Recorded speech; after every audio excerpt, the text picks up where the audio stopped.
Chapter 1. Aiden got out of the taxi and looked around. His eyes reflected the scene of thousands of people gathered outside the Manhattan Arena. All kinds of people had come here to participate in the auditions for X-Star, a singing program that topped the rating charts all over the American region and was now in its third season. The first season aired in 2013, and it was now March of 2015, but the ratings were higher than ever before. Most of the participants were waiting with their family and friends, while some had come alone, like Aiden. Some had come with the confidence to win the show, while many of them were here for the chance to showcase their raw talent, not confident in their singing abilities, yet still hoping to be able to pass the preliminary rounds. Some people were just there for attention.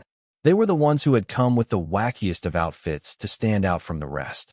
Aiden even saw a woman in her wedding dress, while there were even people in cosplay outfits, some dressing up as fantasy elves and troop commanders from sci-fi classics. Maybe I should have come dressed as Gandalf. I bet that would have added some magic. I wonder how long it will take before my turn comes. He thought as he moved through the crowd of people. The guitar on his back was heavy. Thus, it was hard to move through the crowd, but he somehow managed it. After reaching the hall, he went directly to the counter. There were already many people in line, and he had to wait half an hour before he reached in front of the verification table. The registration for the X-Star was already complete. The participants just needed to show the registration form they had downloaded from the official website, and then the staff would guide them to their audition. He quickly showed his registration number, not wanting to waste any more time.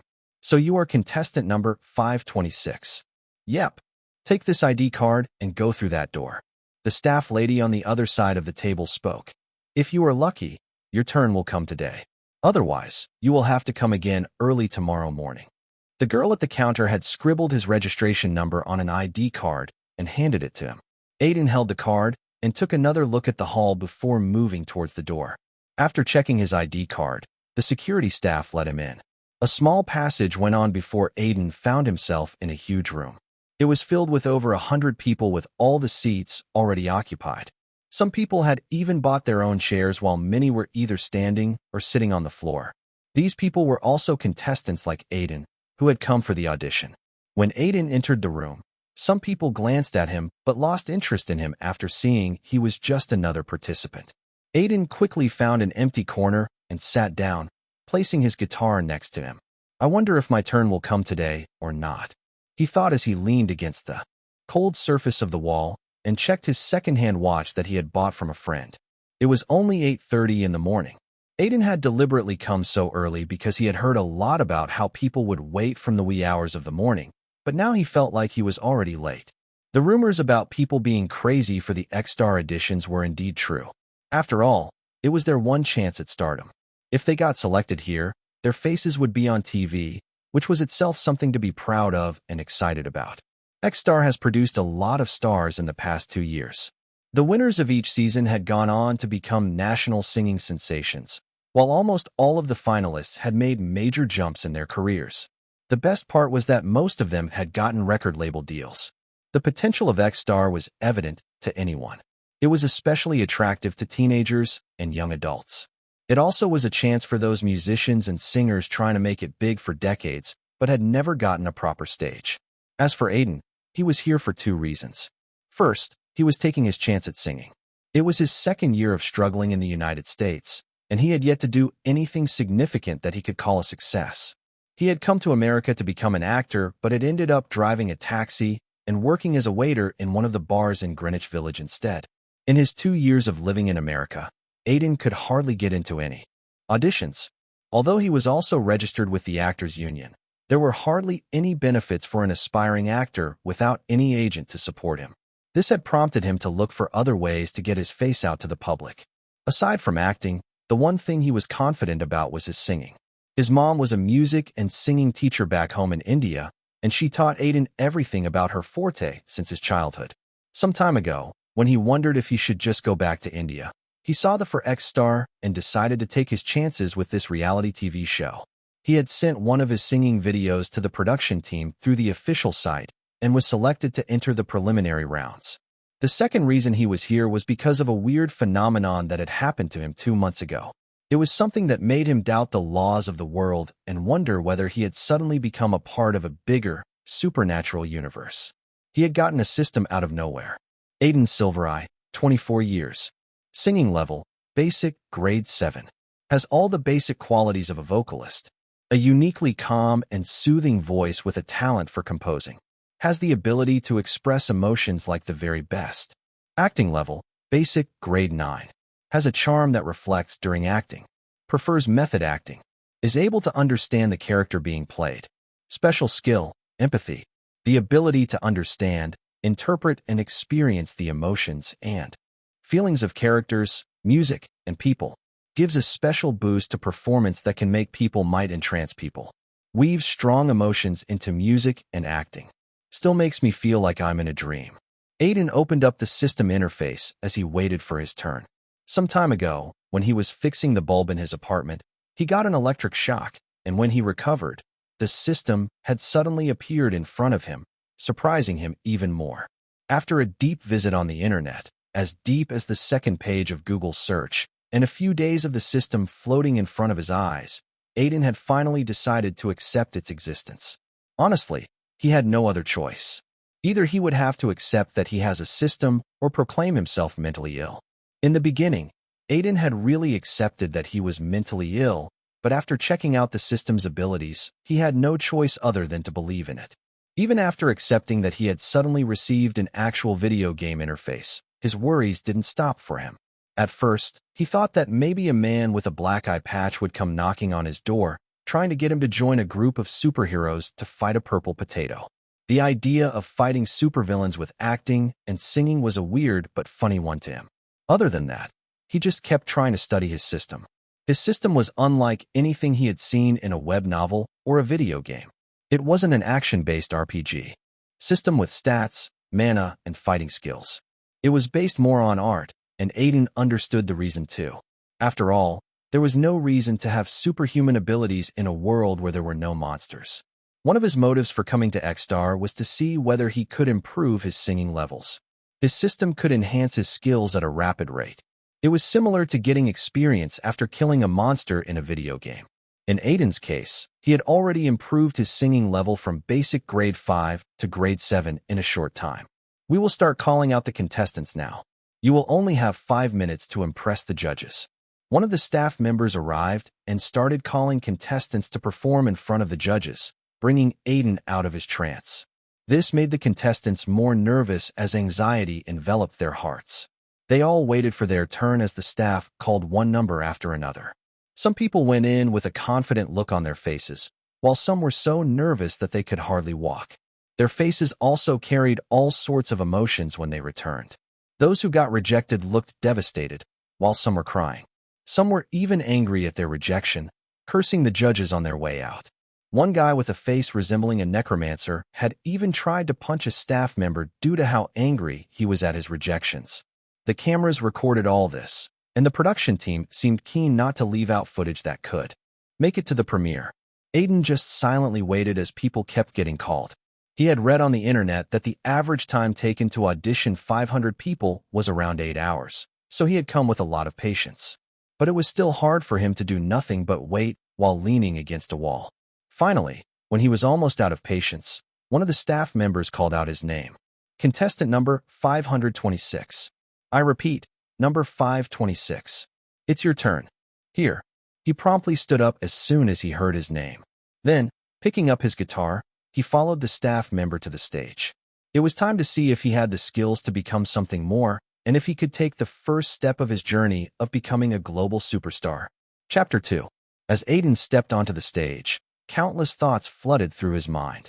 Would he be able to pass the preliminary round? Was he just making a mistake? What if he made a fool of himself? What if he got trending on YouTube for the wrong reason? But with a shake of his head, he settled his mind.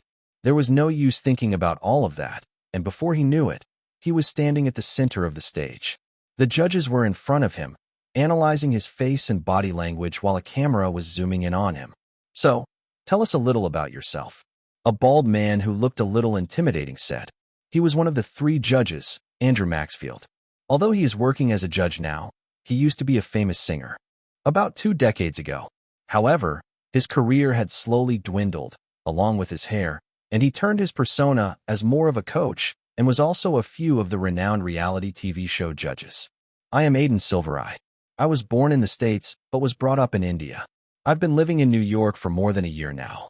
He tried to speak calmly, but anyone would notice a trace of nervousness in his voice. Oh, is one of your parents from India? And you came here to become a singer? A white man with wrinkles on his forehead, sitting next to Andrew, asked. Aiden recalled the information he knew about him as he thought of a proper answer. Stephen McDonald. He was a record producer and one of the creators of X-Star. In fact, one of the prizes for winning the competition was a contract deal with Stephen's record label Psychomedia. Undoubtedly for every contestant, he was the judge to impress. Yes, my mother is Indian, and I came here looking for opportunities. Though, I'm just driving a taxi and working at a bar, which obviously wasn't what I was looking forward to. His words made the third judge, Alyssa Williams, chuckle. She was a model and a songwriter who had worked with major record labels and singers, including boy bands and pop stars. New York is treating you pretty rough, I see. It certainly isn't cheap. Stephen smiled hearing that response. Aiden has a soft but charming voice that makes people pay attention to him. Moreover, his looks were certainly different from the usual contestants, but he was still handsome. At the same time, his story of coming from a different country was marketable. However, this only stood if he had more than just looks. If he didn't have the necessary skills, he was pretty much useless. Okay, let's start then. Every contestant had 3 minutes to sing a song. Most of them would sing a famous song or something that they could sing well. Some people would even sing a song of one of the judges. If they could get the judges interested in them, they could easily pass this round. What song are you going to sing? It will be my original. Andrew smiled, hearing that the song was an original. Throughout his career, he had composed some of his famous songs and was always interested in hearing raw originals from contestants. Though, only some of these songs are any good. Most would just sound weird, or the lyrics wouldn't make sense. What is the name of your song? Alyssa asked with a tilt of her head. I can't seem to forget. That's a nice name. As she nodded, Aiden put his guitar in his hands and strummed it lightly. A soft melody instantly attracted everyone's attention. He took a deep breath and prepared himself. As he thought about the song in his mind, he was nervous. It was inevitable, but he didn't have time to process the nervousness. Before he knew it, the 1,000 people in the audience had their attention on him, waiting intently to see how his voice would be. Stephen had closed his eyes upon hearing that melody.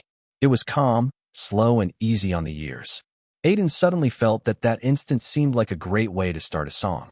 Let's stop what we are doing and breathe. We need room to just live.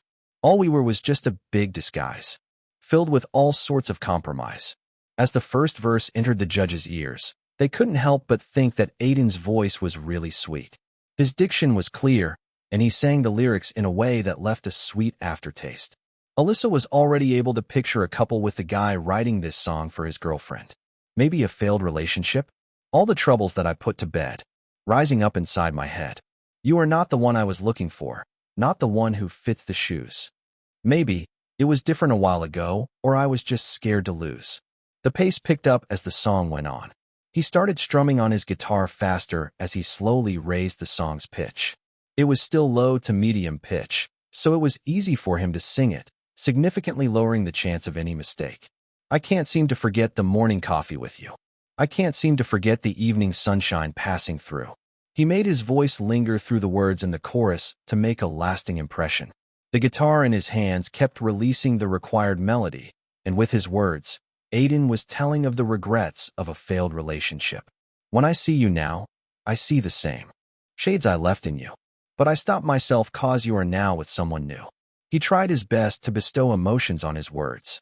Without them, the song was meaningless, and the regrets seemed empty. It was here his special ability, empathy, came into play. Although no one but him could see it, a white light was coming out of his body, enveloping the area in front of him. This white light was his ability to weave his emotions into the surroundings and attract people to his voice. The judges were the most affected when they felt the emotions of regret from his song. They couldn't help but think about the various regretful things they did in their relationships. I can't seem to forget the morning coffee with you. I can't seem to forget the evening sunshine passing through. I can't seem to forget the songs I wrote for you. As the song neared the end, he slowed the tempo down. In this part, he needed to lower the pitch slowly while keeping up with the rhythm. It was not an easy thing to do, but Aiden had practiced it many times. One of the reasons why he was able to sing despite being nervous was because he had practiced it so many times that his body and mind had gotten used to playing the song. Song name, I Can't Seem to Forget. Composer, Aiden Original. Proficiency, 92%. As a bonus for being the composer of the song, it is easier to increase proficiency. The system displayed information about the song in front of him on a transparent screen. Even though it was his own song, his proficiency in it wasn't at 100%, but it was good enough for the judges to appreciate his talent. When he sang the last line, he saw the judges smiling. It looked like they were pretty content with the performance. I was quite surprised if I'm being honest. Alyssa began first. We have heard some originals today, and they weren't that good. Most of them lacked the rhythm, and the lyrics were just jumbled together, turned meaningless in an attempt to rhyme. Aiden wasn't the only contestant who had thought of using an original to impress the judges. There were many others, too, and it was always one of the riskiest methods. But your song was different. It has a cliché but a relatable story that you were trying to portray, and those emotions really stuck with me. I loved your singing as well. So it's a yes from me. Aiden smiled, getting a yes from her. He only needed 2 judges to give him a yes out of 3 to pass the round. Next was Andrew. There's not much to say. You have a very charming voice, and there's obviously something special in you. At least that's what I felt during your performance. As for your original, I feel like it would work better if you changed the composition a little. You can do a lot with it to make it better. I understand. You are a talented musician and exactly the reason why this show exists. So it's a yes from me too. With that, Aiden passed the preliminary round. He felt excited thinking about it, but Steven had still not spoken yet. He shifted his eyes towards the latter as he gave back a cheeky smile. You know, sometimes there are singers that come that make me want to cheer for them. You are the first one of this kind this year. It's a yes for me too. Aiden pumped his fist in the air after hearing that. It was a perfect start for him. Just keep improving, and I'm sure you will go a long way. Thank you. After saying that, Aiden bowed a little and left the stage. As he exited the stage, the judges began to discuss among themselves in a lowered tone. Do you really think you will go a long way? Alyssa asked Steven, knowing that he was rarely interested in contestants. Maybe, though, he needs to improve a lot. Thanks to his original song and his familiarity with it and his ability to showcase it, this round was easy for him. But if he doesn't improve himself, he will fall behind quickly. Well, the competition this year is very intense. Andrew said, humming Aiden's song. It was truly a catchy melody. Let's hope he goes a long way. He had the potential to be our find from this season. Chapter 3. As Aiden walked off the stage, various thoughts and emotions reverberated through his body. After a long time, there was a sense of satisfaction, and he felt like he had finally achieved something. When he returned to the waiting room, literally every eye in the room turned toward him. They had all seen his performance on the TV screen. Envy, genuine happiness, and even jealousy mixed with many other emotions directed toward him, but Aiden just smiled. After 2 years of struggle in America, countless failed auditions, and many sleepless anxious nights, he had finally done something he could be proud of. His shoulders relaxed subconsciously. 2 months ago, he wouldn't have thought about entering the X-Star auditions, but after getting his system and improving his skills, he was at least able to pass the first round with ease.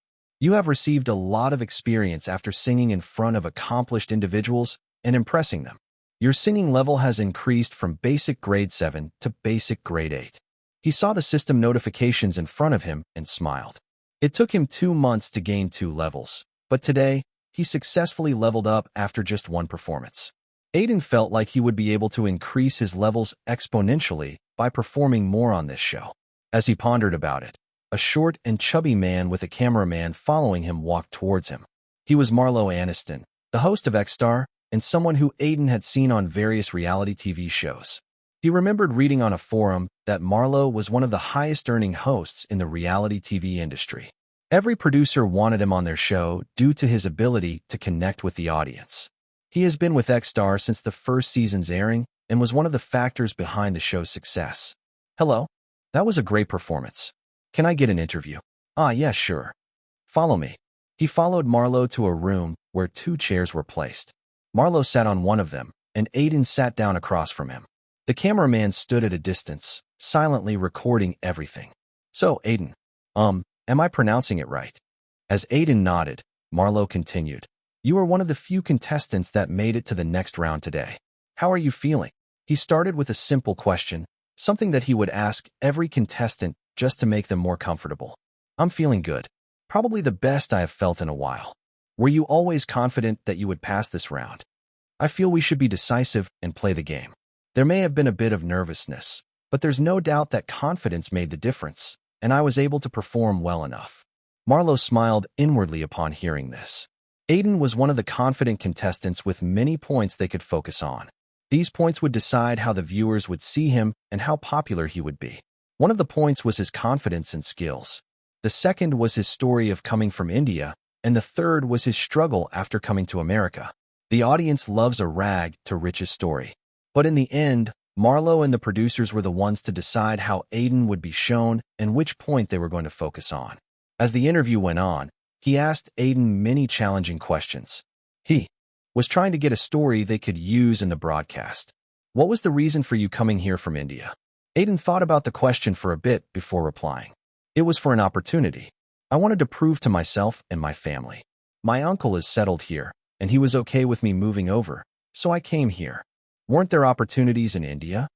"There were many opportunities. But you can say I just wanted to make a mark in the US. In fact, I was inspired to come here when I heard the president once say, 'In the unlikely story that is America, there has never been anything false about hope.' I don't know why, but this quote always stuck with me and increased my curiosity, which has brought me here, thousands of miles away from my home." His answer caused Marlowe to smile. Then, running a hand through his brown hair, he said, "I hope X-Star becomes the opportunity you are looking for, and you in the competition." "I feel like you say that to everyone." Marlowe chuckled. "Trust me, the first part was genuine." The interview carried on with Aiden answering many questions, and in his mind, Marlowe couldn't help but think that his answers were very well thought out. It was because Aiden was carefully considering before answering any question, knowing very well that even one mistake could be fatal. Since he didn't know what would be on the broadcast, he needed to be careful. "You said you drive a cab for a living. Tell me a bit about that." I don't want to talk about it," Aiden said, feeling a bit uncomfortable with the question. However, he could see what Marlowe was trying to do. A good story sells.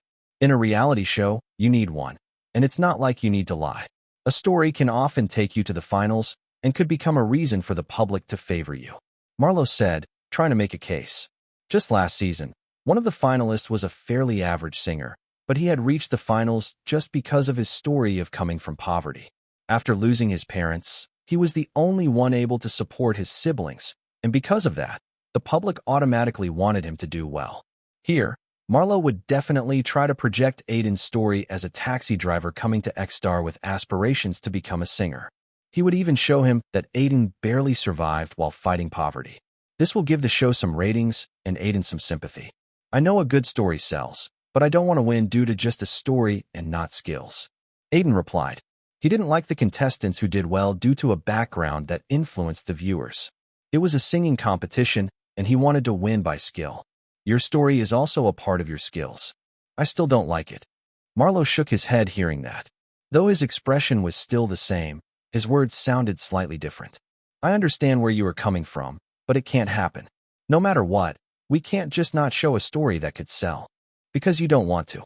Even if I let it be for now, the producers would want it if you keep passing rounds." Aiden just looked at him without saying anything. He knew that Marlowe was telling the truth.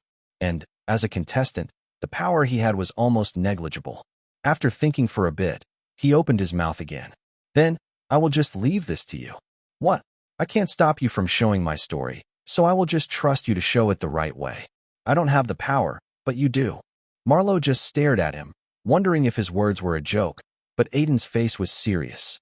In the end, he laughed. "What if I showed it in a way you don't like?" "I can do nothing then. That's why I can only request that you show it in the right way." Marlowe didn't reply to that, and instead continued the interview. It was like the conversation had never happened. This time, Aiden replied to all his questions and talked about the time when he had come to America, his struggles while starting as a taxi driver, and his job as a waiter in a bar at night. After they concluded the interview, Marlowe shook hands with him.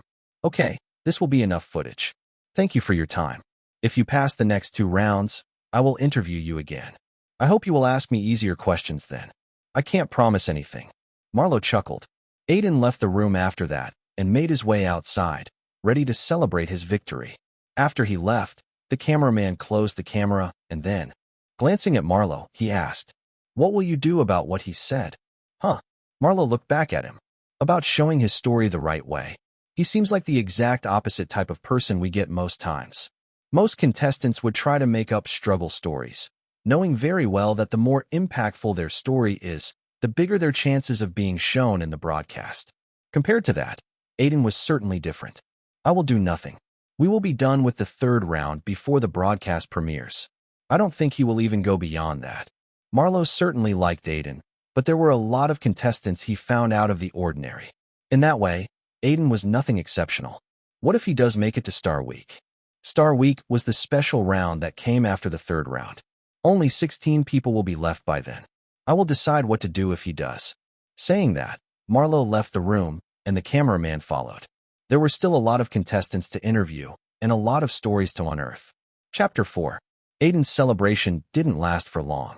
After he passed the 1st round, the preliminaries, he was excited, but it soon died down after realizing that this was just the first step of a long journey. If he indulged too much in celebration, he might lose the next round. Then the disappointment would be on another level. So, after just 1 day of celebration, he started practicing hard.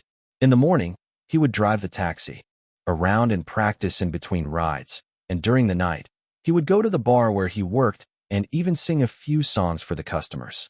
The bar owner was sharp enough to notice Aiden's skills and gave him a slot to sing in the bar at night, which became a good rehearsal session for him. He practiced a lot of popular songs and even unknown songs that he could sing well. The participants could be asked to sing any song in the competition, so they needed to master many different singing styles.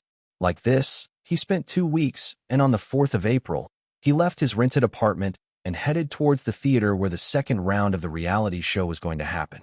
The first 3 rounds were scheduled in New York, and after that, the show would shift to Hollywood, Los Angeles. When Aiden entered the set where the next round would happen, the staff directed him toward a room. As he reached there, he couldn't help but feel a bit overwhelmed by the number of people in the room. The room was full of people, with most of them sitting somewhere on the ground while a few were standing.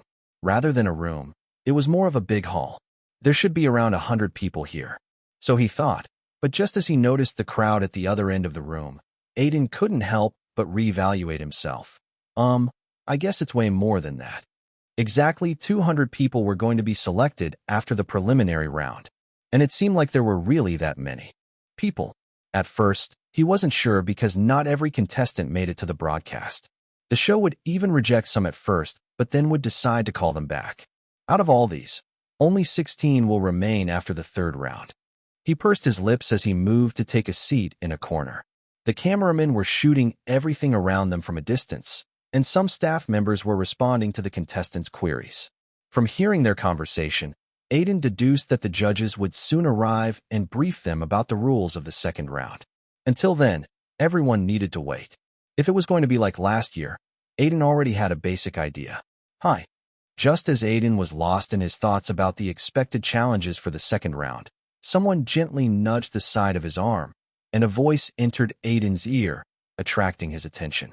It was from a girl similar to his age. The girl, an Asian, to be more specific, continued, "Hello, I am Emily Young." She had dark black hair with light facial makeup, and with the perfect American accent, he knew she wasn't new to this country. Before Aiden could react, a guy sitting opposite them spoke. He was a white guy with dyed red hair, creating a stern expression on his face, especially with his sharp eyes. "I'm Jackson Brown from New Jersey. Nice to meet you all." As he introduced himself, his eyes fell on Aiden, and the latter had no choice but to introduce himself. "I'm Aiden Silvereye." "Ah, I knew you were familiar." As he introduced himself, a girl sitting beside the white guy muttered. She was a blonde-haired girl with an appearance that one could only describe as model-like. With a gentle appearance and a sharp chin, she seemed like the type who would get more votes due to her appearance rather than singing. "Hi, I'm Rachel Rose from New York. I was there when you gave your audition. Oh, Aiden simply nodded at that and wondered how he hadn't remembered seeing her on the day of his audition. It must be because he was mostly worried about his audition and wasn't bothered to look at the other contestants. What do you all think we need to do to pass the second round? Emily started a conversation, and Jackson quickly chipped in with his guess. Both seemed like the friendly types, and even Rachel would speak from time to time. Only Aiden stayed silent. How are they even in the mood to talk? Am I the only one so nervous? He sighed and silently opened his system. One of the features of his system was to see the skill level of other people. Of course, he can't see the skill level of people with whom he had a lot of skill disparity, but aside from that, he could check the status of other contestants. Emily Young, 21 years. Singing level, basic, grade 10. There's a chance of manifesting a special skill. As Aiden looked at Emily, her information came into view. He couldn't see anything other than her singing level, but that was more than enough. She's way better than me and could get a special skill. The line which said that there was a chance of her manifesting a special skill was something that made him wonder how formidable she would be after getting a special skill. Next was Jackson. Jackson, 18 years. Singing level, basic, grade 6. He will have to improve a lot too. That was the evaluation of Aiden after seeing his information. Jackson probably had barely passed the first round, and he doubted whether the latter would pass the next one. The only saving grace was his age, which was still pretty young, so there was room for improvement. I wonder what would be the evaluation of Rachel. She noticed his gaze as he turned to look at her and glared slightly at him. She didn't seem to like him a lot, but Aiden didn't care about that. Silently, he looked at her skill level and couldn't help but be shocked. Damn. Rachel Rose, 23 years. Singing level, intermediate, grade 2. Special skill, high notes. Seeing her skill interface, he couldn't help but rub his eyes to make sure that he was not seeing anything wrong. The information was just too unbelievable for him to process. Working in the bar, he had seen some professional singers from time to time. He even met a guy whose one music video had crossed 100 million views. However, his singing level was only 2 levels more than Rachel's. By this logic, Rachel would probably be at his level by the end of the competition. No, with those skills, she can win the show. Aiden thought and couldn't help but feel like his biggest competitor would be her. How am I even going to defeat her? At that moment, the door of the hall was pushed open. The 3 judges walked in, with Marlo walking 2 steps behind them. The camera persons focused on them as the contestants stood up and made a circle around them. Congratulations. You are here from a group of thousands, and you should be proud that you were able to reach this round. But that was just the beginning, and only 40 of you would be left standing after this round. Andrew began, and not one contestant spoke. Aiden sensed nervousness from the expression of the participants around him. Like him, many people were feeling nervous about the prospects of passing this round. Only 1 in 200 would get the grand prize of $1 million and a chance to sign a record label deal. Stevens said, and the sound of clapping resounded out. $1 million was a lot of money, no matter which part of the world you're from. In the first season, the prize money was only $300,000, but as the show got more popular, the prize money had increased drastically. But it won't be the end of the journey for any of you. Singing isn't a race to see who's the fastest. It's a marathon, and only those who can preserve till the end etch their name among the greatest of all time. I am sure you all must be wondering about what the challenge of the second round will be. Alyssa finished her words and looked around. No one had any clue about the second round. If they went as per the last season, the second round could be a face-off between 2 contestants. As Aiden wondered what the second round would be about, Marlo took a step forward and gestured to a big screen. The second round will be a... His words trailed off, and the screen turned on its own. Then, slowly, the scene of firecrackers bursting into the sky appeared on the screen, and big, bold words appeared in the middle. A team mission. Aiden read the words and sighed inwardly. Around him, contestants began whispering their thoughts aloud. A team mission? Are they going to group us together? I don't even know anyone here. Are they going to put us in a group randomly? What if I get grouped with someone who isn't good? Questions like those floated around the room, and Aiden silently waited for the judges to give clear instructions. Chapter 5. Amidst the murmurs and discussion of the contestants, Stephen clapped his hands to get everyone's attention. The whole room silenced as everyone's eyes fell onto him. His tone was a little harsh, making people pay attention to his every word. The team mission will have some rules. Let me explain them. First of all, a team can only consist of 5 people, and there will be 40 teams in total. Only 40 people were going to pass the second round. So 1 from each group. This was the thought in everyone's mind. But Aiden didn't share the same sentiments. If the whole team did badly, they will definitely disqualify all of them.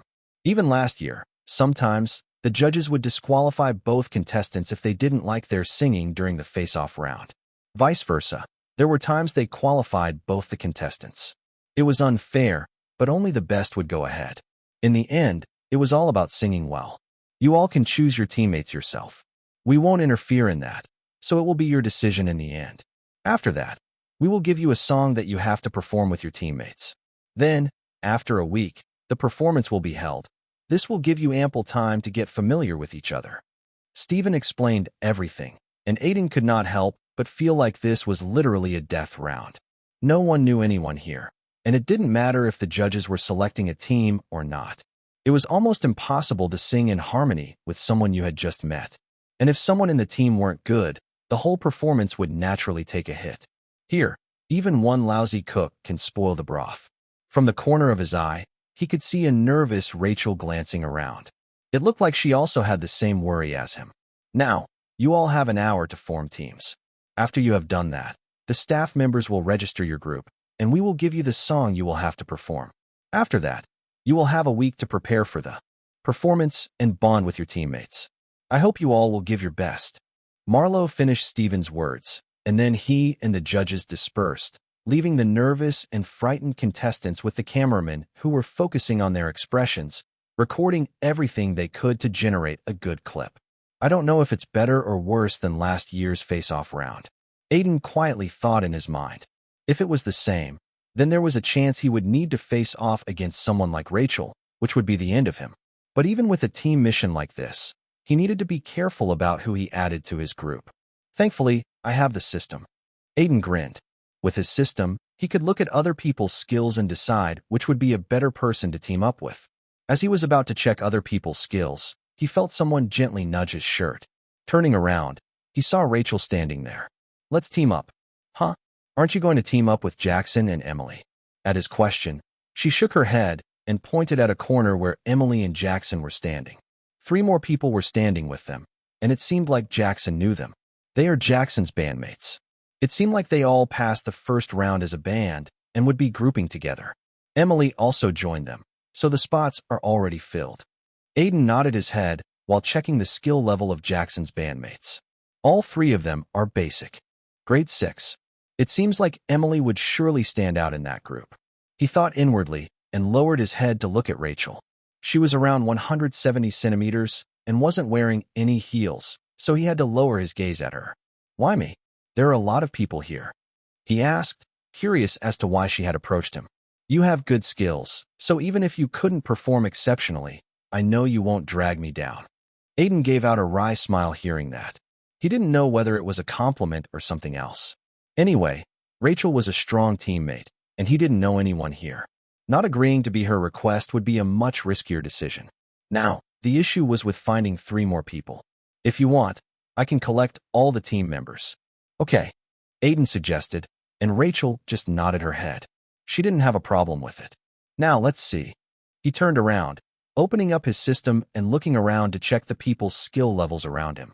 To his surprise, there were many people whose level was basic grade 6 and 7, but some were way better than that. The people who would surely make it to the next round if everything goes normal. But most of them have already chosen a group. It's best not to get someone who has a high level. With an intermediate grade skill, Rachel was already in his group, so if he got more people with the same skill set, he himself wouldn't be able to stand out. It was not like he wasn't confident in his skills. He was just being smart here. Aiden certainly didn't want a scenario where everyone other than him qualifies for the second round.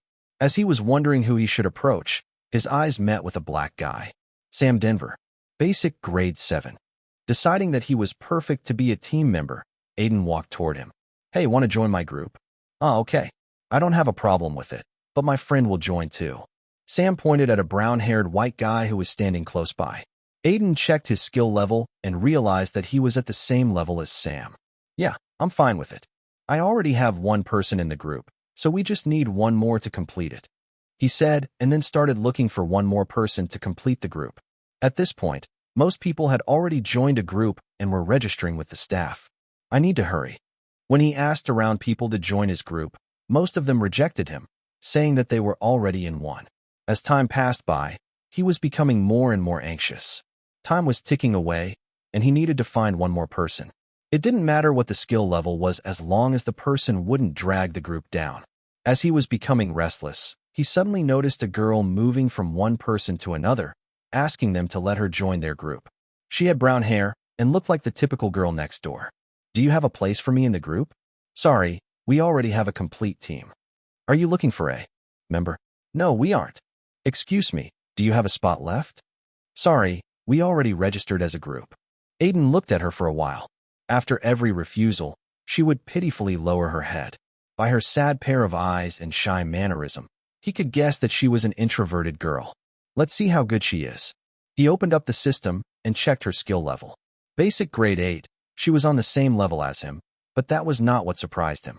Below her skill level, there was a special skill. Michelle Jansen, 18. Singing level, basic grade 8. Special skill, harmony. She had a special skill called harmony. Unfortunately, there was no information about the skill's description or purpose, but Aiden had some idea.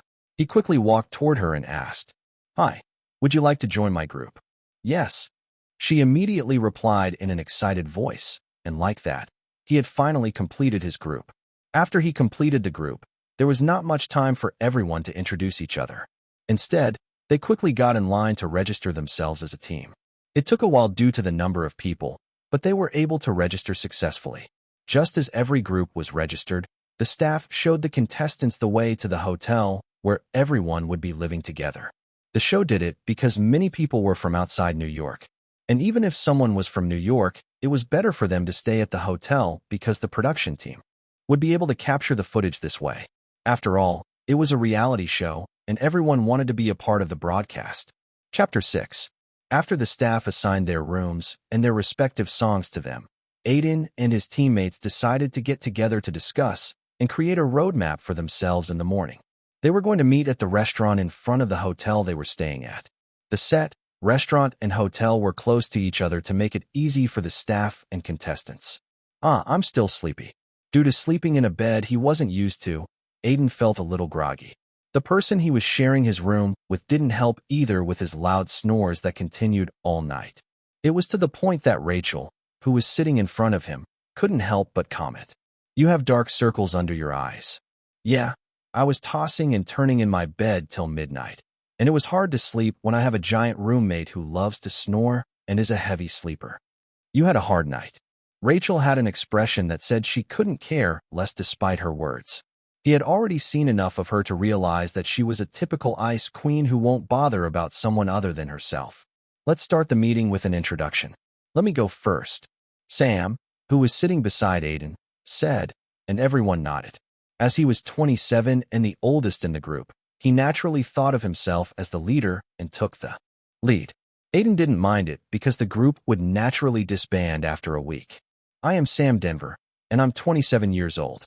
I work in a bakery, and this is my first time entering a reality TV show, so I'm excited to go till the end.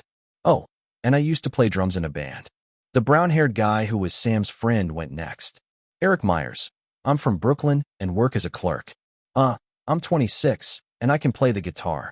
"Michelle Jansen. I'm 18 and just out of high school. Nice to meet you all." Michelle, who went next, said. Aiden felt like she was not very comfortable with strangers, but she was still trying her best. Rachel rose. Rachel didn't say anything other than her name. And after that, Aiden introduced himself. "Aiden Silvereye. I work in a cafe and drive a taxi. Nice to meet you all." After the introductions, the next hour went by like a breeze as they discussed the song and how they would sing it as a group. It was hard to sing any song as a group because good communication and harmony were required. Moreover, the song they received was a pop song from 2003. The song's name was Close, and it was written and sung by a male artist named Ciro. When Aiden had first heard its name, he was confused as he had never heard of it. Moreover, the song wasn't famous, nor did it have a music video. It was one of the songs that artists would put in an album just to increase its length. But now, they had to sing it. The song is 3 minutes and 30 seconds long. So, if we divide it according to time, then each of us should get 42 seconds. Sam suggested, holding a piece of paper containing the music score and lyrics. But Rachel didn't like the idea. We can't do that. Some parts of the song are better than the rest, so it would be unfair if someone gets to sing the better part and someone gets the worst part.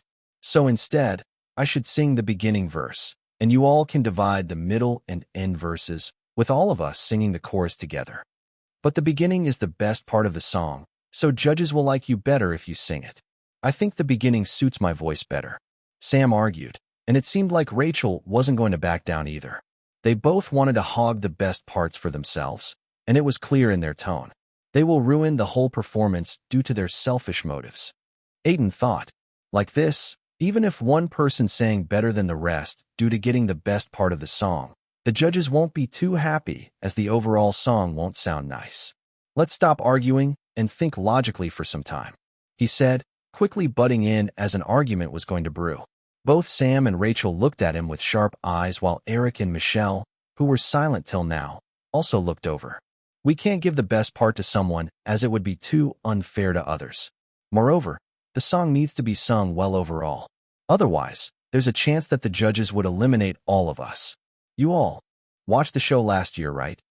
They all nodded their heads with realization, and it seemed like they were finally focusing more on his words. So what do you suggest? Rachel asked. While picking up the paper containing the lyrics of the song, he trailed his finger on the chorus. First of all, we need to fix the problems in this song. Last night, I listened to Close on loop, and it isn't a bad song.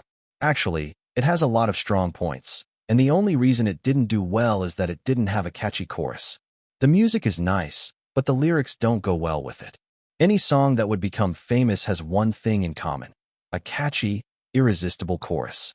The genre of the song or the way the song has been sung doesn't matter unless the chorus is catchy. You want to change the chorus? Isn't it too risky? Sam asked, not sure of this idea. It's better to take a risk here. Even if it isn't that good, it just needs to be nice on the ears and catchy. The judges will be impressed because it would seem like we have actually thought a lot. That's true. Eric nodded, and even Michelle seemed impressed by the idea. You sang an original song in the first round, right? So, you can rewrite the lyrics. Rachel said, and he nodded.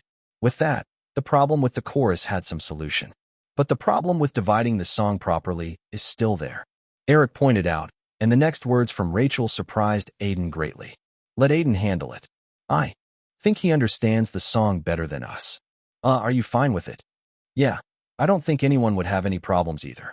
She glanced at the faces of the other three, and they all seemed to be fine with it.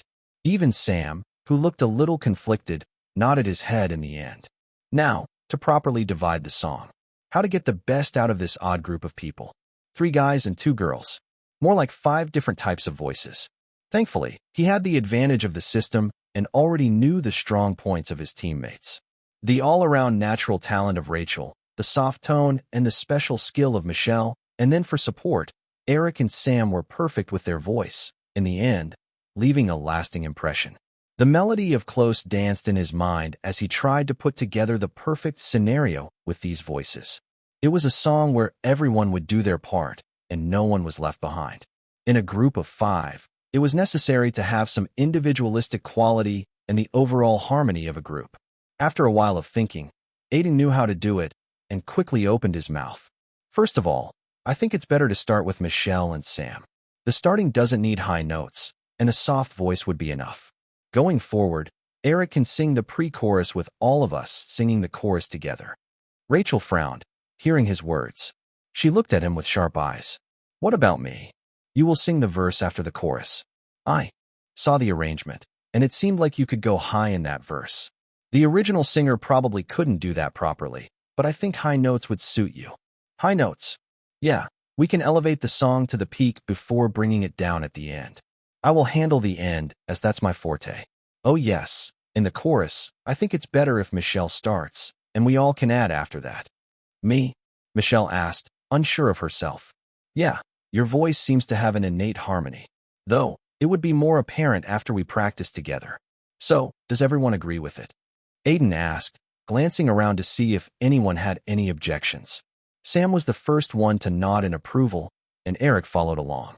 I'm fine with it, Michelle said, and then Aiden turned towards Rachel, who seemed to be thinking of something. I don't really have any objections. My only condition is that if it doesn't sound nice after we have practiced it together, we will change it. Yeah, okay. With that, the discussion was over, and they quickly moved to the practice room to practice the song. But unfortunately, they only had a week to prepare for their performance, so time was tight. Chapter 7. Hello, can you do a 10-minute interview with me? Marlo, the host of X-Star, asked Aiden after pulling him into a corner for an interview just half an hour before his second-round auditions. That's fine with me, but isn't it better to interview the whole group rather than only me? Marlo had just dragged him when he was sitting with the rest of his teammates. He still remembered the jealous eyes of Sam on his back. Interviewing the whole group would take more time. Moreover, as you know, not every member will go to the next round. So, I'm just interviewing the more interesting candidates. And you think I'm one of them? Yeah, Marlo said with a thin smile, and Aiden didn't ask any more questions and just gave the nod to start the interview. The experienced host didn't waste any time, and as the camera focused on both of them in one frame, the interview began. So how are you feeling? A bit nervous? Yeah, a bit. But I'm confident too, as the group has practiced a lot in the last week, and we are confident in performing well. Do you think it would be enough to impress the judges? Yes, I think so, Aiden said, trying not to show any emotions. In the past week, they have practiced day and night. Rachel was really serious about it, and in her words, she didn't want anyone to drag her performance down. So, she was rather hard in practice. At first, they were often missing the tempo or just forgetting their lines or ruining a note. But slowly, they had learned to work together, and although it wasn't the best they could do, they still reached a great level in just a week. From what I heard, you tweaked the song a bit. Can you tell me about it? Aiden didn't know how Marlo got to know this, but he still answered. I changed some lyrics because I felt like it suited the song and the group more. It's just a way to make the song feel more like ours. Do you think the change will make the song better or worse? Marlo asked, and Aiden lightly shook his head. That's for the judges to decide. For now, I can just try to give my best. Marlo liked that answer and moved on to some more questions. As they had less time, the questions and answers were kept short and simple, perfect for editing into a 30-second clip before the performance during the broadcast. He asked one final question and the hardest one in the end. There's a high chance only one person in your group will qualify for the next round. Who do you think it will be? As Aiden was going to take his name, Marlo added. You can't choose yourself. Aiden didn't answer right away. It was a hard question, and if he could, he didn't want to answer it. But, if he was being honest, there was only one person who would logically pass to the next round. Rachel. She had the best skills in the group, and he knew it better than anyone else. He had heard her singing from a close level, and he could guarantee that she would reach the finals. It was to the point that he felt a bit inferior to her. You are thinking too hard about it. Just take a name. Marlo urged him, and finally, with a frown, Aiden opened his mouth. Hello, how are you all? I still remember some of your performances very well. Andrew welcomed them as the group entered the stage. As decided beforehand, Sam answered him on behalf of the group. We are all good. How's being in a group for you all? Any fights or arguments? Alyssa asked because a lot of other groups had fights and arguments. One even got physical, and they needed to change the group members. No, thankfully, we didn't have any fights. And since we didn't have a lot of time before the performance, our sole focus was on practice. Okay, let's hear you. Alyssa nodded and signaled the performance to start. Aiden took a deep breath and tried to focus. The others were looking nervous, too, especially Michelle, who he feared would mess up just because of nervousness. Just remember what we did during practice, Aiden said and patted Michelle's shoulder. Thank you. After that, they took their positions, and soft music started to play out from the speakers. The sound of bass increasing in tempo slowly made Sam and Michelle shake their legs lightly as they prepared themselves. The first verse came 15 seconds into the song. I had a pretty bad week. Work was taking over. Felt like my body was breaking over. Tried to keep out the things that make me stressed, but I was already depressed. I know I should not have given a damn, but I was already messed. Their voices mixed pretty well as they tried to keep up with the song's tempo. The first verse was simple and had low notes, with an incredible catchy tone. The soft and shy voice of Michelle and the rather husky voice of Sam mixed surprisingly well together. After that, other instruments came into the song as Eric sang the pre-chorus. When Aiden had listened to him, he had felt like his voice was rather ordinary, something you could find anywhere. But he liked music, and his special quality was that he could lose himself completely in it. It was then that I saw you in the bar. Thought you were with the guy with a fancy car, but I was already imagining your name written with mine in the stars. Oh, I had nothing to lose, so I went to the floor and just pulled you up. It was then the pace of the song completely changed as the chorus started. The catchy music immediately became louder, but still kept a softer touch. Waiting for the right moment, all five of them came together and started singing with Michelle's voice in the middle, and it was also what stood out in harmony. We just danced all night, low and up, and I just asked, why can't you and me be close? Letting nature run its course.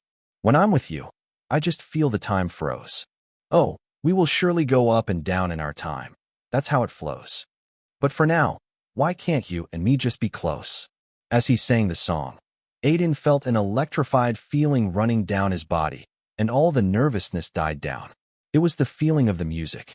He could see a white light flowing out from Michelle and enveloping the other four around her. And then, the light traveled to every part of the room. To the judges, the audience, and even Marlo, who was listening from backstage. They were feeling and listening to a unique sound resulting from harmony. Rachel took over after the chorus ended, and the note went way higher than Aiden had ever imagined. She was really good at maintaining notes and making them go high. Even if the notes were going higher, there was no scratchy feeling and only an elegant voice. And, along with that, there was the catchiness in it. When I look into your eyes, my troubles died down. With you around, everything was fine. So, can we just dance all night? The last part was stretched high as Rachel tried to show off her skills. It was so spectacular that even the judges looked at her like she was a monster. Stephen was even smiling a bit, which was a rare thing in itself. The remnant of the white light left by Michelle never died down due to Rachel, who added another layer to it. It's my turn now, Aiden thought as Rachel's part came to an end. He automatically took a step forward and tried to slowly bring down the song, while leaving a lasting impression through the emotions in his singing. A white light gushed out of him, meeting with the already present ones in the room. In the end, the week ended up being great with you in my arms. Waking up to the sound of your alarm. It still felt like a dream, but with you and me being so close. Everything just felt all right. As he slowly finished the song, the white light emanating from him was everywhere. Aiden had never seen such strong light, and he knew that it was also because of Michelle and Rachel's special skills. These three skills coming together had created a great impact, and if he tried to focus on the light, he could see the one that had come from Michelle was in the middle, holding his and Rachel's light together. For the first time, he felt such beautiful music. Chapter 8. It took a minute for the judges to stop feeling the emotions that Aiden had added into the song. Soon, the white light died down and the judges finally came out of their stupor. Andrew was the first one to speak. If I'm being honest, this was the best performance we have seen till now. It was simply amazing with all your voices coming together. At his praise, the whole group cheered. Even Aiden was now smiling a bit. The aftertaste of the song still hadn't left him, and it was also because he felt like he had overcome a level in his singing. I have mentored a lot of singers and seen them make amazing albums. With that experience, I could say that the way you have sung this song, it could definitely be a title song for an album. Getting praised by Stephen was a big deal, and it seemed like he was genuinely impressed by the performance. The chorus. You changed it? Who wrote that? Everyone's eyes settled on Aiden as Stephen asked. He held the mic close to his mouth and answered. It was me. You performed your original in the first. Round 2. You have good talent. It was Alyssa who went next, her words particularly praising Rachel. The start of the song was exactly like it should have been, but I think it really picked up after the chorus, particularly Rachel. Your ability to hit the high notes and your elegant voice really elevated the song to a next level. Yeah, Michelle was great too, especially in the chorus. I feel like your voice is unique and the only thing that you lack is experience. Andrew said, then turned to Aiden. Aiden, I noticed it during your first performance too, but your voice leaves a lingering aftertaste which is really rare. I don't think anyone else would have ended the song better. Thank you. Everyone else too. You all did your roles to perfection. All in all, it was a great performance. Eric and Sam high-fived each other hearing that. It seemed like even a magical scenario like a whole group qualification was within their grasp. Give us a minute to announce the results. It was the first time that the judges had taken time to discuss. It just meant that they weren't sure about who would qualify. All of them were really good. One of the cameras zoomed in at the judges' table, while the other recorded the expressions of the contestants. Only Rachel and Aiden looked a bit composed among the heavy tension in the air. Okay, we are ready to announce our decision. After a while, Steven said, and the tense atmosphere just doubled as it clenched the hearts of all the contestants. Eric gulped beside him, and Michelle's hands were shaking. It was not an easy decision with all of you singing so well, but in the end, we were of the same decision that Rachel was the best out of you all. All the focus was suddenly on Rachel, who was beaming a smile, making people think she was confident about winning from the start. But only Aiden, who was standing close to her, knew that she was also really tense about the results due to her shaking shoulders. So, Rachel will qualify. Aiden and the others clapped for her as Alyssa announced the result. But it was then that Andrew smiled. But the performance was too good for us to only qualify one person. There would be one more from your group who will qualify. His words immediately gave a ray of hope to the 4 contestants who were already walking the road of sadness and despair. If I'm not selected, then it's truly over for me. Aiden thought as he took a deep breath to calm himself. He knew that by the praises of the judges, it was either him or Michelle who would go to the next round. Eric and Sam were good, but they were still slightly lacking and had no special things about them. Actually, for the second person, we were quite conflicted. We thought any of you could qualify, but we decided on someone who earned a bit more points thanks to the additional skills. Aiden blinked his eyes hearing that. Aiden, you are going to the next round. Congratulations. A sigh of relief came out of his mouth hearing those words. For a second, he had thought he would be disqualified, but he had somehow passed the second round. Thank you. You deserved it. After that, it was really over. Although he and Rachel have qualified, the other 3 haven't. Soon as they walked out of the stage, Michelle started crying. It seemed like she was holding it back in front of the judges. Sam quickly left the set in anger and frustration. It seemed like he didn't want to talk to anyone and was really disappointed with the results. Aiden felt a bit sad about him, but he knew this was just the nature of reality shows. If he had not qualified, maybe he would have been like him too. Only Eric handled it maturely as he left after congratulating Aiden and Rachel, even promising to cheer for them. All in all, the second round ended with Aiden surviving. But the system notifications after his performance were the ones that pleased him the most.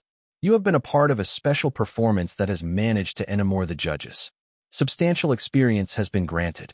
Your composing skill has increased by 1 level. The proficiency of the song Close by Ciro has increased to 83% from 78%. Although his singing level had not increased, Aiden was pretty happy with getting a level in his composing skill.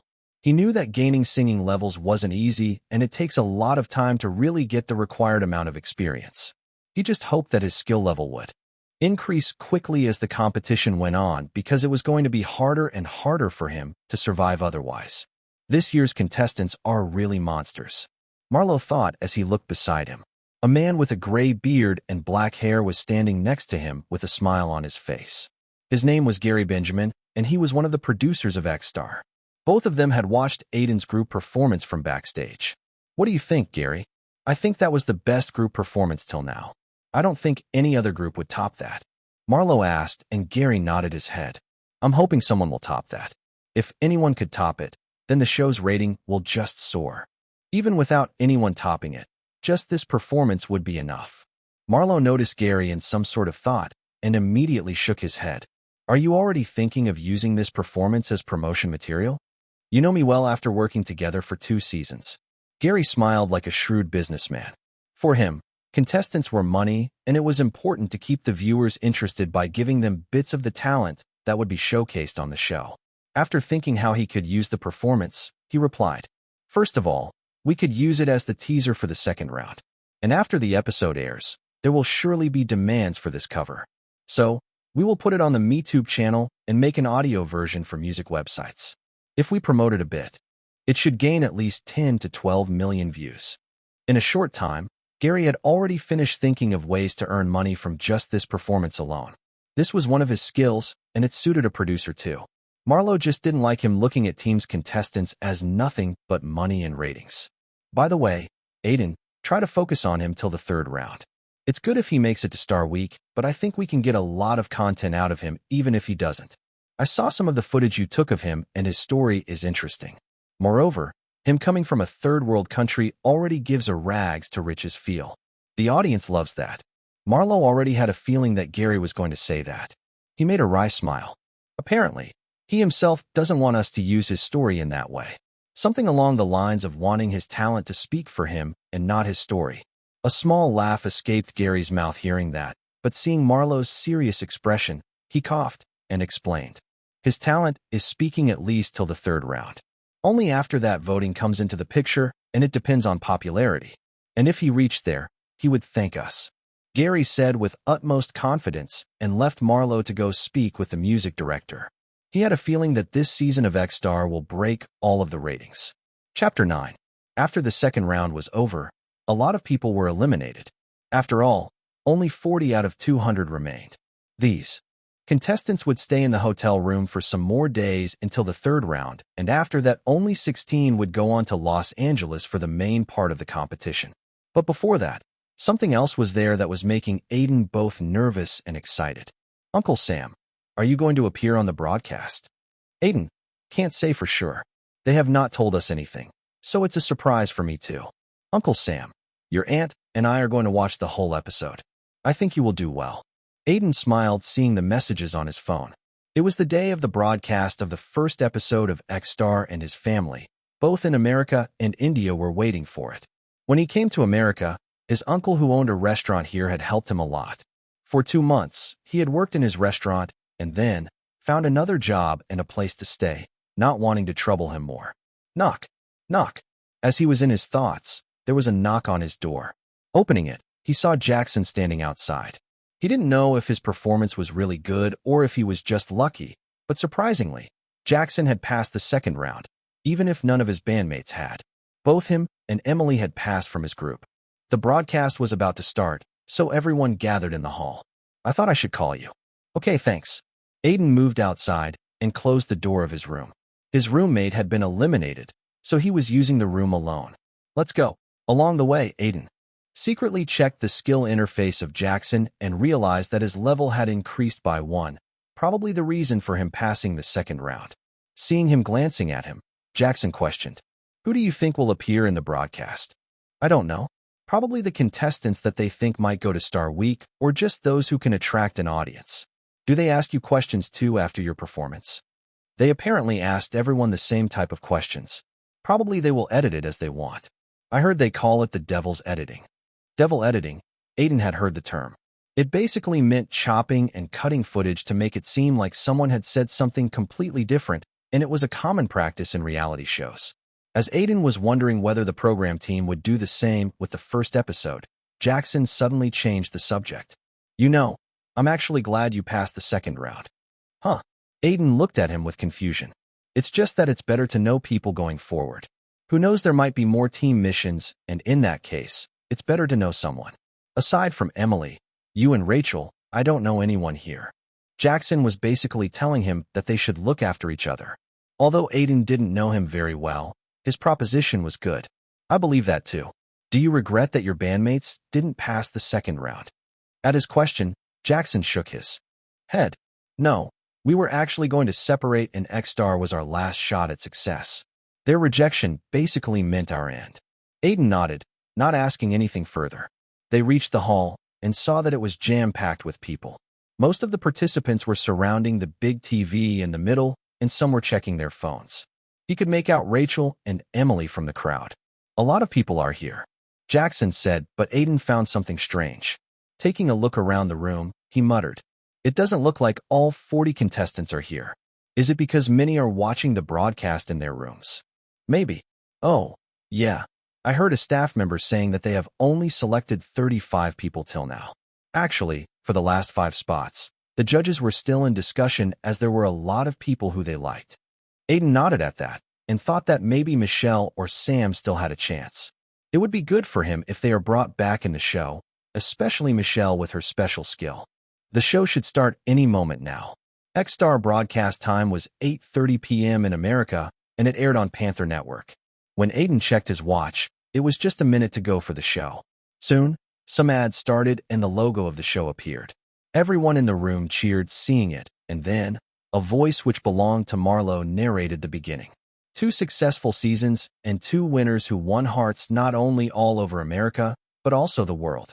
Now, X-Star has returned with another season, trying to find another singer who has that X factor. After that, there were snippets of people waiting in line and registering themselves. Among those snippets, many contestants' faces passed through and some in the room cheered, noticing their own faces appearing on TV. Those whose faces hadn't appeared yet watched the broadcast with squinted eyes. Suddenly, Aiden noticed his own face as a snippet of him walking to register himself with the guitar appeared. "Hey, I saw you. Congrats, man," Jackson yelped, shaking his shoulders. "Thanks." Aiden tried to stay calm, but the phone in his pocket had already started vibrating with messages. It was the first time he had appeared on television, and it was a very big deal. The broadcast kept moving forward at a rapid pace as the judges were shown, looking excited and wondering about the talent they would see in this season.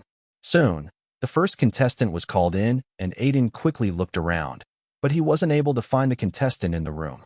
He quickly found out why, as the contestant was eliminated. Next, a few more contestants came out. Some of these were those who were sitting in the hall. One girl even started crying after seeing herself on the TV. After a while, he even saw Rachel's audition. Aiden felt a bit disappointed because she obviously had auditioned after him, so it basically meant that his audition of the first round won't be shown. Although he knew this could happen, when it really did, he felt really disappointed. Leave it, it's better to focus on the broadcast, he thought, enjoying Rachel's performance of a famous song about breaking up. As her performance was being broadcasted, many people looked at her in jealousy and envy. "I think I will be on the next episode, which will have New Jersey auditions. Do you think they will show your performance today?" Jackson asked when only 10 minutes of the show was left. "I don't think I will appear dash." "Hey look, it's Aiden." As he was in the middle of replying, he suddenly heard his name and turned towards the screen. On the TV, he was walking on the stage with the guitar on his back. "It's really me. Did they edit my audition to be the last?" He thought as he focused on the TV, not knowing when his audition would cut off.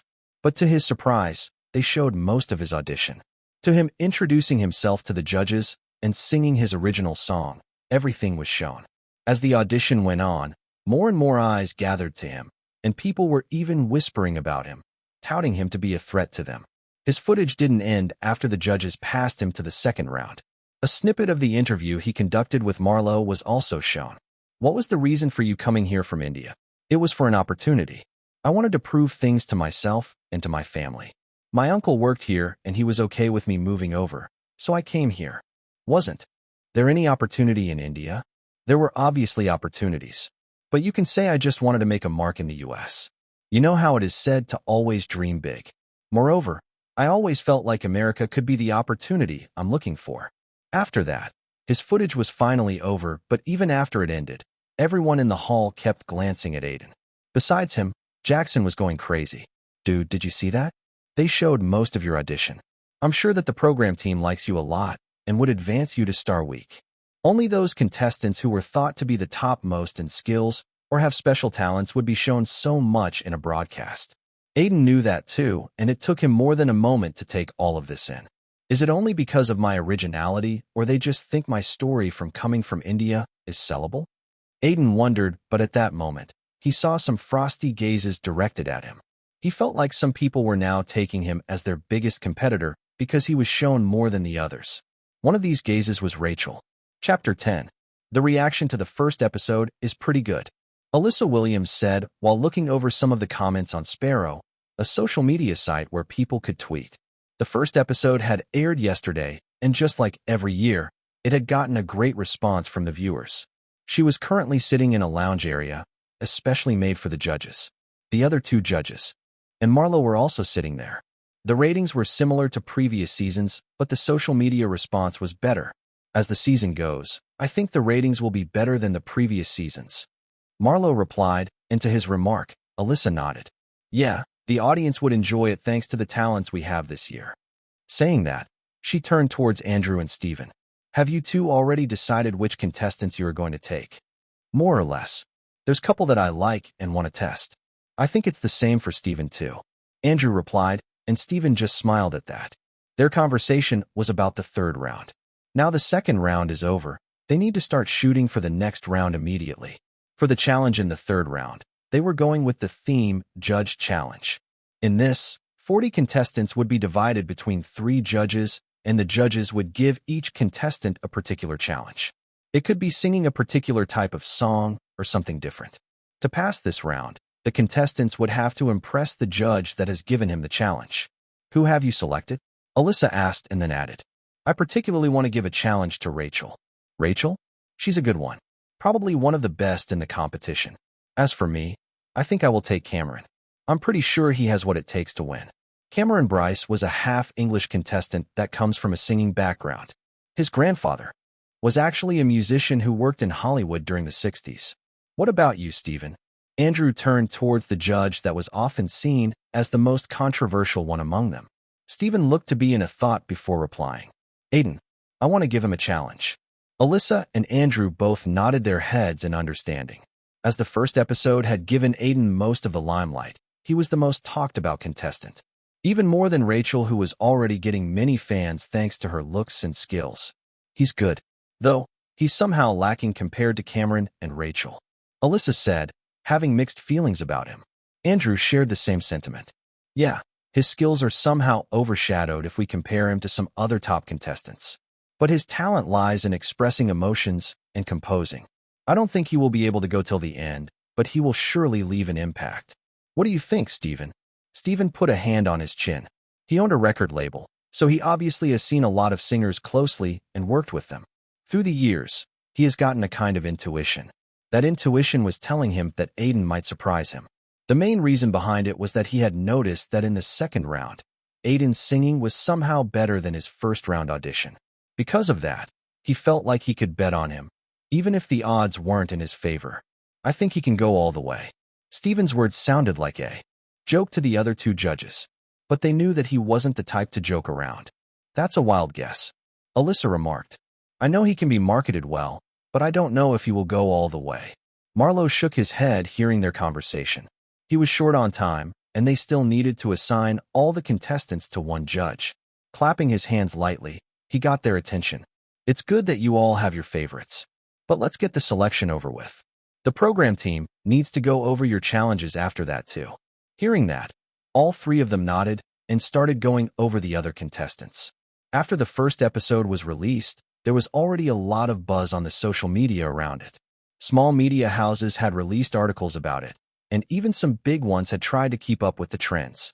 As it was the 3rd season, X-Star already has a lot of following. From its inaugural season, it has attracted a lot of attention, and as the program team has managed to keep up with what the audience wanted, the program has become one of Panther Network's staples. One of the top entertainment blogs on the Internet Gossip Tribunal also posted an article about the first episode of X-Star. From the last 2 seasons, X-Star had been one of the top singing reality TV shows in America and most of the world, and when it was announced that it would return for another season, fans were elated. Yesterday, the first episode of the anticipated 3rd season aired, and it immediately grabbed a lot of eyeballs. Just like the last 2 seasons, the show was judged by Stephen McDonnell and Andrew Maxfield, with Alyssa Williams joining the panel this season. Marlo Aniston also returned as the host, with most of the crew being the same. The first episode was every bit of what the viewers expected from the competition, with fresh new talents coming in with new skills and stories. But somewhere, it also felt the same like the last 2 seasons. Nothing really new. According to some sources, one of the creative producers of the show had been talking about how this season would be a bit different, with new challenges and talents never seen before. The creative producer was allegedly very confident that the 3rd season would break all records of an already successful show. It was rumored that the program team had tried hard to keep the show more interesting, and this season, the judging standards would be higher than usual. Because of that, many are waiting to see some more episodes before deciding on how this show is going to pan out. For now, the first episode has definitely made people interested in this new season. Aside from this article, The X-Star PR marketing team had made several posts on social media sites like Sparrow, and the reception was also quite nice. There were several tweets about the show after the first episode had aired. Tiny girl, just watched the first episode of X-Star. Looks the same as the last season. But the contestants look better. Abdul, it's probably because they all want to look their best in the audition. Though, aside from Rachel, I don't think any of them are particularly good-looking. Huey Lannister, Rachel is seriously so pretty. I loved her, and the others were giving good vibes too. Just I didn't like Brian. Seemed like a girl who bullied people in high school. George R. Margin. I think that Aiden guy stood out the most. I love his surname though. It has that fantasy novel type. This reminds me, I need to finish my novel. Eve Lilly. His name is Aiden. Looks handsome too, and I loved his original. Jones at Eve Lilly, I don't think he performed better than Rachel. Just the program team focused on him more due to his story of coming from another country. English sheepdog. I'm surprised to see Rachel here. She used to be in my high school and was always regarded as a cold queen. Her family is rich. Pretty sure they got her in the show, and she's already selected to be in the finals. Chris Worth. Not everything is fixed, and Rachel did sing well. Her singing skills are really good no matter what anyone says. Her and Aiden probably were the standout from the first episode. Iron Knight. Does anyone have a social media profile of Rachel? I'm asking for research purposes only. Empire of Zenobia. Why are people not talking about anyone other than these two? I love Tristan and James. I hope we see more of them. Troll your mom. I don't think we can decide who is good and who is not from the first episode. Let's wait till other episodes are out. Simping for Will. Did you notice the X-Star MeTube account posted auditions from the first round? Aiden's audition already has 200K views, and Rachel has 180K. BX Zynon. I watched the audition video again. God, they sing so well. Lianich. I hope we see more people in the second episode. I noticed a very pretty Korean girl in the background. Lucifer without balls. When is the next episode coming? Cole Spector. Wondering if there's a reason why Aiden was shown much more than other contestants. Whenever this has happened in the previous seasons, the contestants have gone till the last rounds. Luffy. Hoping to see something special this season. Chapter 11. Main character's name changed from Ishan to Aiden Silvereye. Smiley face. I have thought a lot about the type of challenge, and I decided that I want to be surprised by you. So your challenge would be to sing one of your original songs. When Steven said that, Aiden couldn't help but feel nervous, yet he knew that this challenge was in his zone. Just in the last round, his composing skill had increased. Would you be able to perform it well? I know that telling you to sing an original is a big task, Steven said, trying to make Aiden a bit comfortable. They were currently in one of the lounges set up for the judges, and a cameraman was shooting their interaction from a distance. I have a few originals prepared. Though they are not fleshed out, I believe that I would be able to satisfy you. Good. I give you a week to flesh it out. The original doesn't need to be perfect, but I want it to have an essence of its own. That's my only requirement. I won't disappoint you.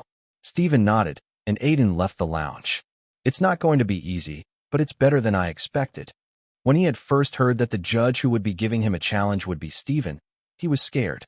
Steven was infamous for scaring contestants with his harsh tones and judgments. He had thought that the challenge he would give would be something way harder, but it was well within Aiden's zone. Hey, can I take a short interview if you are free? As he walked towards his room to prepare for the third round, he suddenly heard Marlowe's voice from behind him. Turning around, he saw the latter standing with a mic in his hand and the cameraman whom Aiden had already gotten familiar with. Yeah, sure. So, how does it feel to be famous? Are you checking your phone every now and then to see what people are saying about you? Marlowe looked at him. The comments about Aiden on social media were plenty. He and Rachel had gotten the most attention out of anyone else. Not really. I checked my phone for a bit after the broadcast. But currently, I am trying to not focus on it. Although he said that, he knew that his social media accounts had been getting a lot of followers after the broadcast. You just got your third round challenge from Steven. Are you confident? Aiden nodded. Yeah, I am confident. It won't be easy, but I think in a week, I can pull off a song that can qualify me for the Star Week. You got a lot of attention after the first broadcast. Do you think the other contestants have started to see you as a threat because of this factor? Aiden shook his head a bit before replying. Well, it's a competition, and everyone is wary of each other. It doesn't matter if I had more screen time in the broadcast. At the end of the day, It's more about our own skills than the skills of others. Do you have a song already made that you will perform in front of Steven? One song did come to Aiden's mind. It was a song that he had tried to compose 3 years ago before he came to the United States. Although it was only a half-finished product, he had a melody in mind. Not exactly. I have something nice to show, but it isn't complete, so I need to work on it first. Marlowe didn't pry further and ended the conversation. This much footage was enough for now. After all, they just needed to show 5-second footage before Aiden's performance. Good luck with your performance. I genuinely hope you make it to Star Week. Thank you. Aiden smiled and made his way to his room. As he only had a week, he needed to perfect the song running in his mind. So, is the preparation going well? We will move to LA as soon as the third round ends and start the shooting for Star Week. I want everything to be perfect. Gary Benjamin, the producer of X-Star, said to the staff sitting in front of him. They were currently in the meeting room, going over the result of the first round and planning for the next few weeks of shooting. Music director, creative writers, PR team head, every central person of the behind-the-scenes team was present here. Marlowe was also sitting right next to Gary. Most of the things are smooth. Even the ratings were pretty good, and with how things are going on, I believe the graph will rise in the coming days. We just need to know who will advance to Star Week to plan further. Gary's assistant said while passing over the rating charts and some other files to everyone. Didn't we already have an idea who we would advance to Star Week? One of the creative writers nodded. More or less, but it's still on the judges. I know, but we need to promote more popular candidates to ensure that we get good ratings, Gary said while looking over a chart when he suddenly noticed something. Alex will sing The Other Side as his third-round challenge. Can he successfully sing it? Alex was one of the few contestants that Gary thought was very marketable. With his boyish charms and good-looking face, he could undoubtedly get a lot of core fans. The Other Side is a hard song to sing, even for famous singers. I don't think he will be able to do it. The music director replied honestly. It was an old song that had become a classic. Because of how difficult it is to sing it. Gary frowned, thinking that it was a waste of an opportunity if he was eliminated so soon. Who's the judge assigned to him? Andrew. Ask him to change the challenge so Alex can pass. At his words, which were akin to order, no one answered. Marlowe was the only one who let out a sigh. We can't do that. It would be the same as going in the exact direction as Popstar. Popstar was the singing reality show that used to air 5 years ago. It was the most popular show of its time, but there were scandals about how the show was primarily fake and everything was pre-decided. It was to the point where reports came out that the show's producers had taken a lot of money to fix the winner and runner-up spots for certain contestants. These scandals forced the show's cancellation, and X-Star was the new alternative that Panther Network came out with. And this time, the network wanted to ensure that at least the results were genuine. Just telling Andrew to change his challenge doesn't mean we control the results. In the end, it's on the skill. We would still be interfering. Marlowe was stubborn in his stand, and noticing that the atmosphere was becoming awkward, Gary gave up. Okay, if Alex is any good, he would pass the round on his own. The atmosphere cooled a little as he ended the argument. Now, let's go over the other challenges. In his room, Aiden was blankly staring at the piece of paper in front of him. He already had the tune figured out and just needed to write lyrics to go with it. But that was the hard part about this song. Lyrics were going to be the soul of it. Aiden just wanted to make the music on the white canvas and paint it with beautiful lyrics. The theme of his song was life, and it was titled Life is a Story. Aiden had gotten the idea to write this when he had watched a movie with the iconic line Life is a box full of chocolates. That inspired him to write a song about the happiness and sadness one goes through in life. But he found it incredibly hard to start the song because whenever he got to it, he would end up with a blank slate even after hours of brainstorming. After all, life was not about one thing. It was incredibly complicated yet simple at times. Describing it in one song almost seemed impossible. I need to think of life. The good parts, the bad, even the frustrating bits. After visualizing his own life experiences, he started to write some words. Minutes turned into hours as he scribbled some words down and then erased them. This cycle continued for hours as Aiden worked hard to write a song to describe life. Chapter 12. For the third round, the official name was Judge House. It referred to the fact that the show would organize the third round performance in a judge's house. Though it was called Judge House, The truth was that the team of X-Star just rented the house, and it didn't actually belong to the judges. During the performance, there would be no live audience. Just the judge who had assigned you the challenge would be there. The other two judges would be in their own assigned houses, looking over the performance of other contestants. This way, the shooting would go faster. It took almost 3 days for Aiden to finish the song. It certainly was the most difficult song to write for him. There were tons of pieces on love or breakup, and many of them would even sometimes sound generic. But this song was different. Aiden had put his heart and soul into it, and for the rest of the week, he had practiced it day and night, though he had also taken enough breaks not to strain his vocal cords. Finally, on Sunday, the date of the performance was here. Sitting in the waiting room in the judge's house, he felt a tinge of nervousness. Sighing a little, he wiped the sweat off his brow and tried to control his beating heart.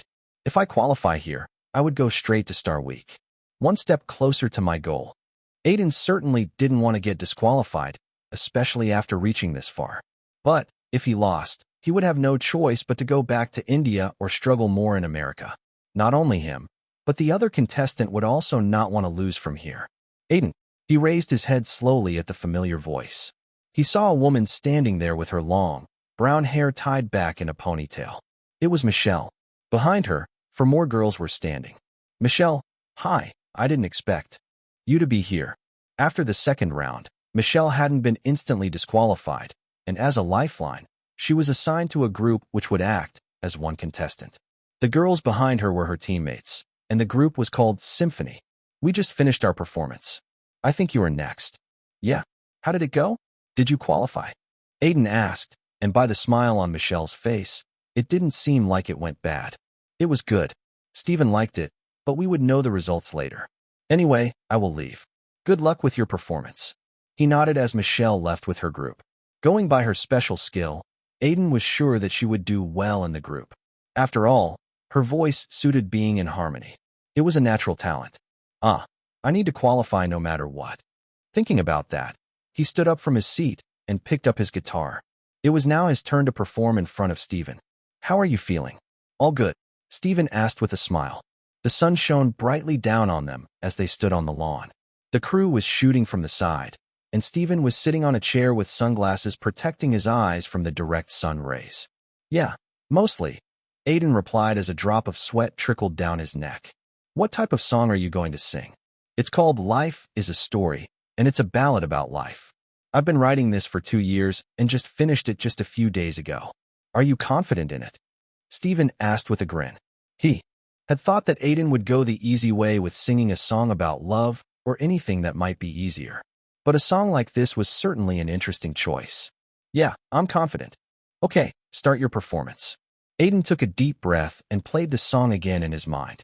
His nerves were raging, but he repeatedly tried to calm his mind. Focus, focus, focus. He chanted it like a mantra, and somehow, it helped calm his nerves down. Then, after a few seconds, he finally started his performance. His fingers strummed the chord of his guitar, and a soft humming sound came out of his mouth. When Aiden practiced this song, he wanted it to feel soft and comfortable, and his sweet voice provided exactly that. The first verse came precisely 15 seconds into the song. I used to wonder what life means. Maybe it's just the reason for dreams. Or maybe it's more, but I won't know. But it's fine. In the end, that's how our lives flow. The first verse was sung incredibly soft. It was as if Aiden was whispering. And at the end, he even started gently humming.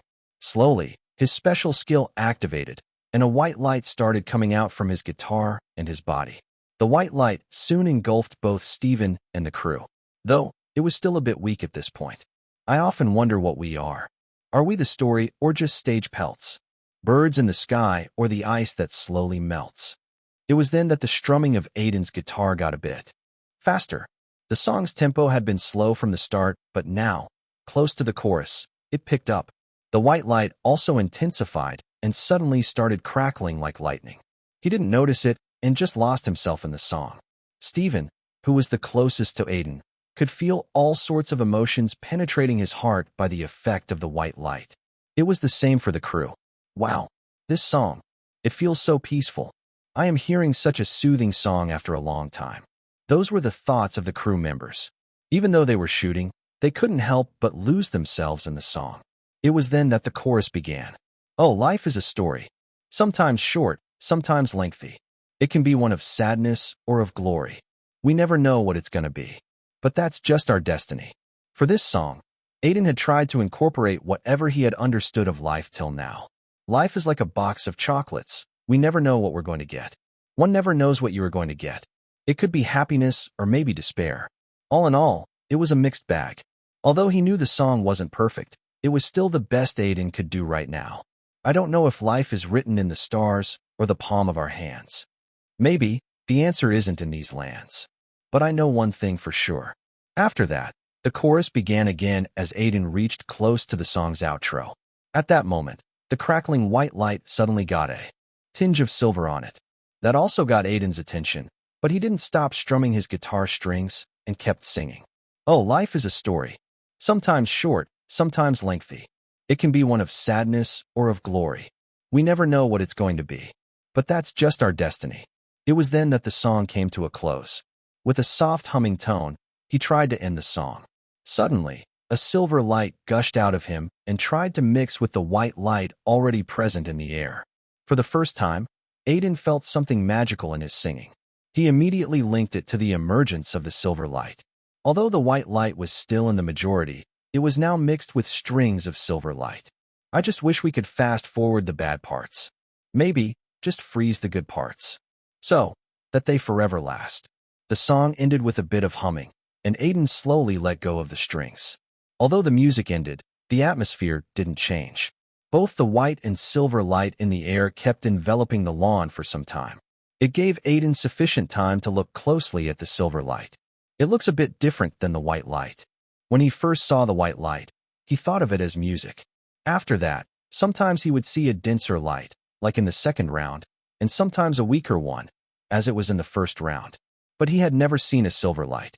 Examining it further, Aiden felt like it was like a stronger version of the white light.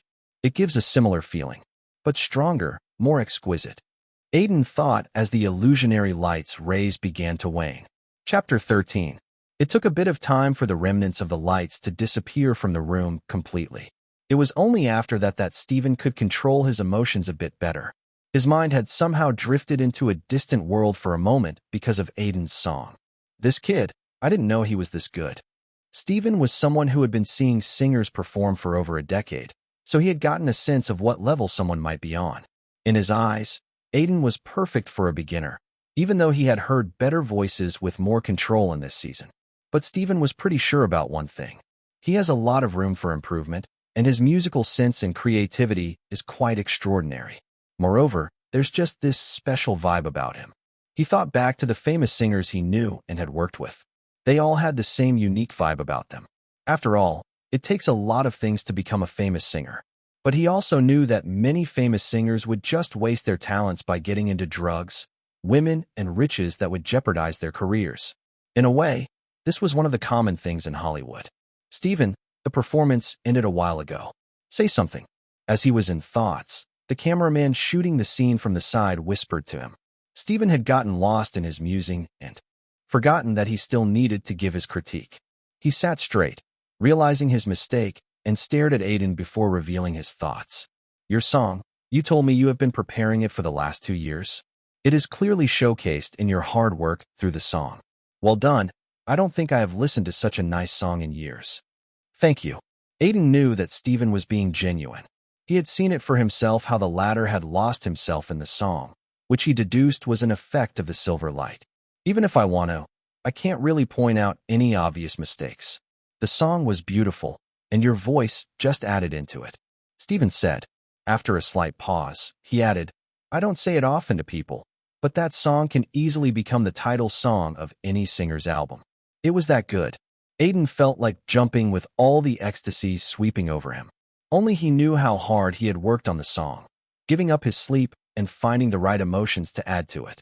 And in the end, he had finally succeeded. It was to the point that Stephen, who was known to be the devil judge, was praising him. Although he seemed friendly currently, Aiden had seen him make contestants cry in the past seasons. As he was spotting a big grin, Stephen suddenly said something that cut off his newly unfolded wings and brought him back to reality. Now, let's come to singing. Honestly, the other judges and I have told you that your voice is magnificent, but I believe it could have been better for a song of this much potential. Aiden's grin disappeared a bit at those words. Even the camera crew were a bit surprised because Steven was only praising the song till now, but now he had suddenly taken a 180-degree turn. Only the oldest of the crew knew that it was his habit never to overpraise the contestants. As the competition goes further, the level of singers also increases, and I feel you might lack compared to them solely based on singing. Aiden had a feeling that Steven was only saying that to scare him off a bit, but it was also true that his singing ability was quite lacking compared to others. He knew it better than anyone else because of his system.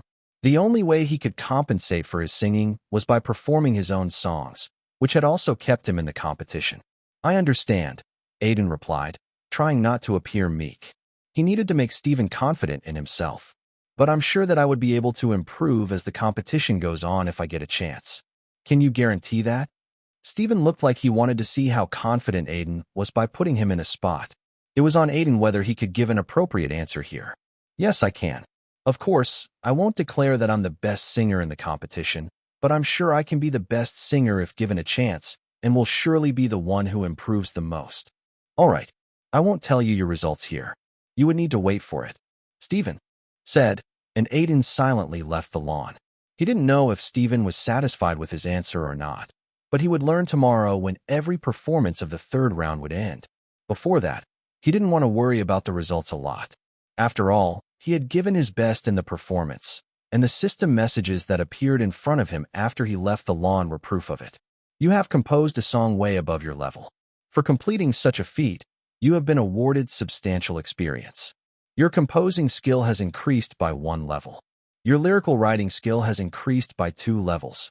You have given a performance that has managed to push your limits and given you a glimpse of what the future might hold for you. A large amount of experience has been granted. Your singing level has increased from basic grade 8 to basic grade 9. You are close to breaking into basic grade 10. There's a small chance of silver light appearing during your performances. I have never gotten so many system messages. Aiden read through all of them one by one, and for a second, he completely forgot what Steven had told him. In front of him was the confirmation that he was improving.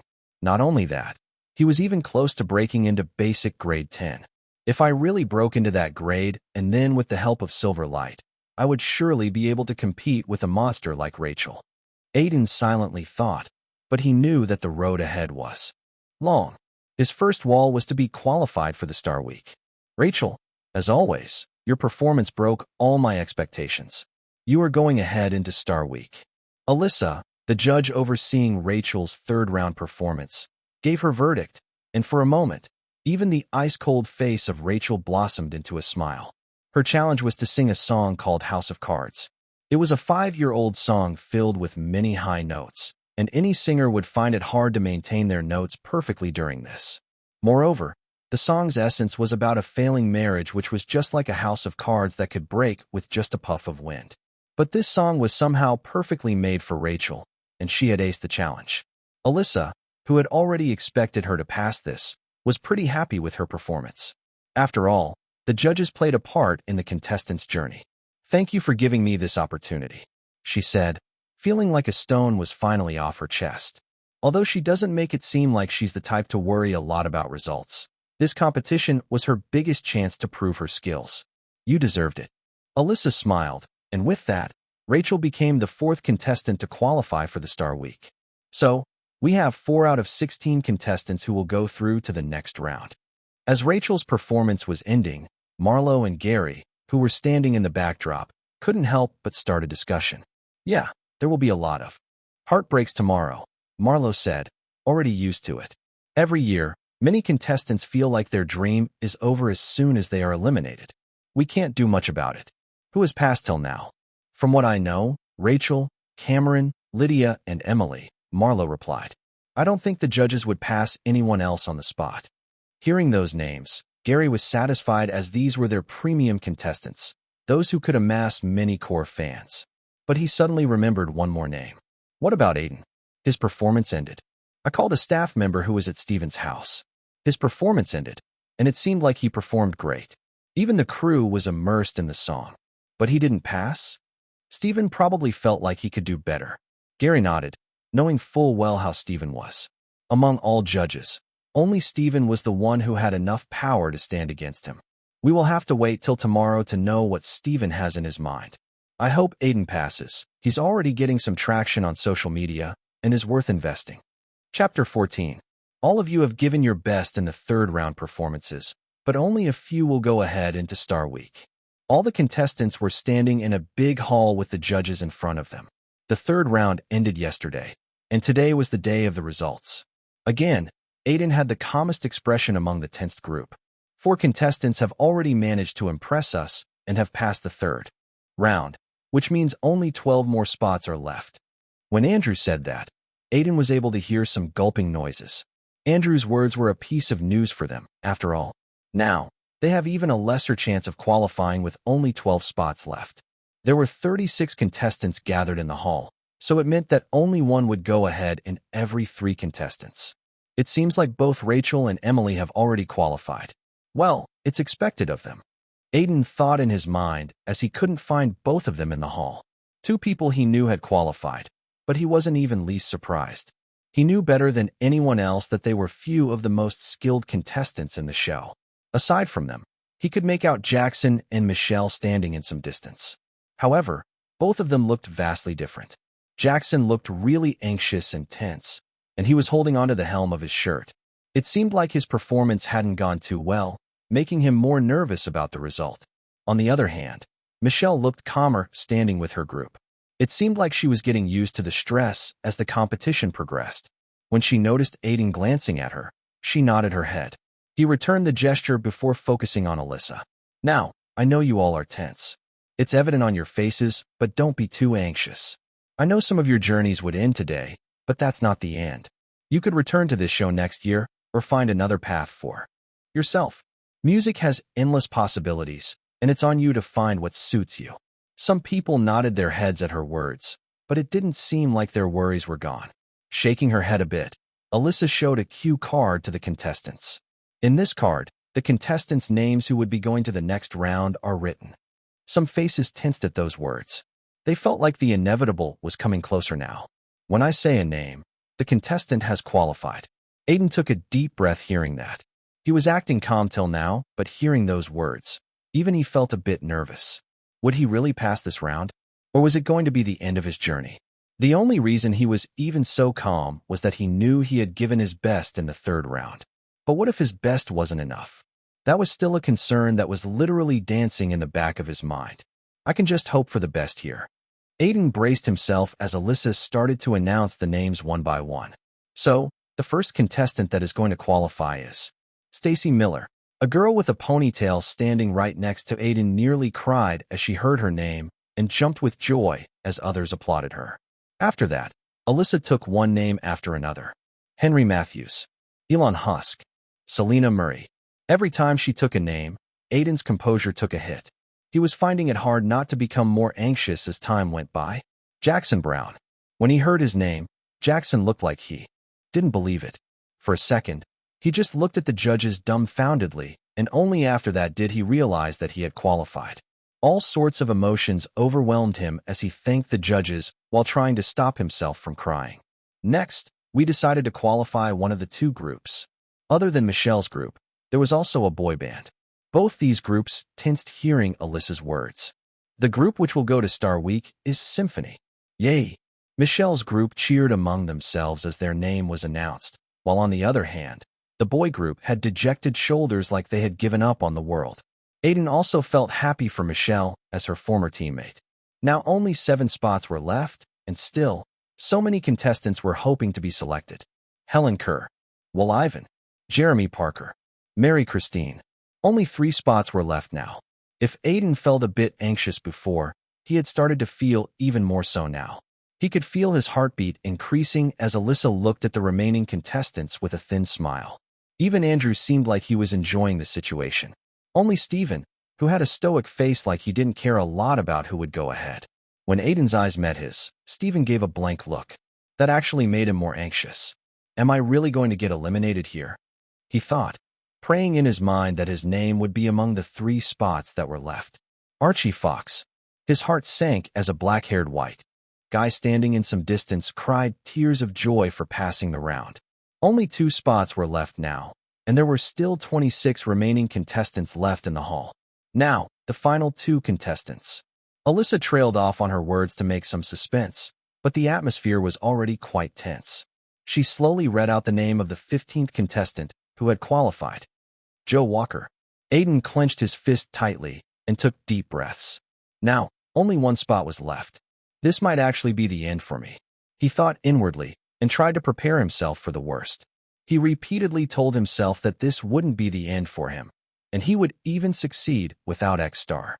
But maybe those were empty words, and like everyone else, Aiden was also afraid of being a fail. Aiden Silverite. He blinked his eyes repeatedly as he suddenly heard his name. What? Congratulations. You are the final contestant to qualify for the Star Week. Alyssa smiled as she said those words. It took a while for him to take in that sentence.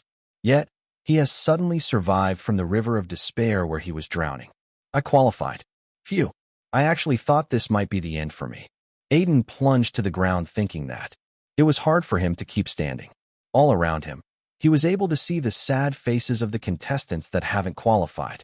Some were even crying as the judges consoled them that it wasn't the end of their musical journey. But Aiden knew that words were only just that. They might make you feel better, but there was no guarantee that you would find a path for yourself. I need to do my best to not become like that, he thought as he stood up. His true test would be starting next week with the start of Star Week.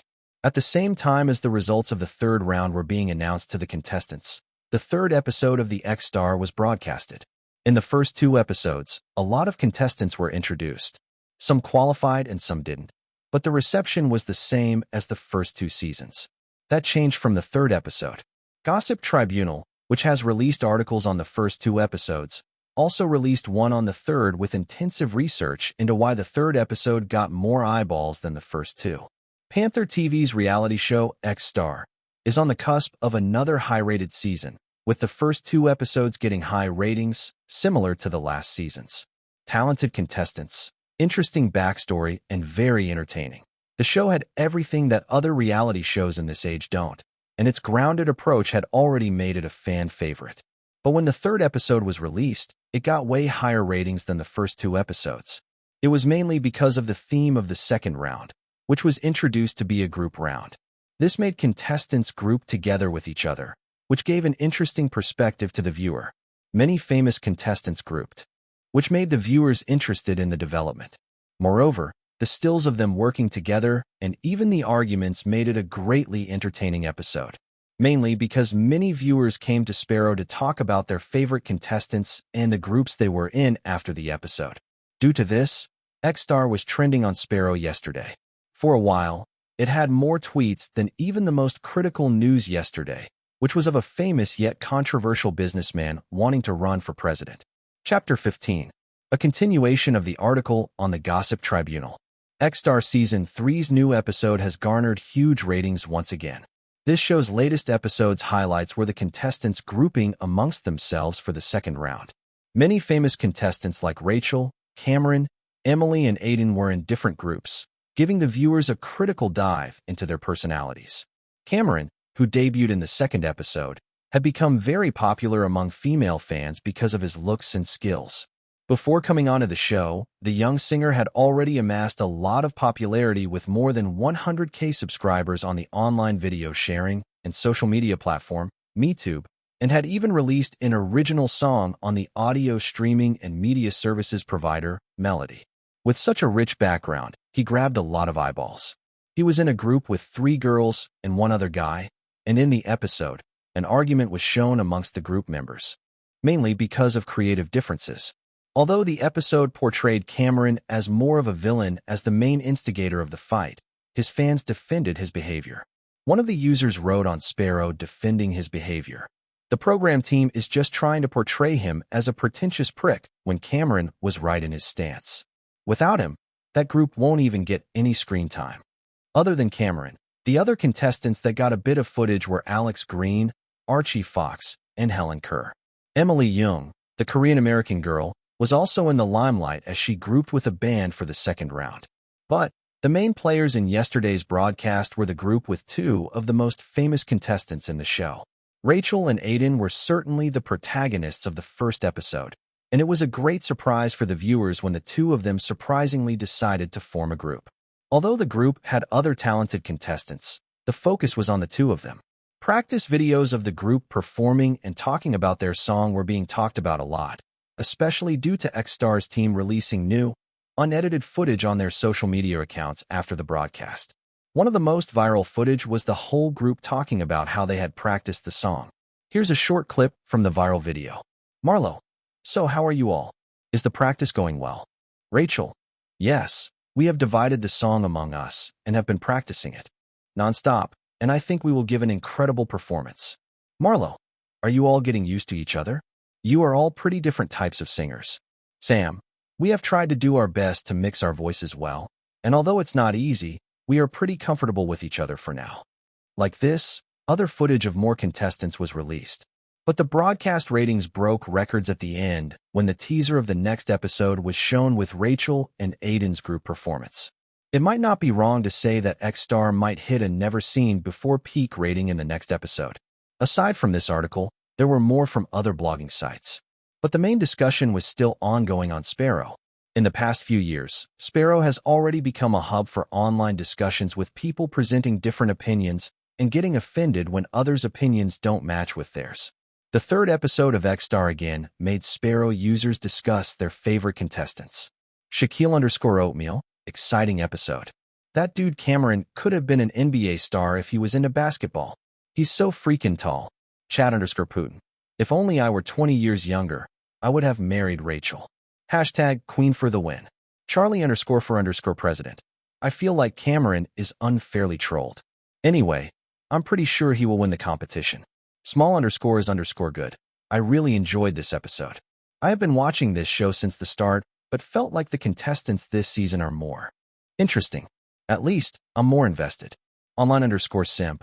I didn't really expect them to get grouped together. Their expressions were great when the judges announced the second round. Kind of funny because they must have been thinking everyone else was a competitor. I_you'll_lot. Cameron seems like that rich bad boy type. I don't know if that's his personality or just a persona, but it's too cliché for the current times. Rather than him, Aiden gives a fresh vibe. Jamie Cameron: Rachel can be a movie star with those looks. Speaking with experience. You_Wizard_Harry. Is it only me that's gushing over Aiden and Rachel working together? Both look like they would go a long way. I wonder what they were talking about in the stills we saw during the broadcast. BS_cursed_fanfiction at you_Wizard_Harry. They're probably talking about the song. Or it might be about something else. Who knows? Why hate June? Did you all see the next episode's teaser at the end? I can't wait. Superheroes_for_orphans. I feel like we are getting a lot of compelling contestants this season. Unpopular opinion. Rather than Aiden or Rachel, I feel like Cameron is much more talented. Agent 47. He seems to be more talented. More like trained since childhood. He talked about how he had taken singing classes since he was a kid, so he obviously seems better than the rest. But I'm rooting for Rachel. Why Asians are slim? I'm on team Emily. Have a thing for Asians. Info A is, God, this is getting interesting. I really hope they don't always focus on popular contestants. Popularity doesn't always mean talent. Anyway, it's too early to tell who will win. Will_is_go D. Aiden gonna be the new champ. He has that X factor in my eyes. If you listen to the teaser of the next episode carefully, the song by Ciro seems a bit different. I'm pretty sure Aiden changed some stuff in the song. He's the only one who has shown composing skills till now. Fuck_the_sun at will_go D. Wow. I never noticed it until you pointed it out. Amber_turd. Is it only me who's rooting for a romance between Rachel and Aiden? My romantic self wants some gossip. Sleepy Joe, too early for romance. Want World War III 4 memes. Rachel, take my everything. I want to worship you as my goddess and treat you like a queen. Can someone DM me her social media? Chads_don't_simp. Can someone ban the guy above me? Where's that Martian when you need him? The internet has a lot to say about the third episode. Aiden muttered as he closed his phone off. He was currently standing in the middle of LA International Airport. His flight had just landed, and now he was in the lobby with his suitcase in hand. The shooting of X-Star had shifted from New York to Los Angeles, so all the contestants who had passed the third round would now be brought to the new location. Aiden, why are you standing in the middle of the lobby? Let's go outside, or the bus will leave. Someone called him from behind. He turned to see Jackson standing there with his suitcase and backpack. I was just checking some comments on Sparrow. Oh, there are a lot. I checked them last night. Some contestants like Cameron and Rachel are even getting fan pages. Jackson pointed at two people who were walking in some distance. Rachel and the blonde-haired Cameron. I even saw some comments saying that they will make a fan page for you. Aiden just smiled at that, and they started walking towards the lobby entrance. What about you? He asked, looking at the red-haired kid. Aren't people making fan pages of you? Not many are talking about me, to be honest, as I wasn't really shown a lot. He looked a bit sad, but then added, anyway, now that I have qualified for Star Week, the program team would give a lot of exposure to every contestant, right? Anyway, see this. Jackson suddenly took out his phone and showed him a Sparrow account titled Jackson Brown Fan Club. You made this? Aiden asked, and Jackson nodded. I can't wait for people to make my fan page. I can do it myself. Some people have already followed it. Want to join my fan club? Jackson asked in a goofy manner, and Aiden didn't know whether to laugh at it or not. In the end, he still joined the former's fan club. After that, they sat on the bus that had come to pick them up. It was the first time Aiden was in LA, and he couldn't help but notice that this city was much different from NYC. The clear blue sky, the spacious streets, and the casual atmosphere with a unique vitality in the air. It was certainly different from the bustling streets of New York, but he also felt like he could get used to it. At least, until the end of X-Star, this was his new home. Chapter 16. In LA, the production team had already prepared the set of X-Star. It was quite similar to the set they had used in the last two seasons with some minor enhancements. As for the contestants' living quarters, it was right beside the set with separate rooms allotted to everyone and a shared kitchen that they could use anytime, whenever they felt like it. Aiden probably was the most pleased about having a separate room to himself. He liked privacy, and a whole room to himself meant he could work on more songs and practice without anyone disturbing him. As for the start of Star Week, the program team had given the contestants 3 days to get used to LA and sightsee, if they wanted, before the start of shooting. Many contestants, including Jackson and Emily, visited renowned places in LA. After all, the city is internationally known for being the home of the rich and famous, Hollywood, the main home of major entertainment companies, crazy traffic, ethnical diversity, and the second largest city in America. With about 4 million people, this place is also called the City of Angels. It has a lot of places to see, including Hollywood Studios, Griffith Park, the Getty Center, Santa Monica, Venice Beach, and even art and history museums. This place was almost an entire world in itself. But instead of exploring the city, Aiden just spent time in his room, occasionally going out for strolls. It wasn't like he didn't want to sightsee, but he wanted to improve his skills more than the other contestants. Due to him having a system, he perfectly knew where he stood compared to others, which prompted him to grind his levels and decrease the difference between them as soon as possible.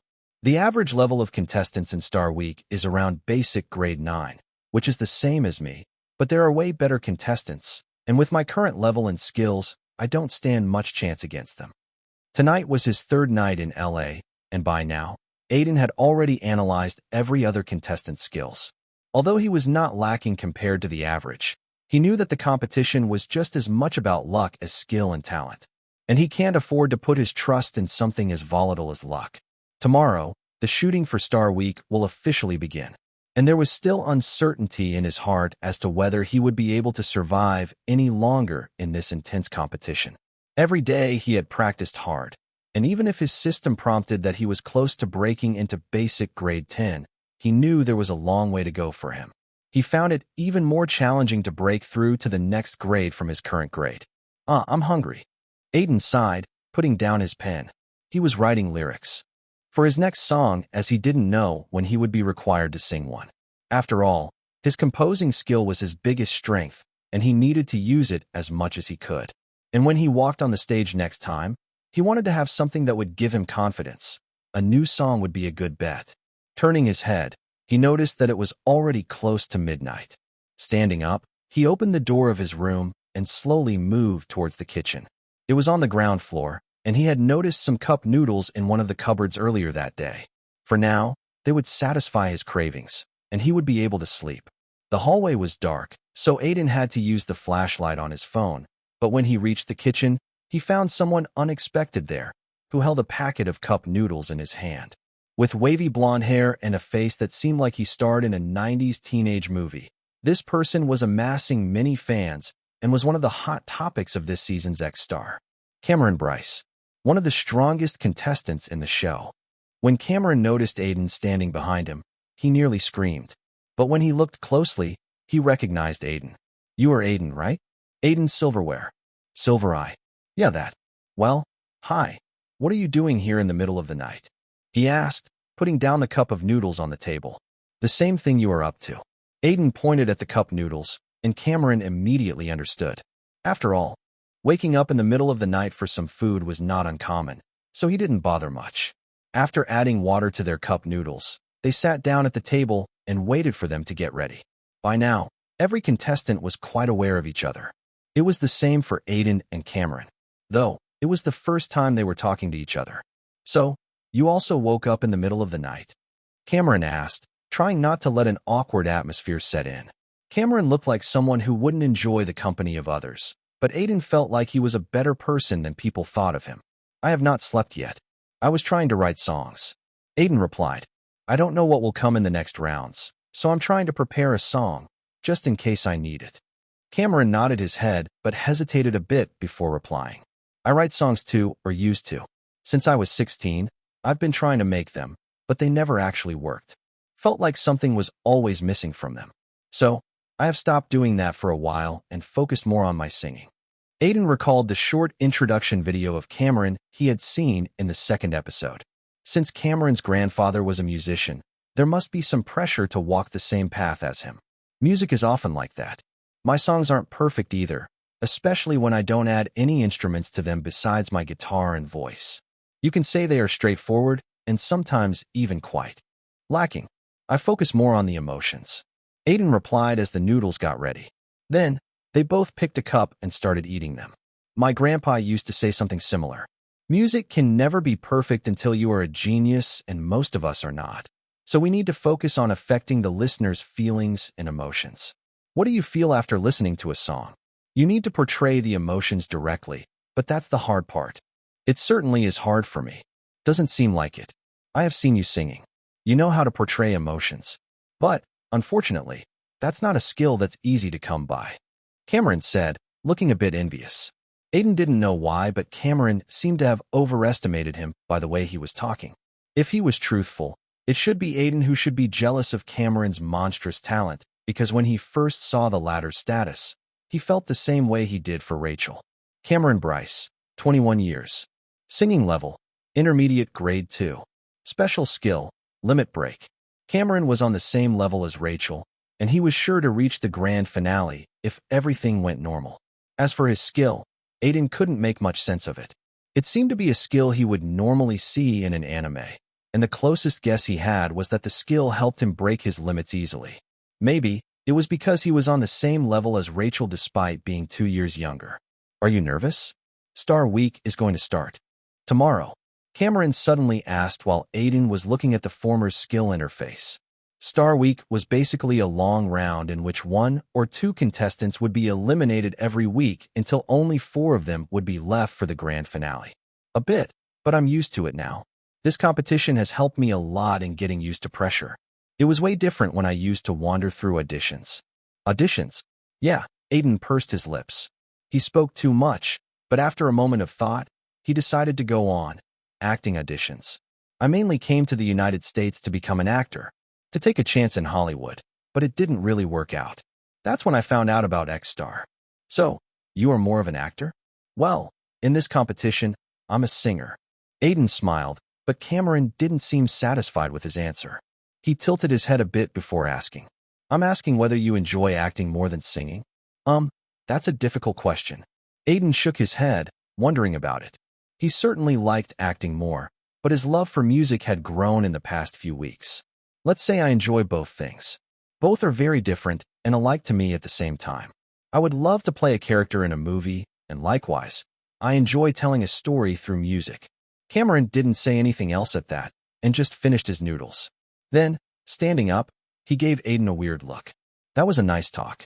I will see you in Star Week.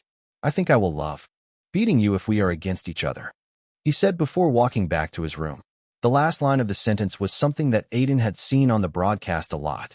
Although Cameron turned out to be a good guy, he had a bit of edginess. And he got annoyed because I also act weird. Chapter 17. Rachel was rich. From her childhood, she had lived in luxury, going to the finest school in London, then to the best high school, and then to a famous college. She never had to worry about money, a resource most of the world loses their sleep over. But reality was far from different. Her father and mother never got along well, and there were always fights in the family. Being the youngest of her siblings, she was always compared to them, and more often than not, she was made to believe that she wasn't enough. No matter what she does, she can't be as good at studies like her elder sister or good at sports like her elder brother. The atmosphere was never good, and maybe because she was frustrated with her father, her mother would often scold Rachel a lot to siphoning off her frustration. But things truly became worse when her mother found out that her father was cheating with another woman. She still remembered the face of her mother as she was screaming at her father with tears. Her siblings were old enough to deal with it, but she wasn't. She was just 9 back then. It affected her a lot mentally, and maybe it was after that she became cold. It was just to deal with people, a defense mechanism. She didn't want anyone to get close to her, as she has already been hurt too much at a young age. If someone got close to her, they would leave. That's what she had experienced, and in the end, she could only depend on herself. She felt like it was better to be alone than hurt. She might be cold, act like she doesn't care, but in the end, it's just her personality now. After years of acting like that, the act became a reality. The only thing she ever liked and was good at was singing and music. Thanks to her being from a rich family and learning instruments being something taught in high society, she was able to learn more about music. Still, her wanting to take music as a career was something that was never taken seriously by her family. They wanted her to get a more respectful job and get married into another rich family. Although they were rich, traditional values never left. They just evolved a bit. That's why, as soon as she graduated from college, she went to America, wanting to have a fresh start without her family surname, deciding what she can or can't do. And in the end, X-Star was her first big opportunity. X-Star is the best opportunity one can get to do something I like. I know being a singer isn't easy, and I don't even know if I'm talented enough, but I really want to give my best to try to win the competition. Rachel was currently in the middle of an interview just before the next round was going to begin. Marlo was doing an interview of every contestant one by one to edit it in the broadcast.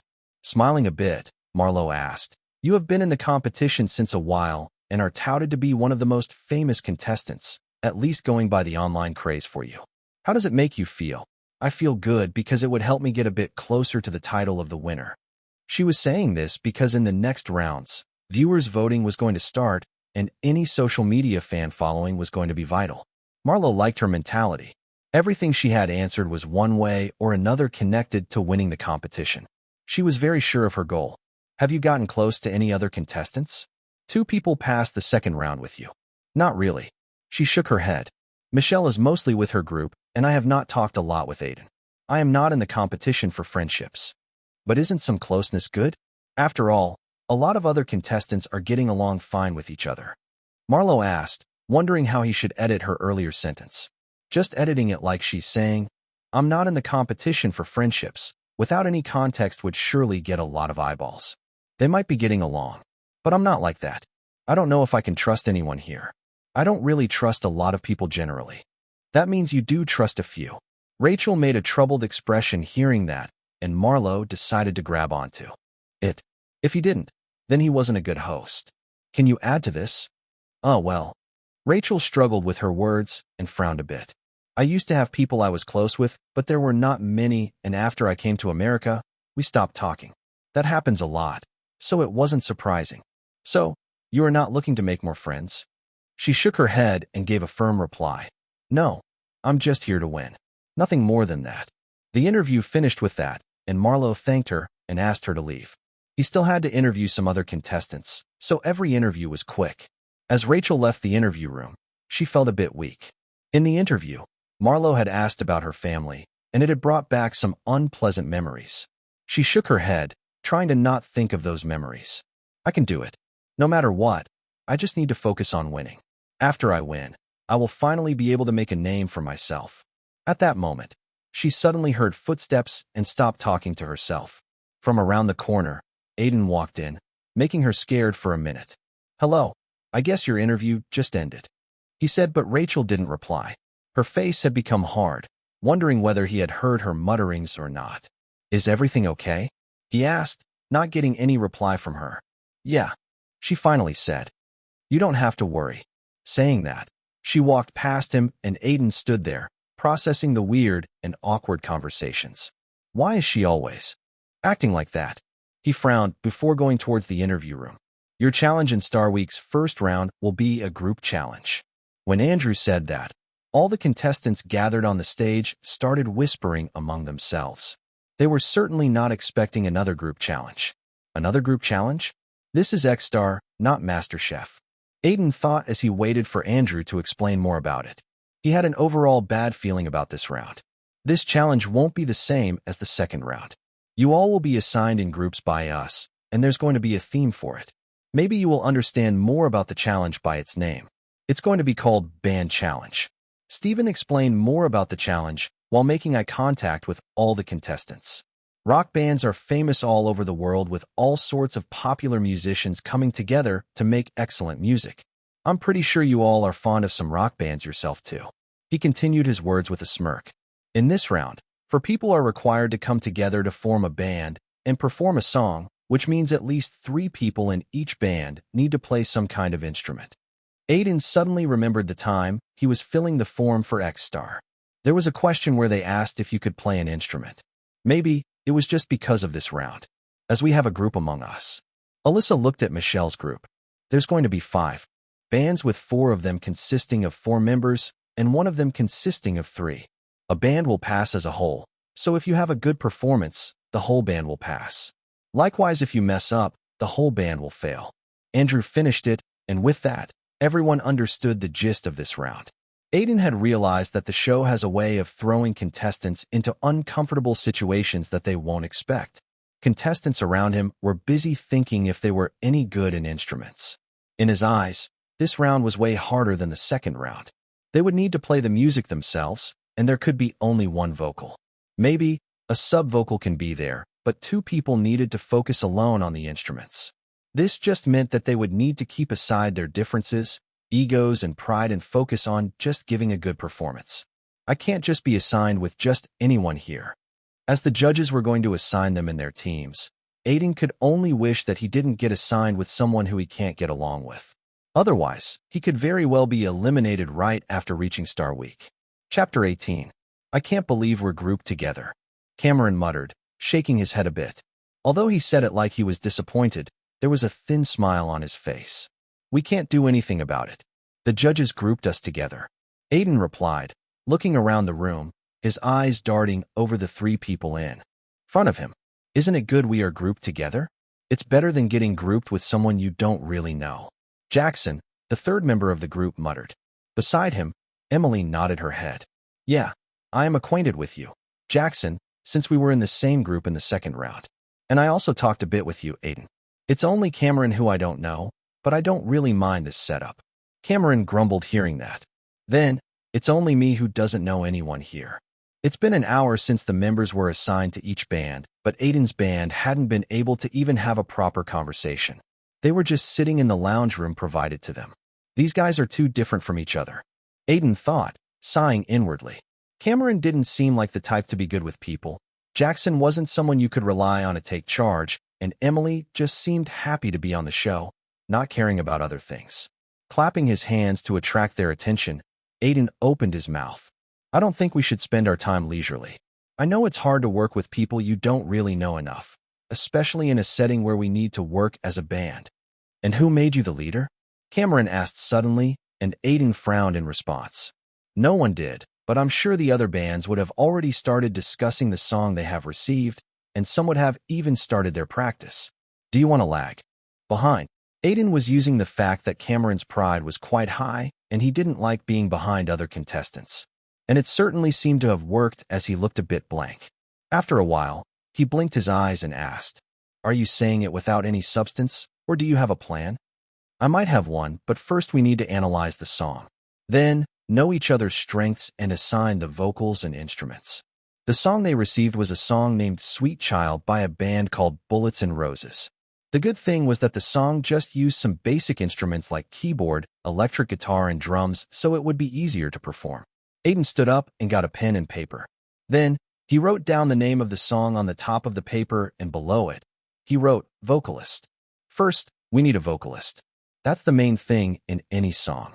All of us are here because of our singing, but only one of us could be the main vocalist in this band. Cameron seemed like he wanted to say something, but Jackson beat him to it and raised his hand, like he was asking permission to speak.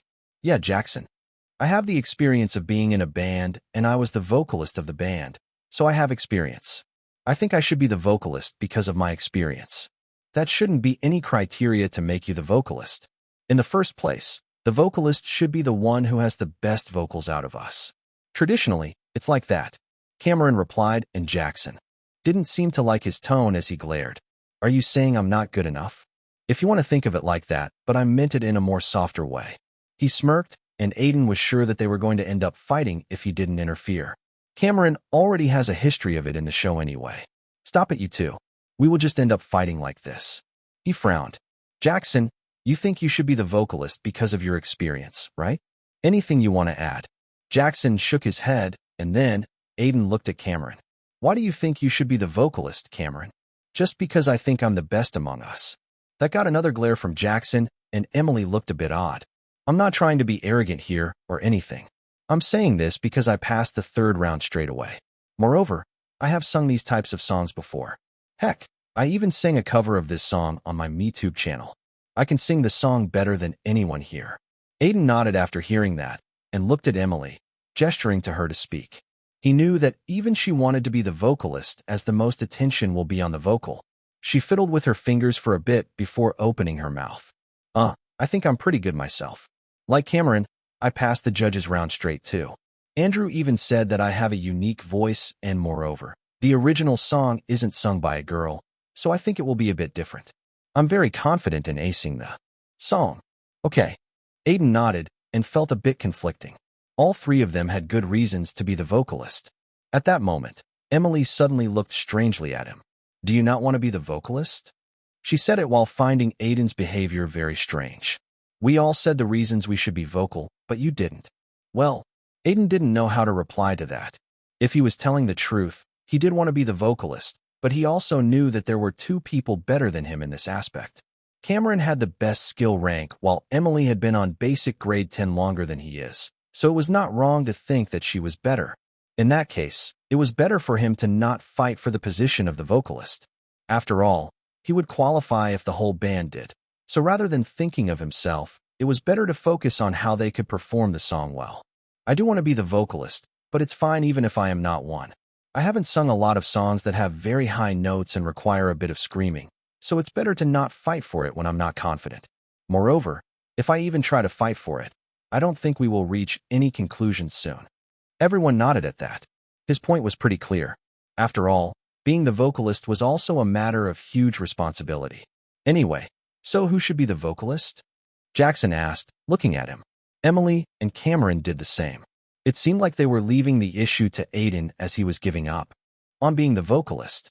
"This would have been difficult if I didn't have my system," he thought, before glancing at Cameron. "I think Cameron should be the vocalist, both because of his singing ability and the fact that he knows the song. Moreover, he's one of the top-rated contestants in the show, and we all know that." Cameron grinned like he had won a battle, while both Jackson and Emily looked a bit disappointed. "Well, Emily could be the sub-vocalist alongside me. I can play an electric guitar or a bass. Can you play the keyboard?" he asked, looking at her, and she nodded her head. "Yeah, I can do that." Now, only Jackson was left, and he felt a lot sad due to the fact that only he won't be the one singing. Knowing that he needed to explain the reasons he hadn't selected Jackson, Aiden said, "Jackson, it's not like I didn't think you won't be a good vocalist or a sub-vocalist, But there are reasons. What reasons? As you know, it's a round where we are going in as a band, so we need to think of who is going to play the instruments too. Cameron is going to be the vocalist, and Emily on the keyboard. I will be handling the electric guitar, so drums are still left, and I think only you can play it among us. Anyway, if we perform well, we all will qualify. Aiden still remembered how Jackson had told him that he had learned how to play drums from his older brother, but as there was already a drummer in his band, he had instead become the vocalist. Jackson still looked a bit disappointed, but he also understood where Aiden was coming from. It was at that moment that Aiden's system suddenly showed him a prompt. Congratulations. You have unlocked a special trait due to you proving yourself to be a successful planner. Now, you can see the instrumental skill of other people. The levels in the instrumental skills range from level 1 to 10. Chapter 19. When Aiden saw the system prompts before him, he felt like it was his lucky day. He always had a feeling that what he was seeing of his system was not everything. It helped him improve his pre-existing skills rapidly, but there was surely a lot more to it. That's why, when he saw the system prompts telling him that he had unlocked a special trait, he felt like his doubts had turned into a reality. This will surely help me out in the future, he thought in his mind. Checking the instrumental skill of someone would be vital if he had his own performances in the future. Is there anything on my face, Aiden? You have been staring at me nonstop. Emily suddenly spoke, feeling a bit uncomfortable from his gaze. He was looking at his system prompts, but since Emily couldn't see those, it felt like he was staring at her face. I'm sorry, I was just thinking about something. Is that so? Or you just got a crush on her? Jackson smirked. Emily glanced at the latter, and her expression revealed she didn't appreciate such remarks. No, I didn't, Aiden said and changed the subject. Let's begin the practice now that we have discussed the song. They all nodded and left the lounge room and headed towards the practice room. The program team had allotted each band a separate practice room, so it was very comfortable. As he walked, Aiden tried to use the new special trait he had unlocked. He was very curious about the level of his instrumental skills were at. Aiden Silvereye, 24 years. Singing level, basic, grade 9. Acting level, basic, grade 9. Instrumental skills. Asterisk guitar, level 5. Asterisk keyboard, level 1. Asterisk flute, level 3. And proficiency of instruments is now divided into level 1 to 10 instead of grade 1 to 10 to avoid confusion with other skill proficiency system. Aiden had learned guitar for a long time, so he was happy to see that he at least was middle level in it. As for the keyboard, he just knew the very basics and couldn't play it very well, and the flute was something that he had learned in India. Let's check the others, he thought and glanced at Cameron, who was walking ahead of him. Cameron Bryce, 21 years. Singing level, intermediate grade 2. Instrumental skills, asterisk guitar, level 5. Asterisk bass, level 4. It was mostly the same as him. Though he knew how to play 2 instruments, Cameron didn't really seem like the type of guy who would be interested in learning instruments. Next was Emily, who was walking just beside him. Emily Young, 21 years. Singing level, basic, grade 10. Instrumental skills, asterisk keyboard, level 4. Asterisk piano, level 3. Her keyboard level was pretty fine, and Aiden thought that she would be able to perform Sweet Child well because, in the end, the keyboard's part was very minimal. Last is Jackson. I know he has played a lot of instruments. Aiden thought and quickly checked his skill interface, not knowing that he would be shocked. Jackson Brown, 18 years. Singing level, basic, grade 7. Instrumental skills, asterisk drums, level 7. Asterisk guitar, level 3. Asterisk bass, level 3. Am I seeing it right? Aiden couldn't help but look at Jackson's status with round eyes. He had thought that having level 5 in guitar was pretty good, but Jackson had level 7 skill in drums, which clearly meant that he was super talented in playing the drums. After all, level 7 was almost touching the top level. I don't think he even knows where his talent lies. At first, Aiden had thought of Jackson as someone who had reached Star Week on luck. At least, that was the case if he just goes by the stats. Jackson had the luck of a romantic comedy anime protagonist, barely surviving every round. But he had never thought that he would be so talented at playing the drums. Now, how should I exactly use his skill? That was the main question roaming in his head. I think we should do it a bit differently. We are clearly missing the sync in the second verse. Yeah, and try to sing that part a bit slowly. The pace will pick up in the chorus. Yeah, okay. I know what to do, Cameron said, glancing between a sheet of paper containing the lyrics and Aiden. They were in the practice room, and it had already been 2 hours since they started practicing for the next round. At the start, they were pretty bad since they didn't know if they would be able to keep up with each other, especially Cameron and Emily, who were making many mistakes like missing a beat or forgetting the lines in the middle. Even Aiden looked out of place with the electric guitar in his hand. Only Jackson was able to play the drums perfectly. In the 2 hours practice session, he was brilliant. Aiden could vouch for that, as he constantly kept an eye on him. Moreover, he could say with guarantee that Jackson's skills in drums were way better than his singing skills. I really want to find a way to use his skills. Otherwise, I feel like I'm missing an opportunity. Aiden grimaced in his mind. He wanted to make the drum part more critical in the song, as he knew Jackson would be able to show his skills the best only then, but he didn't know how to do it. Finding his behavior a bit strange, Emily tapped him on the shoulder. Are you okay? You seem out of place. Yeah, I am okay. I am just thinking of an idea to make the song even better.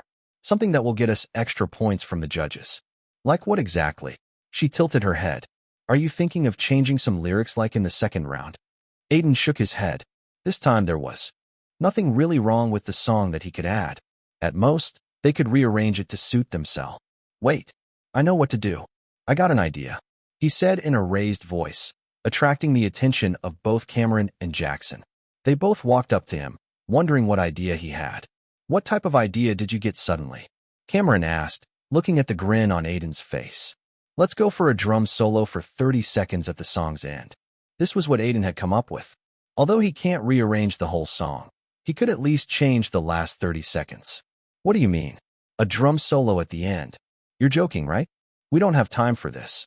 Cameron looked like he had heard the most absurd joke, because this song was more about the bass and guitar than the drum. Hear me out. Aiden took a deep breath and started explaining his idea. I'm pretty sure we would be able to pass this round with our group, but I don't think the song will leave any lasting impression. People would say that we sang the song well, but at the end of the competition, no one will really remember it. Aiden, what are you trying to say? Emily raised an eyebrow, finding his words both weird and intriguing. I'm saying let's make the performance memorable. It worked when I did it in the second round. Changing lyrics wasn't a lot, but it made a very good impression on the judges. This song has nothing to change, but we can omit the last vocal part. Why would we do that? So that the judges and the live audience get an electrifying drum solo. It won't be hard, considering that the last part of the song has a 10-second drum and bass part with the vocals breaking through it in the end. We can just remove the vocals and the bass and give them a drum solo that makes their hearts beat faster. Both Cameron and Emily imagined the idea in their head, while Jackson already loved it.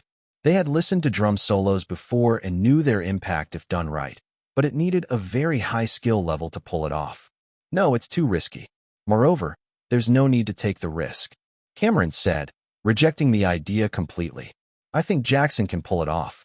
Aiden countered, looking at Jackson, who nodded his head rapidly. Yeah, I'm pretty sure I can pull it off. Drums were my first instrument, so I practiced with them for hours.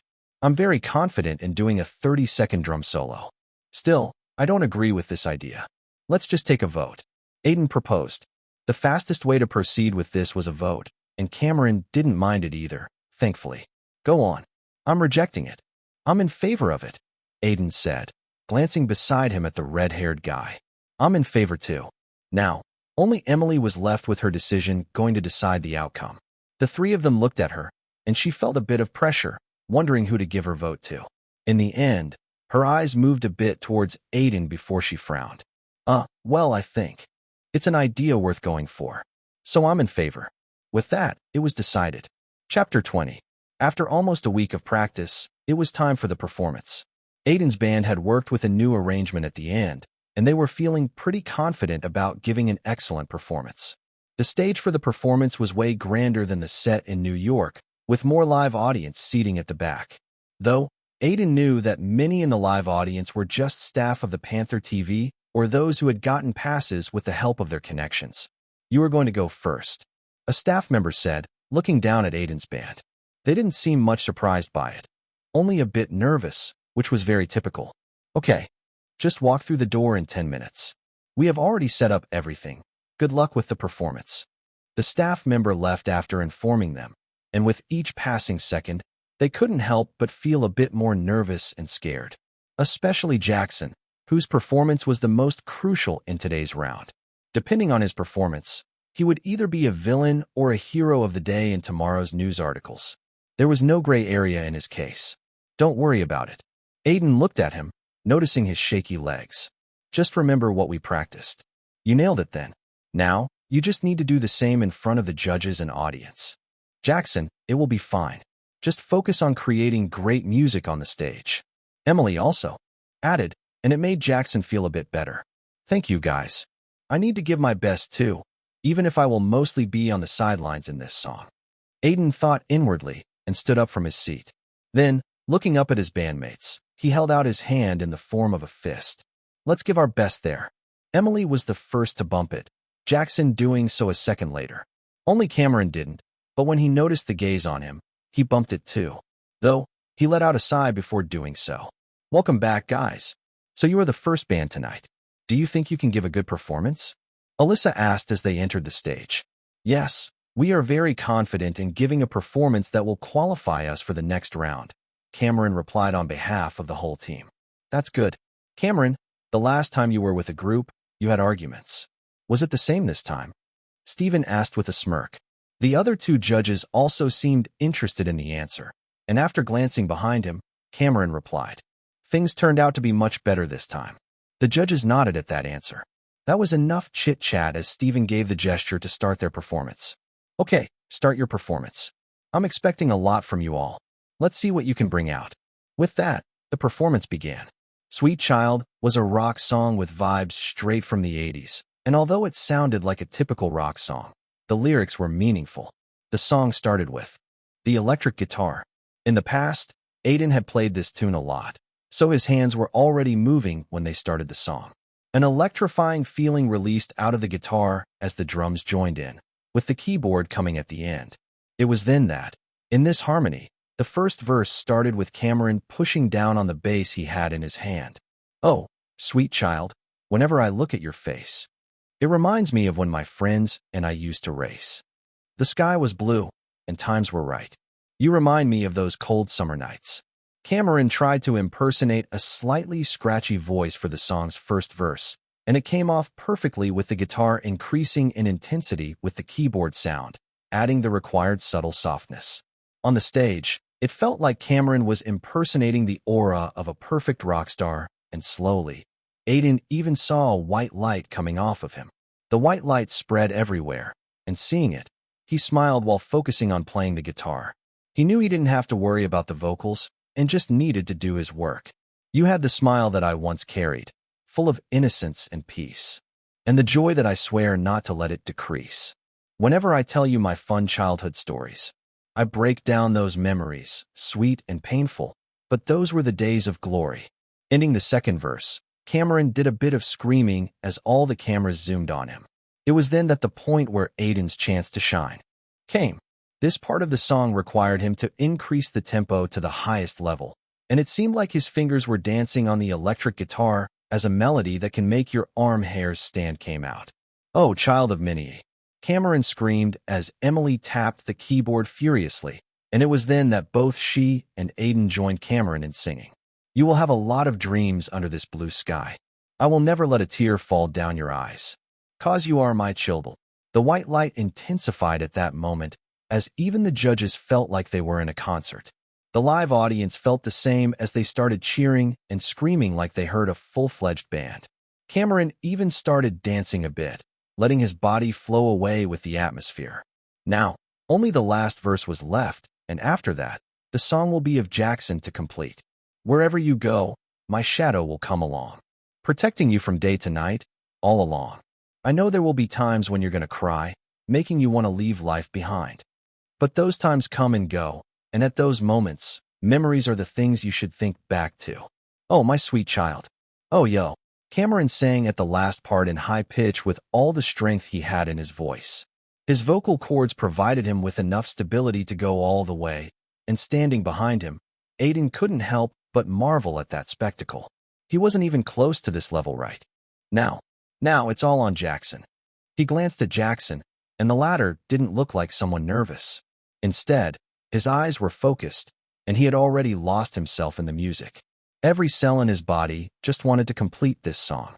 After singing the last verse, Cameron stepped away, even if half a minute of the song was left. And at that moment, Jackson completely took over. He hit the bass drum and released a pitch boom on the entire stage. His hands moved like lightning as they hit every part of the drum, the tom-tom, snare, the bass drum, everything. It felt like someone had set off fireworks in the music as Jackson showed every ounce of his talent to the judges and the audience. For 30 seconds, the world was his stage, and he awed everyone in just these few seconds. It was so brilliant that his other band members stared at him with wide eyes. It was even more spectacular than the practice sessions. There was already sweat forming on his forehead, but he didn't care about it.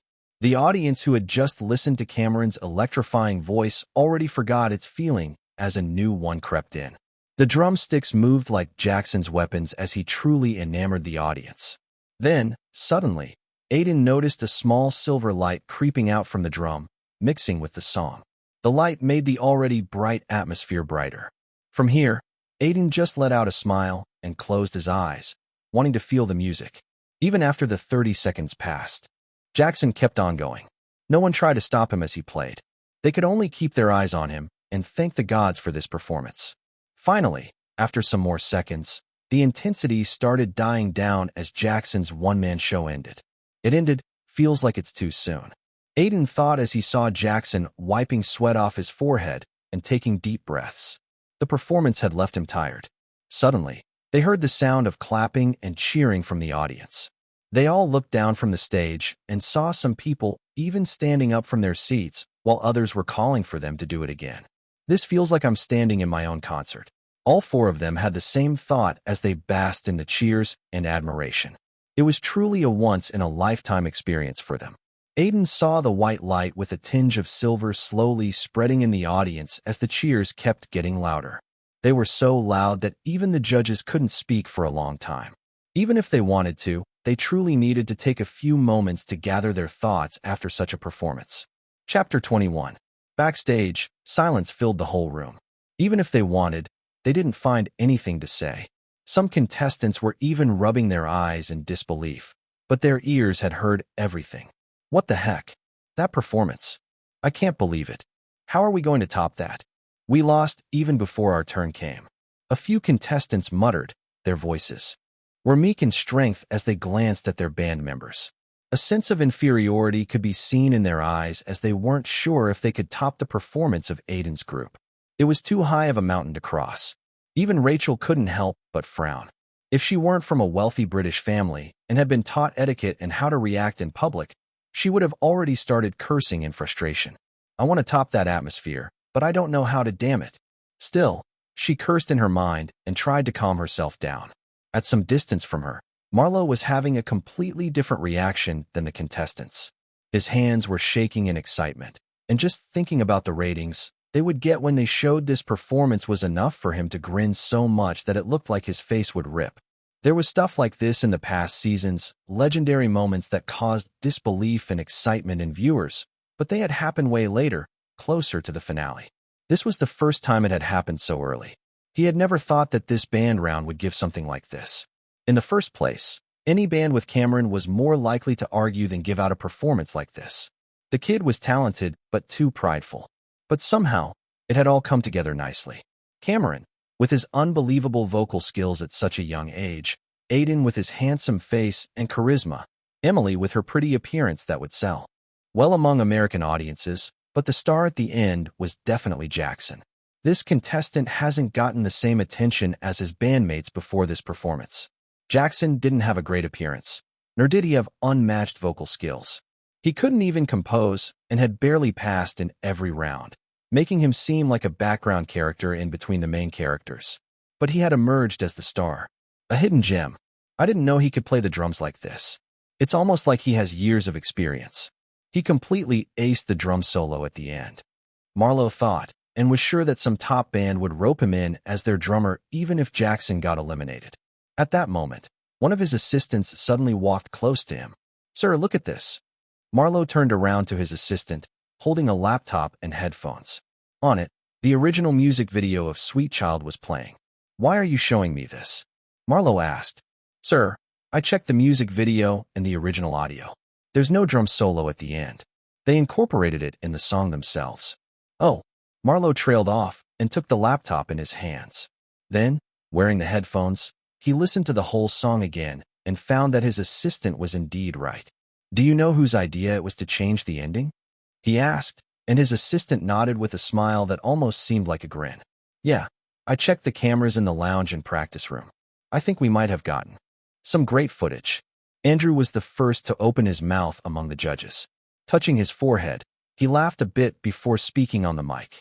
"If I'm being very, very honest, I don't think I can judge this. It's too good to be judged." The band members cheered at that. Jackson looked like he wanted to dance right there on the stage, even if he was tired from the performance. "That was great. Really. I try not to be harsh on the contestants, but I can't find anything to point out with this performance, even if I want to be harsh. Good job, you all. Really a great job you have done." The audience clapped at her assessment. With this, they had already gotten approval from 2 judges and were going into the next round. "What do you think, Stephen?" Andrew looked at Stephen, who was silent till now. Then, with a smile, he opened his mouth. "I think it's a pity." His words caused some unrest among the audience. "I think it's a pity that they are not a real band." As he completed the sentence, Aiden took a deep breath. In the past seasons, Stephen hadn't liked the performance even if everyone else had. This time, it was different. "If you were a real band, I would have surely signed you up after this competition. You were that good together." Finishing that, he looked at Jackson. "Your drum solo at the end was one of the best I heard in several years. Take my advice, and you would be far more successful as a drummer than a singer." Jackson seemed to be in some thoughts, but he shook his head and replied, "I want to focus on singing for the time being." "I understand that, but come to my label if you ever thought of becoming a drummer. I think I might be able to help you out." "Thank you." This was as high a praise one can get from Stephen, and Jackson also knew that. That's why he was very grateful for the others. He had never gotten such an evaluation since the start of the competition. After that, the judges gave out their evaluations separately on each band member, with Cameron getting the highest praise after Jackson, and Aiden and Emily were commended for being the perfect support. After all, without the 2 of them, Cameron and Jackson wouldn't have been able to stand out so much. In the end, the judges touted the performance to be so good that they were ready to announce the results on the spot.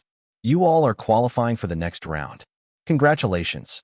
Emily was the most excited one after the judges qualified them. She screamed in joy and hugged both Jackson and Aiden, who were beside her. She even roped in Cameron for a group hug. Although it was a bit awkward, everyone was able to understand her emotions. They were the first band to qualify, after all. Right after Aiden's band performance ended, the second band was called in. Aiden was pretty relaxed now that he knew his results. He and his bandmates just enjoyed the performance of the other bands. Though, he was constantly thinking of one thing. None of them are as good as ours. The other bands didn't seem to have that harmony that their band did. Although the performances weren't bad, they couldn't be called great either. It was barely in the middle. They also looked to be very nervous due to Aiden's band performance. One band even messed up in the middle with the vocal forgetting their lines.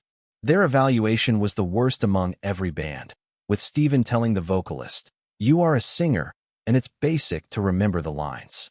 Very basic. You are not a chicken with a small brain, are you?" That was very harsh on the vocalist, who even started crying a bit, but he was sure that just that clip would give the show some more ratings. After all, no viewer hated drama. Reality shows were all about it in the first place. If Aiden had to point out who was the second best, it had to be Rachel's band. He hadn't talked to any of her band members, but the performance was completely a one-man show or, in this case, a one-woman show. Rachel carried her whole team, who weren't even able to support her perfectly. They kept missing a beat or a chord, and despite that, Rachel kept going. Her vocal skills were on full display, and it was a good performance just because of her. Even the judges pointed it out, criticizing her bandmates. Only because of her they qualified for the next round. Aside from that, there were not a lot of good performances. Michelle's girl group was the only other band that was good. They had already gotten used to singing with each other, and that clearly showed in the performance. In the end, the judges eliminated the band whose vocalist had forgotten his lines, making the total number of contestants 12 from 16 in one go. But for Aiden, it was a very memorable week. He had qualified into the next round and had even gotten a great skill. At this point, he didn't know that he would get into trouble due to the infamous devil's editing. Chapter 22. Move like that. Move like that. Move like that. I. The sound of his phone alarm ringing woke up Aiden. Rubbing his eyes, he picked up his phone and saw that it was 10 p.m. It had been a day since the band round had concluded. Tomorrow, they would be given the challenge for the next round, and Aiden was a bit worried about it. I don't know when I will reach basic grade 10. He thought as he stood up from his bed. Then, stretching his body a bit, he left the room, feeling hungry. Since he took a nap in the evening, he missed dinner time, but there would surely be some snacks in the kitchen. Walking downstairs, there were a lot of thoughts in his mind, ranging from eating something good to worry about the competition. But when he reached the kitchen, he saw that it was already full of other contestants. When they saw him entering, they looked at him with weird eyes. Aiden stopped in his tracks as he felt like the eyes on him were a bit different than usual. The contestants were looking at him very strangely, and for a second, he wondered if he had done anything wrong. It's surely not because I missed dinner, he thought, and saw Jackson taking steps towards him. He was looking at him with the same eyes as others. Aiden, you were sleeping? He asked, with a bit of hesitation in his eyes. Yeah, what's wrong? Did something happen while I was sleeping? Well, yeah, another episode of X-Star broadcasted today, and your interview was in it. Well, you should check it out yourself, but don't show your face to Rachel. She looked like she would kill you if she found you. Why? Aiden titled his head to the side, finding Jackson's words and expressions stranger and stranger every second. Just check it yourself. Taking out his phone, Aiden opened up Sparrow and saw that X-Star was already trending. Opening it up, he saw that there was an article with his name right on the top. What the fuck is this? He cursed, reading the article's title. X-Star's new episode breaks all records. The group performances ended with the reveal of Aiden's crush on Rachel. When did I get a crush on her?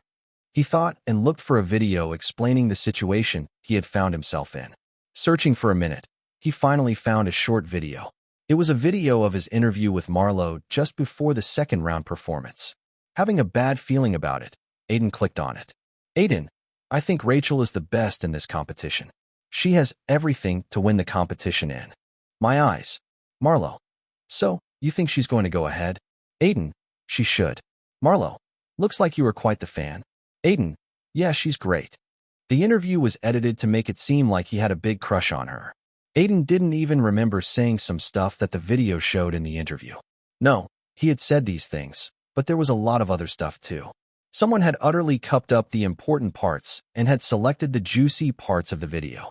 In fact, he had never even said the last line in the first place, but in the video, it felt very natural. Anyone would think he had a crush on her after seeing this. That damn Marlo. A report by Gossip Tribunal on the new episode of X-Star.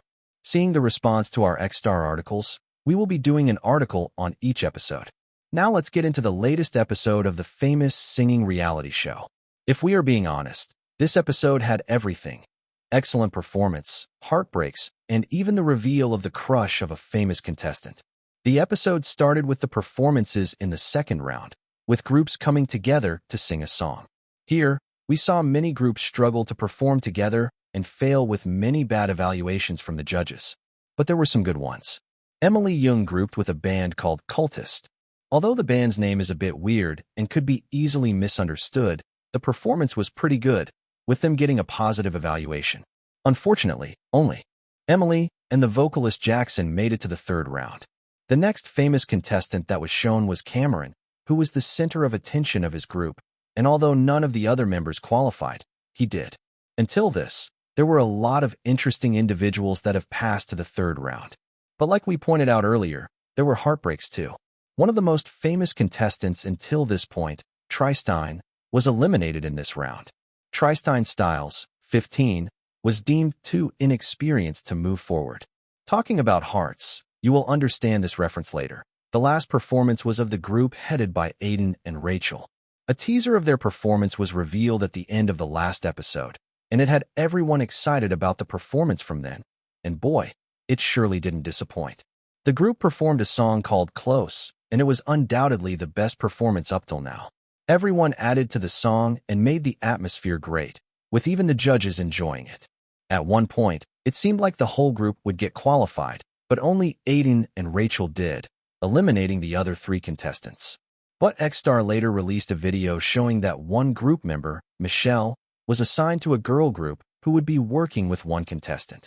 But the most talked about part of the show was still the interview shown at the end. The interview was with Aiden Silvereye, where he talked about his group member Rachel and how he found her great and was a big fan of her. His comments came off as him having a crush on her, and although no one expected this scenario, netizens quite liked it, especially after their performance together. Aside from this article, Aiden also read comments about him on the internet. Feminist_guy, anyone saw the new episode of X-Star? Felt like the best episode of this season. Orange is the new purple. I loved how Cameron had the Sigma attitude. Man, not caring about anyone and just focused on winning. Tristan Simp, new. How can they eliminate him? Anyway, I will be transferring into his high school in a week. Hee. TikTok is ding-dong at Tristan Simp. Are you what people call a Yandra? Do you carry a knife too? President_potato_plump. I really enjoyed this episode. Cameron's my fave, but I didn't know Aiden looked at Rachel like that. Interesting development. Never gonna give you up. Man, I don't blame Aiden for having a crush on her. She's hella pretty. Man going for a princess-looking girl. Never gonna let you down. I love the song by Rachel's group. The last bit sounded fake to me, but it's a reality show. Anyway, I love Close. I will be hearing it on a loop from now on. Never gonna run around and desert you. It felt like an overall good episode. Great songs. The contestants are pretty talented. Reminds me how these reality shows help make old songs famous again. Like I'm Your Father. I was cheering for Aiden and NGL. He and Rachel would look great together. They have sort of a harmony. Hollywood Insider. Been years since I saw Silvereye as a surname. Exciting days are coming. Hashtag X-Star. I love you 3000.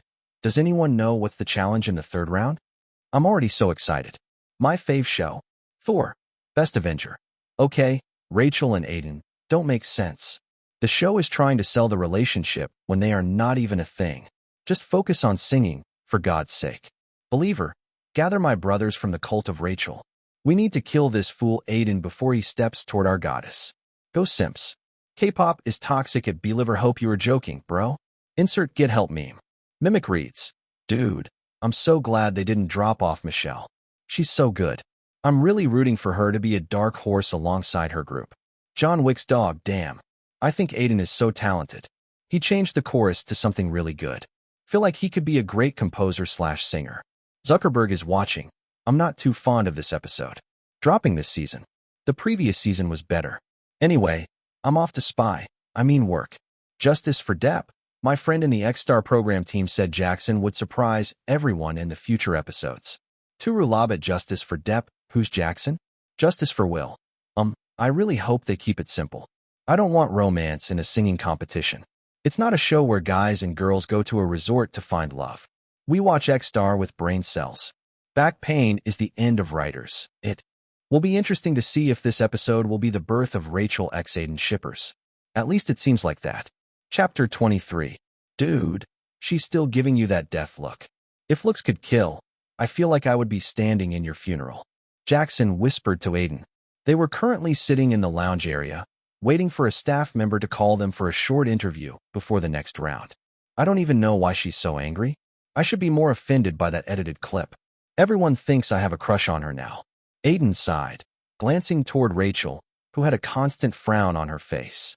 Since last night, they had not really talked with each other, and even if he wanted to talk to her about the last episode, he didn't know how to approach her. I think it's because it affected her image. Something like that. I mean, people are talking about her now, so she obviously won't feel good, especially when she was dragged in. Jackson gave out his reasoning, and Aiden agreed with it. Though, if he was being honest, it wasn't his fault either, but Rachel was surely going to think of him as guilty. I will talk to her when I get the time. It's better to clear up any misunderstandings. Aiden felt Rachel's reaction was natural, but his anger was directed towards Marlo and the program team, who had edited his interview in this way.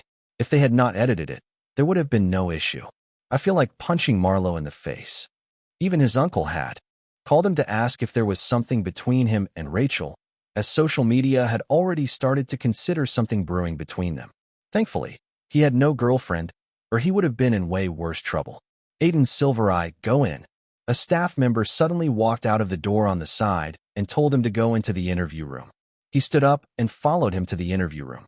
Marlo was sitting alone in the room, reading a file that had a list of questions on it. A cameraman was shooting everything from the side. As Aiden sat down on the seat in front of him, Marlo gave out a sheepish smile. How are you feeling? Very bad. Thanks to you. Aiden simply replied, trying to get straight to the point. What did I do now? Don't play innocent. You know what's going on with social media. The clip was clearly edited, but people don't know that.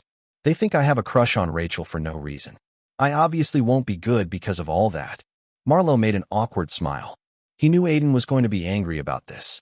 The program team had edited it to add some spice to the program, but it somehow got out of proportion. Knowing that he can't just ignore it, Marlo answered. Look, I'm sorry. I understand what you are going through, but trust me, this went worse than I thought. I agreed to add it, thinking it might come in handy to make people discuss a topic related to X-Star. After all, people love to gossip, but this went way out of proportion. How? Because of many things. One of them is that you and Rachel have gotten a small following, so those fans talked a lot about this.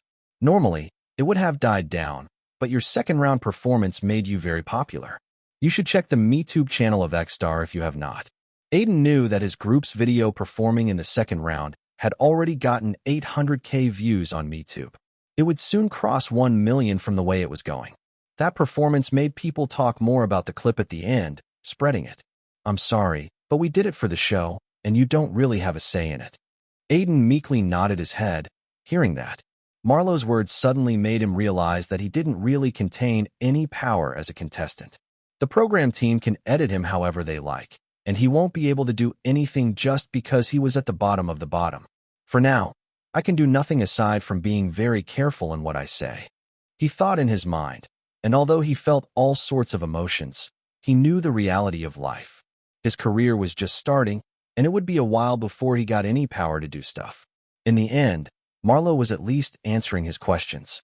He was sure that if it was someone else, they wouldn't even give him an answer. I understand.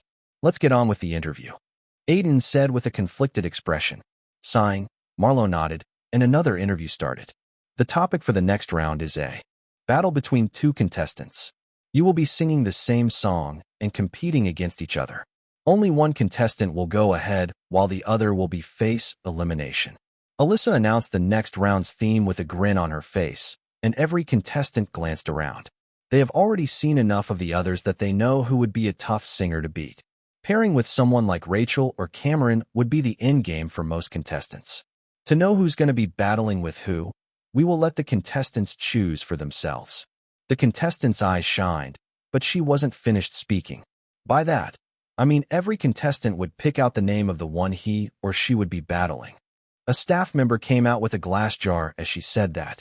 Aiden was able to see small pieces of paper in the jar. They have the contestants' names written on them. We will name a contestant, and he would come here and take out a chit. Andrew said and looked around the room before his eyes locked onto one contestant. Jackson, you go first. Okay. With hesitant steps, Jackson walked toward the glass jar. Everyone's eyes landed on his back as he put his hand inside the jar and took out a chit. Please, someone easy. He prayed in his mind and passed the chit to Alyssa, who opened it up with a big smile that looked a bit mocking. Jackson, the contestant you will be facing, would be Archie Fox.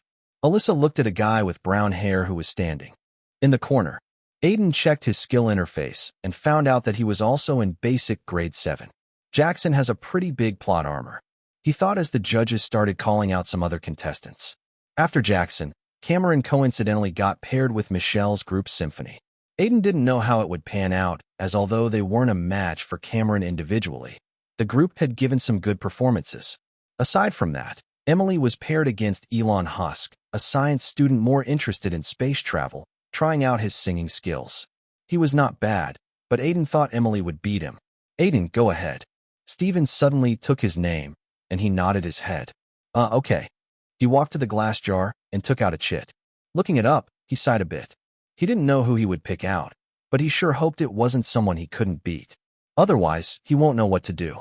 Bring that shit to me. Yeah. He passed it to Stephen, who opened it up, and for a second, his eyes looked a bit surprised.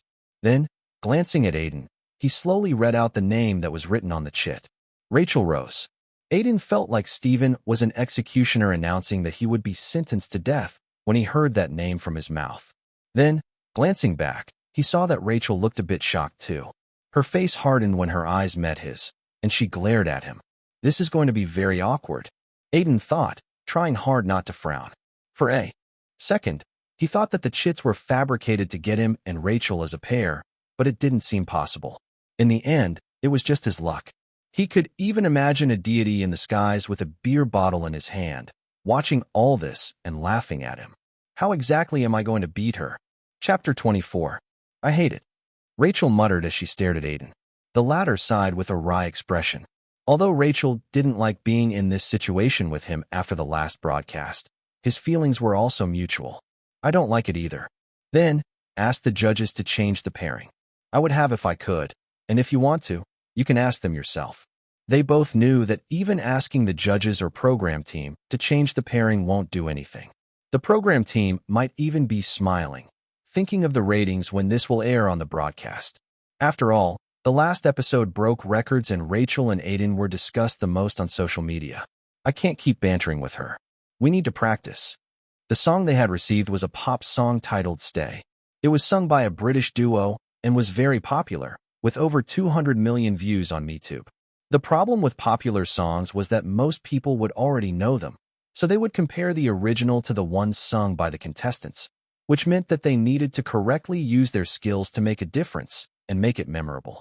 Moreover, in a battle round, both the contestants needed to sing the same song simultaneously, meaning there needed to be a bit of chemistry and connection between them to make the song better.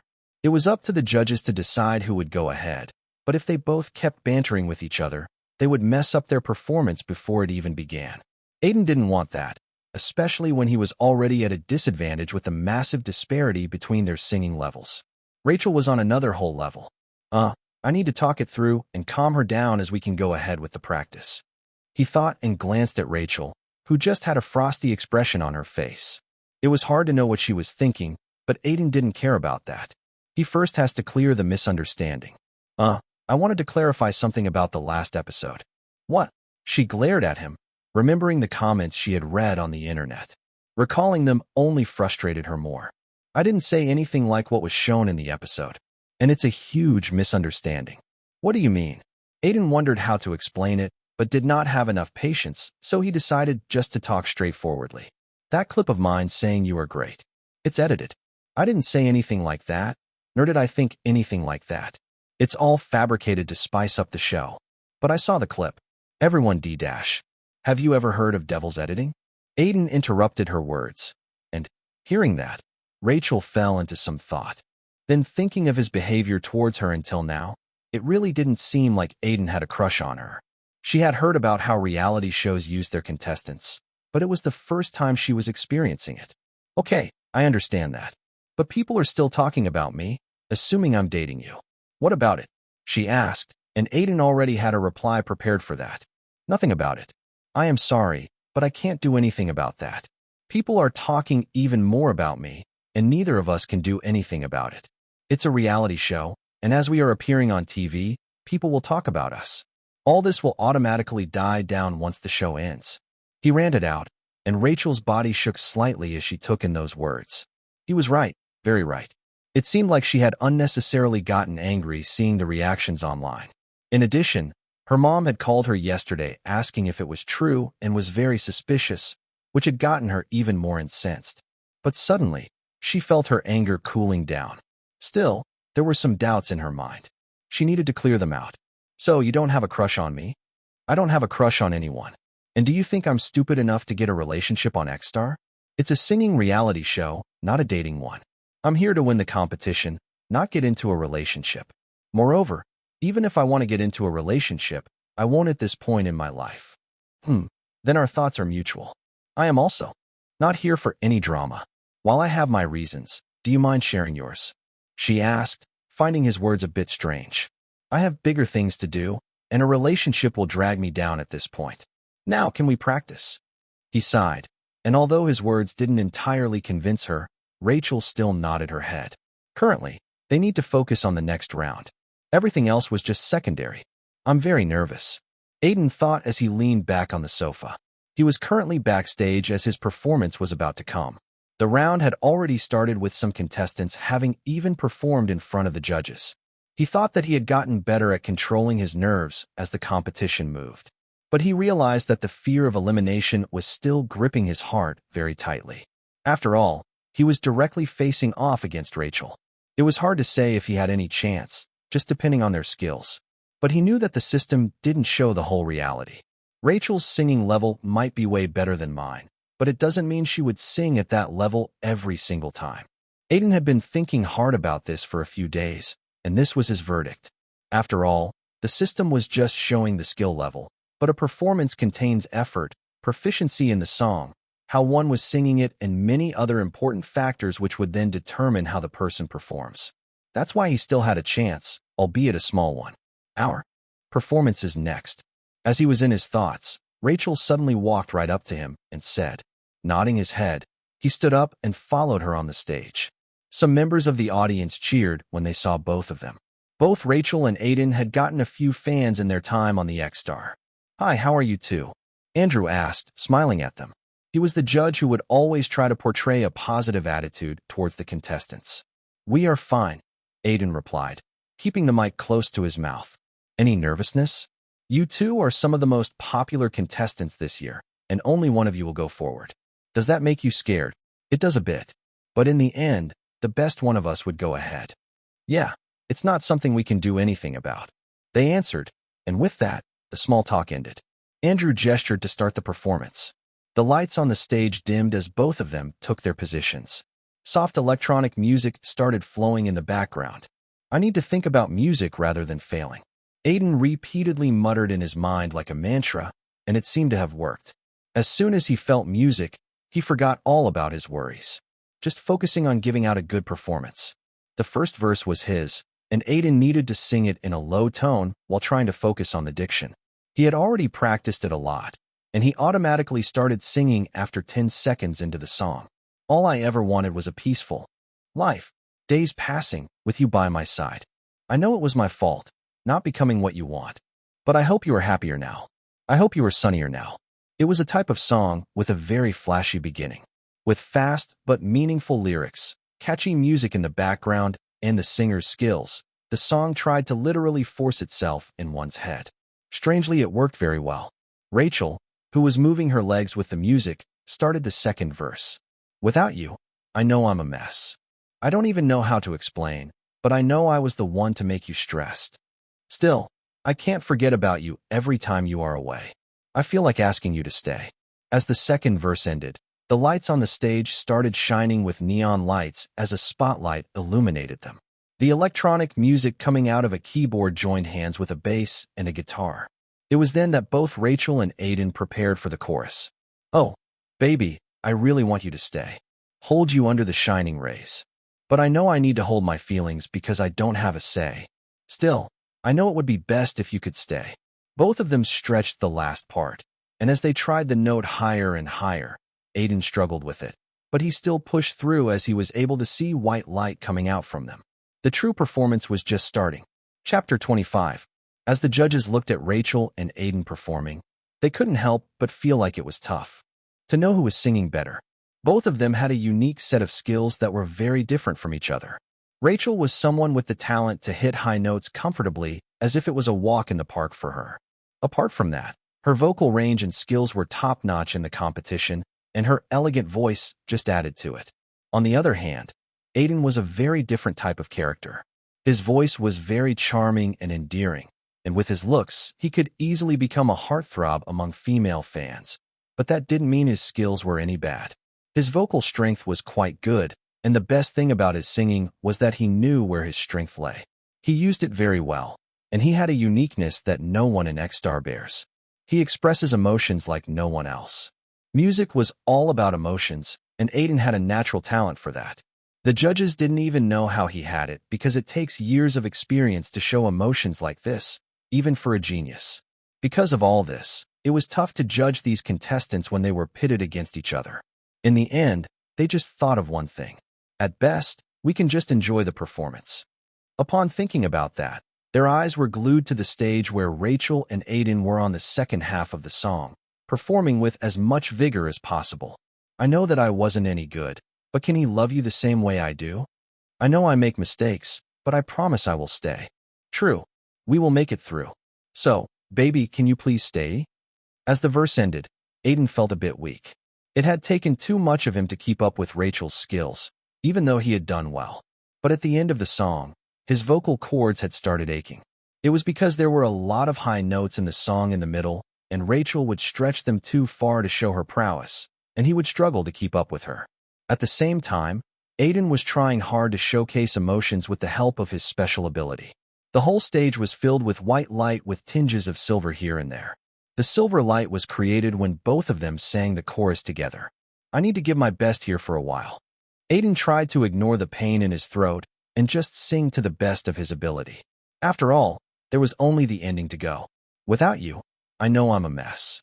I don't even know how to explain, but I know I was the one to give you stress. Still, I can't forget about you every time you are away.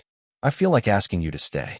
Aiden felt like he was breaking through something when he sang the line and tried to stretch it as far as he could. On his side, Rachel was doing it with ease, but he was clearly struggling. Even Steven, who focused his attention on him, realized it, but he was also impressed. There was no scratchy feeling in Aiden's voice, and he was clearly giving his all to the performance. This was his evolution, as a performer rather than just a singer. At that moment, the music started becoming softer, like a flying feather was slowly landing on the ground, dangling through the air. I know I made some mistakes on the way, but please, can you stay? The final two lines were sung softly, utterly different from the usual catchy pace of the song. In this song phase, Aiden tried his best to win it as the notes became lower and lower. By incorporating his emotions into it, he really sang it way better than Rachel, who somehow struggled while taking the high notes to the ground despite performing brilliantly throughout the song. The song ended like that, and Aiden rubbed his forehead to find it all sweaty. He felt drained, his vocal cords were hurting, and he was scared that he hadn't performed better than Rachel, but his heart carried a sense of satisfaction. The audience enjoyed the performance. They were clapping, cheering, and some even gave a standing ovation. At least I gave my best, he thought, looking sideways to Rachel, who seemed exhausted. At that moment, the judges started speaking on the mic. Aiden, Rachel, you two are contestants that have always exceeded our expectations. Today was the same. You performed brilliantly, Andrew said, giving a smile to the two of them. You know, sometimes we get contestants for whom we ourselves are biased. You two are those types of contestants, having a unique charm. Alyssa, sitting beside him, nodded at those words and thought it was the same for her. From what she had heard and seen of Rachel and Aiden, she felt like they could go a long way in their careers. Let's start from the song. It's a very famous song, a type of song that, when released, would spread like a forest fire everywhere, and it is imperative to do justice to it and enjoy yourself while singing. I feel like you two did that. Thank you. Rachel, I really think this competition is too small for your level. But, on the other hand, it's somehow frightening how much talent you have, and I'm saying this because I have worked with many singers. Rachel's eyes shined hearing that praise. It was genuine and from a judge. Even the audience cheered at those words as they felt the same way. The next evaluation was from Steven. Well, it's hard for me to talk about the performance as Alyssa and Andrew had already said what I think. However, the harmony and chemistry between you two was the main thing for me in this performance. Rachel glanced at Aiden, hearing that. She wasn't really trying to get any chemistry between them and just focus on her own parts, but their voices suited together. Aiden, your voice is something I really like and enjoy listening to. I still feel your vocal skills need work, but you have very, very unique talents. Steven looked at Aiden, and he nodded his head. Thank you. Just keep working hard. After that, it was time for evaluation. Again, the judges looked at each other, and conflict suddenly was apparent in their eyes. Give me some minutes to tell you the result. Steven said on the mic and looked at his fellow judges. They seriously needed to think hard about who to send ahead among the two of them, as they both were deserving in their eyes. Who do you think should go ahead? Steven whispered, but he got no answer. Alyssa was the first one to speak among them. Both of them sang great. There were times I liked Aiden more, and sometimes I leaned towards Rachel's high notes. It's hard to decide. Andrew shared the same sentiment. But in this round, they can't let both the contestants go ahead. Only one is the definite rule, and they can't change it. Even if it was harsh, they needed to make a decision. Personally, if I need to choose, I think Rachel sang better. What do you two think? Andrew asked, and Alyssa made a regretful expression. For me, it's Aiden. I know there were patches where Rachel was better, but the emotions that Aiden showed deserve backing. We don't get talent like him every day. Here, it was necessary to note that Alyssa was being a bit biased about Aiden as a fellow songwriter, but her arguments weren't wrong either. Both Andrew and Alyssa looked at Stephen, who now had the final say. He frowned while thinking hard about his choice, as it was a matter of immense importance. After a while, he finally said the name that he thought was more worthy of going ahead. The conclusion was made. Aiden and Rachel. Andrew looked at the two of them and said with regret hidden in his voice, "We thought hard about who should go ahead. Finally, we concluded that you two sang wonderfully, but as only one can go ahead, it would be." He took a break from his words and glanced toward the two judges before saying the name. "Rachel, you are going ahead." Rachel's face made a bright smile hearing that as she thanked the judges. The audience clapped for her, but Andrew's focus was on Aiden. "I'm sorry, Aiden. Unfortunately, you are being eliminated." As soon he heard those words, time stopped for Aiden. Stephen's words dug into his heart like someone was continuously stabbing him with a knife. But it was just his reality. Aiden was eliminated. Chapter 26. He was eliminated. Aiden always knew this day was going to come. His current level wasn't enough to reach the finals. Earlier, he wasn't even sure if he could get to the current round, and as he passed the rounds, the chances of elimination also increased. But the elimination still left an empty feeling in his heart that he couldn't seem to get over. He just focused all his strength to smile somehow, and looking up at the judges, he said through the mic, "I understand the decision. Aiden, you sang brilliantly, but we felt Rachel was better than you overall. Failure is not easy to accept, but be strong," Stephen said, and just got a nod in response. The audience looked regretfully at him, and for the first time, even Rachel showed something other than coldness. Somehow, she genuinely felt bad for him, but she didn't know what to do as they both made their way backstage. Why does this feel so depressing?" he thought in his mind as he sat down in the corner of the room. All the other contestants looked at him with sympathy and a bit of pity. He ignored them, lost in his own thoughts. Jackson sat down next to him, patting his shoulders and trying to say something, but the only thing Aiden heard was the silence of his own thoughts. His brain was not processing any words at the moment. "Jackson, can you leave me alone for some time?" he asked with a voice that seemed to crack a bit. His vocal cords were still hurting due to the performance. Yeah, sure." Jackson nodded, understanding his state of mind. After he went away, Aiden leaned down on his seat and closed his eyes. So many thoughts were in his head, and he needed to process them. His X-Star journey went on for longer than he had initially considered, and even though he felt depressed, he wanted to believe that there was still a chance left for him. Trying to distract himself from the depressing thoughts, he opened up his system and saw a lot of notifications there. Your singing level has increased from basic grade 9 to basic grade 10. You have given a performance that saw you trying to break past your limits. As a result, you're rewarded with a special reward. Your vocal cords have strengthened. You can sing high notes better now. Aiden felt the pain in his throat lessening before eventually ending as he read the messages. The system notifications made him feel a bit better. After all, he was finally basic grade 10. One step away from stepping into the intermediate grade. But his elimination was still on his mind. It was not something he could get over in a short time. He looked around backstage to see Jackson and Cameron looking at him from a distance. Michelle, sitting with her group, also seemed a bit worried, glancing at him from time to time. Jackson had already qualified, beating his opponent, and Aiden had a hunch that Cameron would come out on top with the group's symphony getting eliminated just like him. At that moment, he saw Rachel looking at him. Their gazes met, and her eyes became a bit sharp. Aiden, who was already used to that expression, didn't say anything. "At least I lost to her, not someone random. She's way better than me." Thinking that he tried to make himself feel a bit better. Though, the thing to worry about for him was more to do with what he was going to do next. He had come to X-Star with the hope of making a mark, But now he had been eliminated just after entering Star Week. Should he go back to auditioning for movies? Or try to make money as a singer? At least with him getting a bit of traction on X Star, he could earn from his singing. I don't know. He frowned, feeling his head hurting a bit. See the responses from the last episode. It's blowing up way more than the second round. Especially Aiden's song, Life is a Story. We have never gotten such a response before. So many people loved the song. An employee of the social media PR team said, while looking at the other employees, who happily nodded in unison. The better the response, the higher their bonuses will be after X Star concludes. At that moment, the door to the room opened, and Marlo and Gary walked in. They seemed to have been going through an argument. You can't eliminate him. Nor those girls, Gary said in a pretty high-pitched voice. Everyone in the room understood who he was talking about. They all have heard what has happened in the shooting today. Aiden and Symphony were eliminated. They were pretty big contestants going by the social media buzz around them. The PR team knew that better than anyone else. Aiden was one of the prime contestants that people loved, and Symphony as a group has a lot of core fans already.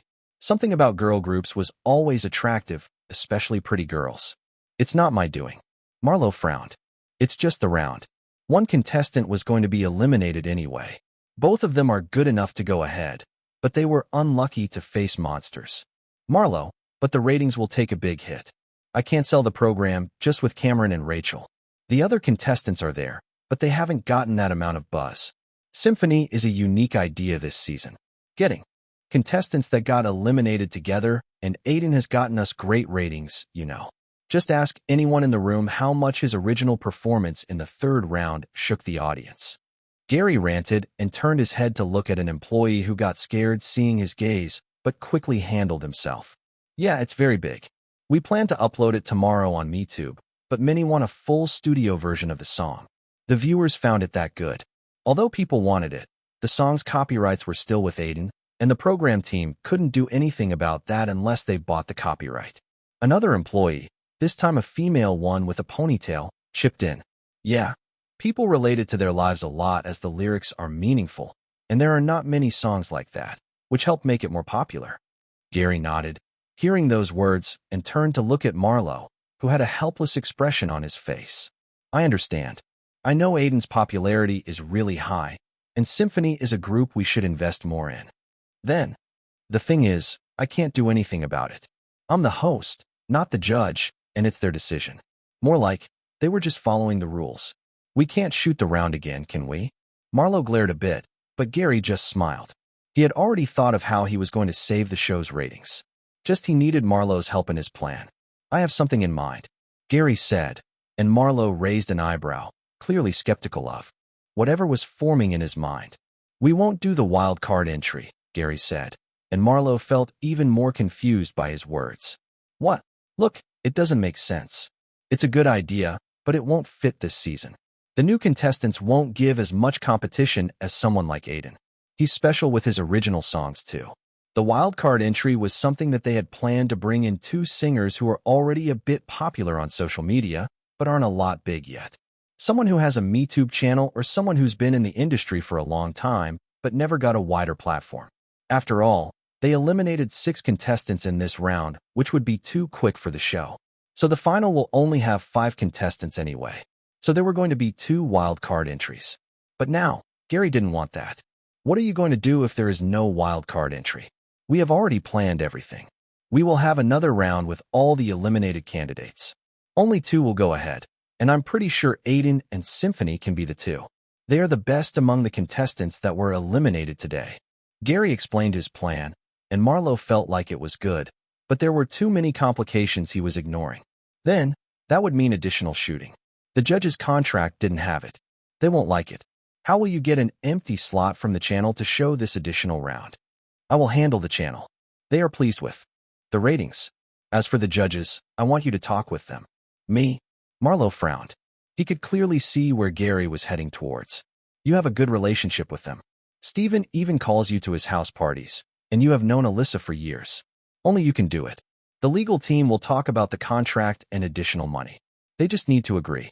Only you can do it, Gary requested, and even Marlo understood his reasoning wasn't bad, both for the show and the ratings. A show needed great contestants, and both Symphony and Aiden were those. In the end, he just meekly agreed. I will see what I can do. Chapter 27. It seems like I really am eliminated. It's finally setting in now that I'm doing my last interview, Aiden said, sighing and looking up to Marlowe, who had a similar regretful expression. Then, shaking his head a bit, Marlowe said, we actually proposed for another round for eliminated candidates, but the judges disagreed, particularly Stephen. So, it's your last interview. Marlowe was very regretful because he genuinely thought Gary's idea wasn't bad for the show, but contracts were not easy to deal with in this industry, or they would need to pay millions. Panther TV also wanted to continue with the original wild card entry plan. How are you feeling? Not really in the best mood. Aiden chuckled. He wasn't feeling as bad now because it's already been a day since his elimination. He had already packed the bags and only had this final interview before leaving the set. Yeah, my bad. Anyway, do you have any words to say? We won't be showing a lot of this interview, so we can just talk genuinely with each other. I would like that. Until now, he had been cautious as to what to say, especially after the saga with Rachel. At least one good thing about his elimination was that he could freely talk. I'm just thankful for the show. I met a lot of good singers here and felt like I improved a lot. It wasn't an opportunity one would get somewhere else. Aiden wasn't lying while saying this. He knew how hard it was to increase his singing level, if not for X-Star. He had become basic grade 10 in just a few weeks. After leaving the show, he doesn't know how much time it would take for him to break through to intermediate grade, even in songs. Only because of proving himself in X-Star, Aiden had written so many pieces in a short time. He knew that they would help him out massively in the future. In the last round, do you think you should have qualified instead of Rachel? Marlowe returned to the topic of the last round, which now seemed like a distant memory to Aiden. But he just shook his head. No, I don't. No matter how I see it, she was better. It was no one's fault but mine. But that's in the past now, and I can't change it. I just want to move ahead. I understand. So, where are you going to go now? Aiden thought for a bit before replying to the question. I will return to New York as soon as possible. To drive a taxi again? Marlowe said with a bit of regret. He wouldn't like it if such a good singer was driving a taxi instead of making songs. No, I won't drive a taxi. Well, I might have to if I can't get another job that could pay my bills. But I want to focus on the stuff I'm good at for the new few months at least. You mean singing? And acting? Aiden had always thought of himself as an actor more than a singer, but due to X-Star, he realized that he could take the two of them simultaneously. Both would help him reach the pinnacle of stardom anyway, and beyond that was his true goal. Acting is what I always wanted to do, so I will again get into it, trying out auditions. As for singing, I have a few plans. After all, I don't want to lose to Cameron or Rachel. Marlowe raised an eyebrow at that. He didn't understand that. Didn't Aiden already lose with both of them going ahead? You already lost, though. I lost in the competition, Aiden explained with a smile. Not in life. That will go on for a long time, and although they have a head start currently, if I work hard, I will surely overtake them. Those were very lofty and confident words, but for some reason, Marlowe felt a hunch that they were going to come true in the future. He didn't know why, but Aiden felt slightly different after getting eliminated. Aiden had a sort of fire in his eyes to prove that he was no less than others. Facing rejection sometimes makes monsters. That's a line he had heard many times from Stephen. He had told him that he had seen these cases in singers on his record labels. Today, this line somehow aptly fits with Aiden. I really hope you achieve your goals, Marlowe replied with a genuine smile. My goals are quite big, but I know, one day, I will accomplish them. Aiden just smiled, and they talked a bit more before ending the interview. Then, standing up from the chair, they shook each other's hands. Their relationship had begun strangely, but Aiden felt a bit of friendship from Marlowe at the end. Good luck. You too. Hope you get some bonuses after the show is finished. I can just pray for that. Marlowe laughed, and Aiden left the interview room. He was finally out of X-Star, and a new chapter of his life was about to begin. I need to pick up my stuff from my room, he thought, and moved towards his room. While walking, his steps turned a bit heavy as he felt lonely in the long hallway of life. By the time he reached his room, he had encountered no one along the way. He did think that some people might come to bid farewell to him, but there were none. So he just picked up his bags and made his way towards the exit. I have a flight in a few hours, he thought in his mind as he mused a song. He was excited about starting something new. so he wasn't even wasting time sightseeing in LA. But if he were successful in life, he would see a lot of LA anyway, as most studios are based here. I really wanted to win, but I guess nothing can be done. He felt a bit broken. Even after elimination, he had not cried because he understood that he could do nothing to change the results. But feeling depressed was something entirely different, and he couldn't get over it in a day. As he made his way outside, someone called out his name. Aiden. Turning around, he saw Jackson standing there. Apparently, he was waiting for him to exit the hotel to talk to him. Jackson, what are you doing here? Here to say goodbye to you. Jackson smiled a bit weakly. He was not happy that the show had eliminated his friend. Thanks for that. Just try to win the competition. I would genuinely feel glad if you win. Although Aiden knew in his brain that it was not possible, his heart still wanted Jackson to win as he was his closest friend in X-Star. I will do my best. Jackson smiled before adding, actually, I wanted to thank you. Thank me? For what? Aiden raised an eyebrow, and Jackson quickly explained. In the band round, you were the one who made it possible for me to get a drum solo in the end when the song didn't have it. It's because I believe you could do it, and you dash. Steven offered me a deal after that performance. Aiden stopped speaking and just focused on what Jackson had just uttered. Steven offered him a deal? That was certainly something very big. Apparently, he has a band ready to debut, but the drummer got into a criminal case. Steven didn't explain a lot, but I think it was something serious. Anyway, he offered me a part of the group because of that. Aiden's eyes widened hearing that. It was hard for him to believe. After all, it literally meant that Jackson would most likely debut in a band soon. This was big news.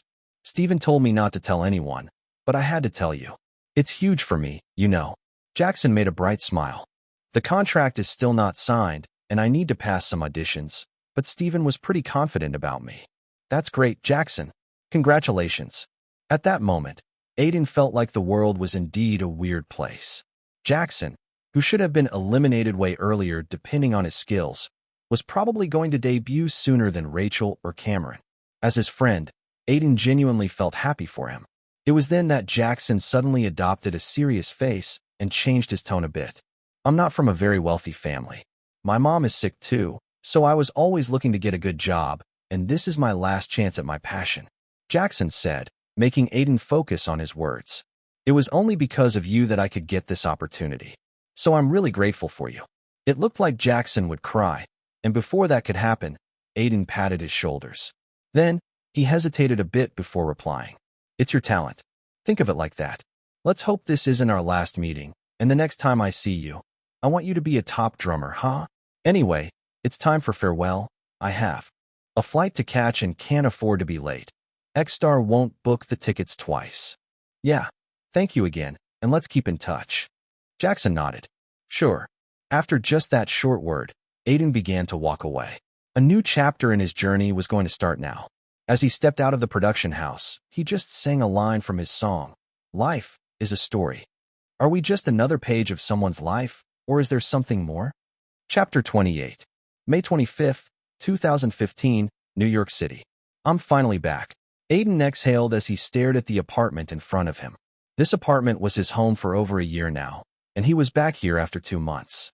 His flight had tired him a bit, but Aiden still felt like he was full of energy. His failure to stay in X-Star had motivated him to give everything towards his dream. The apartment he lived in was significantly away from the bustling area with bars, clubs, and theaters. It had a soothing air about it, and he had enjoyed living here in his time, even though it was one of the most normal apartments in the metropolitan city. And even if his roommate would often cause problems for him, life wasn't too bad. I wonder what James is up to? It's been 2 months since I saw him. James, his roommate, was like him, a struggling actor, and both of them rented the apartment together as it was cheaper for people in their line of work.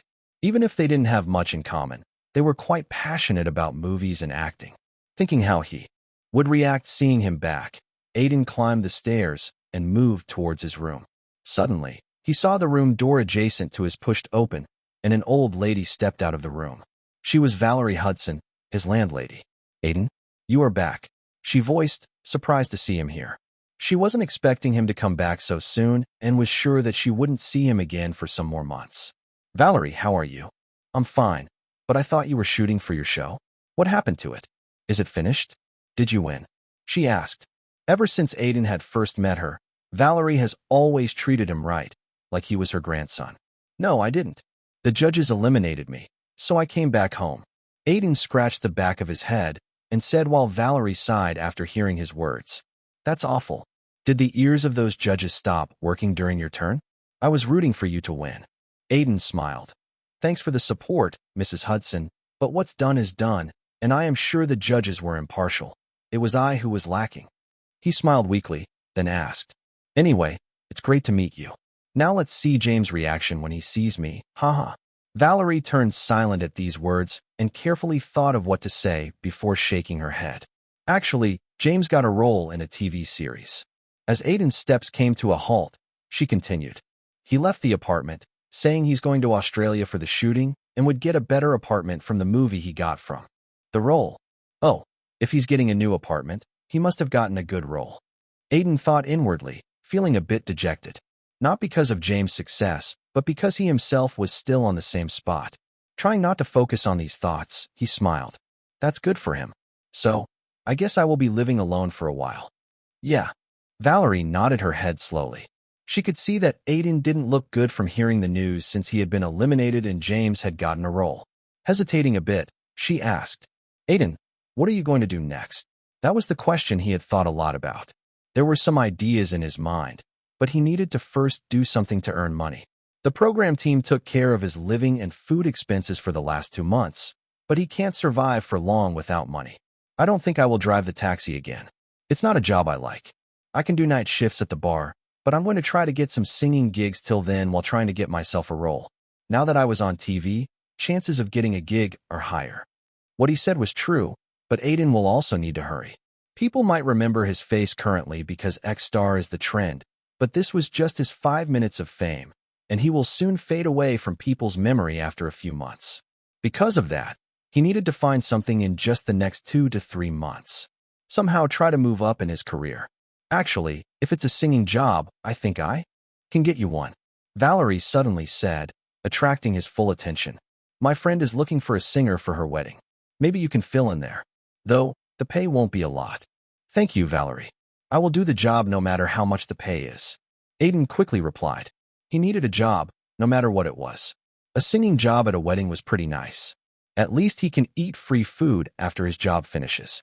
Okay, ask your friend and notify me. I'm free these days. I will go see what stuff James had taken with him while leaving, he said and walked towards his door, bidding Valerie goodbye.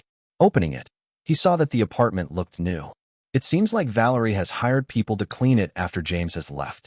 Quickly, he checked some stuff he had left in the apartment, and everything was there. On his bed, a stack of books was placed as he didn't have a bookshelf. Books on topics like how to be an actor and reasons people aren't successful.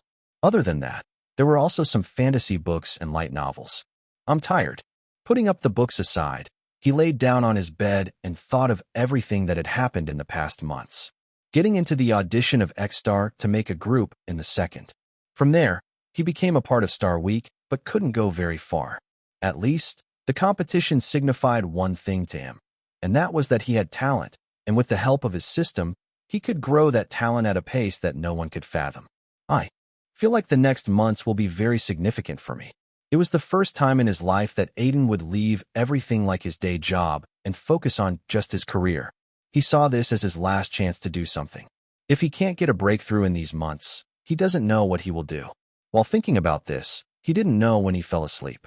It's been 2 hours since he had woken up, and currently, he was sitting in front of his laptop. These terms aren't bad. Aiden thought as he read through the legal terms about how Melody, an online digital music streaming platform, worked for a singer like him.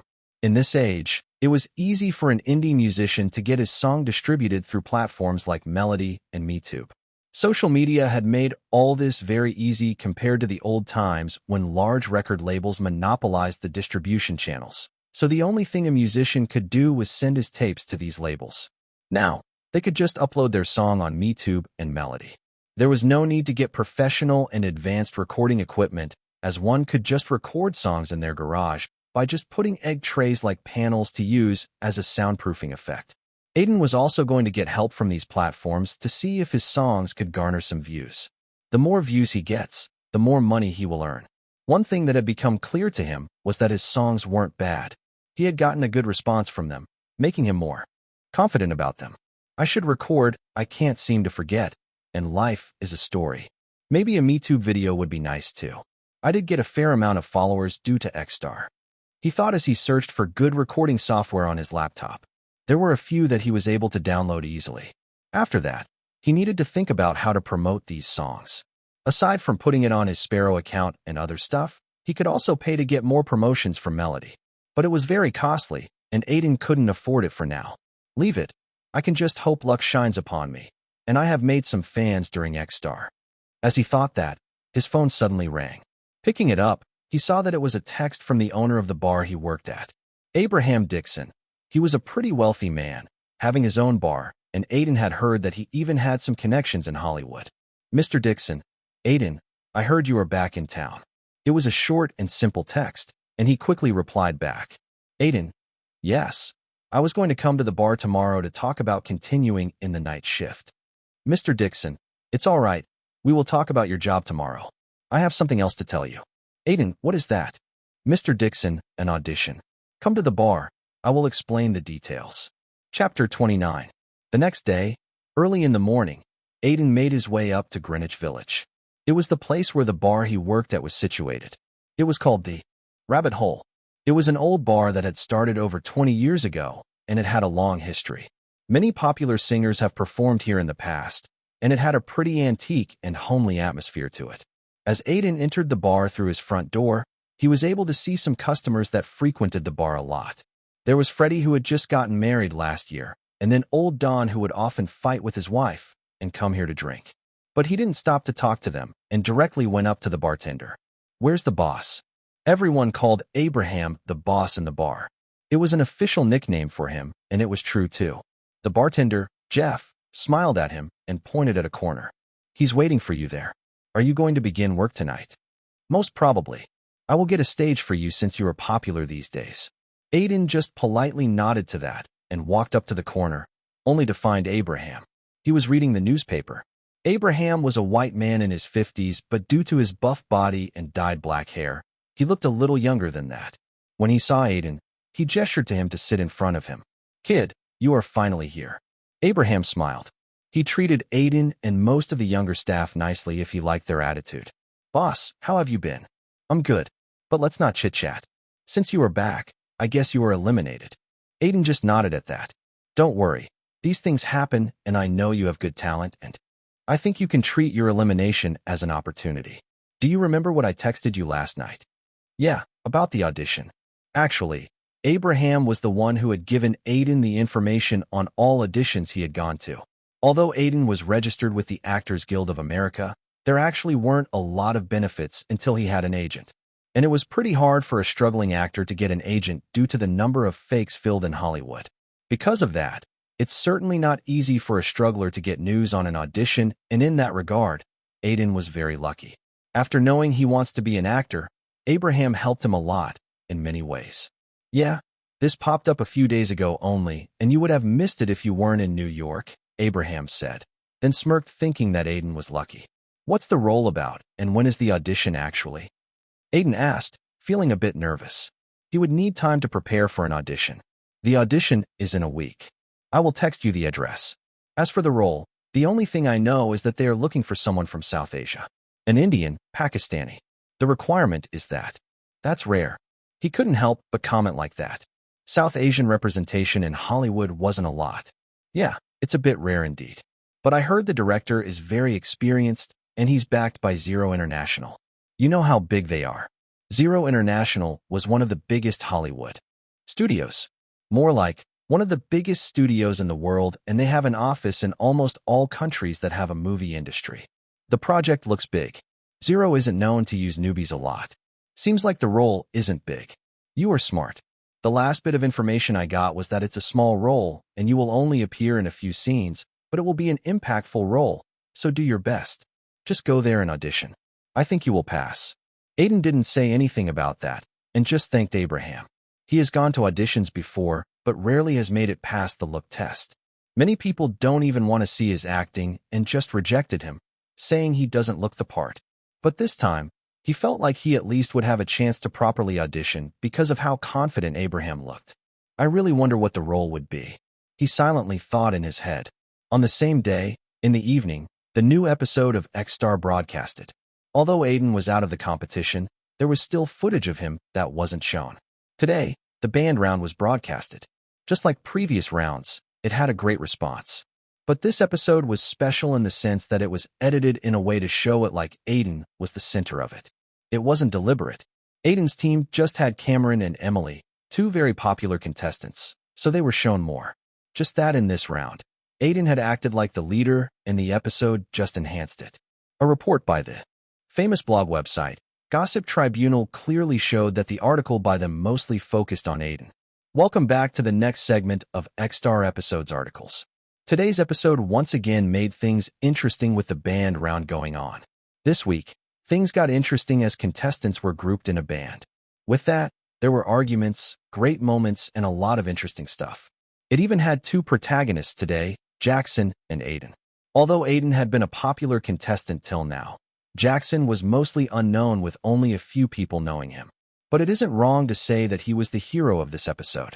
His performance even overshadowed the one of Cameron, who sang like a true rock star. But even then, Aiden was shown as the true star as he handled everything from the shadows. After the performance of his band, which included a 30-second act of Jackson playing the drums like he was possessed, a clip of Aiden surfaced. In that clip, he was shown to be fighting to include Jackson's solo drum performance, and even handling stuff as a leader and giving everyone a role. We all know Cameron's bad history of performing in a group, and at first, most people thought this would be the same, but he listened calmly to Aiden, and it was the first time he seemed to respect a contestant. We are sure it wasn't deliberate, but this episode could have easily been titled the Aiden episode. After this, he was surely the most popular contestant. Aside from the report, the comments on Sparrow were mostly about Aiden and how this episode had cemented him as the contestant with the most all-rounding talent. Monkeypox. I was losing interest in the show as I thought it was the same as last season, but this episode really hooked me up. Let's go. Team Aiden. Give me golden tickets. I don't know why I don't like focusing so much on a few contestants, but this season isn't bad, because these popular contestants are really better than the last few seasons. Still, I think there should be more about others. Shipping is a job. Rachel sang so well, but her team was bad. I really hoped we saw more of Rachel x Aiden. I'm super fan.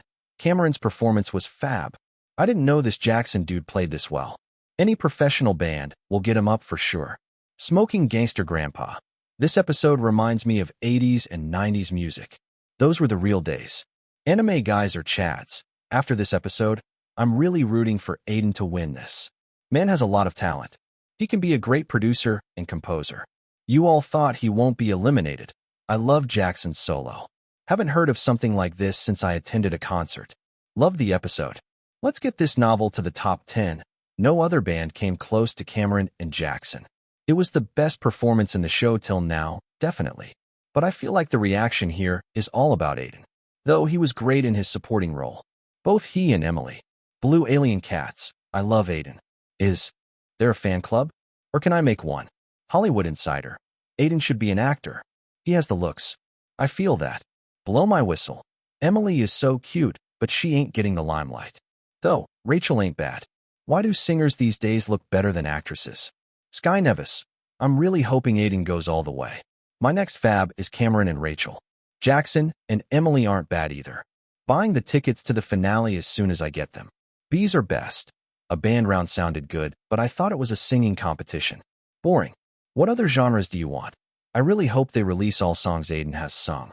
I'm seeing the video of Life is a Story repeatedly from yesterday. Dude's a genius. New stuff coming. Man, Cameron should be the vocalist of a band. He's the best in the competition purely on vocal skills. Would go a long way. Cats are gods. This episode really elevated Aiden to the big stage. If the show just focuses on him, they will get a lot of ratings. Man brings something different every single time. Chapter 30. While the latest episode of X-Star, especially Aiden, was getting a lot of traction online, he was working his shift at the bar. Aiden, come to the kitchen. He passed 2 big glasses of beer to customers when he suddenly heard a shout from the kitchen. Putting the glasses down, he ran to the kitchen, only to see the bartender, Jeff, There. You are up next. In 10 minutes. Jeff added, pointing at the door that led to the stage. Noted. Aiden took a deep breath, knowing that his performance was next. However, he was not too nervous due to now having the experience of standing in front of an even larger audience. Can I record the video of me singing? Video? Yeah, for MeTube. I'm starting a channel. Oh, then, I can record for you. Don't worry, I will get a good video. Just go and give a great performance. Everyone is excited to see you because you are a famous one. Boss will be watching too. Aiden nodded and climbed up to the stage after picking up his guitar. Then, walking up to the mic, he introduced himself to attract everyone's attention. Welcome, everyone. I'm Aiden Silvereye. It's been a while since I saw you all. At his words, every person in the bar looked at him. Some old customers cheered and slapped their tables seeing him, while the newer ones were left surprised to see Aiden here. He had gotten quite a bit famous after all. The boss has given me a slot to perform here. So, I have prepared a song that you might have heard on X-Star. Which one should I go with? Many people quickly started pointing out the song they liked the most from Aiden on that question. Sing Life is a Story. No, I Can't Seem to Forget is the best one. I liked Close more. Aiden could see that there was a lot of popularity of his songs in the bar. But at that moment, there was a shout from the table where Abraham was sitting. Sing an original. You are famous for those. It was a woman's voice, and when Aiden looked that way, he instantly recognized her. She was Abraham's niece, Amy Dixon. When she shouted that, Abraham gestured to Aiden to go by her request, and having no way out, the latter nodded. All right, I'm going to sing an original. I completed it just a few days back, and it's titled Lonely. I hope everyone enjoys it. Lonely was a song that he had written after reaching basic grade 10. It was basically something that he had written after getting eliminated because he didn't have anything better to do. Slowly, Aiden strummed the strings of his guitar, and a slow melody came out of it. It felt a bit different from his other songs, with this one having a bit of a melancholy tone. Where have the good days gone? The times where we used to ask our friends for games to loan. We used to have a dream of growing magically. But did it all end up so tragically? A white light flowed out of his guitar as he sang that verse. Lonely was a song that started with a guy just thinking of his childhood and how the present time was very different from what he had expected. The day where he would mature suddenly never came, and now, it was already too late. Aiden's voice expressed this perfectly, and from the second verse, the song picked up pace as the tempo increased. Now, I'm just a guy sitting in the small space that has become my life. No friends, nothing, nada, for whom I would strive. Every day just hitting a new low, surviving with a coffee to go. The pre-chorus was right next after the second verse. Aiden had composed the song in a way that seemed to be both fun and sad at the same time due to the tempo and bright music with just a subtle soft tone. The bright blue skies had turned gray. Going to work, faking a smile every day. If I try to tell anyone, they just laugh and turn away. Aiden took a breath as the white light filled the whole room. Again, silver light could be seen mixed with it, and it seemed way brighter this time. Moving one hand away from the strings, he started tapping his guitar and the floor with his foot. He didn't have any other instruments right now, so he used those to add some sounds to the song. As the light intensified, he started the chorus. I just want to scream out loud. Only one thing that sits in the back of my mind. Ooh, I just feel lonely. Looking for a way out of this, but everything is fading slowly. Ooh, I just feel lonely. My days are eating me up. Nights feel empty, and no one knows me closely. Ooh, I just feel lone, ly. Amy's eyes were glued to the image of Aiden singing as the chorus ended. The song had already managed to captivate her, and she forgot where she was for a second. The song was just so enchanting that she couldn't help it. It was the same with the customers who weren't even talking with their buddies and just listening to the song. They leaned back in their seats and enjoyed the song while sipping their drinks. I don't want to go down like this. I can't find the passion, and the only thing I could do is to wish. No, I don't want to be picked up. Even if I'm lonely, I know I could be something more. Maybe that is lost in my heart, but I'm trying to find it and soar. The white and the silver light danced together in the whole bar as lonely started to enter their hearts. Abraham even felt that X-Star judges were too dumb not to recognize Aiden's talent. Thankfully, the latter didn't need them to get to the top. He could do that himself. At that moment, The song again picked up pace in the fourth verse as Aiden tried to get his notes as high as possible. Before, it was tough for him to do it, but now, he was able to. He could feel the new flexibility in his voice, and he used it to express his song for the best. I just want to scream out loud. Only one thing that sits in the back of my mind. Ooh, I just feel lonely. Looking for a way out of this, but everything is fading slowly. Ooh, I just feel lonely. My days are eating me up. Nights feel empty, and no one knows me closely. Ooh, I just feel lonely. As the song finished, the audience showered Aiden with their cheers and claps. He smiled at the jovial customers and thanked them. Thank you for listening to me. You did great. Sing it again. Yeah, one more song. Although they wanted another song, Aiden was only allotted the time to sing one song. So he slowly put down his guitar and bid the customers farewell. I'm sorry, but there are other singers who will sing better songs. My time is over now. Saying that, he left the stage as the customers' disappointment fell on his back. He walked inside the kitchen and saw Jeff standing there with a video recorder. Jeff, you shot it well. Yeah, it came out great. I'm sure it will blow up after you post it. Anyway, the boss wants to see you. Why? Aiden raised an eyebrow, but Jeff just sighed helplessly. I don't know. Go and find out. Putting down his guitar, Aiden left the kitchen and moved towards the table where Abraham was sitting. Besides him, Amy was there, and she was smiling at him. She gives me bad vibes. He thought inwardly, but just maintained a charming smile. Of course, Amy needed to be respected due to whose relative she was. But, personally, he had never really relished being in her company because of the predatory gaze she would sometimes show. Kid, you sang well. You have improved a lot from the last time. Abraham said, smiling ear to ear. He liked the song and was surprised that Aiden had grown this much. Thank you, boss. Anyway, Amy wants to talk to you about something. Aiden looked at Amy upon hearing that. With blonde hair and a mature face, Amy was in her early 30s. She smirked at him before opening her mouth. Have you heard of the creative media agency? She asked, and the former nodded. It was one of the few mid-sized talent agencies. He had heard of it because Abraham was an investor in it. I'm its CEO, and I want to offer you a contract. A record label deal, to be more specific. Chapter 031. A record label deal? Aiden was pretty surprised when he heard that. His mind wandered off to X-Star, where one of the prizes was a label deal with Steven's company, Psycho Media. He couldn't get his hands on that, but now he was suddenly being offered one. Since when did my life become so convenient? Can I know a bit more about it? He asked while trying his best to keep calm. If it were before he had gotten his system, he would have taken the deal just because it was a big chance to move up in his career. But now, he wanted to be more careful. Of course, my company, CMA, keeps an eye on any talent that might pop up, and since we saw you on X-Star, we are very interested in you as an artist. After listening to you live, I have confirmed your voice is truly great, and you have a talent for writing songs.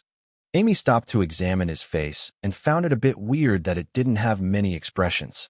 Usually, unknown artists who have not hit it big would be very excited by an offer like this.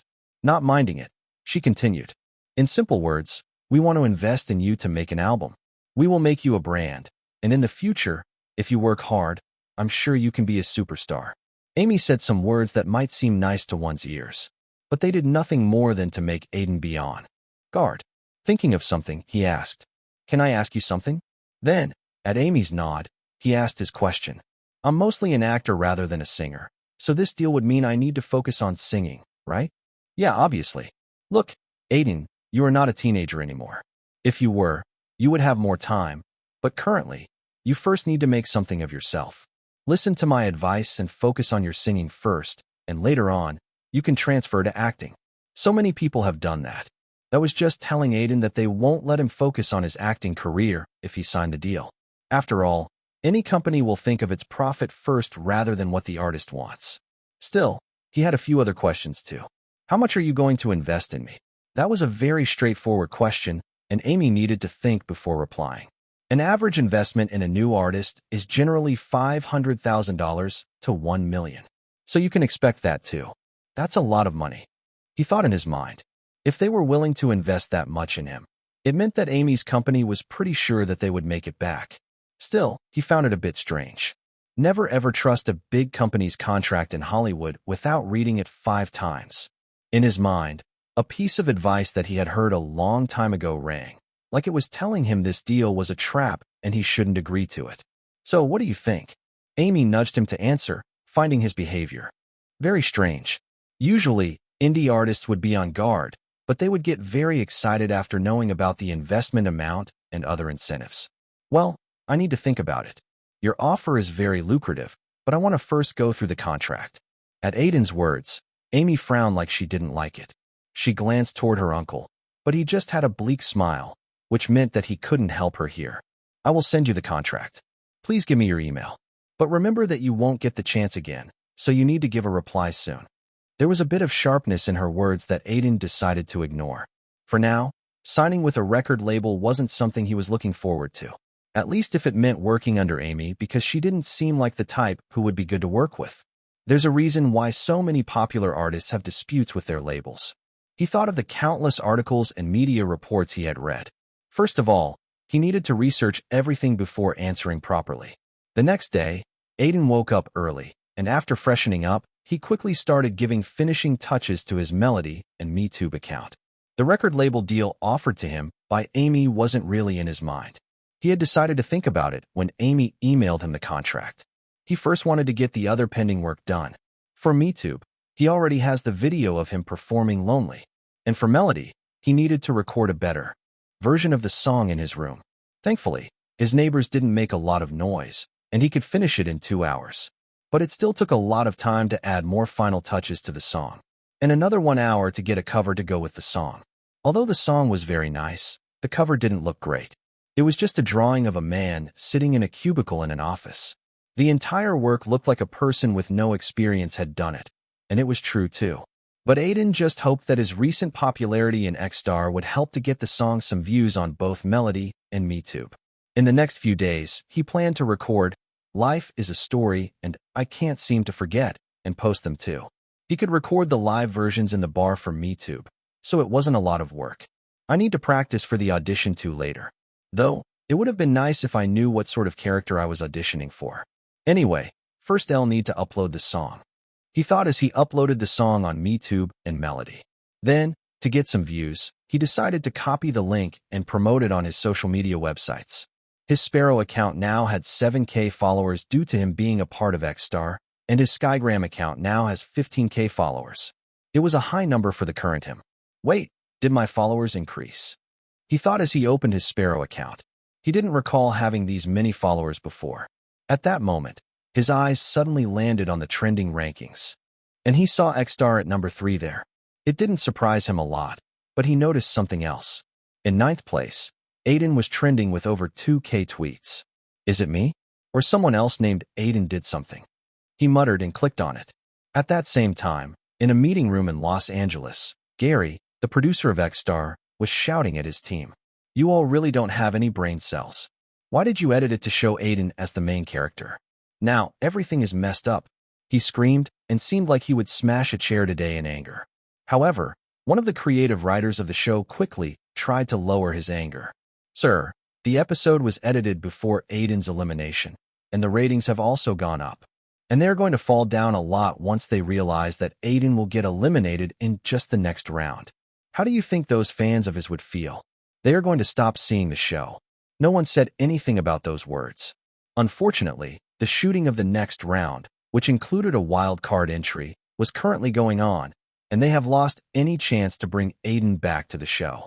It would actually be fine if the last episode didn't actually focus on Aiden, but the reality was different, and now they were in a bind. If they really showed Aiden getting eliminated, there would be a social media campaign against them. After all, teenagers these days love canceling things they don't like, sitting in their bedroom. Sir, how about we start some false rumors about him to lower his popularity? That won't work. We would lose credibility if it got out. It's a two-edged sword. Moreover, he's currently becoming a trend. His performance of Life is a Story has gotten 8 million views on MeTube, and the band performance crossed 1 million in a day. We need to think of something better and quick, Gary said, glaring at his team that he would soon term as incompetent. At that moment, his assistant suddenly got an idea. Sir, the best we could right now is to focus on someone like Cameron for the next episode and make Aiden more of a side character. Then, If we can just get someone else's popularity to rise above him, we might be able to save some ratings." The others nodded at the idea that seemed a better alternative. Gary thought for a bit before accepting it. "Okay, along with that, remove anything related to Aiden that we are using on social media, and focus more on Cameron and Rachel. We need to be prepared to face some tough times in the future." Although he said that, even Gary didn't know that his days would soon get more challenging. A report by the Gossip Tribunal was posted soon after this meeting ended. The title of the report was, "Latest Leak from X-Star Season 3. Aiden Silvereye will get eliminated in the next round." Chapter 32. Rosie Gallagher was a college girl in Trenton, New Jersey, and she has been a fan of X-Star since the show's inaugural season. She had not missed even a single episode of the popular show. She had her favorite contestants for whom she rooted and wished that they would win the show every season. This season was the same, with many interesting contestants whose voices she enjoyed. But throughout the show, there was only one contestant who had made her a fan, Aiden Silvereye. From the start, she had loved his original song and then the second round performance. But it was the third round that had truly enamored her. She still remembered the day she had seen the performance. Coincidentally, it was the day that she had broken up with her boyfriend and doubted many of her life's decisions. Then, she heard the song, "Life is a Story." Just hearing it once had made her feel a bit better, and from that day, she had become Aiden's #1 fan, self-proclaimed. She had decided to support him no matter what, because his songs would always make her feel better. So when she heard the band's performance, she was blown away by it, but was kind of disappointed when she saw Aiden was playing a supporting role. But when she saw the clip of him acting as a leader and assigning roles in the band, she realized that he wasn't someone who would care about being in the limelight. Instead, he focused more on the performance. At that moment, she had decided that she would support him throughout his journey in X-Star, but currently, she was seeing the headline of a bizarre article. Latest leak from X-Star Season 3, Aiden Silvereye will get eliminated in the next round. What the fuck? Rosie couldn't help but swear when she saw the article. She quickly read through it and realized that the report was all about an interview with a staff member who said that Aiden would get eliminated in the next round after facing off against Rachel. Even if she had read it twice, she couldn't believe it. Closing the article, she quickly opened up a forum about X-Star and saw that there was already a post about it, and people were discussing it. Aiden's wife, WTF was that article? Please tell me it's wrong. He can't get eliminated. They literally hyped him like he would be the winner in the last episode. Dow of SNU. Gossip Tribunal is a solid blog site. I don't doubt the credibility, and they will surely delete the post in a few hours when the X-Star team gets to know about it. Guy with a long gun. If it's true, boy, X-Star will get a massive outrage. I kind of wish it is, just for free entertainment. Struggle is struggling. Hey, look what I got. Aiden posted this on his social media accounts just a minute ago. I think it's his new song. Check para comments. Rosie saw the link on the post and immediately clicked on it. It opened up MeTube and got her to a video of a bar where Aiden was singing. Lonely? Is it his new song? Does that mean he's really eliminated? She thought as the song began. And by the end of it, she had become Aiden's first subscriber. Even if he was not on X-Star, his journey would keep going on, and Rosie was always going to support him. As the leak about him being eliminated was making rounds on social media, Aiden was well aware of it. After all, he had already received many DMs, asking if he was really eliminated. He had not replied to them as it was best for him to stay silent and let the next episode reveal everything. In the next few days, his life was like a busy cycle. In the morning, he would enact famous movie roles for the upcoming audition and try to prepare himself for it, while recording his other songs most of the time. And at night, he would sing in the bar to earn some money. Compared to the show, his lifestyle was pretty relaxed, with him not overthinking about getting eliminated. But, at least facing failure had made him tougher against them. Like this, he spent most of his days and finally, on Sunday, the day of the audition came. Currently, Aiden was in a taxi, going towards the location of his audition. For the audition, he had tried to look his best, but more or less, he had tried to keep his appearance casual. To pass the time in the taxi, he had started going through the contract that he had received last night on his phone, and he had really found the contents very problematic. They take a percentage in everything: record sales, streams, merchandise, concerts. Record sales alone get 85% of the profit, and the contract is even for 7 years. Now I can understand why record labels get sued often, he thought, after reading through a section of the contract. It was not like he didn't know how shady record labels were. He had even heard of singers whose contract contained that they can't retire, and how one big record label had forced a singer to pay back all the investments they had spent on him, even when he had made them a big profit.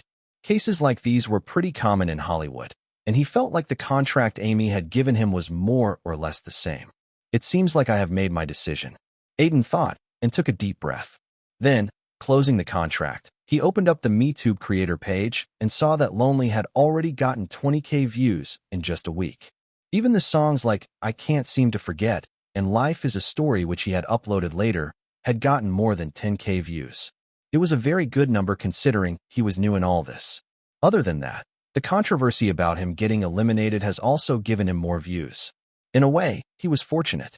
We're here, the taxi driver said, stopping the taxi in front of the theater where the audition would take place. Turning his phone off, Aiden paid the taxi driver and got out of the taxi before heading inside the theater. Although it was an audition, he didn't see a lot of people outside the theater. It seems like it's true that only some people have been called to this audition. Unlike other auditions he had attended, which were more open where anyone registered with the Actors Union could come, this was more closed. Abraham had told him that it was because the movie he was auditioning for had already been shot for the most part, and the director was just looking for a South Asian actor to play a certain character. Let's hope it goes well, he thought, trying to calm himself down. Then, walking inside the theater, he saw some staff members standing by the door. Excuse me, can you tell me where the audition is? You are? A brown-haired, sharp-faced guy asked as he scanned him from head to toe. I'm here to audition for a role. I was told they were looking for a South Asian actor, he said, and the guy took out a tab and started going through a list on it. Name: Aiden Silvereye. Hearing that, the brown-haired guy nodded and suddenly found his name on the list. Then, raising his head from the screen, he said, "Come with me." Aiden followed the guy, and while walking, he revealed his name and job. I'm Leo Shaw, the assistant director. Some guys are already here, so you need to wait for your turn. By then, I will give you the script you need to perform, Leo said, and Aiden quickly asked, knowing that it was a chance for him to get some information about the movie. Script? And can you tell me a bit more about the movie and the director? The director of the movie is Lincoln Bradley. Maybe you have heard of him, but he's making a comeback after 5 years. And the movie is called Shadows of War. That's all I can tell you. And as for the script I'm talking about, every actor here to audition is getting one, and they need to perform it. Aiden silently nodded his head, but couldn't help but ask, I don't think it will give me enough time to prepare for it. That's what Lincoln wants to see. He's eccentric, so he feels like this is the best way to get a good actor, to see who can perform the best in minimal time. Aiden didn't mind it, as he had heard of how weird some directors are. As for Lincoln Bradley, he had heard of his name as he was someone who had made a lot of good movies since his career began in the early 2000s. If he could get a role, then maybe his acting career would begin for real. Chapter 033, Audition 2. Lincoln Bradley was a peculiar genius in Hollywood. He had started his career in the early 2000s with a sleeper hit that had allowed him to work with the big stars. What was surprising about his first movie was that he was only 28, a rather young age for a director, and thus was given the title of a young genius. This had not helped a relatively young Lincoln in the long run. Nevertheless, he had thought that it was necessary to maintain his title, and thus, he made a movie every 2 years. They worked too. Lincoln used all his creative juices, derived good storylines, and worked with the best actors and actresses. But in 2010, the most anticipated movie of his career, The Gene War, was released. It was a sci-fi flick with a budget of around $150 million, and it was very anticipated due to it having stars like Nick Mendez, Blake River, and Zed White, all listers. The producers were even going to make it a big franchise, but the movie flopped hard, only barely reaching $25 million in its lifetime. The people who had invested in Lincoln lost their trust in him, and he got a reality check. Going back to his movies, he realized that they were just getting worse compared to his first movie because he hadn't taken enough time to flesh them out. Because of that, he took a 5-year break to work on his next movie, and finally, Shadows of War started. Although it only had a $75 million budget, which was half of his last film, Lincoln was very confident in this movie. But after completing 75% of the movie, Lincoln had thought that the movie was missing something. Because of that, he had included a supporting character that could make the main character go through a change in character. It was something missing from the original script, and as he wanted a new face to play it, he held auditions. "You can go now," Lincoln said in a slightly irritated voice while scratching his rough beard. He was stating this to the actor who had just finished his audition. By the tone of his voice, anyone would know that Lincoln wasn't very impressed by the audition. "Thank you." The actor could only sigh and walk away from the stage, knowing fully well he wouldn't get the part. After the actor left, a fat man sitting next to Lincoln patted his shoulder. "Don't worry, you will get your actor today. We called in a lot of people. Frank, we have already been through so many auditions. There's not even one good guy. Most of these just have families from South Asia and have never even gone there. So how could they play a guy from there?" Lincoln said, frowning. Frank was one of the producers from Zero International who was watching over the movie production. But even he was a bit frustrated due to them not getting a single good actor till now. "You know, we can just get a white actor to play one. It's not hard with makeup, and if you really want authenticity, we can get one from Bollywood. They have good actors, more or less," Frank suggested, but it was a suggestion that Lincoln had already heard a lot of times. "No, we won't do a white guy playing an Asian. That's just bad and doesn't make sense, and I want an unknown face so the public doesn't see the actor but the character." Franklin shook his head hearing that and decided not to speak anything about this until Lincoln made up his mind. It was difficult to give any suggestions to stubborn directors like him. "Let's hope we get someone to play the part today," he thought, praying in his heart. "There's a lot of actors here." Aiden thought, sitting in the big room. In front of him and beside him, there were a lot of actors, and he could clearly see that only those from South Asia were called. It had been an hour since he sat here, and until now, many actors had been called upon to audition. It seems like the director is very clear about his vision. The character is South Asian, and it's probably a movie related to war or a battlefield, going by the title. Thinking that he looked at the script he had been given. It was pretty thin, with only one scene written on it, and it was hard for him to say whether this scene was from the movie or not. Often, actors would just get a monologue similar to the actual script to perform. Aiden felt like it was the same with the script he had received. Thinking that he opened up his system. Aiden Silvereye, 24 years. Singing level, basic, grade 10. Has all the basic qualities of a vocalist. A uniquely calm and soothing voice with a talent for composing. Has the ability to express emotions like the very best. Acting level, basic, grade 9. Has a charm that reflects during acting. Prefers method acting. Is able to understand the character being played. Special skill, empathy. The ability to understand, interpret and experience the emotions and feelings of characters, music, and people. Gives a special boost to performances that might entrance people. Weaves strong emotions into music and acting. I hope my level is good enough to pass the audition. Basic grade 9 wasn't a bad level, but due to X-Star, his singing level has increased to basic grade 10, which makes his acting level somewhat lackluster in comparison. But he was sure that he would be able to improve his acting. As he looked at his system, a staff member entered the room and called out his name. Aiden Silvereye. "Yes, it's your turn." Standing up from his seat, he followed the staff member inside, who pointed him to the stage. Below the stage, some people were sitting, and he only recognized one of them. Lincoln Bradley. It was the first time he had seen him, but he remembered most of his movies. There was no doubt in his mind that Lincoln was a good director. "Introduce yourself." A fat man besides Lincoln called out in a bit of a dull tone. He didn't think Aiden would pass. "Aiden Silvereye. I'm originally from India and have lived in America for the past 2 years." He gave a bit of an introduction, and Lincoln raised an eyebrow. "Your name doesn't sound Indian? And your accent is a bit New York-like too." "My father is from the States, and my accent is because I have lived here for a while now. I still can change to my Indian accent if you want to hear it." "Introduce yourself in an Indian accent." Aiden nodded, and it took a while for him to try to adjust his accent even though he had expected this. Accents were a necessary part of acting, and many actors have messed up their roles just because of this. For example, a Texan accent differed from a New York one. Therefore, An actor needs to understand the nuances in a speech to get a handle on their accent. Because of that, Aiden had practiced speaking with a lot of accents. Aiden's silver eye. I'm originally from India and have lived in America for the past 2 years. He repeated the sentence in an Indian accent, and Lincoln smiled a bit like he was impressed. Thinking, he whispered something to the fat guy beside him, which Aiden couldn't hear, and then looked up at him before asking, "Have you witnessed war?" That was a weird question, but Aiden answered directly, "No, I have never experienced it."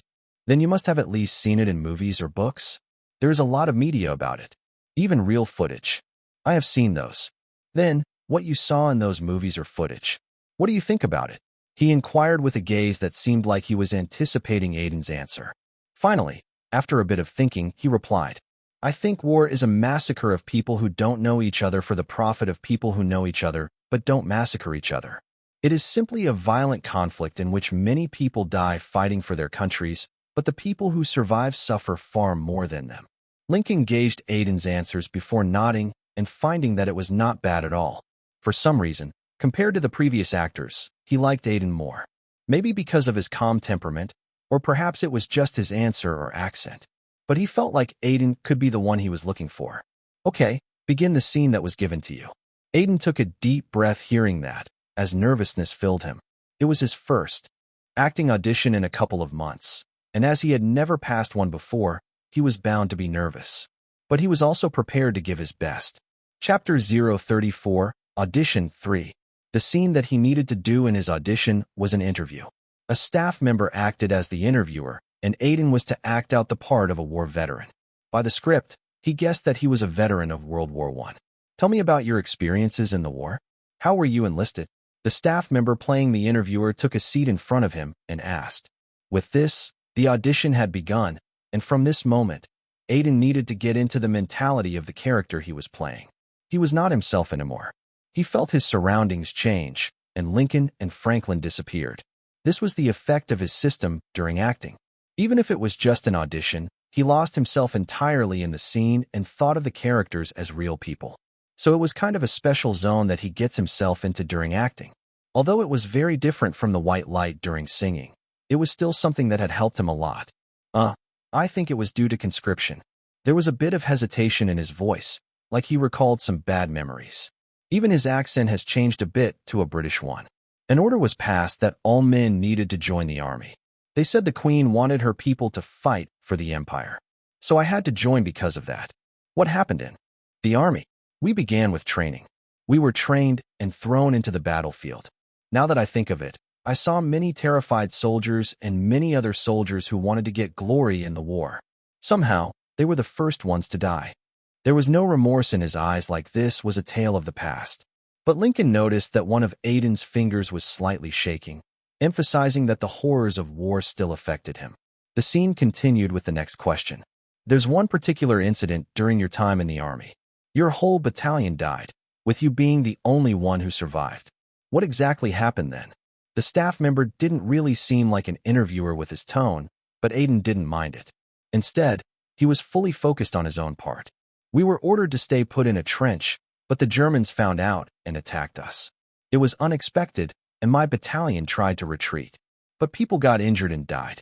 My friend, Steve, I can still recall that treacherous night. I had known Steve since the day I joined the army. We spent most of our World War in the trenches. One night, I was talking to him, who was next to me in the dark. He didn't answer. I reached over to see if he was asleep and put my hand into his shattered brain case.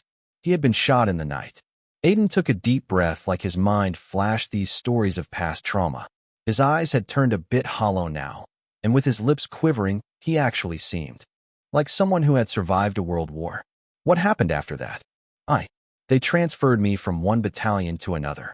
He took a breath, his eyes darting to the side, trying to find something. "Somehow, I always survived like death didn't like me. I knew she was smiling at me, but she wasn't ready to embrace me. At that time, the only goal was to survive one more day, but now, the nightmares, they haunt me. They have taken away my sleep, my hunger, and my will to live." "Did you make any other friends?" "I did, but then they died, so I stopped trying to make any." There was a lonely smile on his face. Making friends in the army can give you traumas more than anything. I learned that the hard way. The staff member nodded sheepishly, a bit influenced by his acting. Then, fumbling his words, he asked the final question. Did the war teach you anything? Aiden thought for a bit before answering the question. Actually, this was not in the script. Although the question was there was no answer. So it was up to the actor to think of an answer, and it was a way for Lincoln to know if they truly understood the character. The war, well, it did teach me a lot. A lot of indescribable emotions passed through his eyes in an instant. A friend you were laughing with could be on the ground with a bullet in his head at any moment, and you might be the same the next day. Nothing stays forever in a war. And if I have learned anything in this long life of mine, it is this. In love, we find out who we want to be. In war, we find out who we are. Saying that, Aiden laughed a bit and ended his audition with one final sentence. You can have peace, or you can have freedom. Don't ever count on having both at once. And when all the wars are over, a butterfly will still be beautiful. After the interviewer concluded Aiden's audition, the staff told him that he would be notified of the results later. And after his audition, Lincoln and Frank decided to take a lunch break before continuing with the others. While having lunch together, Lincoln couldn't help but say his honest thoughts. He's perfect. Who? Franklin asked like he didn't know, but Lincoln didn't seem to mind. Aiden, we saw his audition just now. No one performed better than him. His expressions have a subtle nature to them, and he understands acting. You seem to like him a lot, Franklin said, tapping the table with one of his fingers. His attitude clearly said that Aiden's acting didn't really convince him. You don't like him? I didn't say that. He's not bad. Your attitude says it. When Lincoln glared a bit, Franklin couldn't help but sigh. Although a producer has a lot of power, Lincoln was not a newbie and was well respected. Moreover, as the movie was already mostly shot, Lincoln had a bit more power. So the studio won't want the shooting to stop in the middle no matter what. Look, I know he's good, but I still want the role to go to a popular actor. Maybe from India if you really want authenticity. We can promote the movie in the big market there. The ticket prices are not that high, but there's a massive market. After China, now India. Lincoln understood how the world works, and at least Hollywood was mostly run on money. Because of that, Hollywood studios have tried hard to get more influence in other markets, like China. It was great for their business, but sometimes they would use popular actors from some countries and just give them a small role, but they would act like it's a big one during the promotions. Because of this, their movies earn more in countries where a certain actor is famous. It's just better for popularity, Franklin argued, but Lincoln wasn't really happy with it. Then, shaking his head a bit, he tried to present his point. Just trust me on this one. Going with a newbie is the better option with this character, and it will make the movie much better than using an already established star. And I think Aiden is that newbie. Pausing a bit, he hesitated before adding one more line. Maybe he will become a star in the future, and we will be known as the ones who gave him his first break. Or we could go with an already established star. So let's just get someone like Vivan Kapoor. He recently had a breakthrough in Hollywood, so we could take him for this role. Or we could just go with a Middle Eastern actor. They look the part. Lincoln didn't say anything at that. Vivan Kapoor was a pretty good actor in his eyes, but he somehow still wanted to go with Aiden. I still think Aiden fits the role better. He doesn't even look the part in my eyes. He's young and never experienced acting in front of a camera. It's very risky to give such a role to an unknown guy. You do know we will all be in trouble if the movie fails. Lincoln frowned hearing that. One of his biggest worries was Shadow of War bombing at the box office. If that happened, producers would surely not trust him, and it would be even harder to make a comeback for him. Thinking of the box office, he ultimately doubted his decision to take Aiden. Aiden was going back to his house after his audition. Sitting in the taxi, he has a confident feeling about the audition. Lincoln Bradley seemed impressed. Unfortunately, though, the same can't be said about the fat guy. He knew that the director was the main person to impress while casting, but there were other factors too. Producers were one of them, and sometimes an actor is cast just because he was marketable easily. He could only wait to get notified. As he was thinking about that, his phone suddenly rang, and he saw that it was his mom calling from India. Hello, Mom, how are you? He quickly picked it up and said. A female voice that seemed a bit angry came from the other side. Aiden, don't ask me how I am. Instead, tell me how you are. You don't even call me nowadays, and the only news I get of you is from the internet. Mom, I'm sorry, I've just been busy these days. Everything is fine. I'm working hard, so most of my time goes into that. That doesn't mean you can't send me a text, his mom said, a bit disgruntled. Then she asked, and did you really get eliminated? Yes, I did. That's why I'm back in New York. I'm back to attending auditions. He could already imagine his mom frowning on the other side. She was apprehensive about him not being able to find a stable job. Although she didn't mind him going for acting as a career, her worries increased as time passed. If you are back in New York, then go meet your uncle. He said you have not met him in months. I'm going to meet him in a few days. I need his help with some things anyway. There was a pause when he said that. Aiden could imagine his mom sitting on a chair with worry and gloom in her eyes. Don't just go to him when you need help. And Aiden, try to give your best. Time goes by fast, and your only chance to prove yourself is gone before you know it. It took a bit of a time for him to reply to her. In the end, he just said, I will do my best. Chapter 035. Last week, X-Star got embroiled in a controversy with the leak. Although they managed to remove the article from the Gossip Tribunal website, it had already done the damage. The PR team tried hard to control the spreading fire and outwardly ignored the commotion. But it didn't stop the fans from asking questions.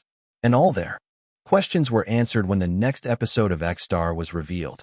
It was an episode that truly surprised the viewers as it was vastly different from the previous episodes. First of all, this episode alone became the most hated episode of all the seasons because of how it was edited. The editing team had shown Rachel and Cameron in 80% of the episode. The other contestants were only given glimpses, and the show didn't even show their performance properly. Instead, most of it was just interview and practice sessions for both Cameron and Rachel.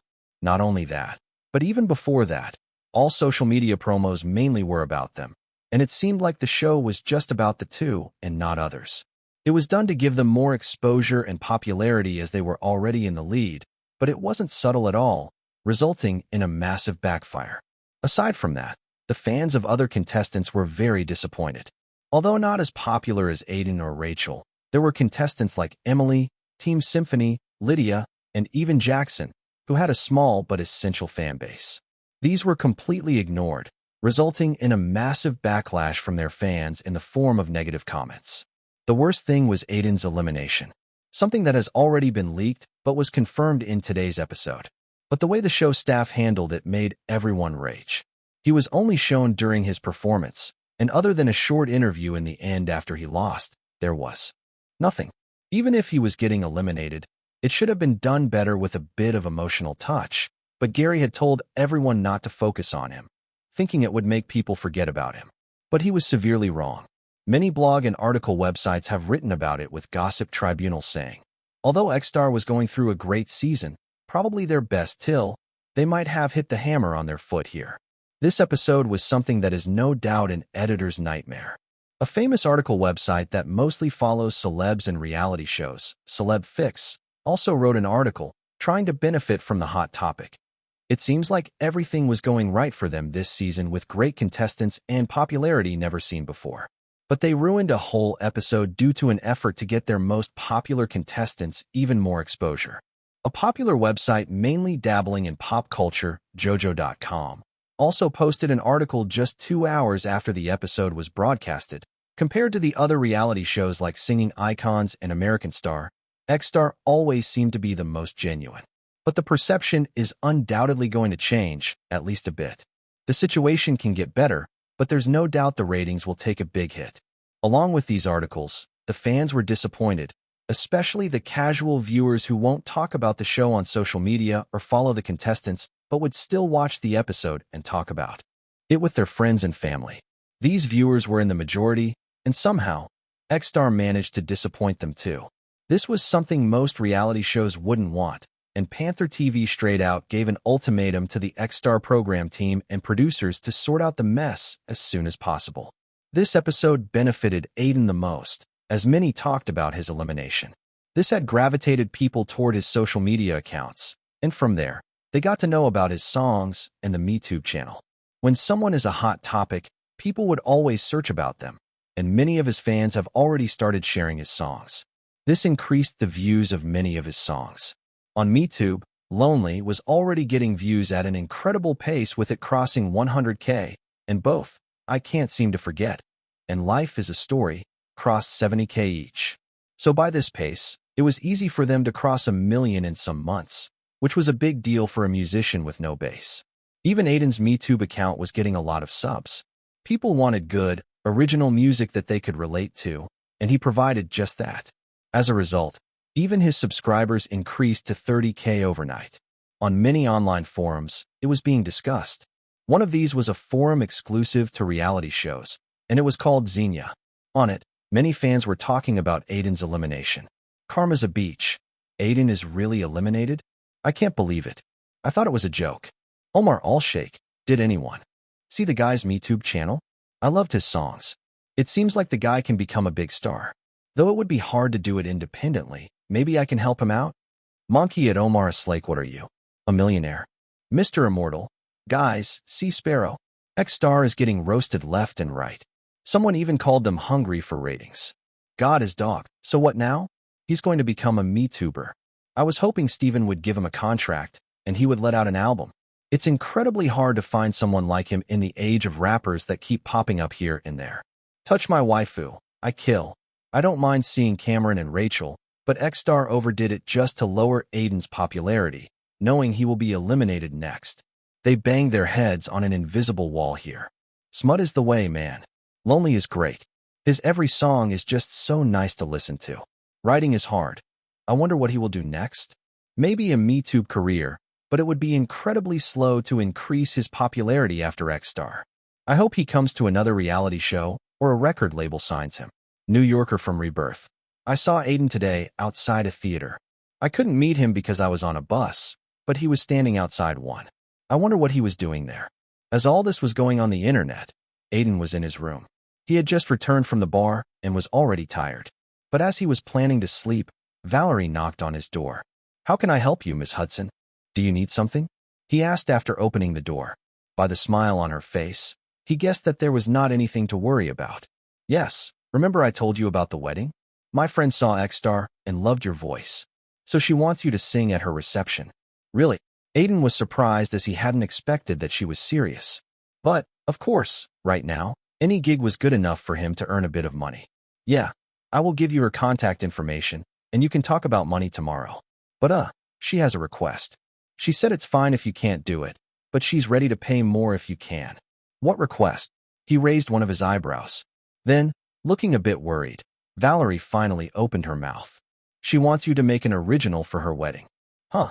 She loved your original songs, and she knows it's not easy to make one. But if you can, she would be really grateful and is willing to pay you more. So, it's a good opportunity for you. Hearing that, Aiden couldn't help but ponder about it. A song isn't easy to make. But extra money. That was not something easy for him to give at this moment. There was no saying he had passed the audition, and for now, he only has MeTube and Melody, and in that, he won't start to earn a lot so soon. Thinking for a bit, he decided to agree on it. Okay, I will try my best to make a good wedding song. Valerie smiled brightly hearing that. It looked like she didn't expect him to accept the request but was nevertheless a bit hopeful. Thank you, Aiden. She's been a dear friend of mine for a long time, and it's her second marriage after her husband passed away 10 years ago. She would be really happy. Aiden just nodded at that. He had never attempted to make a wedding song, but it was not like he couldn't try. After all, he had made a few songs during X-Star, too, so he can do it again. At least, this time, he was being paid for it. But at this point, Aiden didn't know that this song would be a small turning point in his life. Chapter 036. When Aiden first heard that he needed to make an original, he was a bit uncertain because it was hard to think of a song that would work for a wedding. But after he heard the amount of money he was getting paid, his brain cells immediately started running. $5,000 if I sing an original song. They will only pay $2,500 without an original. But even that is a great deal. Not to mention the average is just $300 to $400. They are willing to pay more than 10 times that. Aiden had only heard that weddings were very lucrative for any musician before. It was mainly fun to play in a wedding as the actual wedding would have already happened, and everyone would look happy. But one part of it was also the money. Couples who are well settled won't think twice before spending a lot on a good musician. Valerie's friend was also the same, as both she and her soon-to-be husband were quite rich. This just gave Aiden an additional amount of motivation to work hard to make a good song. Now, the problem is how to make a good wedding song, he thought, leaning back in his chair. His laptop reflected a faint image of his face as the gears in his head turned, trying to think up a passionate love song. Until now, he hadn't made any good love songs. I Can't Seem to Forget, which was more about lost love. Life is a Story was simply about life, and Lonely was about dreams and realities. In all this, there was no proper love song. Let's see. I am not really playing with a band, so I need to keep it simple. An acoustic guitar will be best for this, so the lyrics need to be good. Probably in the major key. He decided to take inspiration from his first relationship. Although he was still a dumb teenager back then, Aiden had intense feelings for the girl. Sadly, it ended when she moved to a different college. But their time together wasn't bad. He had never thought of marrying her, but he felt like he would be able to get the required inspiration to write a good song by taking help from their memories together. Making a good melody wouldn't be hard in this song, as all he needed was a subtle sound that could enhance the effects of the lyrics. In addition, the tempo required to be generally slow, with the chorus part being the highlight, which was typical for most songs like this. They all worked with an excellent acoustic guitar or a piano.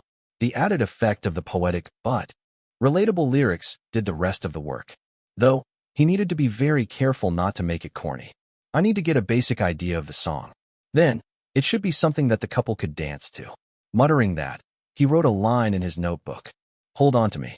That was going to be the title of the song. Wish me luck. It took Aiden 4 days to write the entire song. During these 4 days, he would work hours daily to make a good enough song while spending his nights in the bar, only sleeping for a couple of hours every day. His schedule was tight, but he could work hard because his work was getting recognized. He noticed that his songs on MeTube were getting a lot of popularity, with Lonely crossing 300K views, over 20K likes, and less than 1K dislikes. This meant that the majority of his audience liked his songs. It was the same for his other songs, and Aiden felt pretty happy about this development. But in that busy schedule, there was one thing that he had forgotten. That was his answer to Amy, the CEO of the creative media agency. She had already sent him a contract, and just a couple of days before the wedding, she called him to a cafe to get an answer from him. Hello, Aiden, it's been a while. Amy smiled as he sat down in front of her. She was wearing a pantsuit, and it seemed like she had just gotten out of a meeting. At least that was the vibe that she gave him. Hello? Yeah? Sorry, I was occupied with other things these days, so I wasn't able to give you a reply sooner. I know that. I have seen how your songs are doing on MeTube, and you are quite the buzz on social media. People are saying your elimination was unjustified. He just smiled wearily at that. Not like he didn't know what was going on social media, but he didn't care at this point. X-Star was already in the past for him, and no matter what people said, Rachel had defeated him fair and square. It doesn't matter. It will die down in a few days. That's true. So, let's get straight to the main topic. I don't like chit-chatting a lot. He nodded, hearing that. What's your answer? Are you going to enter CMA? She asked with a tone that said she was sure that Aiden wouldn't say no to her. After all, no unknown artist should be stupid enough to give up on a record label deal. But the answer she was expecting didn't come out of Aiden's mouth. I'm sorry. I would need to reject your contract. He said it apologetically, but Amy's smile broke down into a confused face. She also looked a bit troubled. Can I know why? There are various reasons, but the main ones are just the contract terms. I don't want to be bound to a company for 7 years.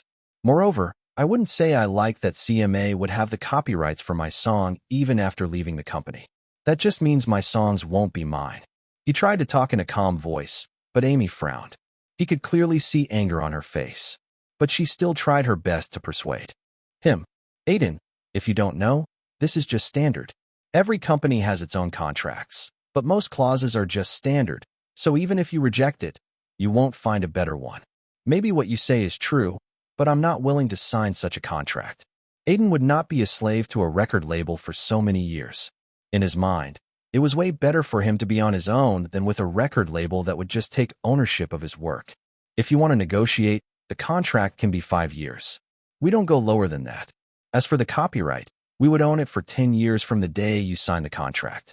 That's the best I can give you. Think about. No, my decision won't change.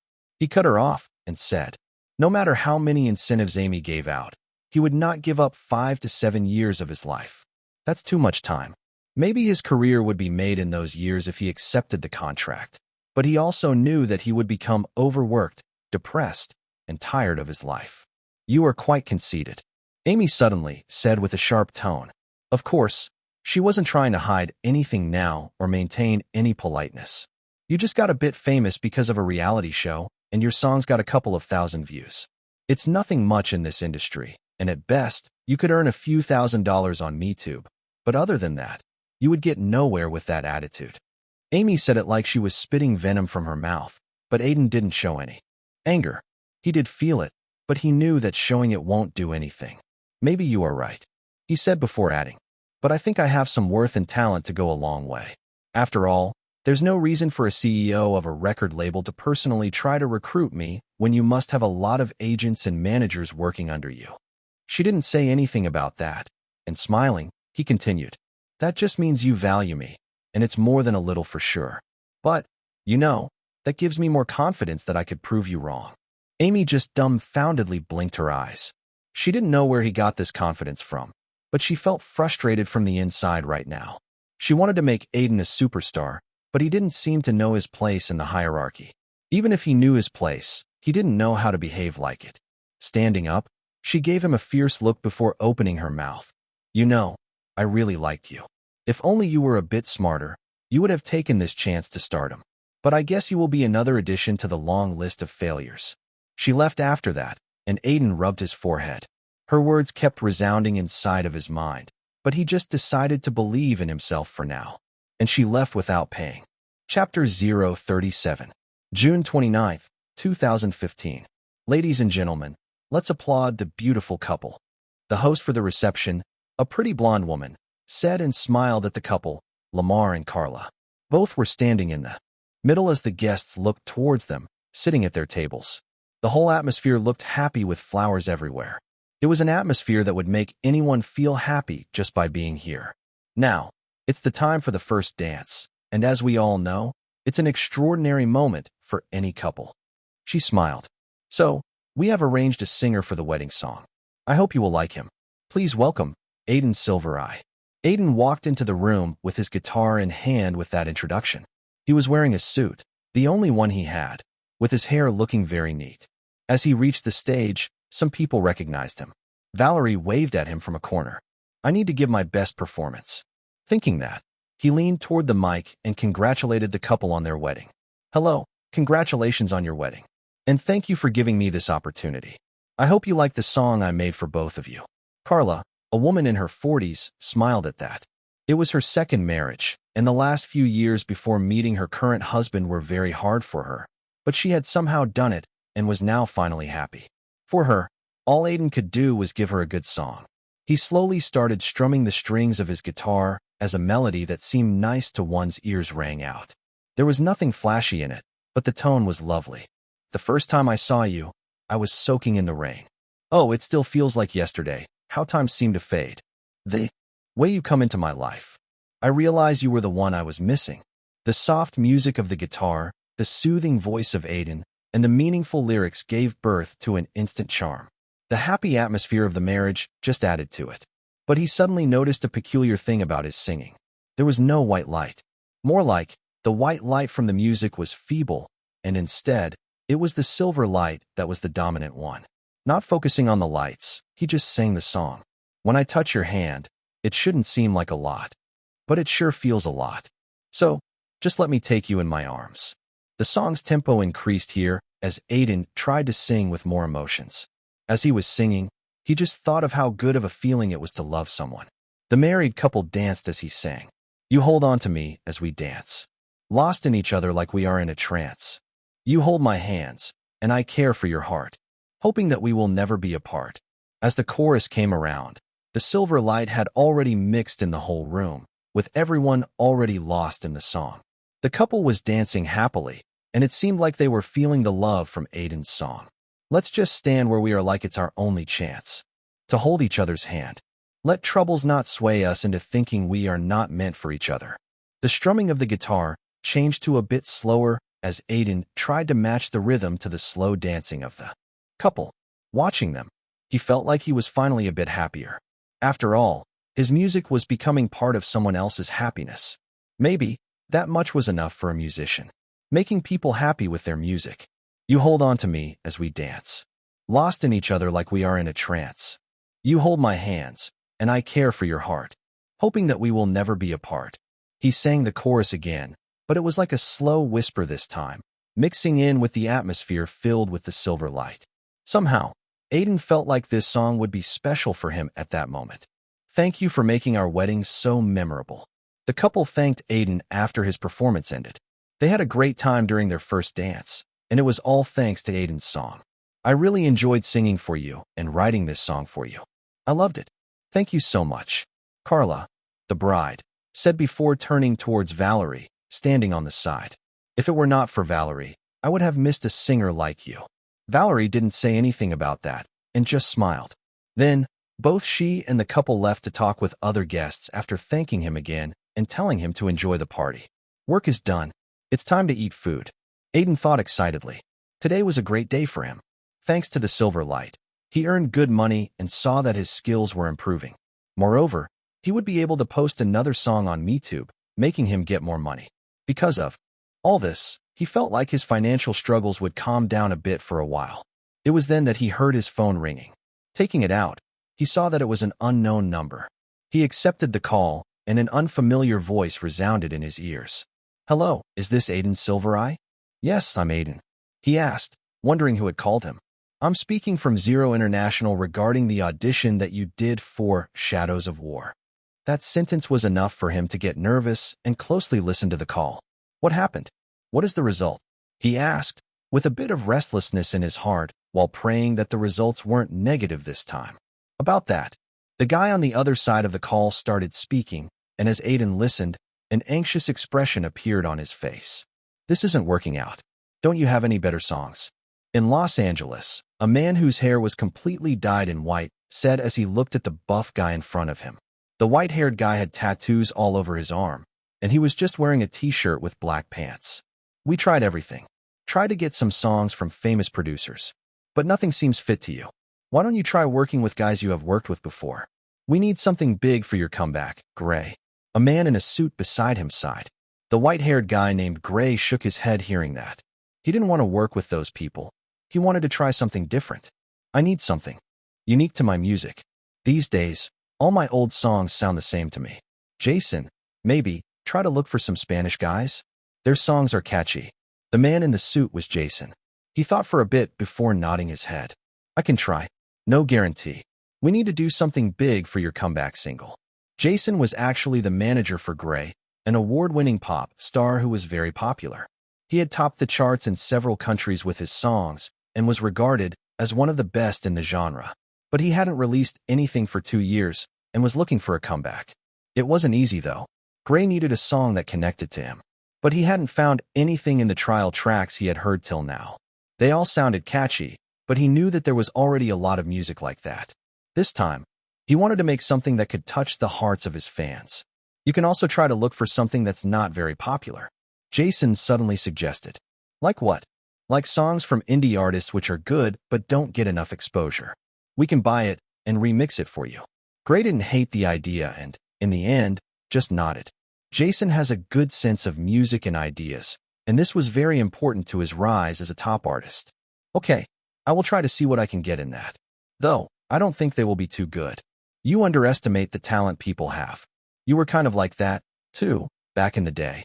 If the new entertainment didn't come across you performing at a college event, you might still be an indie artist today. It was luck, but you also need the talent to go ahead. Not like there aren't singers who get picked up by labels and never make it big. Gray said in a bit complacent tone. He was proud of what he had achieved. Not commenting on that, Jason just said, Anyway, I will send you whatever is popular in the indie scene these days. Let's hope we find someone good. Chapter 038. Why aren't there any good wedding songs? Sharon Mendez frowned with her eyes glued to her laptop screen. She had been trying hard to find a good wedding song for her wedding next month for the last hour. But she had found nothing. There were songs that she found quite nice, but she was someone who only wanted things that looked perfect to her, and none of the songs she found were nice enough for her. She and her boyfriend had been together for 4 years now, and when he had proposed to her, her joy was boundless. But at that time, she hadn't realized how hard it would be to plan her wedding. There were so many things to do, and she was already behind schedule. In this case, she really wanted to get the wedding song over, but it was taking too much time. Moreover, it was not something she could skim over. Her first dance with her boyfriend needed to be special. As she was scrolling through MeTube, she suddenly got a text from one of her friends. "Sharon, have you found a wedding song yet?" She quickly replied that she was still looking for one, and like she was waiting for it, her friend promptly sent her a link to a song. "Try it. My friend went to a wedding and sent me this. It's a beautiful song, and I think you will like it." Not having a choice, she quickly opened up the link, which directed her to another MeTube video. The channel name was Aiden Silvereye, which she guessed was the singer's name. "Hold on to me." "Interesting," Sharon muttered and started listening to the song. A soft and sweet melody immediately entranced her as the singer started to speak, and by the end of the first verse, her face was already smiling. A couple was dancing slowly to the song on the screen, and Sharon could already imagine her and her boyfriend doing something similar. "This is perfect. It's so good," she thought as her eyes sparkled. After the song finished, she looked at the song's views and realized that it was not a lot. Even the subscriber count of the channel was low. 5K views. Well, he posted it yesterday, but still, like this song won't get a lot of views, she thought, checking up on Aiden's profile. Sharon was a beauty and fashion influencer with over 5 million followers on Skygram. She wondered if she could help the song get more views with her large following. Even before, some of the songs that she has recommended to her followers had gotten a lot of traction. "I needed something to post today anyway. This song will work great." Muttering that, she opened up her Skygram account and posted the link to the song with the caption, "I found this beautiful song today, and I'm going to use it in my wedding." 2 days later, 3 young girls were in a cafe, just talking with each other. Their lectures had just ended for them, and they would always hang out in the cafe after that. The lecture was very boring. A brown-haired girl, Mia, sighed. "I don't really enjoy these history lectures. I like them, though. The professor is slow, but it's somehow fun to know how people fuck each other over in the past. History is all about that." The other girl, Sarah, who had a tattoo on the back of her right hand, replied. Like that, they were talking among themselves, but suddenly, they realized that their other friend was a bit quiet today. Turning towards their friend, Eloise, they realized that she was too engrossed in her phone to focus on the conversation. However, there were headphones on her ears, so she was probably listening to something. Frowning, Mia nudged her shoulder and asked, "What are you listening to?" "Oh, it's just a viral song. It got over 1 million views in 2 days, and they are constantly increasing. Every famous influencer is planning to use this song in their videos, especially the female ones." "What's the name of it?" Sarah asked, a bit curious after hearing Eloise's reply. "It's called Hold On To Me. It's lovely. Makes me want to marry when I'm single." Mia chuckled and took her phone from her hands to look at the song at that weird description. Then, suddenly, she was surprised when she noticed the guy on the screen. "Isn't that Aiden? You know him?" "Yes, he was a contestant on X Star, but he got eliminated, and after that, many people were saying that he was the heart of the show and it was unfair," Mia explained. "It seems like he's now running a MeTube channel." Both Eloise and Sarah knew Mia was a fan of reality shows, especially X Star. Although they weren't interested in them, they had heard a lot about them from Mia. "Yeah, he's pretty lucky. His song went viral right after he was eliminated. His subscriber count has already reached 500K. Eloise said, feeling a bit happy as the song had already made her a fan of Aiden. "Let me listen to it," Sarah said, taking over the phone. Hearing the conversation, she had gotten curious about the song. Like her, many people didn't know about Aiden, but as the song went viral, more and more people were getting to know about him. It was almost like a wildfire. After a famous influencer posted about the video, many had tried to copy her to get views using the same song, and because of this pattern, Hold On To Me went viral. Especially with the female audience, the love song was something that clearly affected their hearts. Most of them listened to it, and many were already selecting it for their wedding. Some were even looking for the original singer who had sung the song to perform at their wedding. The Actors Guild of America was pretty much the standard organization whose primary job was to protect the rights of the actors. Other than that, there were also the Screenwriters Guild and the Directors Guild. Currently, Aiden was sitting in the office of an agent assigned to him by the guild.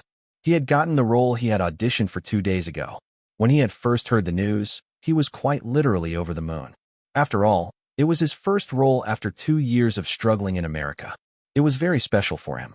Moreover, he knew that the role wasn't an extra by the audition. He would have lines, and Aiden even wished that it would be close to a supporting role in his heart. For your role, Zero International will pay $70,000. The shooting period is 20 days, taking place in Australia. Leave your address here. You will get the flight tickets in 2 days and depart for Australia in a week. The agent, William Smith, explained to him in a monotonous tone. The guild has assigned him to Aiden because the latter didn't have any own agent. So, William was his temporary agent. I'm fine with that much money. Although he said that, in his heart, he was pleased. He had never earned so much money in such a short time. You should be. It's a nice price for a newbie like you, William said, then pointed to some of the contract clauses that were on the table. You need to keep your mouth shut regarding any details in the movie until the release. It's a fundamental confidentiality clause. What about this? Aiden pointed at one of the clauses, and William shook his head, frowning. It's a clause stating that you need to maintain your image for an amount of time before and after the movie's release. For example, once a movie failed because one of the supporting characters got caught harassing an underage girl. This gave a terrible reputation to the movie. Aiden just nodded at those words with a blank expression. He was not the type to cause any scandals. At least not on the level of harassing a child. Any questions? When will I get my payment? The production will give an advance payment as soon as you sign the contract. Then you will get the rest after the shooting. Aiden smiled, thinking of the money. At that moment, William looked like he was thinking of something. You are pretty lucky, kid. What do you mean? He asked with an inquiring gaze. Shadows of War is pretty highly anticipated as it's a war movie.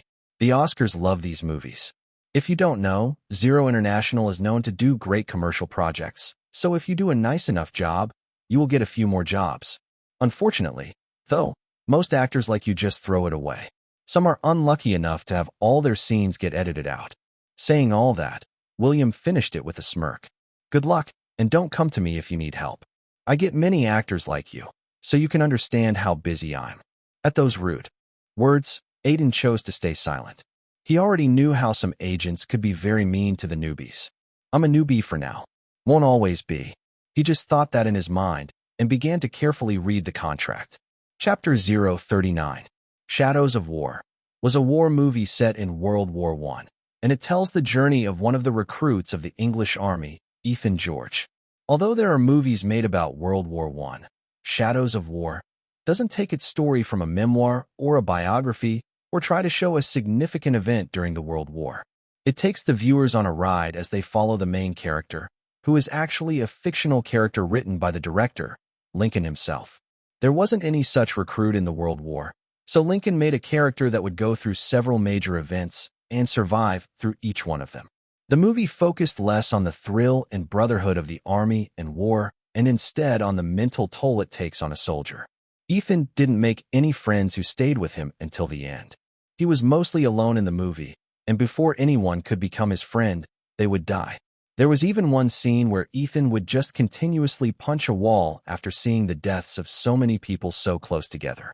These types of scenes really bring out the true repercussions of war on the mental well-being of a person, especially in a war like World War I, where millions lost their lives. Not only that, there was a whole character arc that transformed the fun-loving young man into a shell of his former figure. He went on to survive a lot of events that changed who he was as a person. Though, as the movie focused on Ethan completely, other characters didn't have too much time in their roles. There were some supporting characters, but Lincoln never felt like they were enough. He wanted a character that could give something Ethan to think about for the whole movie. Because of that, the character in which Aiden got the role was written even after most of the shooting was done. When Aiden had first read the script, he thought it was a very solid one. In various places, the screenplay would get the viewers to relax, and then suddenly throw them into the chaos of war. In Aiden's eyes, this was one of the beauties of a war drama. One would never know what would come next. A friend that was laughing could be on the ground in the next minute, with a bullet in his head. It would happen in a split second that no one would know how exactly to react to it. This was the chaos of war. Shadows of War portrayed this chaos very well, and Aiden loved every aspect of the script when he first read it. As the movie was written in a way that didn't let the viewers relax, he was sure that if edited the right way, it would surely be a huge hit. Your first scene is next. Nervous? Leo Shaw, the assistant director of Shadows of War, asked Aiden as he sat down next to him. A bit. I think it's normal for a newbie to be nervous. I have never acted in a movie before. I am just hoping Lincoln isn't hard on newbies. Currently, Aiden was on the set of Shadows of War. He had reached Australia last week and had been coming to the set for the last couple of days, but it seemed like his wait for his first scene was finally going to be over. He's not, at least compared to other directors. Leo chuckled. Lincoln is fine with a bad take if it's only a few times. He even tries to make an actor comfortable if he likes them enough. The same can't be said about the lead, though, Leo said, looking over at Aaron Hart, the main lead playing the role of Ethan. Aiden followed his gaze and saw that Aaron was currently talking to one of the makeup artists. Aaron Hart was an actor who had been in the industry for close to 5 years and had become an A-lister through a string of good movies. But there was a rumor on the set that he was now after an Oscar, and because of that, he had signed on for a war movie. Even Aiden was aware of it. I have not seen him lash out at anyone yet, Aiden replied, wanting to know more. Because you have not seen him work with a newbie before. He won't lash out at a B or C-lister, but a newbie without any support or a talent agency. Boy, he will be harsh. Saying that, Leo began to narrate the event of how in some other movie that Aaron had acted in, he had straight out punched a newbie that was constantly messing up. It had become a big issue, and the studio had to compensate the newbie to keep his mouth shut. But the rumors had already spread. You know a lot of stuff, Aiden remarked after hearing the narration. Leo was one of the few that would talk to him on the set. Most of the time, he would just sit alone and think about his character. It happens if you are in the industry for a long time. You make friends. Some will tell you about these kinds of rumors. It's up to you to decide if they are true or not. Leo just shook his head saying that, and stood up. It looked like his break was over. Anyways, good luck with your scene. Thanks. Leo left after that, and now alone, Aiden again lowered his head to go through the script in his hands. If one looked closely, there were several notes on some parts of the script that involved his character. He had studied the script a lot, even though there was not much written about his character. It was the same as playing a character who appears in a few scenes and has a few lines, but you don't know anything about his background. There is not even a mention of the name. He thought, flipping a page in the script. There was a very basic reason as to why Lincoln was looking for an Indian guy to play a character. It was because his character was Indian, and it was written as a silent nod to the thousands of Indian soldiers that fought in World War I on the side of the British Army who ruled over them at that point. This was the reason why his character didn't even have a name. It was because no one remembers that there were Indian soldiers in World War I. As there was no background for the character, Aiden had made one up in his mind. Through the scenes that his character appeared in, he had formed a general understanding of his personality. A smart guy, brave, and someone who made a lot of impact on the main character's journey. It's pretty much a simple scene, so try to get it done in a few takes, Lincoln said in a commanding tone as he stared at Aiden. Unlike when he had seen him during the audition, the director looked very unkempt with his untrimmed beard and serious look. He was currently explaining the scene to him and how they would shoot it. It was the scene in which the main character will see Aiden's character for the first time as they will be traveling to the location of a desolate town where there are sightings of German troops. I will do my best. Aiden tried to answer as confidently as he could. He knew that Lincoln didn't like people who didn't show confidence. I expect you to be. You may not realize it, but you are very lucky to get this role, Lincoln suddenly said. I liked your performance, but the producer Frank wanted a more famous actor, and in the end, we decided to go for him. Aiden widened his eyes hearing that. This was not something known to him, but he wasn't free. He couldn't come to the shooting so suddenly as he was in the middle of another movie. So you got the part. Aiden didn't say anything about that. He knew these things were common in any industry. Many good actors had gotten roles because popular ones couldn't do them for some reason. The reason could be a clash of dates or the actor wanting to change the character a bit. But in the end, Aiden had benefited from it. Anyway, do you know about the camera's position and how to take that in mind during the filming? Lincoln changed the topic and asked a fundamental question. So many newbies mess up because they would suddenly look at the camera or block the camera from capturing their co-actors, unintentionally. But Aiden was well versed in stuff like that. I know about it and have read a lot of books on it. Even saw some MeTube videos. Theory is very different from actually acting in front of the camera. Though, we will know when you do the next scene. After that, he explained some more things and left to talk to Aaron, who was talking with the sound engineer. Aiden took a look around the set and saw that it was bustling with people running here and there.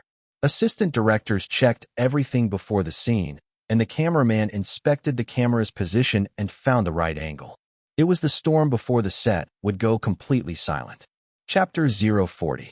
Shadows of War, July 17 to 2015, Act 8, Scene 1, Take 1. Several soldiers were moving towards a military truck that was ready to move.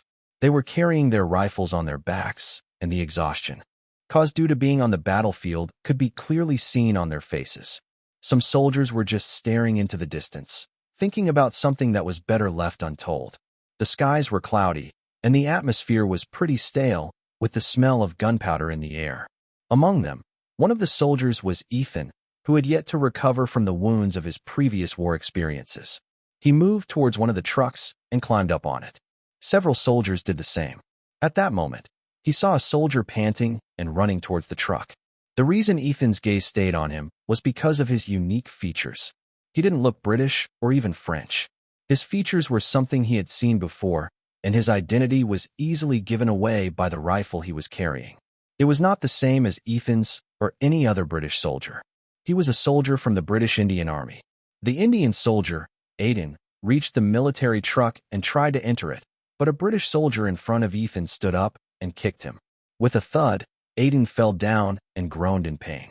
He looked up at the soldiers, smirking at him, but didn't say anything. Although they were fighting on the same side, the discrimination was something that he had seen and experienced a lot, something he was already used to. His eyes had a bit of pain in them, thinking of the times he was beaten up by a group of soldiers or when someone had spit in his food. But he knew that this wouldn't end in a day. His only hope, for now, was that the British would win the war and his country would get the freedom their people deserved. That was the only thing that was keeping him going in this war. Sighing, he stood up and finally entered the truck. Coincidentally, he sat down next to Ethan as the truck began to move. Throughout the journey, the other British soldiers glared at the Indian guy or just straight out ignored him. Ethan was the latter, as his experiences had told him that it was better to save his energy than to do something rash. After all, they were from the same side, and in war, it was better to be together than have differences between a group. He just rested his head on the hard metal surface of the truck. Cut! The director's shout came out as the scene finished. He hadn't expected that the newbie wouldn't make any mistakes. Although the scene was simple, everything went very well. Good job, everyone. Take a break and get ready for the next scene. Shadows of War, July 17 to 2015, Act 8, Scene 4, Take 3. The scene changed to a desolate town where, reportedly, German troops were hiding. Several British and French regiments were here to search for them. Ethan was walking with a group of soldiers, searching for a shadow of the German troops. Aiden was also with him, and after walking for over an hour, they stopped to take a short rest. Ethan sat down on a nearby bench, and Aiden did the same. Feeling a bit of curiosity about him, Ethan suddenly opened his mouth to ask, "How long have you been in the war?" He didn't expect any answer from Aiden, knowing full well that he wouldn't even know what he was saying. But he was too tired of the silence of the surroundings. "A year." Surprisingly, he got a reply. When Ethan looked at him with eyes full of wonder, Aiden smiled. "I learned to understand the language," he said slowly, in a thick Indian accent, but nothing that Ethan couldn't understand. Felt like it was necessary to know here. I wanted to know what the curses I heard meant. Somehow, that made Ethan chuckle. "I'm Ethan, Ethan George. What's your name?" he said, feeling a bit better after a long time, but Aiden didn't reply. Instead, he suddenly pushed him down off the bench. "What are you?" Ethan tried to speak, but his words never left his throat when he saw two soldiers that were standing in front of the bench fall down, with blood leaking out from their stomachs. "Run." Aiden simply said that, having got a glimpse of an enemy German soldier in a building. He pulled up Ethan from the ground, and they both quickly ran to a nearby alley. The scene ended there, and the distinct shout of the director came out. "Cut. You did a good job today." Leo said after the end of the shooting for the day. Aiden had just come out from the makeup room after removing the makeup and changing into his normal clothes, rather than a vintage army uniform. Thanks, he said simply, happy for any appreciation he was getting. He liked acting, but anyone rarely appreciated him for it. You did better than I thought. All the takes were nice. Normally, newbies are too nervous even to say their lines. I did make mistakes. They just weren't big enough for Aaron to punch me in frustration. Leo chuckled at that joke, but it was true. There was a scene in which Aiden had fallen down, so they needed to do another take, and one more where Lincoln felt like his emotions weren't in the right place. But these things were very normal during shooting. The best thing for him was that it had not taken more than 4 tries for him to give a satisfactory performance. This was truly a rare thing for newbies. I wonder when I will make a breakthrough. Aiden thought, opening up the system notifications. You have given your first performance in front of a camera. Congratulations on taking a major step towards stardom. You have gained experience. You are close to breaking into basic grade 10. His system said he was close to breaking into basic grade 10, but he didn't know how long it would take. If he could, he wanted to really get at least one of his skills to intermediate grade 1. But, unfortunately, even his singing skill was stuck at basic grade. Let's hope many people liking my songs will help me break through. Aiden thought about his singing skills, and at that moment, his eyes suddenly landed on Aaron Hart and a group of supporting actors walking towards his car. One of his hands was on the back of a pretty assistant director, and they looked weirdly close. That's just Aaron scoring another girl tonight. What? At Leo's remark, Aiden made an intrigued expression. Aaron is famous for going after young and pretty girls. That entourage of actors will party for a bit before some of them would find random Australian girls for themselves. Aaron would surely enjoy the night. Isn't he married? Aiden was sure of this as he researched the actors involved with the movie a bit. He is. But he doesn't care. His wife isn't here, and to be extremely honest, she probably knows about it. She just doesn't care at this point. With his money, she has all the luxury items she wants and servants. So why would she care about her husband sleeping with someone else for a night? Hearing that, Aiden didn't feel like it was something out of the ordinary. After all, it was Hollywood. People come here to get famous and make money.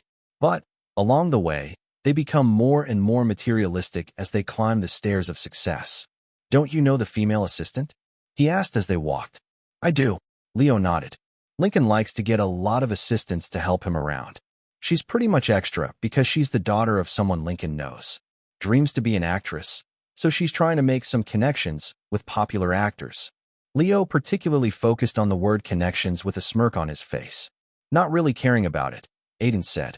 Does that even work? Sometimes it does. Sometimes it doesn't.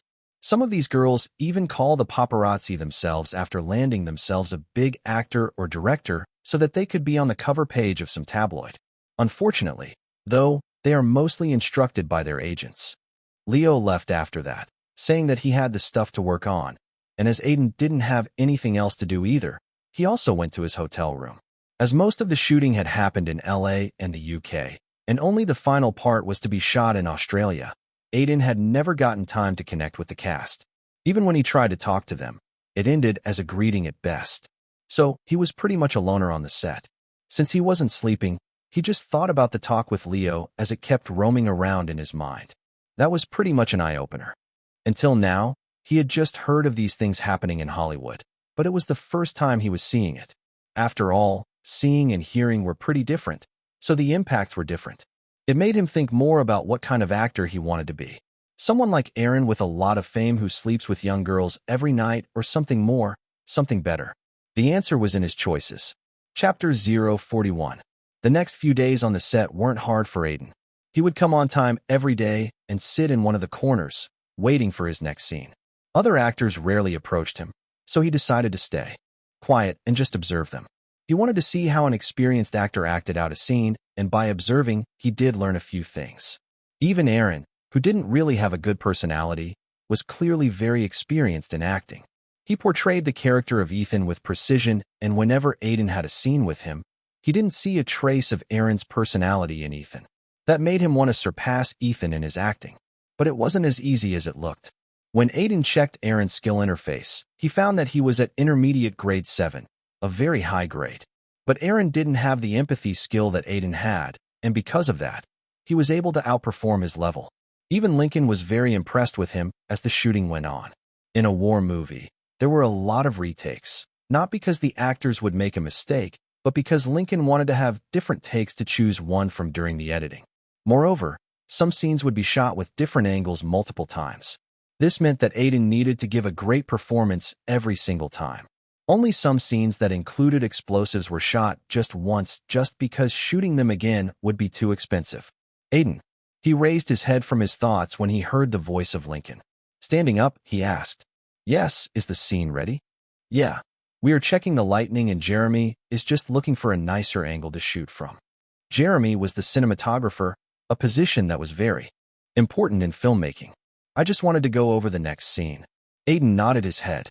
Lincoln was a director who would explain the scene to every actor to get them a better understanding of his vision. The next scene was one of the last ones of Aiden, and it was mostly a scene where his character talked about why he was in this war and how he felt about it to Ethan. It was just a dramatic scene which would change Ethan's perception about the war. As you know, the scene is the first proper conversation between Ethan and your character that won't be interrupted by German soldiers. "Yeah, we are going to do a lot of close-ups of your face, so try to just give it your best." Aiden was a bit surprised by the short explanation. Normally, Lincoln will give big explanations as to how he wants an actor to do a scene. "I thought you would tell me a bit more. I just decided to trust your acting. You are a newbie, but you are not bad. Quite good, I would say, and you have proven that. So, I'm just going to leave it to you." Saying that, Lincoln walked away and Aiden smiled a bit. So, this is getting acknowledged by the director. He thought in his mind.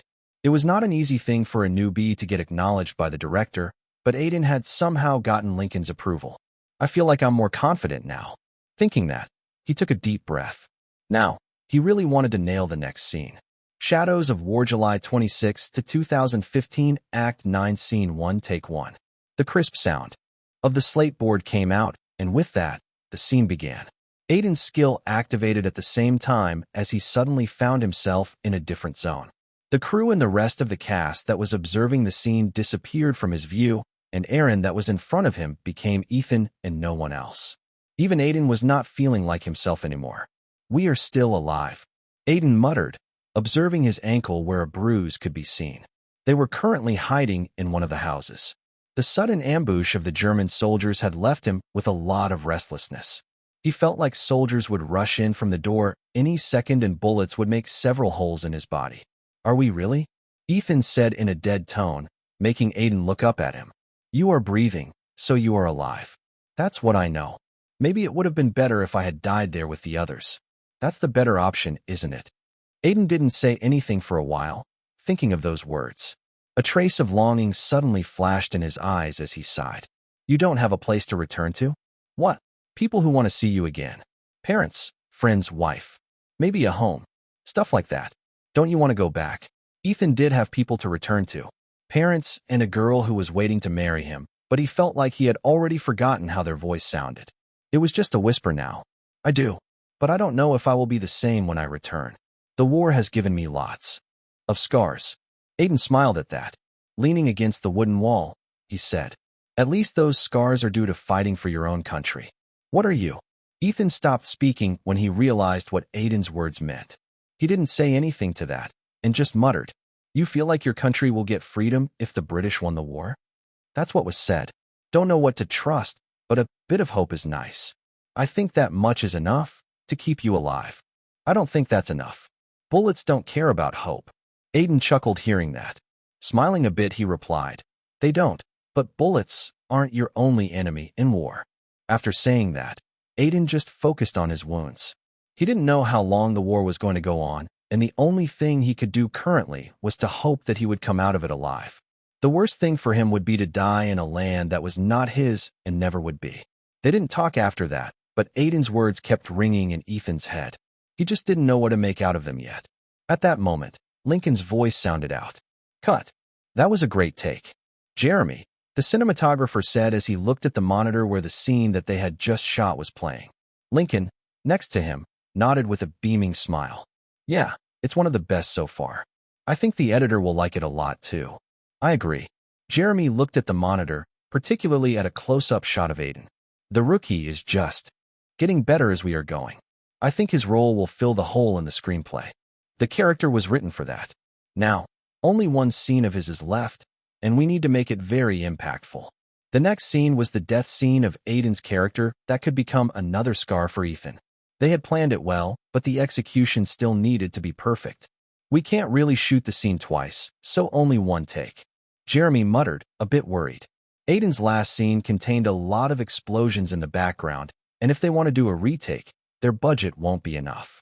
They were already pretty tight on it. Let's leave everything to Ethan and Rookie. They have done a good job till now. If it was a bad take, well. Lincoln made a conflicted expression. We won't be able to help it. If they really got a bad take, Frank would surely not be very happy, and Lincoln needed to keep a good relationship with him until the end of the shooting. After Shadow of War worked at the box office and the critics gave it good ratings, the relationship between him and Frank would change with the shift in power dynamic. Until then, he would just stay silent. As Jeremy and Lincoln were talking about the scenes, Aiden was looking at the system notifications in front of him. Your acting level has increased from basic grade 9 to basic grade 10. Congratulations. You have broken past your limits and have gotten a special one-time reward that you can use. You are now close to breaking into a new grade. Special skill breakout scene has been given for a one-time use. The next scene you perform, your limits will break and the chances of giving a standout performance will increase. Finally, Aiden shouted in his mind as he saw those system notifications. The entire set around him was bustling with the crew preparing for the next scene. But he didn't seem to care about it. All his attention was on the system prompts. Not only has he gotten through basic grade 9 and was now one step closer to breaking into intermediate grade in acting, but he had also gotten a new skill, though it could only be used once. Breakout scene. Aiden read the description of the skill, and he couldn't help but flash a bright smile. He felt like this was the exact skill he needed for the final scene, though it's not definitive. In the description, it was only written that there were only chances that his limits would break, which meant that he could fail too. But something was still better than nothing. Chapter 042. You are going to hear a lot of explosions, but don't be scared. Just keep running until you get the signal. Lincoln explained, staring at Aiden and Aaron, who were standing close to each other. As it was one of the most prominent scenes in the movie involving the two, the director was explaining it to them at the same time. What if I hit somebody while running? Aiden asked. This scene was one of pure chaps with the British. Soldiers running away from the large ambush of the Germans. The German soldiers would start to bomb the whole town with explosives to top it off. Even then, don't stop running. Lincoln made a serious expression, and by his tone, Aiden knew that if he messed up this scene, he would be in a lot of trouble. Aaron might even try to punch me in frustration. Aiden chuckled in his mind, glancing at Aaron, who was listening to Lincoln with a focused expression. On the set, he was not someone who would take it easy. The explosives are very expensive, and the crew has planned this scene for a long time. So try to give your best in it. Saying that, Lincoln patted Aiden's shoulder and left to talk to one of his assistants. When he left, Aaron turned toward him and glared. Don't mess it up, rookie. He replied with a nod in that rude tone. Satisfied, Aaron went to his stylist to get his blonde hair fixed for the scene. He seriously doesn't seem to like me, Aiden thought and frowned. He has not liked his attitude throughout the filming. But if he tried to say anything against him, he was going to be thrown out due to arguing with the main lead. Zero International wouldn't care a lot about a newbie that they could replace even with the contract already signed. It was unfair, but Hollywood was a pretty hierarchical society. If he wanted to stand up against Aaron, he at least needed to have some popularity. At least I won't have to see his face from tomorrow. Aiden thought and decided to just focus on the scene for now. He had already memorized most of his lines and wanted to make the scene more memorable as it was his character's death scene. For that, he had a way. Breakout scene. His special skill was going to help him in this. Shadows of War, July 28 to 2015, Act 9 Scene 4, Take 1. Hearing the sound of the slate clapping together, Aiden's surroundings changed to a war zone as his immersion levels cross all boundaries. Because of using the breakout scene skill, he felt much more this time. It was like he was really in World War I, with all the old-style buildings. The atmosphere that would be best described as destruction and chaos was all around him as his ears were constantly hit with the sound of explosions. Run! Suddenly, He heard a shout from Ethan and looked behind him. A large group of German soldiers was coming toward him. Some have already started fighting. Seeing that, Aiden started running with Ethan just a bit ahead of him. Around them, more British soldiers were running as the Germans were just too big in numbers to fight against. Some who tried to shoot back would fall to the ground in the next second. I feel like I'm in hell, Aiden thought, and found it very fitting. The battlefield he was experiencing was just that, a hell created by humans. As he thought that, one of the soldiers suddenly jammed into him, and he fell down. Dirt entered his eyes, and he felt like one of the rocks had bruised his knees as a sharp pain overcame him. Ethan stopped to pick him up, but Aiden quickly got up from the ground and said, "Don't stop no matter what." Both of them ran and ran, but as they were just turning around a corner to enter an alleyway, away from the German soldiers, Aiden suddenly felt something hitting his back, and he fell down. Putting his hand on his back, he saw blood. "You okay? Get up." Ethan quickly came towards him and tried to put his body on his back so that they could run away. But Aiden shook his head. "No, I have been shot. Don't be a fool. We need to just get out of here. Then you will be fine. Be alive, for God's sake." Ethan screamed, looking at him with bloodshot eyes. The expression on Aiden's face was one of sadness and shock, as he felt his vision getting blurry, and even his mind felt a bit foggy like he had forgotten things. "No, I will bleed out," he said, then looked down at one of his pockets. Ethan quickly searched it and took out a letter which was a bit bloody. "Send it to India. The address is on it. Please do that," Aiden said, his face going paper every second. Ethan could see that he wouldn't last much longer and quickly replied, "Yes, I will. Anything else? If you can, send some money too. Just a bit." And Aiden tried to say, but he felt his vision going black. Still, he held on for one more while. Just for a bit more. Try to hope. Don't D-dash. As he was saying that, his eyes became still. His body had gone. Completely cold, and he had lost his life just like that.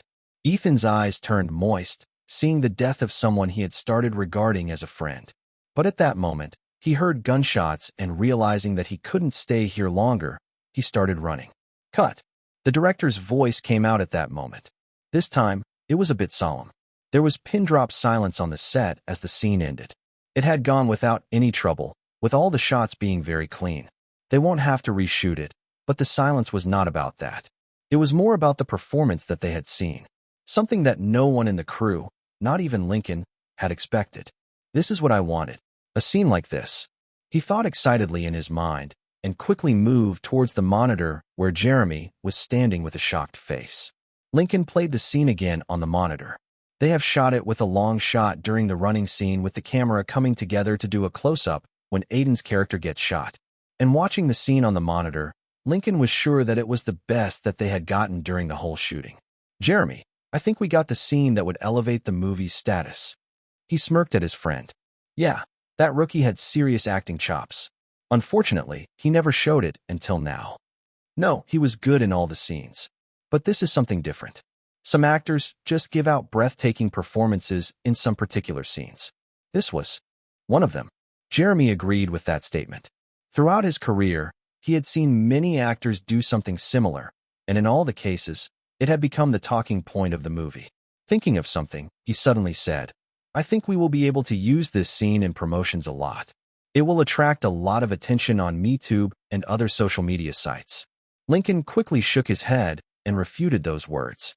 "No, I don't want anyone to know that Aiden is in the movie. He won't even get a still during the trailer and promotions. Why? I want people to experience it directly in the theaters. I'm pretty sure it would be a surprise and later spread due to word of mouth." After analyzing the idea, Jeremy also felt that Lincoln was not wrong. These scenes are widely talked about by the audience, and word of mouth is good for any movie. Even the first movie Lincoln directed had only worked because of word of mouth. Otherwise, it would be an addition to the list of flop movies. The audience will surely cry their hearts out in the theater. Jeremy silently made a prediction. "I thought I died for real," Aiden thought, sitting down on a chair. After coming out of the acting zone, he was sweating hard, and his body was colder than the normal body temperature. The immersion level had made him feel like he had actually died for a second, and it wasn't a good experience. His heart was still beating fast, and one of his hands shook slightly. "At least it seems like my performance was good enough," he muttered, looking around the set. Lincoln seemed to be in discussion with Jeremy, and most of the crew and actors were strangely glancing at him. Leo flashed a smile at him, like saying that he had done a great job. On the other hand, Aaron couldn't be seen anywhere. He left abruptly somewhere after the scene ended. Aaron had left like this because he felt like a rookie had overshadowed his performance. He felt frustrated with himself, especially because he couldn't ask the director for another take. Ignoring all that, Aiden focused on the system notifications in front of him. You have performed a scene that has broken your limits. You have gotten a lot of experience. The skill breakout scene has been used. You are one step away from breaking into intermediate grade 1. Chapter 043. Okay, time to say goodbye to Australia, Aiden said, taking a last look around his hotel room. The shooting had ended yesterday, and just the next day, he was planning to leave and head back to New York City. He did have plans to roam Australia and do some sightseeing, but in the end, he changed his mind and decided against it. It was just because Aiden didn't want to take a break at this stage of his career. Now, the shooting was done. He now has to focus on getting his next gig. Therefore, he needed to participate in more auditions and maybe get a few more singing gigs to create a passive income source. Anyway, if he really decided to roam Australia, his savings would deplete really fast. As he locked the door, his phone suddenly rang. Taking it out, he saw that it was a message from his uncle. Uncle Sam, meet me when you return to New York. It's been a long time. He quickly replied, yes to it. Anyway, earlier his mom had told him to meet his uncle, and he himself needed to consult the latter on a few things. Hope he isn't too angry at me for not coming to visit. His uncle cared a lot about him because, according to him, Aiden was very similar to his father. Thinking about this, Aiden was sure that when he meets his uncle, the latter would surely scold him for not being in contact for the last few months. Shaking his head, Aiden got on the elevator and gave back his room key at the reception, but when he stepped out of the hotel's front door, he saw Leo standing there in front of a car. Get in. I'm here to drive you to the airport, he said, waving his hand and pointing at the black car. I didn't know you were going to drive me. Since when did you become a driver? Assistant job, not paying much. Aiden smirked and asked. He had become good friends with Leo over the course of the shooting. It was inevitable as Leo was the only one to talk to him regularly. Don't go into comedy. Acting suits you way better. Leo shook his head, then explained why he was here. Apparently, Lincoln felt like you did an amazing job in the last scene, so he told me to drop you off. That's nice, Aiden said, sitting in the car. Then, without wasting any time, Leo started driving to the airport. Along the way, they talked about Shadow of War release date, which was in 2 months, and some other stuff, mainly just stuff about the industry. It was then that he found the situation a bit weird, and taking the chance, Aiden suddenly asked, What's the reason you came to drive me to the airport? I told you. It was Lincoln. You could have sent a staff member or just booked me a taxi. There must be something you want to talk about, so start talking. When Aiden explained his reasoning, Leo couldn't say anything for a while. He knew that Aiden was smart, but didn't expect him to point this out so accurately. Well, Leo began to explain as the car took a left. I actually have a script I'm writing. Oh, Aiden just said and understood what was going on. Every assistant director has a dream to one day become a director themselves. That was the ultimate goal. He had talked enough with Leo to know that he shared a love for filmmaking, and at the same time, he was very knowledgeable about it too. But it was the first time he heard that Leo was working on a script. What type of script is it? A romantic comedy, Leo said, then explained a bit more. I'm still working on it, but I will soon complete it. After that, it's all on the studios. They might or might not like my script. Romantic comedy is a safe bet. Leo nodded. Studios are way more likely to invest in romantic comedies because they are easier to sell and have minimal risks. After all, a romantic comedy doesn't take much money to make. Earlier, he had sent 2 scripts to many studios. One was a noir crime drama, and the second was a sci-fi action flick, but the studios rejected both of them. It was mainly because a crime drama was very hard to execute, and people didn't trust Leo as a new director, and sci-fi takes too much money. If he wanted to really make his debut, a romantic comedy was the best. So, you are telling me this because you want me to be a part of it? Aiden guessed, as he wasn't able to think of any other reason. Yeah, and not as any character. But the lead. The lead. Aiden made a surprised expression. Yeah, I think you would be very suitable for it, especially after watching you perform that last scene. Though, that's just my preference. If a studio liked the script, they would probably want to get a famous actor to play it. Aiden made an understanding smile at that. Leo was being completely logical. In that case, I can't do anything, but I will get you a supporting role. But if the studio agreed to get an unknown face as the lead, then you would be the lead. That's a pretty great offer. Aiden smiled, feeling a bit grateful. Although he wasn't sure if he would really get a role, he felt nice that Leo was looking out for him. Currently, any role he could get was good, no matter if it was a male lead, a supporting character, or just a villain. As Aiden was busy shooting in Australia, his song, Hold On To Me, was getting more and more viral on social media. It had gotten around 43 million views out of nowhere in just a month. Many influencers have made short videos on the song, and it was particularly famous on short video platforms like TikTok. But at the same time, many people were also curious as to where Aiden was these days. He had not posted anything on social media for a long time. Actually, there was no post after he uploaded the music video of Hold On To Me. That made a lot of people curious about where he was. On Sparrow, a small group of his fans were actively talking about him, and at the same time, a post on a forum titled, Is Aiden Silvereye dead or alive? We have not heard anything from him since his viral song. The post got over 1K comments as Aiden has been a hot topic for a while now. Fat Batman. He's probably in a coma, or no stupid person would not try to capitalize on his viral song. It's getting too many views for an indie artist on MeTube and Melody. Kenikai Creed frickin'. I think that a billionaire MILF fell for him and kidnapped him to be with her. May I? Touch him at Kenikai Creed frickin'. We are not asking about your fantasies here. Chicky Chicky Parm Parm. Maybe he got a lot of live gigs and is singing in weddings now. One of my neighbors was willing to pay $5,000 for him to sing at her wedding. Pig_Bennies. I doubt that, or there would be some videos about it. At least a post, but there's nothing. Maybe he got those creative moments and is just making songs nonstop. Thanos_left_hand. I really want another song from him. It seems like just a month ago. He was releasing a lot of originals a long time ago. Hey, not you. I heard he got a record label deal. If it's true, then we might see an announcement of his new album soon. Record labels love artists who can compose their own music as they could be more easily marketed. Jusabaka. Hey guys. See this? Suddenly, one of the people commenting shared a photo of Aiden at the airport in Australia just as he was taking a flight back to New York. Instantly, it became the main attraction of the whole post, and several new comments popped up. Castles are my motivation. This pic is from an Australian airport. What's he doing there? Vacation. Average forum user. Maybe he's on vacation with Rachel there. I really hope that's true. Horny police at average forum user. That ship sank when he left X-Star. There's not even one photo of them together after that. It was just a thing created by the X-Star program team. Fast and Curious. I actually was on a set these days ago, and Aiden was there too. He got a role in a new upcoming movie by Zero International. He's in Australia for the shooting. You heard this from me first. Why so much heat? That can't be true. He's not an actor, but a singer.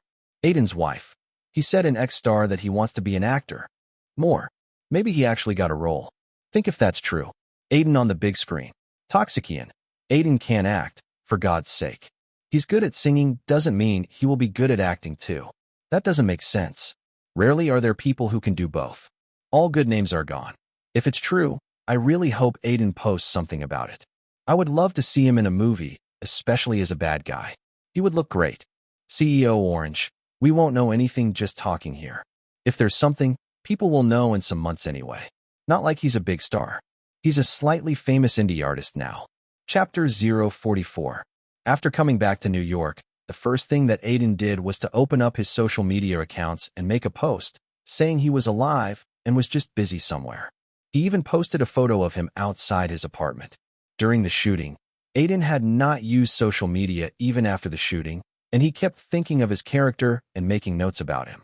He also got into the habit of reading books about war to understand a bit more about what goes on in a soldier's mind. So, he never really got the time to be on social media. Though, he knew a bit of what was going on. Hold On To Me has gone viral, and many people have streamed it on Melody and MeTube, making him famous.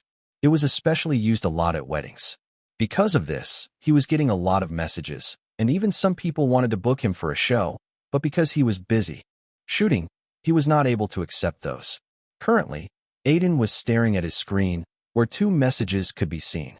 $127,000 has been transferred to your bank account ending with XXXX. $146,000 has been transferred to your bank account ending with XXXX. These two messages were from MeTube and Melody, respectively. Where Just Hold On to Me was getting a lot of reception. Even his other songs like Lonely, Life is a Story, and I Can't Seem to Forget were getting more views every day thanks to one viral song of his. Every single one of his songs has crossed 1 million, and his money problems were more or less solved for the next few months. Thanks to that, he doesn't have to work in the bar now.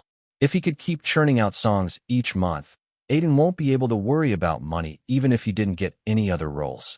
This proved that he was moving steps in his career. But if he truly wanted to make a huge jump in his career, he needed better connections, and because of that, today, he had come to meet his uncle. The restaurant still looks the same.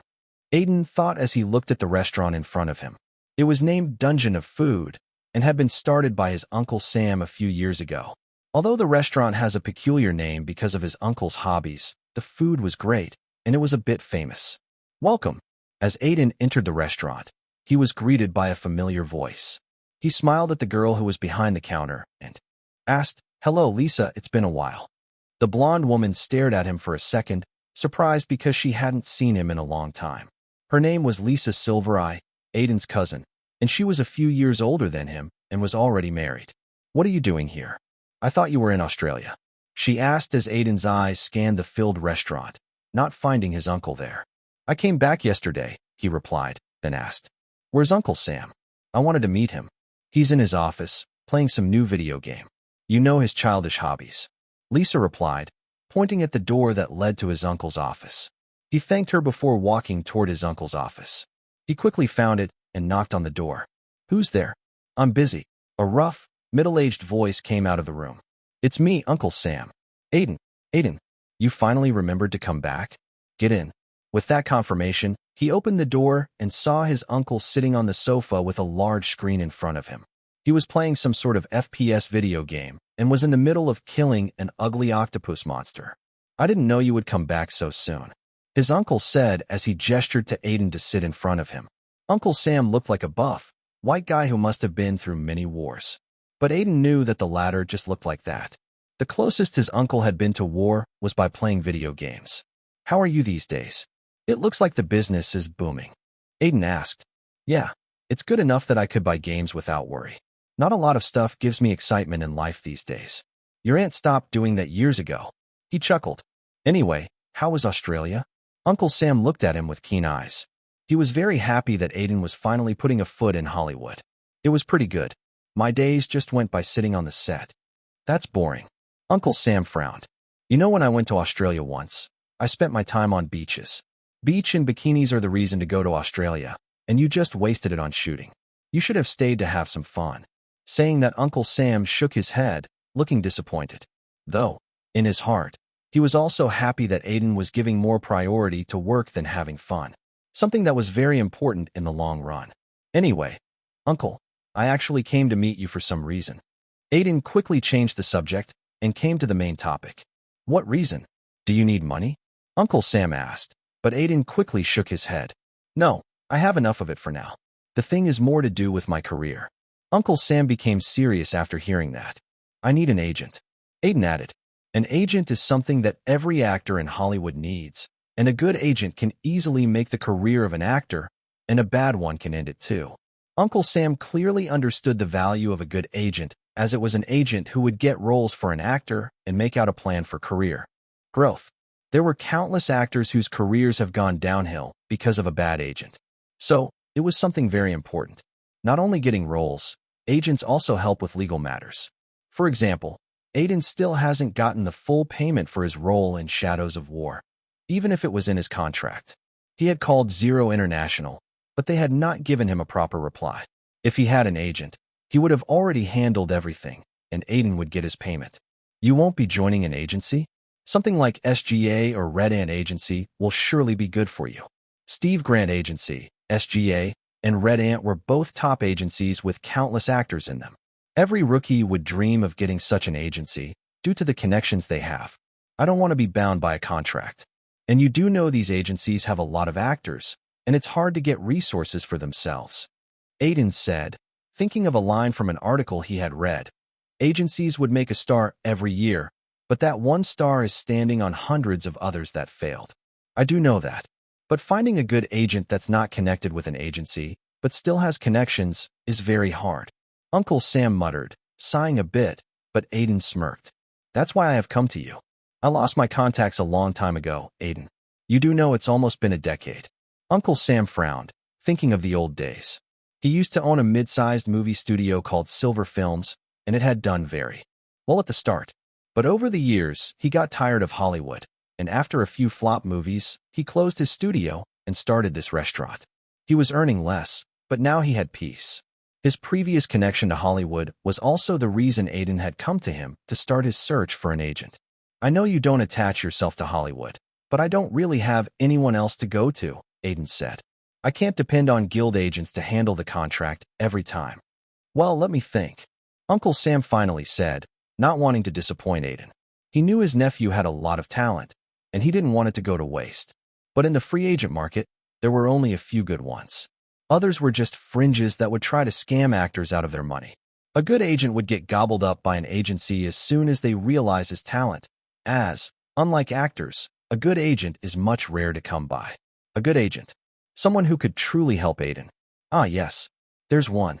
Uncle Sam suddenly thought and made a smile. But it quickly turned into a conflicting one as Aiden asked. What happened? Nothing. I just thought of a good agent that would be perfect for you, but... Aiden raised an eyebrow and shook his head a bit. Uncle Sam explained. He doesn't have a good character. More like, he's too straightforward for his own good. Just purely on work, he's top-notch. But he doesn't work with someone he doesn't like. There are even cases where he is punched. An actor he was working with. Hearing that, Aiden couldn't help but think that people in Hollywood truly loved punching others.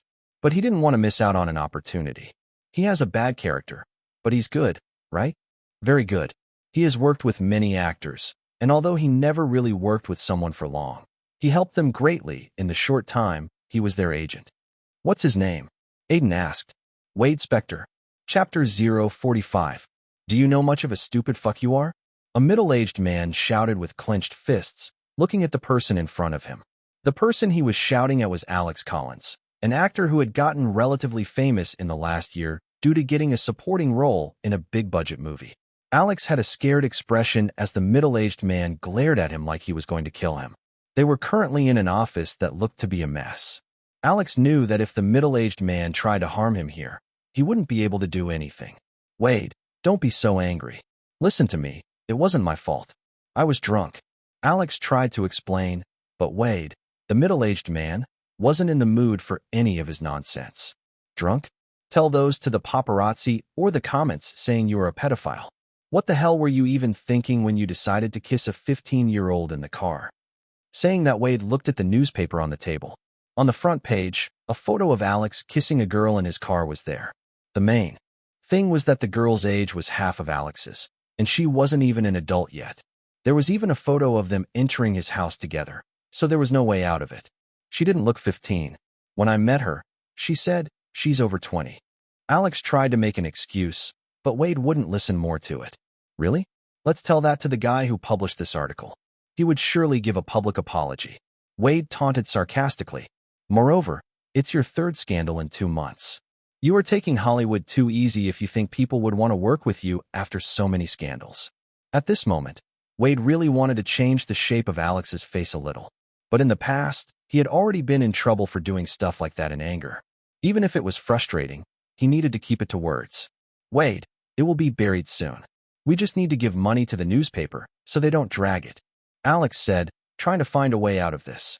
That doesn't work. After Sunset at the Sea, your popularity has increased, and more articles will pop up in different tabloids. We can't pay everyone. Wade frowned. Alex was a good actor, and he was pretty polite a year ago. Those were the major reasons Wade had become his agent, but after getting a bit of popularity, he changed, letting money and fame go to his head. At this point, he was already too tired of him. If only he had stayed the same, he could have been in Lister in 3 years. Wade already has a good plan for him. Studios he had been in talks with for a role, but now it won't work out. No studio wanted to work with someone the news had labeled a pedophile. Last month, Alex had slept with a married woman and gotten beaten up by her husband, who had caught them. It had become a headline as some paparazzi had taken his photos. But it was still something Wade could handle. This time, there's no guarantee. Not like this idiot is going to stop after 3 scandals either. He thought in his mind, glancing at Alex. Having worked with and seen a lot of actors, he knew what type Alex was. That's why he quickly decided in his mind. Get out. I am terminating the contract. When Alex heard those words, he thought Wade was joking, but his expression told him that it was serious. You can't break it just because of a scandal. Yes, I can. I told you that when I started working with you. It's in the contract too, so get out of here. Alex made a distressed expression hearing that. He knew the value of Wade as he's the one who has gotten him auditions in movies that have become a hit. No, please give me another chance. I won't get more scandals. He begged, but Wade's decision was already made. Just leave. You are popular now. Some agency with a big PR team might take you in. If you focus on movies more, you might be able to leave behind your scandals. Wade advised. Now, get the fuck out of my eyes, or I will mess up that pretty bitchy face of yours. Having no choice, Alex left after that, and sitting in his small office, Wade couldn't help but sigh. Alex was not the first actor to turn his life for the worse. Again out of any actors. This was the sad reality of his life. His dream was to make a person a big star with his own eyes, but most actors and actresses would just destroy their lives with drugs, girls, and money after becoming just a bit famous. Sadly, that was just Hollywood. As he was lamenting his fate, his phone suddenly rang. Picking it up, he saw that it was an old friend of his. He had not heard from him for a long time as his friend had retired and gotten a restaurant. But now, he was suddenly calling him. Sam Silvereye. Currently, Sparrow users were excitedly talking about the results of X-Star's last round and the 4 people who have reached the finale. When Aiden was in Australia, X-Star was continuing with the show. Although they had taken a hit in the middle due to bad editing and the elimination of Aiden, the program team had quickly tried to turn it around. They never got to the same ratings as before, but it was still way better than the last season. Cameron, Rachel, Lydia, and Emily were the final contestants left in the show. Before this round, Jackson, who has also gotten a lot of fans, had gotten eliminated. So, now the completion was only among 4 people for more than $1 million and a record label deal. Talking Mouse. I'm very excited to see the finale. I wonder who will win. I'm personally supporting Lydia, Leon King, Cameron, or Rachel. The competition is between these 2. Not like Lydia or Emily are bad, but they are not on the same level of popularity as these 2. Jackson is dope. I'm still mad that they eliminated Jackson. He's the literal god of drums. That mean guy. I heard Psycho Media roped him in for a band or something. He would soon debut anyway, so it didn't matter. Not like this is a drumming competition. Connovation Online. I heard both Cameron and Rachel got record label deals already. Though, I don't know if they took it or not. Red flag. If Aiden hadn't been eliminated, he would have probably been the contestant to be talked about the most. That guy was trending when he got eliminated. Tells a lot about his fans. Ice Guy Harem protagonist. He's already doing a lot better not being on the show. His Me Too career is picking up at an express speed, and I heard he got a role in a movie too. Emperor Scoundrel. That's nothing compared to getting a deal with Psycho Media. Those guys are very big, and a deal with them means millions of dollars per month. The winner would be bathing in money. Revolution coming. I still feel Aiden got lucky. He's making his own way in the industry, and though his luck is pretty good for now, I feel like he has enough talent to make a mark. Hollywood Insider. I heard he's looking for more movies and getting an agent. Hashtag X-Star. This is it. Gray shouted with an excited voice as he heard the music. He was looking through the songs his manager Jason had sent to him. He had not expected to find anything according to his tastes in it, but after going through some of the songs, he had found a track that had immediately connected to him. After playing it 3 to 4 times, Gray was sure that this was the song he was looking for. Lonely by Aiden Silvereye. Gray read the name of the song and the singer. Then, checking up on the melody page, he found out that Aiden was also the songwriter of the song and had done everything himself. Suddenly, he felt like Aiden was someone who was in the same place as he was once. creating his own music and singing it in bars and college festivals. Though, at that point, there was nothing like Me Too and Melody, so he was very lucky to become famous. I need to contact this guy and work together on this song to make it even better, Gray thought, and took out his phone to dial Jason. After 2 rings, Jason picked up his phone. Jason, I found the song. You did? Which one is it? Jason's surprised voice came out. As Gray was very picky, he had not expected him to find something he would like so quickly. It's called Lonely by a dude called Aiden. Silvereye. The last name sounds like it's from a fantasy novel, but the song is pretty good. Do you know him? I don't know him, but I think he's the guy whose song went viral a month ago. It was a wedding song, I think. You should look it up. Okay. He cut the call after that, and in months, Gray felt like things were finally on the right track. Chapter 046. After Aiden decided to meet with Wade Spector, Uncle Sam quickly arranged a meeting between them. Wade wasn't the type to think too much about something. As he was out of work again, he didn't mind meeting Aiden. At least if he didn't like him, he could reject him quickly. On the other hand, Aiden just tried to find out more about Wade's work and if the latter could truly help him in his career. After 2 days, they both met in a cafe, and as soon as he saw Wade, Aiden understood why Uncle Sam told him that the former would have chosen to be a gangster if he was not an agent. He really resembles a gangster character I saw in a Hong Kong action flick, Aiden thought secretly in his mind. Wade had a sharp face with equally sharp eyes, and he was wearing a suit, making him resemble a gangster. His body language significantly amplified this. Even some of the people sitting adjacent to them were glancing at him. But despite his looks, Wade was one of the top agents in Hollywood in terms of ability.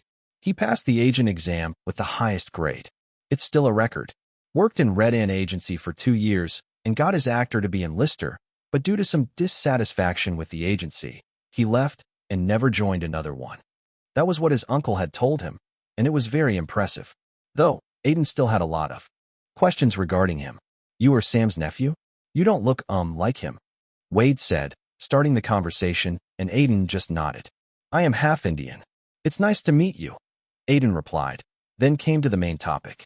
I am sure you're aware of why we're having this meeting. I'm looking for an agent to help me in my career, and my uncle recommended you. Hearing that, Wade couldn't help but have a slight frown across his forehead. He was still confused regarding Sam's recommendation. I don't know why he recommended me. Using his connections, it won't be hard for him to get you into a top agency. He still knows people, in and out. You are better off there. I know that, but I don't want restrictions. There's too much internal competition in those big companies, and a contract with them basically means I will be bound to them for at least 5 to 7 years, which is not good for my plans. So this is why I believe I'm better off finding an agent in the free market. Wade didn't remark on it, and just thought that there would be a lot of reasons why Aiden was saying that. Otherwise, young actors can kill each other to get into a top agency. At least he's someone who thinks. He thought. It was very important to think a lot about your every move in Hollywood and to take one step at a time. A well-planned step that you're comfortable with. Since you say you are better off in the free agent market, let me tell you a few things. First, it won't be easy for you at all. A free agent won't be able to get you great connections or top movies. Take my example. Even though I have been in the industry for quite a few years, the number of connections I have are pretty limited. Not that I tell this to every actor who comes to me, but you're a family to one of my close friends, so I think it's my obligation to at least let you know what you're getting into. Aiden nodded his head. I have thought of that, but getting an agent on my own means my agent will be able to focus on me fully. In an agency, the focus will be divided. You know a lot about how agencies work, Wade said, a bit impressed.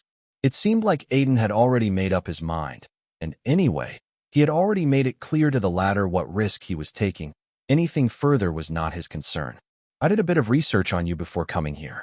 Aiden looked keenly as Wade suddenly said, if I'm honest, you are very lucky. You got a bit of popularity from X-Star, and then your song went viral because of that. People now even think it's unfair on you. You have beginner's luck, at least in terms of your singing career. Saying that, Wade stared at Aiden's face and found him listening to him. Satisfied, he continued on the acting part of it. The same can't be said about acting, though. After struggling for 2 years, you got your first role, which is actually not bad in Hollywood. But after this role, you don't have any work, and you don't know how to get more auditions, as there are not many options for actors without agents. So probably because of this, You are looking for an agent. You are right. Aiden nodded. Even if he tried to find another open audition or take help from Abraham, there was no guarantee he would get a role, and even if he did get one, the chances of one with dialogues were even lower. In the Shadows of War audition, he had gotten the role because they were especially looking for a South Asian actor. He just fit the bill. He was not counting Leo's movie, as it was still a script getting written. If he really wanted to make a conscious effort to get a good role, an agent was necessary for him, someone who could get him auditions. Thus, after a moment of thought, Aiden said, I want to do a lot of roles, but those aren't going to come to find me, so I need an agent, and my uncle said that you were one of the best he knew. When he heard that, Wade couldn't help but laugh out loud. He might be good at what he does, but many things were better left unsaid about him. I know my job, but I don't think your uncle told you, but I'm good at punching actors too. Most of the actors I know don't last more than a year on average. You might not even last that long. Aiden wasn't unaware of this. He had also done his homework on the former. I know about your temper and personality, but those aren't big issues for me. I just want a good agent at my disposal. Wade thought for a moment and then added, I can leave any day, any moment if I feel like I can't work with you anymore. This clause will be on the contract. That's okay with me. Aiden nodded. From what his uncle had told him, the only reason Wade would punch actors or leave was when they had annoyed him to a degree and weren't focused on their work. It was a common occurrence, and Wade was already tired of it. Let me ask you something then. What kind of star do you want to be? I don't want to be a star, Aiden replied quickly, not even thinking about his answer. And when Wade made a confused face, he replied, I want to be an actor, and it's on people if they want me to be a star. Acting is the only thing in my control. He thought of a famous line from a book that said that all actors were stars, but all stars weren't actors. That's a good answer. But even in actors, agents try to normally get an actor into two categories, commercial and art movies. He said before adding, you need to choose one. Aiden went silent hearing that. Art movies were generally done to work with a certain director or just to hone your own skills, but they are nearly always bad at the box office. Some of them would work, but many actors these days do it just to get nominations for awards, such as at the Oscars. Commercial movies, on the other hand, were big blockbusters on an epic scale, and they normally earn a lot of money. But actors can get typecast in the same roles for several years. Fans might love it, but the actor's growth becomes stagnant, and it takes a long time to get back to playing different roles. Though, a commercial actor was very rich. I won't limit myself to one thing, Aiden answered after thinking. I want to do movies that interest me. Nothing more, nothing less. But you probably won't be able to pull it off. No actor has ever had, maybe one. But he's not someone we can use to compare. I will try to do my best. Rest is in the audience. Currently, I just want to move on to another movie, so I genuinely want you to be my agent. Aiden sincerely asked, and Wade began thinking about it.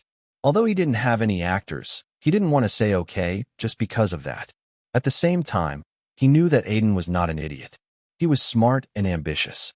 Come to think of it, most of his family was. Moreover, in his eyes, Wade was able to see the passion for becoming the best, so he thought a lot about it. It will be another bet against luck. And this time it's a silver eye. How bad can things go? Wade thought inwardly. Movies and getting actors to the top were some of his joys in the world, and he was happy to see Aiden show those desires under his eyes. The desire to reach the top. It was hard to see it in people because they get embroiled in money and girls after achieving a bit of success, not realizing what they could achieve more. Okay, I will be your agent, kid, but trust me, I will leave the moment you get ahead of yourself after tasting success. Wade narrowed his eyes, but Aiden was already smiling. He had finally gotten an agent, though he looked more like a gangster.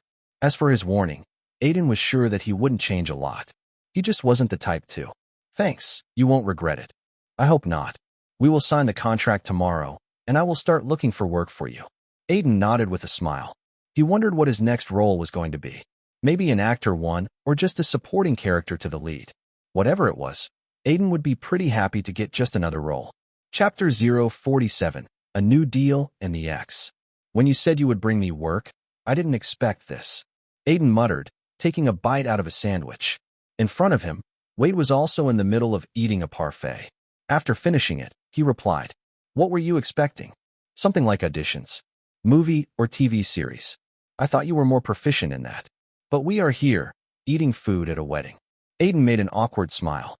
It's been a week since Wade had become an agent, and after immediately becoming one, he had gotten him a lot of singing gigs, with most of them being in a wedding because of the popularity of Hold On To Me. He was paid very well, so Aiden didn't have a lot of complaints.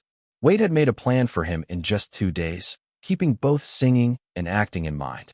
He wanted to capitalize on the current popularity of Hold On To Me and accumulate money to invest in future ventures, like better music videos, Aiden's styling and clothes, and many more things. It was hard to maintain an actor's image in this age without money, but it was soon getting pretty monotonous for Aiden. I know a bit about the music industry, and people know you more due to music for now. Anyway, I looked out for suitable auditions. Those words quickly got Aiden's attention, but Wade shook his head. Most just want a well-known actor, and in acting, you are an unknown face. There might be more requests for you after Shadows of War releases, but that's a waiting game. For now, there's none. He finished another parfait before adding, though, I did hear of one project that's casting unknown actors. It's from a well-known studio too. Which studio? Aiden quickly asked. Granite Films. Granite Films was a mid-sized studio that had a long list of good movies that won't be big-budget ones, but they would work well at the box office. Their formula was to make romantic comedies and dramas that don't take a lot of money, but have the potential to do great business. In just a few years, they had become very big. They were particularly popular with unknown actors because they would actively give chances to new faces. What type of a film is it? I don't know. It's in pre-production, but nothing about it is out. My contacts in the Actors Guild told me that they will start the casting in about a month and would hold auditions for unknown actors. Another month? Aiden frowned. That meant that he needed to sing at weddings for another month. It wasn't too bad, but he wanted to do something different. We can't do anything, Wade explained, shaking his head. Then, he thought about something and smiled. Although nothing could be done on the acting front, there's something I got to elevate your indie music career. What? We got an offer from New Entertainment. They want to buy your song, Lonely. Singers buying songs from indie artists wasn't something uncommon. Many popular artists had used indie songs and even collaborated with indie artists, so when Aiden heard that Gray was interested in Lonely, he was surprised, but after a while, it settled in. Gray was an artist who had topped Melody's Top 50 chart and several other charts a lot of times with his songs, and Aiden had followed him for a long time to know the type of music Gray makes. He was someone who normally does pop songs with a rap segment in them, making him very popular with teenagers and young adults. Because of this, Aiden was even a bit surprised that he had liked Lonely enough to try to buy it. Lonely was a pretty different song than what Gray would usually sing, after all. Normally, record labels just buy out the rights of the songs, but both Aiden and Wade weren't willing to do that. Even though it was a good way to get a big amount of hard cash at once, it was not a good choice in the long run. It was way better to try to get a collaborative deal to increase Aiden's popularity. Even though the record label and Gray would take the majority profits, his popularity would increase a lot, and he would own the rights. Originally, during the negotiations with New Entertainment, Wade hadn't expected them to agree to the collaborative deal. Even Jason, Gray's agent, was very skeptical at the start, but after over a week of negotiations, the deal was signed. It seemed like New Entertainment was fed up with Gray not releasing any music in the last 2 years and wanted to sign the deal quickly, so Gray doesn't fade away from the public memory. For this, they were even willing to let Aiden, who was just a viral indie artist, take away the spotlight. After they signed the deal, Aiden and Wade quickly flew to Los Angeles to meet up with Gray and start the recording for Lonely. As Gray was going to be the main singer of it, Aiden also needed to change some parts of the song to suit him better. As the song's composer, no one other than him understood it more. It's very nice to meet you. I've been listening to your music for a long time, Aiden said as he shook hands with Gray, who flashed a smile at him. The latter was wearing a simple red shirt and jeans with messy hair. They were currently in the lounge area of New Entertainment, and people were moving here and there. All in all, it was a pretty busy environment. I have wanted to see you ever since I heard Lonely and even your other songs. They are pretty good. Unlike how he looked, Gray wasn't someone who would waste time talking about random things. As soon as he met Aiden, he started talking about the song. Thanks. I just make them in my free time. It's not an easy thing to do, especially when you are on your own. Gray complimented as he and his agent, Jason, started showing around the massive office of New Entertainment. It was a 4-story building with all the facilities a singer would need. New Entertainment is pretty much rivaling Psycho Media in terms of resources, Aiden thought as he walked. Both the record labels controlled most of the popular artists in America. Of course, there were those who weren't contacted with these too, but they weren't a lot. As they were walking, Grace suddenly noticed a sign and smirked. Up ahead is the recording room. Oh, can I see it? Aiden asked. They were going to start the recording tomorrow, but Aiden was still interested in seeing it. It was because he had only been to a professional studio a few times, and those were pretty cheap. Sure. Saying that, Gray walked ahead of Aiden and opened up the room to the studio. The studio was filled with all the necessary equipment to record a hit single. There was a recording booth on the other side, and Aiden's eyes shined seeing it. Glancing towards Aiden, Gray asked, "How about you go sing Lonely in there?" It had been a few months since X-Star started, and although it was not a smooth sailing journey all along, yesterday night, the 3rd season finally came to an end. The ratings hit the peak during the last episode of the season, especially due to a lot of celebrities who attended the finale, making it a big event. It was also trending #1 on Sparrow, with all the fans of each contestant cheering them and voting for them. As soon as the winner was revealed, the Gossip Tribunal released a long article on it. Many of their daily readers read it quickly, and those who have not gotten the time to see the finale also opened it just to know who the winner was. The 3rd season of X-Star finally came to an end with a big finale attended by many famous singers. Some of the former contestants also performed at the finale. This season has been nothing but a roller coaster ride with some happy, sad, frustrating, and mind-blowing moments. But out of the 4 finalists, only one would take home $1 million and a record label deal. The finale started with a snippet of all the finalists' journeys till now, and after that, they all performed like they were in their own concerts.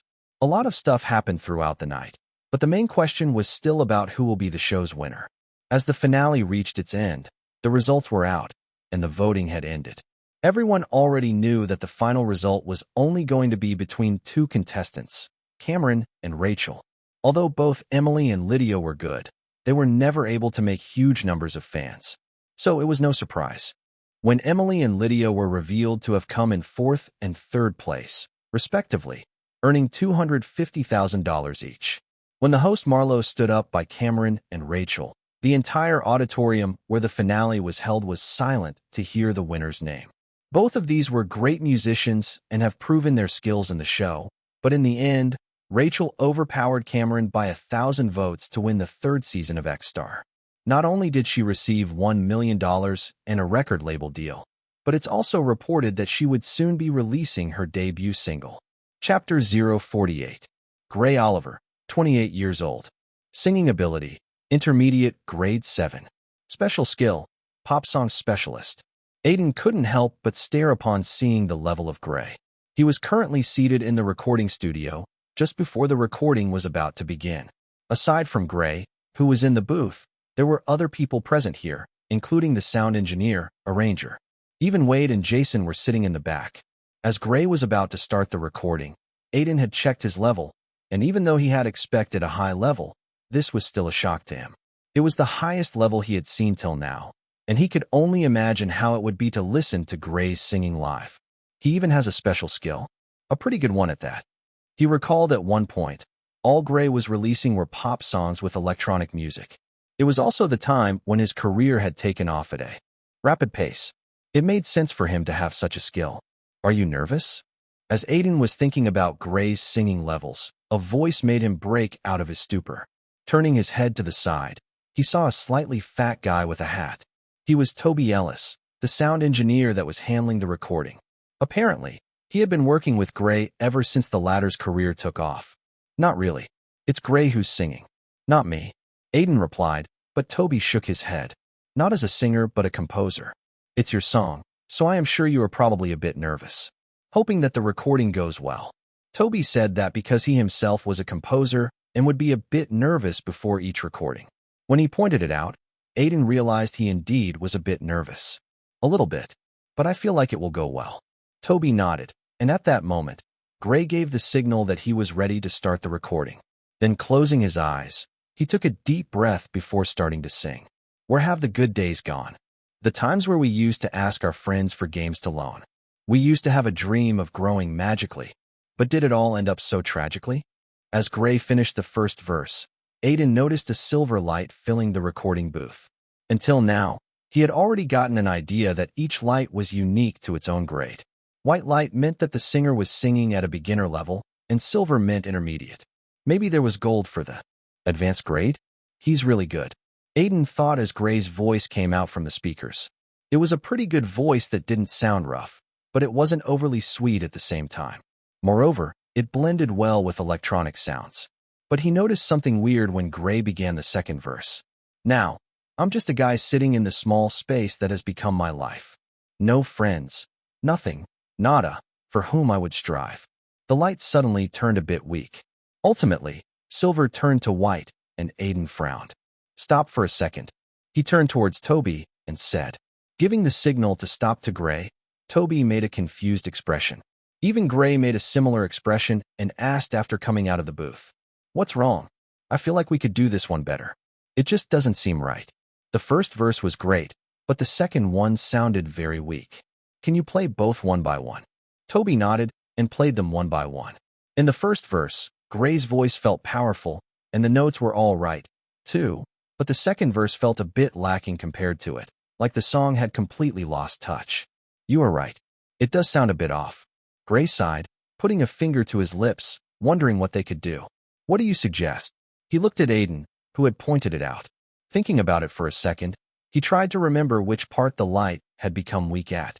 I think the tempo could be faster here to keep up with the music, and we can. Increase the volume here, and fix the tone a bit too. And yeah, near the end, try to give a bit more emphasis on words, like get the notes to get a bit higher. Gray just stared at Aiden as the latter blabbered on. He didn't know where Aiden got his confidence from, but Gray felt like following his instructions. Who knows? Maybe it might really work. Okay, Toby, handle the tone. Okay. Toby fixed the tone a bit while glancing at Aiden. Normally, newbies would just observe things and rarely give out their views, especially someone without any backing, but Aiden was also the composer of the song, so his instructions were nonetheless valuable. After getting the signal, Gray again began to sing. Now, I'm just a guy sitting in the small space that has become my life. No friends, nothing, nada, for whom I would strive. Every day just hitting a new low. Surviving with a coffee to go.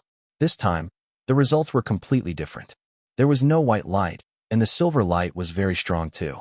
Aiden's instructions have worked perfectly, so much so that even Toby was a bit surprised. It really improved a lot. It sounds way better now. You really know your things, he said, giving a smile to Aiden. Even Gray looked satisfied from the booth. It was more on instinct, Aiden replied, not knowing how to answer it. It was his skill that had helped him here. Even while recording his songs for melody, Aiden would use his skill to only present the best version of his song to the listeners. Still, you have great ears and a good sense of music, Toby praised, and like that, they went on with the recording. There were many times when they needed to record the same line multiple times and times when they used autotune to make the verse sound better. This was typical in any recording these days, and throughout the recording, Aiden tried to learn different things from Toby about how to arrange a song and use various equipment. He was being so proactive because music had already become a huge part of his career, and he wasn't going to give it up even if he leaned more towards acting, so it was better for him to learn things. But it was truly Toby and, to a certain extent, Gray who was surprised by Aiden. There were a lot of instances where Aiden would stop the recording and point out stuff that could make it sound better. At first, Gray had felt a bit annoyed, but as he saw that the song was just improving in quality thanks to Aiden, he started appreciating it more and more. Even Wade and Jason standing in the back were shocked to see such a hidden talent of Aiden. Okay, start when I give the signal. After a few hours, Gray went out of the recording booth to take a rest, and Aiden entered it. As they were collaborating on the song, he was also going to sing some verses with the chorus sung entirely by Gray alone. It seemed a bit unfair to him as he was just playing second fiddle to Gray in the song. But Aiden was already satisfied to have a song together with Gray. He just wanted to give his best in the song. Okay, start. Getting the signal from Toby, Aiden took a deep breath and started singing the pre-chorus. The bright blue skies had turned gray. Going to work, faking a smile every day. If I try to tell anyone, they just laugh and turn away. I just want to scream out loud. Only one thing that sits in the back of my mind. The pre-chorus wasn't easy for him as it was different from the original and had a lot of changes in it. The essence of the song was maintained, but Toby has added a lot of different instruments to it and increased the music volume. Because of that, Aiden's voice needed to keep up with it and, at the same time, express lyrics that seemed sad in a happy tone. To do this, he tried to focus a lot on expressing the song and putting in the right emotions. It seemed to have worked, too, as white light mixed with a silver burst forth. As the verse ended, Aiden felt like his voice was good enough. Although he won't be able to sing it on the same level as Gray, Aiden was very confident in the expressions of the song. And thankfully, Toby seemed to like it too. Okay, that was good. It was at that moment that system notifications suddenly popped up in front of him, and seeing so many notifications suddenly, Aiden was frightened for a second. But when he read the messages, his eyes widened. Your song, Hold On To Me, has crossed 100 million views. 53 million on MeTube and 47 on Melody, on social media platforms. You have gained a lot of experience. You have advanced to intermediate grade 1 from basic grade 10. Congratulations on unlocking such a huge achievement. Rewards have been given. You have unlocked more functions of the system. You have gained the mastery of Silverlight. You have gained the skill Song Appraisal. Now, you could check the score of your composed songs. Chapter 049. You have gained the skill Song Appraisal. Now, you can assess the score of your composed songs. You have started to understand your self-composed music a lot better. When Aiden skimmed through the notifications, he felt his right hand quiver with the excitement he was feeling. He took a deep breath to calm himself down before checking the new skill that he had received. Lonely. A holographic window opened immediately as he thought of the song. Song name, Lonely. Composer, Aiden Original. Proficiency, 87%. Song score, 55/100. As a bonus for being the composer of the song, it's easier to increase proficiency. The song score doesn't reflect whether a song will be popular or not. How do I know if the score is good enough for my level? Aiden frowned when he saw the song score for Lonely. Does 100 out of 100 score mean it's best song for my level, or is the score independent of what my level is? After a few moments of thoughts, he inwardly shook his head. In all honesty, he felt the score of 55 felt low. Maybe this was a reality check for him? It was indeed true that his composing level was not too high. However, at the end of the day, this was not a bad score, and he was more satisfied upon thinking that he still had room for improvement. Moreover, it was clearly written that a song score doesn't mean that a song will be popular. When Aiden thought a bit more about it, he also felt like it made sense. There were too many factors involving a song's success. A singer was one of them. Lonely might not get a lot of views with Aiden singing it, but it would get more views if a popular singer like Gray sings it. Marketing and hype were also major reasons for a song to become popular.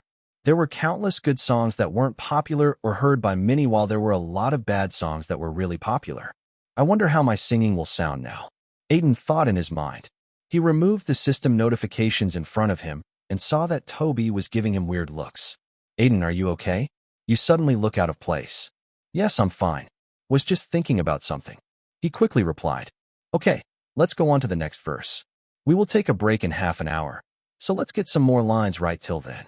He nodded, but suddenly got an idea. He had sung the last verse while being in basic grade 10. He wondered how it would sound now that his level has increased. Toby, can we do the last part again? I feel like I could do it. Better. Sure. Toby didn't reject it as he was going to get more recordings of the verse later to compare and select the best one. He adjusted the music and gave the signal to Aiden to begin. When Aiden heard the music, he began to sing, feeling a completely different feeling in his voice. The bright blue skies had turned gray. Going to work, faking a smile every day. If I try to tell anyone, they just laugh and turn away. I just want to scream out loud. Only one thing that sits in the back of my mind. Silver light burst forth from his singing and filled the room as the verse started. This time, there was no white light mixed with it, and the silver light was as pure as it could be. Earlier, Aiden would sing this verse a little lighter with more emphasis on the emotions, but now he felt like he had more understanding of his own music. He began the verse with more strength in his voice and added a bit of humming sound at the end. The silver light seemed to dance around the recording booth in a happy mood as the verse finished. "How was it?" he asked after finishing up the verse, and Toby seemed to be staring at him in wonder. "It was a lot better than before." "Yeah, a lot better. You sang it a bit differently this time, but I think it suits you more. Can we continue recording some more of this?" Toby asked, looking a bit excited all of a sudden, and Aiden nodded his head. His singing saw significant improvement after the breaking through to the intermediate grade. The recording continued like that, with Aiden finding more strength in his voice. "This kid is a monster." Gray, who was surfing through his Skygram comments on his latest post, raised his head and stared at Toby weirdly, hearing those words. "Are you talking about Aiden?" he asked before joking. "He looks pretty human to me." "Yes, and I was talking about his singing." Toby ignored the joke and Gray shrugged. "It sounds pretty normal to me." "Then, listen to this." Toby passed him some headphones and played the verse that Aiden had recorded before advancing to intermediate grade. "It doesn't seem amazing to me." "I know, but I recorded it again. Let me play it." Gray nodded, and Toby played the verse again. This time, even Gray realized that this was way better than before. The voice was the same, but the quality and feeling it gave were completely different. For a second, Gray thought it was just auto-tuned with a lot of effects, but he knew music enough to quickly realize that there was nothing like that. Is it because of the singing style? The verse improved because it was sung differently? Gray wondered, but Toby shook his head. This was not as simple as it looked. No, the quality of his voice is somehow improving, like he's developing at a rapid pace, and at the same time, he was understanding his music a lot better. After saying that, Toby typed something on his laptop and showed it to Gray. There were various tabs opened and in each of them. There were videos related to Aiden. Gray ignored the Cultural Hub tab and looked at what Toby was trying to show. "I looked into him when I heard we will be working together, and I found out that his singing has changed a lot, also in the right direction since he appeared on X-Star. It's like he's rediscovering himself and making breakthroughs in his own music every few weeks." Toby sighed. He thought back to Gray when he had started. He was good, but he didn't evolve so rapidly. In the early phases of his career, his voice was heavily helped by Toby during the recordings, and his live singing was very different from the studio album. It was only later on that he had some improvement. Aiden was surely a monster in that regard. When Gray contemplated all this, he also felt like it was true. From what he had seen of Aiden, he was pretty hard-working and sincere, at least in his music. When he glanced back at him, he saw that Aiden was talking about something with his agent. "So, we discovered a monster," Gray muttered, and Toby nodded. "Yeah, but I think he's going to miss out a life-changing opportunity because he told me he's not planning to get a label." Artists who tried to rely on MeTube and Melody streams only never really became mainstream-centered. It was majorly because these artists never had a lot of resources like the labels, not even a good PR team, and would mostly fade away after getting a bit of money and fame. Even the sincere ones never got the same number in a song that some mainstream artists got in a Skygram post. "A lot will depend on how Lonely is received then," Gray remarked, and Toby nodded. Changing the topic, he asked, "How's the reception of your posts on social media?" Gray smiled and just showed Toby his phone where there were more than 100K likes on his photo in the recording studio with Aiden. Social media has already buzzing with the news of Gray's highly anticipated return. On Skygram and Sparrow, a discussion quickly flowed among Gray's fans as he posted a photo of him and Aiden from the recording studio with the caption, "Time for something new." It made all his fans excited as it was his comeback after 2 years of hiatus. His fans and followers discussed his comeback with vigor, while some were just wondering who exactly was the person standing beside him in the photo. Angel of Darkness. Wow. Wow. Wow. Gray is finally making a comeback. So excited. Don't be mad. I'm Chad. The day Gray remembered he has a music career too. Alone, Rusk. I didn't expect Gray to release a new song. Thought he retired. Anyway, I would finally have something to listen to while making this rocket. I'm your father. From what I read in an article on the New Entertainment website, it's going to be single and will be released in the upcoming weeks. It seems like they bought the song of some indie artist. Jenny Bieber. Who's the guy besides Gray? Never saw him before. Skyneves, damn. What is Aiden doing there? A collaboration with Gray. First the news about him shooting a movie, and now this. He's getting popular too quickly. Sad Keanu. Who is Aiden? Oprah Winfrey. He was a contestant on X-Star from what I know. Wasn't even in the finale but got famous, I think. Don't know what he's doing with Gray though. Who's your daddy? I think they are collaborating after his song went viral. There have been a few instances of something similar happening, or maybe he just joined Gray's record label. Still, what I care about at the new song, we're finally getting something. Rachel, my queen. I didn't know Aiden was going to collaborate with Gray. It's somehow weird that Psycho Media is going to release a single for Rachel soon too. Akira Light. Doesn't that mean both of those will clash?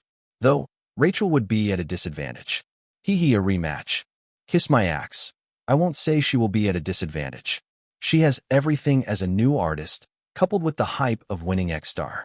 Moreover, the only thing Aiden will have is Gray's fans, and he's in a delicate position in his career. Not having a song out for 2 years is a big deal, and he wasn't even doing any concerts. So much work. So, it's an even ground for both of them. Chapter 050. Rachel, you are doing the steps wrong again.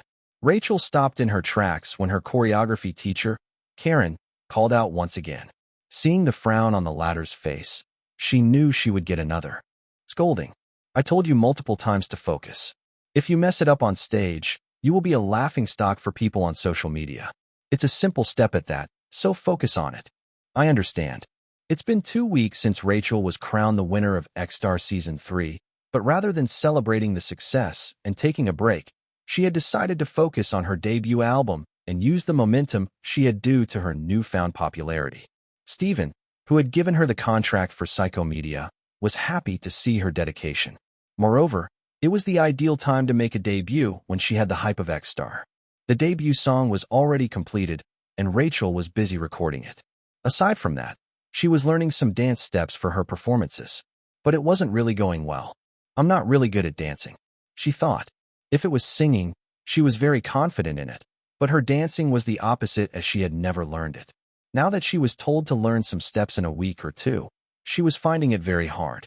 Another reason for it was how she was brought up. People of her background mostly have to act very refinedly and composed and pay great attention to body language. But, on the other hand, a dancer needs a free rein over his body to let the movement flow and awe the viewers. Let's start again, and this time focus, Karen said, and as Rachel was about to start, a middle-aged woman barged into the dance practice room. She stared at Rachel and opened her mouth. Her name was Linda, and she was the manager assigned to her by Psycho Media, and since Rachel had met her, they had gotten a good working partnership and were getting along very well. Rachel, come with me. What happened, Linda? Rachel asked as she stared at Linda. Even Karen squinted her eyes, disgruntled that her lesson was getting interrupted. I'm sorry, but this is important. She tried to explain to Karen before turning to Rachel. Just come with me. She dragged Rachel to the PR team room. As soon as Rachel entered, she found the atmosphere a bit heavy. Linda sat her down before a computer, and on the screen, the Skygram webpage was open. See the post. Rachel stared at the post and saw that it was by Gray. She obviously knew Gray, but what attracted her attention was the man beside him. It was a very familiar face. Aiden. Linda nodded when she murmured his name. Yeah, apparently, he and Gray are releasing a song on the same day as us. It's Gray's comeback single, and he's collaborating with Aiden, who is the song's composer. And yes, it's official because New Entertainment just released an article about it.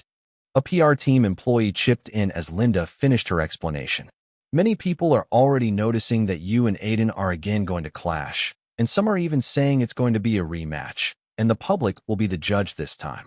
After he was eliminated from X-Star, this guy has gained a lot of fan following due to his viral songs, so it could turn out to be a fan war. Although it's good for publicity, it could also harm you in the early phases of your career. This time is very risky for you. Linda frowned. Psycho Media was pretty exhilarated about Rachel's potential, especially Steven, and had planned for her to become a top singer in the coming years. But this was just ruining it. It was important for her debut single to get positive feedback for the studio to start thinking about an all-out album, or at least an EP, extended play. What are we going to do then? Rachel asked, sighing. It's been weeks since she had seen Aiden, and they have not talked after she won the battle against him. She never imagined him to become an obstacle in her path. We can't do a lot here. Gray is an established artist, so he has fans, but many consider him to be past his prime, mainly because he hasn't given a song for a long time. We could just hope our song becomes more popular than his, in case people start comparing you and Aiden on Sparrow. We are going to go hard with the marketing from the start, Linda said, then asked Rachel. Are you and Aiden friends? No, we are not. A short and simple answer came from Rachel. Linda nodded, finding the answer satisfying. On Sparrow, Gray's post got a lot of attention. Even Aiden posted some snippets from the recording session as Wade had instructed him to try to better his social media game. Without a big agency, it would be hard to promote his accounts, so he needed to get better at promoting himself. As soon as he confirmed his collaboration with Gray, most of his followers were elated, particularly a group of people who were a part of a group named Aiden's Silver Eye Fan Club. It was not a big group, only consisting of around 690 members, but those were his core fans who had been following him since his first-round audition in X-Star. The group was created by Skyneves, who also acted as the head of the unofficial fan club. Skyneves, did you all see Aiden's post? He confirmed that he would be singing with Gray. That's so big. On that message, several other people started replying. Graynon. Yeah, he's suddenly in the big leagues.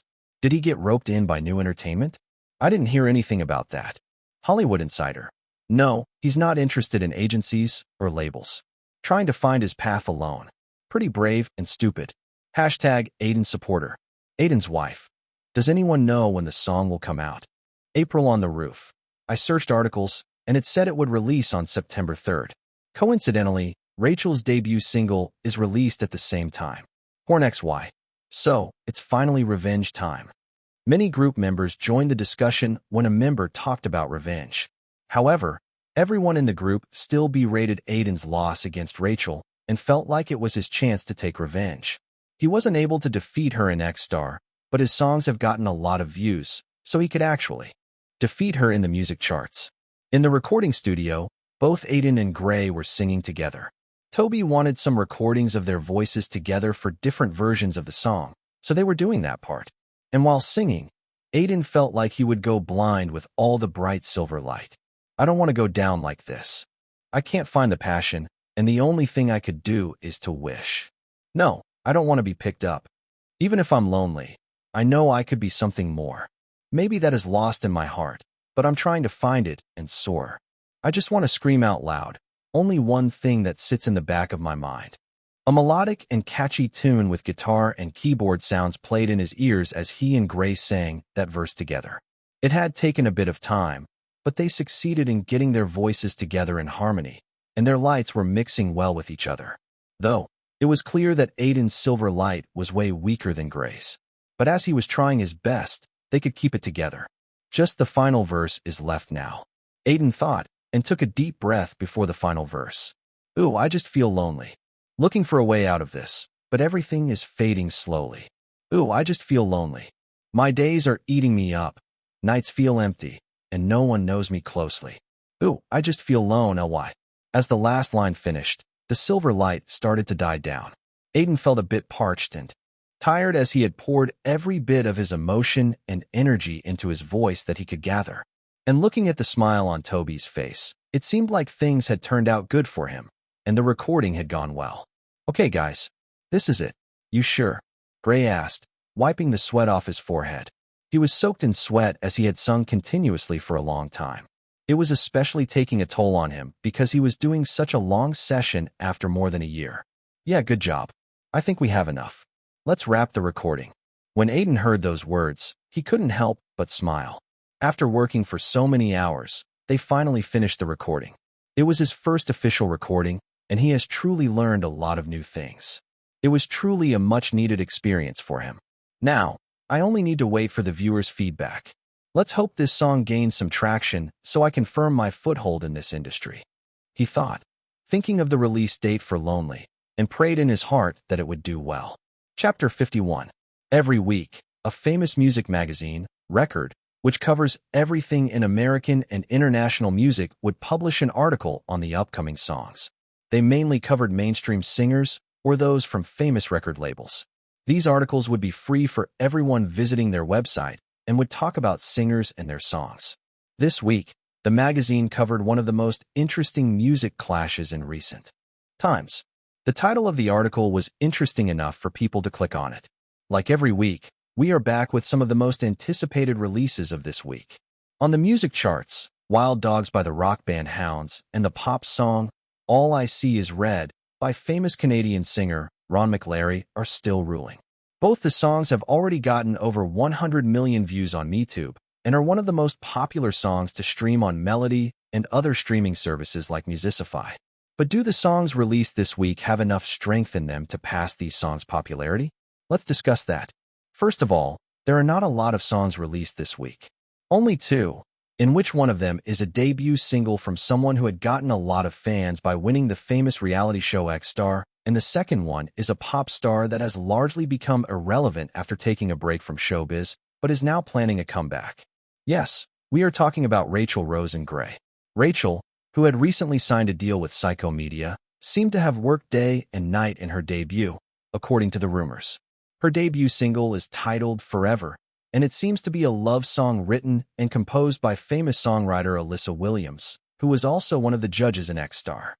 Due to Psycho Media promoting her aggressively as their next big icon, her song has been expected to do well on the music charts. Now, let's come to Gray, who hadn't been spotted anywhere in recent times and had suddenly announced a new single. What is more interesting about it is that the single Lonely is a ballad written and composed by Aiden, one of the contestants on X Star who failed to make it till the grand finale but had recently gotten popularity due to a viral song of his. It is reported that the song has been rearranged and has been converted to a folk pop song, something that is well within Gray's strong zones. Due to Rachel being the one to defeat Aiden on X Star, people have been discussing how it was going to be the second clash between them. This has given the two songs releasing on the day some rivalry. Though, it would be interesting to see who would be the winner between the both of them. Or would both of them turn out to be a flop? We could just wait and watch. Although the recording was over, Aiden's job wasn't. Just the next day after the recording ended, he needed to do the shoot for the cover for Lonely. As he was the original composer and featured in the song, Gray and he shot for the cover together. Apparently, this was also on the contract. Even after the photo shoot, he needed to practice the song with Gray to perform on the stage together with him. For a whole week, both of them practiced together. Thankfully, there was no shoot for the music video as New Entertainment had hired actors for it instead of using Gray and him for it. It was done to save time as they were in a hurry to get the single out. Apparently, next month, another famous artist of theirs, Andrea, was going to release a full-fledged album, so they didn't want the dates to clash. It was decided that they were going to do the first performance of the song on The Rory Chambers Show, a talk show by Rory Chambers, who was a comedian and actor.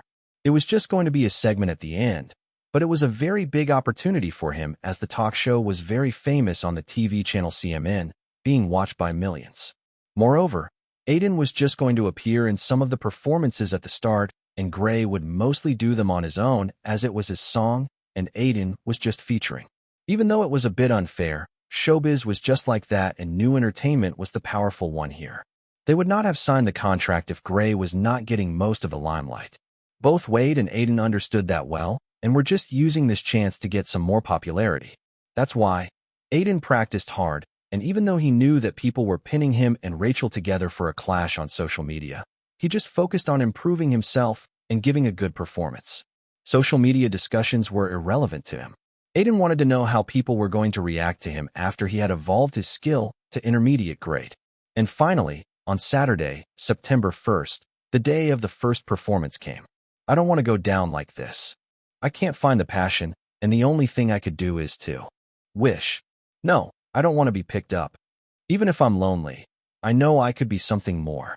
Maybe that is lost in my heart, but I'm trying to find it and soar. I just want to scream out loud. Only one thing that sits in the back of my mind. On the stage, Gray was waving at the audience who were looking enamored hearing his singing.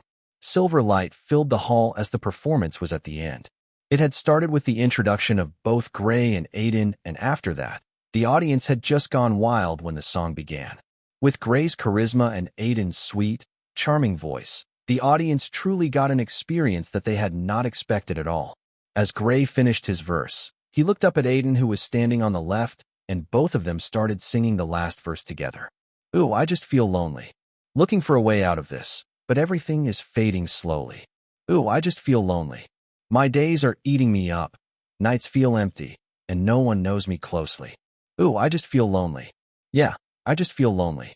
They both softly sang the last line, giving rise to their emotions that immediately connected with the audience. The slow background music died down as silver lights started to turn thin and mix with the atmosphere. Aiden smiled at the audience as Gray gave him a nod for a good performance. This was their first show, and it ended very well. How do you like it, people? That's Gray for you, with a very talented young man. Aiden performing their new single together called Lonely. You could stream it for free on Melody and watch the music video on MeTube. Rory Chambers said on the mic with his iconic smile as the performance ended. With that, good night to you all. We have 3 more shows tonight and 4 tomorrow. Apparently, we managed to get a time slot for song night, so we are going to perform there too. Jason, Gray's agent, explained, looking at his watch. They were currently in the van after the performance at the Rory Chambers show. Song night? Damn nice. A lot of people watched that. Gray smiled, leaning on his seat.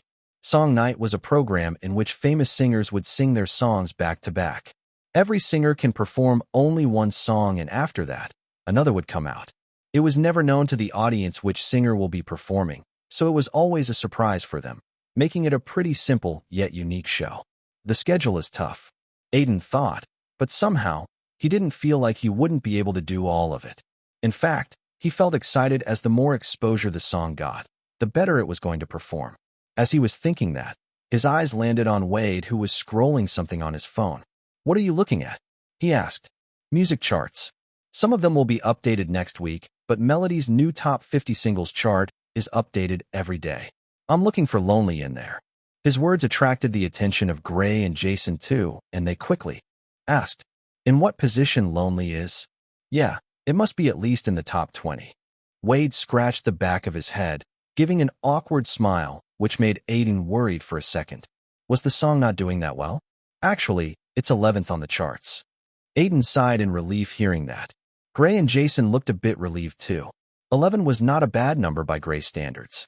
In a matter of few days, it would surely get into the top 5, which was a great success. Why are you looking so awkward when the song is doing good?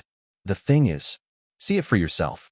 Wade just tossed the phone to Aiden, and at that moment, his eyes went wide, finally finding out why his agent was acting so awkward.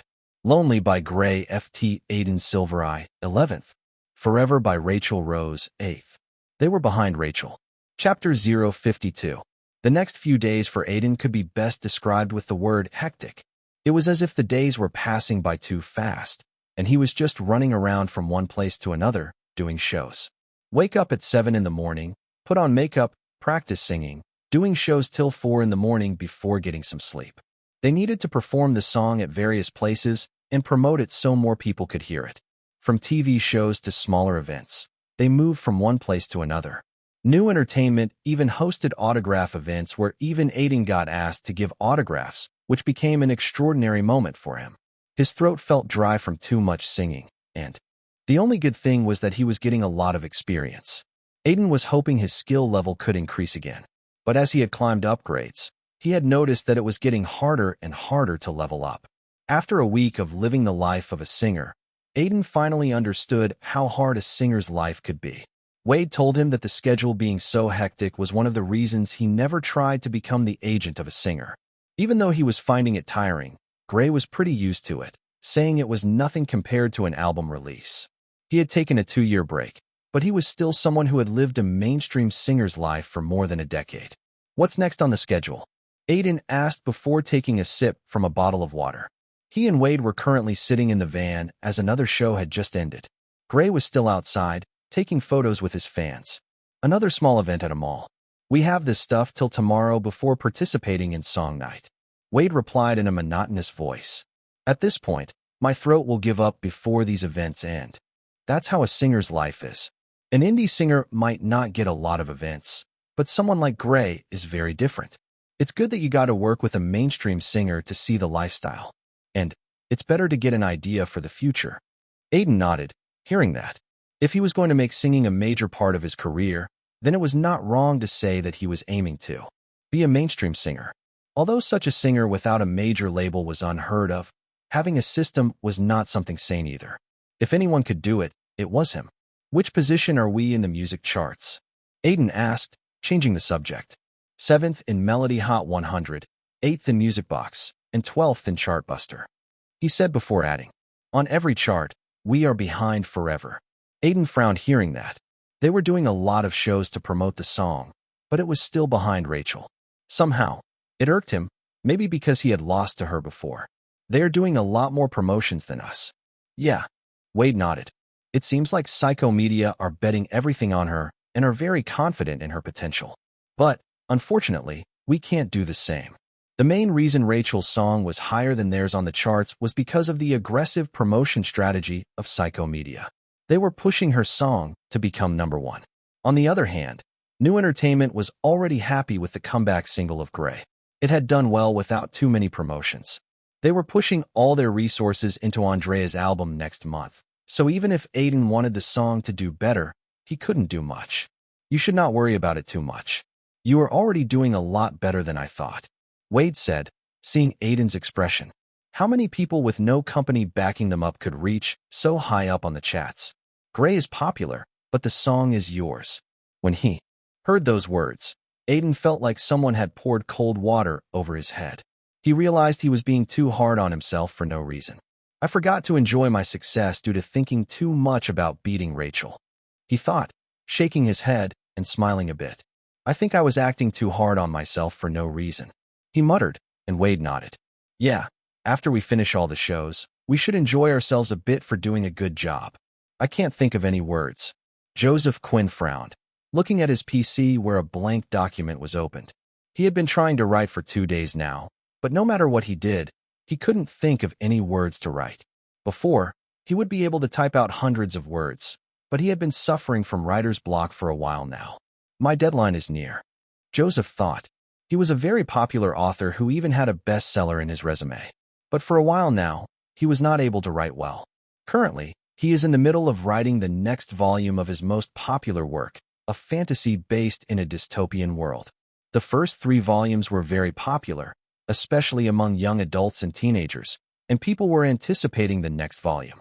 But the truth was that Joseph had not been able to write even a single word till now.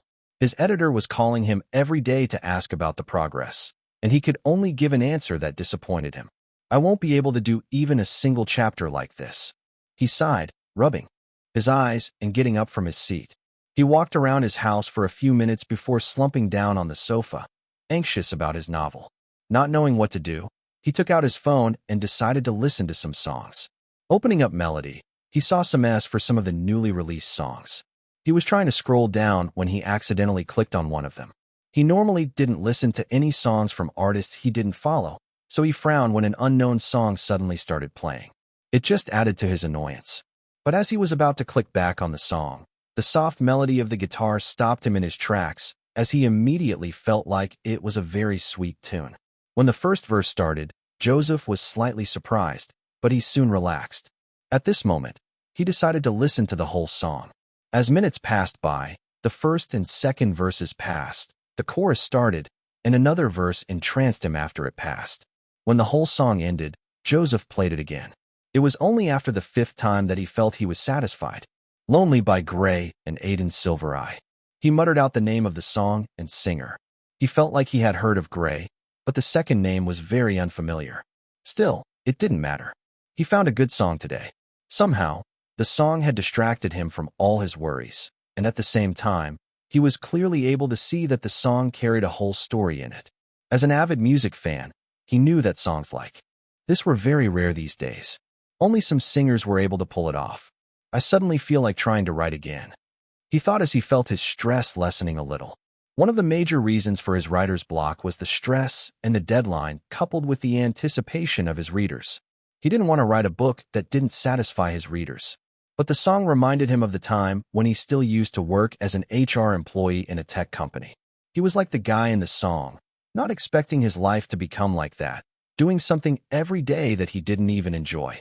No matter how much he tried to like his job, it was not working out, and he would secretly read novels during office time, and those inspired him to write a story of his own. The problem was that he didn't have any time. There was no way for him to leave his job as he needed to pay his bills every month.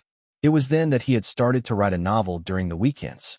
He had decided to sacrifice his holidays to give his hobby a chance, and it had worked out in the end.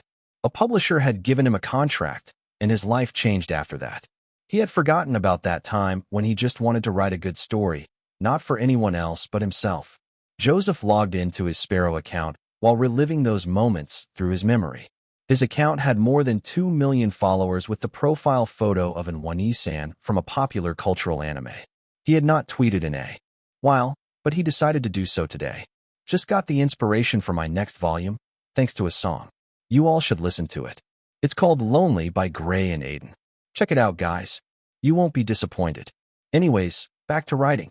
His post quickly attracted a lot of comments, and in the next few hours, many of his followers started logging onto Melody to listen to Lonely. Not only him, but many other people who had listened to Lonely also liked it enough to tell their friends, families, and followers about it. Chapter 53. On the MeTube account of Gray, which had more than 5 million subscribers, the engagement had risen significantly in the past few days due to the release of his new song, Lonely. The music video featured a TV actor acting like a middle-aged man with a routine lifestyle that he doesn't enjoy.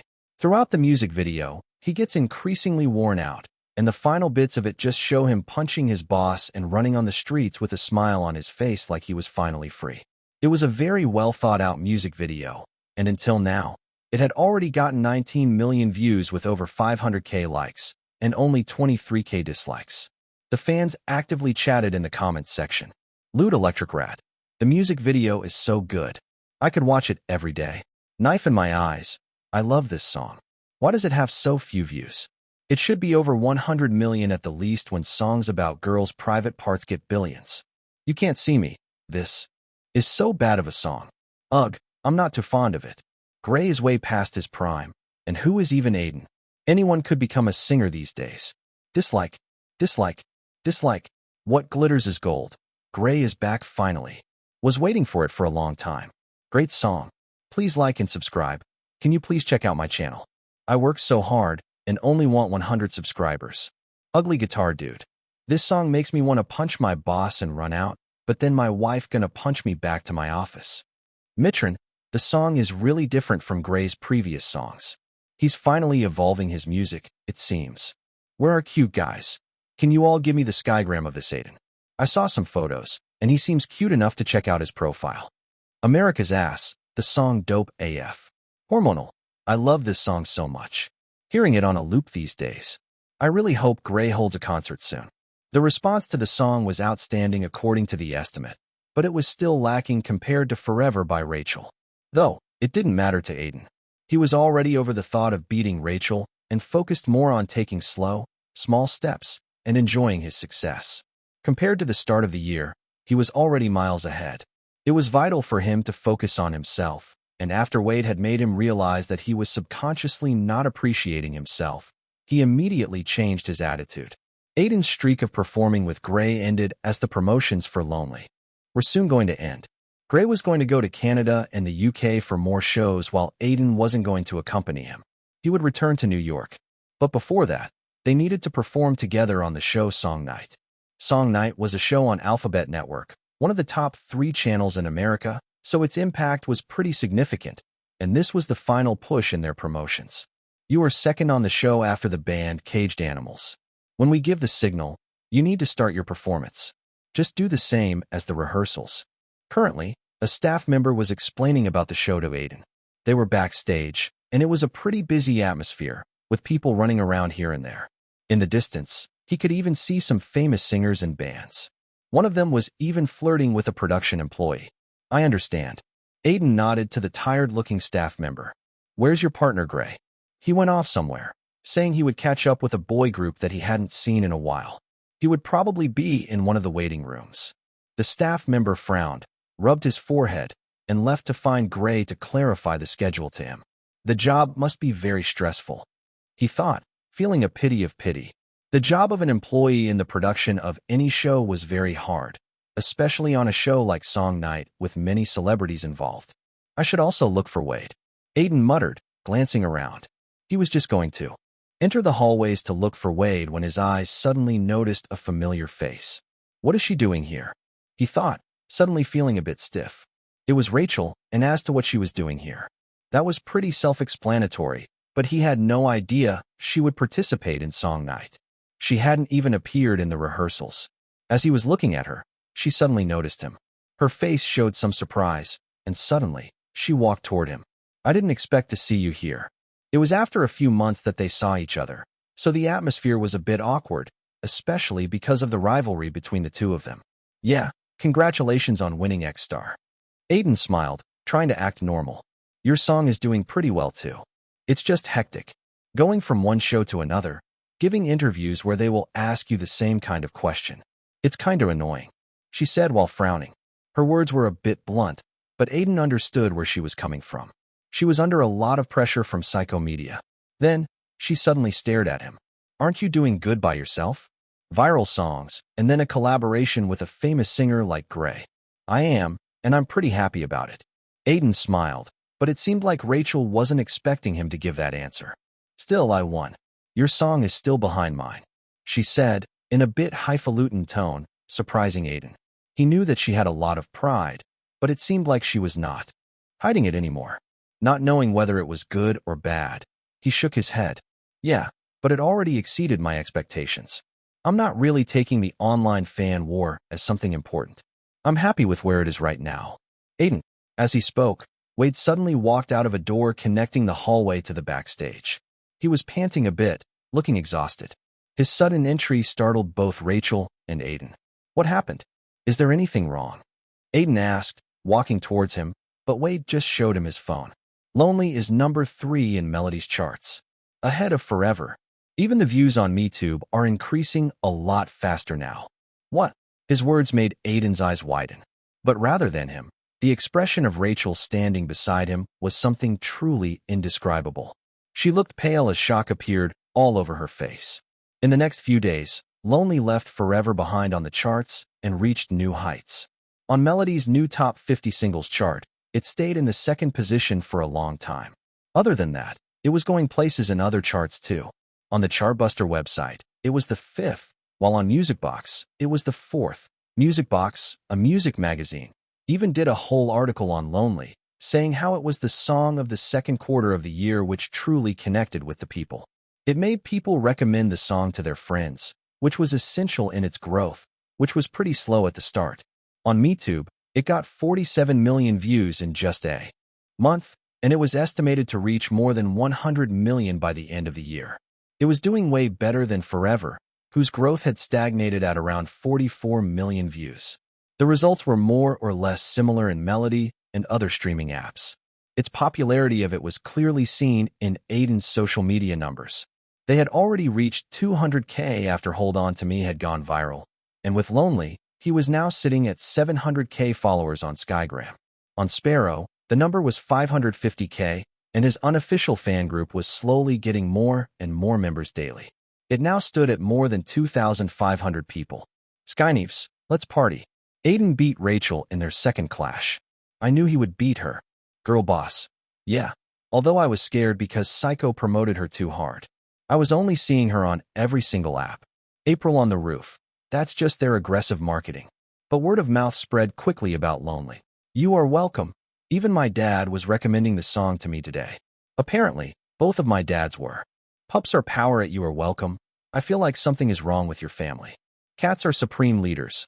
I'm so happy for Aiden. It shows just winning the show isn't enough. Even if Aiden was not even in the top 5, he's doing way better than Rachel or Cameron. Rifana. I am so disappointed that I didn't get any tickets to his shows. Does anyone know if he will have more shows in LA or other cities? All about that bass. I don't think he has any. According to the New Entertainment website, Gray is going to have shows in other countries, but it doesn't mention Aiden at all. Maybe he doesn't have any more shows in his contract. Hollywood Insider. He will surely start auditioning for other movies. Still waiting for Shadow of War. Hashtag Aiden fan. Era at Hollywood Insider. Why do you always tweet like you know Aiden's next gig? Chapter 054. We need to quickly move on to your next gig, Wade said, setting a piece of paper that had a schedule on it in front of him. It had been 2 days since they had returned to New York City. Aiden's time in LA was pretty good, but he was mainly working there, so after coming to New York, Wade told him to take a 2-day break, which he mostly spent playing video games and watching movies. After the break was over, Wade had called him to his apartment to talk about his next ventures, and currently, they were sitting in his living room. More shows? And people are still calling me to their weddings. Why are there so many people even getting married? Aiden grumbled, reading up on the schedule. It was filled with shows in different bars and clubs, mixed with performing at some parties and, of course, weddings. Aiden had thought he wouldn't have to perform day and night after coming to New York, but it seemed like his luck was cursed. Can't help it. You were in the top 10 indie singers of the month in Music Box's latest magazine. Hold On to Me and Life is a Story are still in Melody's top 50 indie hits chart. You are famous now, so shows are inevitable. He was very well aware of his newfound fame, especially after Lonely had done so well. Uncle Sam and his mom constantly called him to say how proud they were of him. His efforts were finally bearing fruit. I know shows are inevitable, but I wanted to work on my next song. Or just focus more on the acting side. Wade smiled bleakly at that and tried to explain, I understand what you mean, but we need to first capitalize on your fame, and there's nothing better than getting your face out there as a celeb. Talk to people, smile. Even if you don't feel good, you need to smile. Give a good impression. The plan that I have set for you. The first step is to solidify the brand known as Aiden, the singer. Realization struck Aiden as he finally saw where Wade was trying to go and what the goals were in his mind. An album, you mean? You are smart. But not now. It's too early. We don't have that level of popularity or enough resources to pull out an album. Even if we did, it would more or less not work. Everything has a time, and they need to slam the hammer at the right time. But the metal needed to be heated appropriately first. An album would cost more than $1 million to make, Aiden said, trying to calculate in his head. Yeah, maybe more, depending on how we go with it. We both are alone, with no godfather or company to back us up, so we would be investing the money. You are earning. If we are lucky, you might be able to be a step closer to being the first mainstream singer who is not bound by a label. Aiden slowly nodded. With the advent of social media, it's only a matter of time before a singer who has huge popularity but doesn't belong to any agency pops up. But the thing was that record labels would generally give out deals to MeTube singers that are doing good. Indie singers who had rejected contracts like Aiden were few, and even then, not one of them have become mainstream. Though, the risks were a lot too. If we fail, we are basically back to square one, Aiden said, sighing. Yes, and that's why we must also slowly grow the brand of Aiden, the actor. Wade's sentence attracted his attention as he noticed something different in it. You have something for me? Yeah. Remember I told you about Granite Films? Aiden gave him a nod, gesturing to Wade to continue. Well, I got confirmation that they are holding an audition next week. Fortunately, someone from Granite Films watched one of your clips from Shadows of War, and they liked it a lot, enough to send you an invitation to audition. So, if everything goes right, you might have your next acting role. He couldn't help but smile upon hearing that. Finally, after more than a month, he would be able to prepare for another audience. As Aiden's passion for acting was much greater, he was truly happy. You got any information on the movie or the character? Whose? The director? Not a lot in the movie. It's called Black Saints. Just know it's an action movie. It seems like Granite Films are delving into different genres. As for the director, his name is Xavier Lamb, a rookie, but he has directed a few famous TV series like Ghost Under the Sea and Mental Magician. Those series are pretty good, but it would be hard to prepare just knowing that the genre is action. Aiden made an awkward expression. There were different types of action movies. Noir action, a no-nonsense cop movie, or even a cowboy action movie. Action genre has a whole lot of subgenres in it, and it was tough for an actor to prepare for it without knowing what type the movie was. What about the character? There must be something about it. Aiden asked, and fortunately, Wade nodded this time. Yeah, they will send a short script tomorrow, so you could practice. As for the role, it's very different from your first role. You are not auditioning for a good guy this time. Instead, they want you to audition for an antagonist role. A villain? That's interesting. They were calling him for an audition after seeing a bit of him in Shadows of War, where he has played a morally good guy, and even his scenes were like that. So them calling him for the role of a villain was very unexpected. It is interesting, but any role currently is good enough for you, Wade said, and Aiden agreed with him. I never really played a villain before, though I always wanted to play one. Yeah, and you need to give your everything if you want this role. From what I heard, Granite Films are calling many good and even established actors to try out for the role. How's the casting going? A middle-aged man wearing a suit rested his arm on the desk and asked. He had a mustache on his face and was smiling. His name was Anthony McCarthy, the CEO and major stockholder of Granite Films. Pretty good, especially after we got Ray Hardy as the main character. Having connections with the X-Art agency helps a lot. A relatively younger guy replied. He had an unshaven beard and looked to be in his mid-30s with blonde hair. He was Xavier Lamb, the director of Black Saints. Both of them were currently talking about the pre-production and casting of the movie. Ray liked your script, and he got on board only after that. He's pretty choosy in his script choices these days to solidify his position as an lister. Ray Hardy was a British actor contracted with an X-Art agency. He had given 2 back-to-back hits last year, entering Hollywood's prestigious lister category. But it was very hard for any actor to keep their position intact. Their shares rise and fall with the release of each of their movies in the eyes of producers. Yeah, him choosing to act in Black Saints means he thinks the screenplay will work, and it would be a good addition to his filmography. But the problem is still the character of Kai. Xavier said, and Anthony couldn't help but share the same sentiment. The major characters in the movie were the protagonist and the antagonists. Kai August was actually not the main antagonist and only had a 15 to 20-minute role, but he was still one of the major characters and one of the beloved ones of Xavier. Actually, there was even a plan to do a prequel to show Kai's backstory if the audience liked him enough. We are holding auditions for him next week. Some good actors that we recognized from small roles here and there, and some that are more popular. It's an interesting bunch. Someone great in that bunch? Anthony asked, and after thinking for a bit, Xavier nodded. There's the godson of Harrison Owens, Tyler Reed. Anthony's eyes widened hearing that. Harrison Owens could be counted amongst the most famous actors and producers in Hollywood. However, he had stopped acting long ago and was focusing on producing movies while enjoying a lavish lifestyle. He also had many godchildren, one of them being Tyler Reed, who had only recently started making a mark in Hollywood. Apparently, he was the nephew of Harrison, who had decided to help him out in his Hollywood aspirations. Is he any good? I haven't seen him act yet.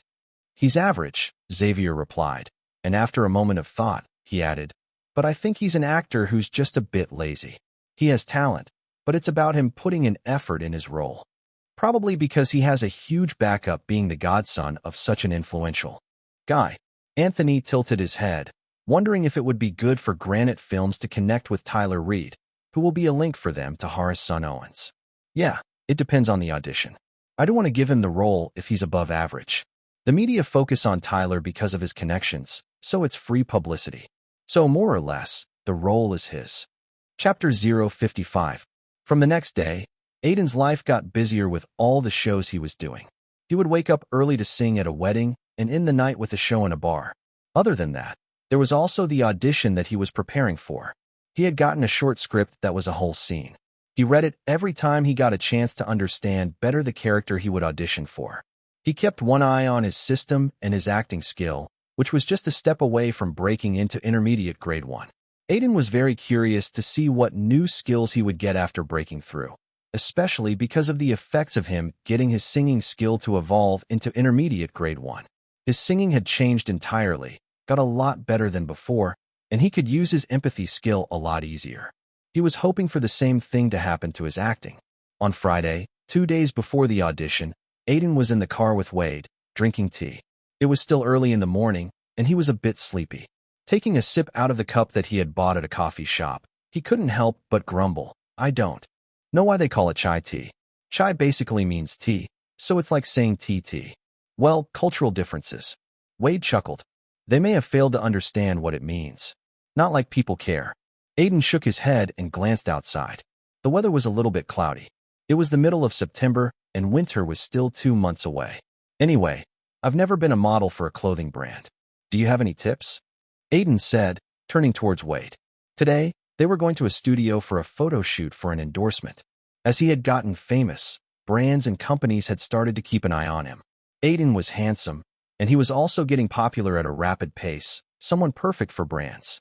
One of them, a clothing brand, had contacted Wade about an endorsement deal, and he had agreed after checking out the contract. These endorsements were always a great way to earn a lot of money in a short amount of time. I have been to a few. Nothing much. The photographer tells you to give poses and take a photo. That goes for the whole day with different clothes, he said before suddenly adding. Obviously, it's also a great chance to score a fun night if you are modeling with someone. I have seen a lot of models getting frisky in the middle of the photo shoot. He laughed after saying that, but sadly, Aiden didn't really have time to get frisky with anyone. I have my audition on Sunday, so I'm going to practice tomorrow. Unfortunately, my schedule doesn't allow time to get frisky. You can do all that after getting famous. Be successful when you are young. It's harder when you are old, divorced, and haggard like me, Wade replied as he turned around a corner. Aiden didn't say anything and hoped everything would go well today. Move your hands a bit like this. No, you are doing it wrong. Yes, like that. Click, click. The sound of a camera clicking rang out as a white light flashed in front of Aiden. He was currently in the middle of the photo shoot while the photographer made him do a lot of different poses. There were a lot of times the photographer, a middle-aged Briton, got irked, but in the end, Aiden was able to give a good pose. He was modeling for a clothing brand called ZXO. Aiden didn't even know how to spell it properly, but he was getting paid $70,000 just for one day, so he was gladly putting in the effort to learn a bit of modeling. I wonder if the system has a modeling skill, he thought, making another pose. The extent of the ability his system had was always a fascinating topic for him, and he was sure that he didn't even know 10% of it properly. Even the reason he got the system magically. Aiden didn't know, and he could only be grateful. Okay, let's take a break for lunch, the photographer said, sweeping off sweat from his forehead. The staff dispersed at those words, and one staff member came to take off the white jacket he was wearing that was especially meant for the shoot. Aiden didn't know how much it cost, but it felt nice while wearing it. Aiden, come here. Suddenly, Wade called him out, standing in the far right corner. Aiden walked towards him, wondering what he needed, and saw a woman standing with him. She looked to be in her mid-20s, around the same as Aiden's age, and had night black hair. At the same time, she was giving out a weird aura that made people nervous in front of her. As he stared at her, Wade introduced her to him. Her name is Skye Ellison, the CEO and owner of ZXO. Aiden widened his eyes hearing that, but Wade wasn't finished. She wants to have lunch with you. It's a pleasure to meet you. As pleased as I am to sit here, I am also curious to know why you wish to have lunch with me, Aiden asked, staring at Skye. They were currently sitting in a French restaurant that was near the studio. It even seemed to be an expensive one, but all of his attention was on Skye. He felt it was really weird that she had called him out on lunch. I don't think she just likes me, and it's a date. That was the most basic reasoning one would get in this situation, but it was based more on fantasy than anything. Of course, stuff like that happens, but Aiden didn't feel like Skye had those kinds of intentions. Why do you think I invited you? She asked, smiling. I don't think it's something like a date, and you are interested in me. Why can't I be? You don't seem to be. You're a busy lady, and I just had a photo shoot for your company's clothes. I'm not dense. I am sure there's something important to discuss. Skye laughed hearing that. It seemed to her that Aiden wasn't really a stupid guy. At least he was straightforward enough to ask. Well, you are quite right. I just wanted to meet you to know what kind of a person you are. Think of it as trying to see if someone is good enough to invest in. When you buy a house, you visit it to see if it's nice enough for you to spend money on, right? Although he found that analogy a bit weird, Aiden did understand what Skye was saying. In simpler words, she was checking him out to know if he was a person that was worth spending money on. So it's indeed related to the endorsements, Aiden replied, and she nodded. I thought it was more about numbers. Skye smiled and replied, It is about numbers, but your personality matters a lot to me. My brand endorsing you is basically associating ourselves with you. And ZXO isn't a prominent brand yet, but we want to keep a good image. So I am here to ensure that the celeb we associate ourselves with is at least smart enough not to provoke scandals and unnecessary attention for us. In a way, Skye was telling him that she had decided to have lunch with him to see if he was smart enough. It was more of gauging his personality. I'm not really a celebrity, Aiden replied. His reply wasn't in the sense of being humble. He really meant that. He was nowhere close to being a true celebrity. Maybe not currently, but in the future, for sure, Skye replied. You have achieved a lot in a short time. First, just after getting into X-Star, you got famous, and now you even have a song out with a famous singer. All within just 4 months, and I do find you as someone with good potential. I worked for years to prove myself in those 4 months. Aiden replied, and Sky nodded her head. It was hard to tell her thoughts from her expression, but Aiden did notice a satisfactory glint in her eyes. As the food arrived, her eyes didn't leave his face. Feeling a bit uncomfortable, he tried to shift the conversation towards business again. So, will ZXO keep associating itself with me going forward? There's still much to think about. If I'm being frank, Sky replied without wasting time. We want to grow with a celebrity, in a way that the celebrity's growth is associated with the company. So we work with people we identify as someone who might be big in the future. But people are very fickle, especially in an industry where money and fame can get you anything. Aiden realized that Sky was being very frank with him. Her words weren't something extraordinary, but just the truth. For example, Aaron, the main lead of Shadows of War. He was a big star, but at this point, he had made it a habit to sleep with random women, not thinking about many things.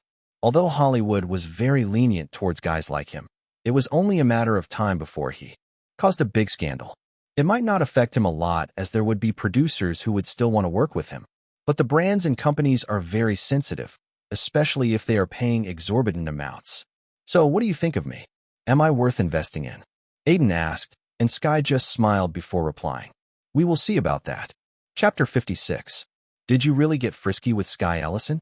What kind of question is that? Aiden stared at Wade with squinted eyes. His expression was like he was asking, do you even know what you are spouting out? It's a genuine question. Wade coughed and explained. After the photo shoot, I got a call saying ZXO is hopeful to work with us again when their new brand of clothing is out. They will even pay more. Hearing that, Aiden understood what was going on in his agent's mind. He was thinking that Sky had given him this deal because he had slept with her. It was pretty common in Hollywood, for both genders, and even in the business world. People in positions of power will often try to sleep with those with no power. Especially in Hollywood, it was one of the major dark spots, but no one was ready to speak against it. You are making weird conclusions. I had lunch with her and returned to the photo shoot. Then, you dropped me home. When would I even have had the time? And even if I had the time, I wouldn't sleep with her to get money or a deal. Don't get so serious. I'm just joking. Wade laughed.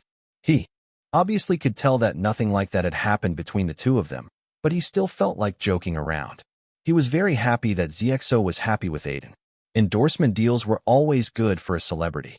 Trying to change the subject, he asked, are you confident about today's audition? Yeah, I have done my best to prepare for it. Now, it all depends on the performance and what the director thinks of it. Aiden replied while trying to fix his hair, looking at his reflection in the mirror. He was currently wearing a suit that he had especially prepared for the audition. They were currently sitting in the parking lot of the Granite Films office. The audition was scheduled to be in their office rather than in a theater like the last time. Remember, you need to at least impress one of the directors or the producer, the CEO of Granite Films. It's rumored that he's closely involved in the production this time. Xavier Lamb and Anthony McCarthy. Wade had explained intensively about them to Aiden. To get a role, it was very important to give a good impression to the director and the producer. After all, the movie was basically their creation, and the character he was playing was just a part of it. If they liked him, the role was as good as his. Let's hope it goes well. Wade muttered and got out of the car. Aiden followed him, fixing his suit and glancing at the sky. The sky was bright and clear today, giving him a bit of hope. Thank you. We'll call you later to inform you about the results.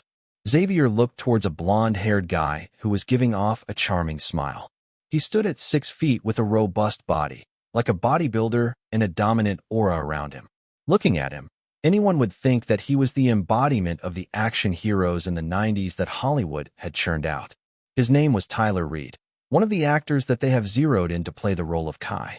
He had just finished his audition, but it was nothing short of underwhelming. Can't you tell me about the results now? Tyler asked, not wanting to wait for the result. Mostly, he would get the result of an audition straight away due to his backing.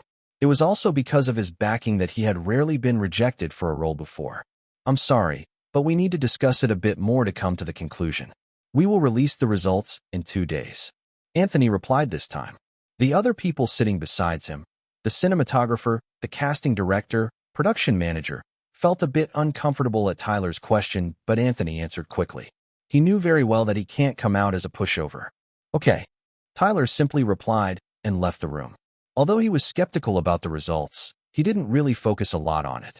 His agent had told him that the role suited him a lot, and it was as good as his, so he was not worried. Ironically, both Xavier and Anthony thought completely opposite of that. He doesn't suit the character at all. It's not only about his body stature not really suiting the character, but it's also his expression.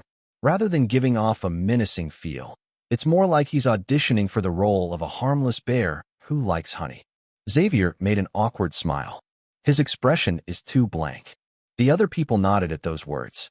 They all shared similar thoughts about Tyler, but due to his background, it was hard for them to completely reject him. Do we even have a choice here? Harrison Owens will surely push for him to get the role. He has a lot of influence in Titan Studios. I don't know if it's good to get on the bad side of that man, the production manager said, rubbing his bald head in worry. Titan Studios was one of the major film companies in Hollywood and also the distributor for Black Saints.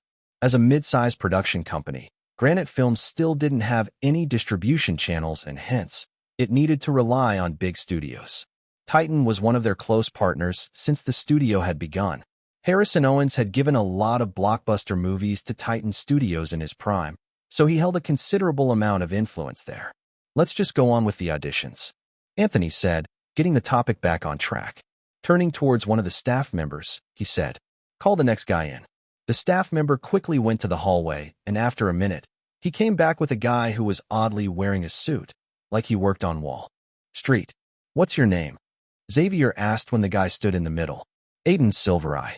When Aiden had gotten the screenplay of a scene that he needed to perform in the audition, he had felt that the character he was auditioning for was a stylish, cool character. Someone who took care of the way he dresses up and talks. It was just a small thing he had noticed from the script, and because of that, he had come to the audition wearing a black suit and gelled hair. "Why are you wearing a suit?" As expected, the first question that was asked of him was regarding his outfit. Even in the hallway, no other actor aside from him was wearing a suit. When I read the scene given to me for the audition, I imagined Kai to be like this. Someone who is well-maintained. So, I thought a suit was the best outfit for him. I kind of took it as one of the traits of the character. Xavier nodded at that answer. Every actor saw a character in a different way, and Aiden's explanation was something that Xavier found interesting. At least he has taken time to understand his character. "What other traits did you notice?" Suddenly, Anthony asked, and Aiden instantly recognized him as Granite Films' CEO and the executive producer of Black Saints. After thinking for a bit, he replied, "Cold. Someone who stays mostly composed but menacing at the same time." Although I didn't notice anything related to his background, I'm pretty sure he doesn't have a simple one. "Why is that?" Someone from a simple background wouldn't really threaten a gangster. Xavier laughed at that. The scene that was given to Aiden was one where Kai would be threatening one of the gangsters in New York City.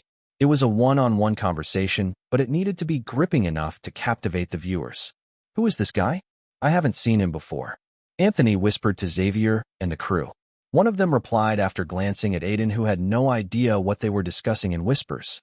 "I think he's more or less a struggling actor, but has a role in a movie that's going to release soon." One of the assistant directors finalized him for the audition after seeing one of his scenes. Apparently, he's said to be good. Xavier nodded at that, and Anthony put a finger on his chin. "We will know if he's good enough after seeing the performance." Saying that, he turned towards Aiden. "Okay, you can begin your performance." Anthony gave the signal, and with that his performance started.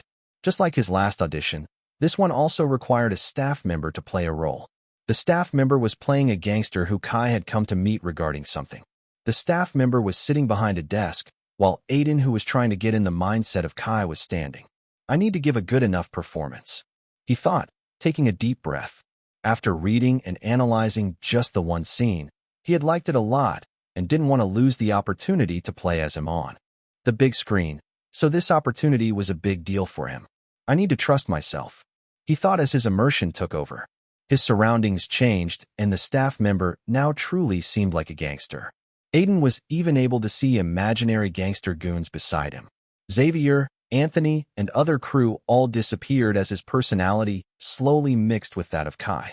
Chapter 57. You are a difficult man to meet, Mr. Black. Aiden, now as Kai, stepped closer to the desk of the audition staff who was playing the role of Mr. Black, a rival gangster. Kai's face had a smile on it. Not a menacing kind, but the one that would make people drop their guards down. I never wanted to meet you. That doesn't matter, Kai said, glancing at a chair and moving it up before sitting down on it. Then, he leaned forward and put his hand on the table and tapping it with the tip of his index finger. Seeing his actions that seemed to entail that he owned the room, Mr. Black squinted his eyes at him before saying his lines. Why are you here? To see your face. After all, I need to at least know who owned the town before I killed him to take it for myself. Kai said those words casually, like he was saying hello to someone, but it angered Mr. Black a lot, who slapped his hand on the desk. He was one of the oldest gangsters in New York, and no one had talked to him like that in years. Do you realize what words you are speaking? Or where are you? One word, and my men will come in and shoot all the bullets they have in your brain. Kai smirked, not really caring about the threat. If he really was scared so easily, he would not have come here. In the first place, he wasn't someone who would do things without thinking them through. Life is too random. One needs to learn to control your luck. He wouldn't be here if he didn't have a way to control the probability of being killed. He had everything planned out, and that's why he was being this frank. Clicking his tongue, he leaned towards the table and asked, "Have you not heard of my reputation?" Mr. Black stayed calm, and after a while, he gave off a nod before speaking out about all the things and rumors that Kai had achieved till now. You killed 2 policemen with a pocket knife 2 years ago. The police weren't able to find you, and 6 months after the incident, you joined the Don Morelli gang. 2 years after that, Don died in a car accident, and you took his seat. Mr. Black stared at him for a moment before the last part. The death of the Don wasn't a coincidence. Anyone in the city would be able to tell that much. An accident related to someone in power was normally the result of other parties' interest and less of a random event. There were a lot of things that were missing in Mr. Black's words, but Kai didn't try to remind him of them. The truth was that the actual horrifying things he had done were something that no one knew about. They just flew around the city like rumors, making his reputation far more devilish, making him a symbol for anarchy. What did you learn from it, Mr. Black? Kai asked, but went on to give the answer himself. I achieved the position you are sitting in less than 3 years while it took you more than a decade. Doesn't that tell a lot about us? It doesn't say anything. I think it does. What do you think I can do in the next 1 year? Maybe kill you too. Take your place. Powder gets a lot of money in the market these days. Don't cross the line. Mr. Black shouted, but it didn't seem to have any effect on Kai. The latter just sighed, giving off a smile and leaning on his chair. What if I cross it? Kai directly asked this time. The smile on his face faded like it was never there. A hint of dread appeared in Mr. Black's eyes, and the aura around Kai turned a bit creepy, something that will send chills down the former's spine. No, that creepiness was always there. It was just concealed until now and was only revealed now. I will kill you. You won't go out of here breathing. Then do it, Kai said, making a firm face before adding. You misunderstand me a lot. I'm not another gangster out there wanting to take the city for myself. I'm a symbol. Kill me. My fear will still haunt the city. Kai's words seemed to have dug into Mr. Black's soul. For the first time, he gulped, truly scared by the presence of the man in front of him. What do you want? In the end, Mr. Black asked. I am going to make an offer you can't refuse. Kai unexpectedly smiled. A part of your drug trade. I want a portion of that powder's profit. It's a sweet offer, a lot more worth than your worthless life. You're asking for too much. Mr. Black replied with all the courage he had left in him. The smile on Kai's receded. He leaned forward and stared dead at Mr. Black. Black, be careful what you choose. Once you cross me, it's F***CKU and everything about you. Mr. Black gulped. Even if he was an old gangster, Kai had already become what the city calls the devil. Someone who couldn't be killed, and even if someone did try, how was one to kill the devil himself? And with that, the scene ended. At that exact moment, his immersion ended, and some system notifications suddenly appeared in front of him. A bit surprised by them, he nearly yelped. You have gotten a lot of experience. You have advanced to intermediate grade 1 from basic grade 10. Congratulations on achieving such a huge achievement. Rewards have been given. You have unlocked more functions of the system. Your immersion has gotten stronger. Now, the personality of the character you are playing might affect your real one a little. You have gained the skill Script Appraisal. Now you can check the score of your scripts. A special reward has been given due to reaching intermediate grade in both singing and acting. The unique skill Charisma has been given. You will unlock more skills of the system and other rewards as you level up and achieve extraordinary feats on your path to stardom. Seeing the system prompts, Aiden widened his eyes before a sharp pain hit his head. Aiden splashed water in his face in an effort to calm himself down. His emotions were in a disarray, and after the audition was over, he quickly went to the bathroom to cool down his mind.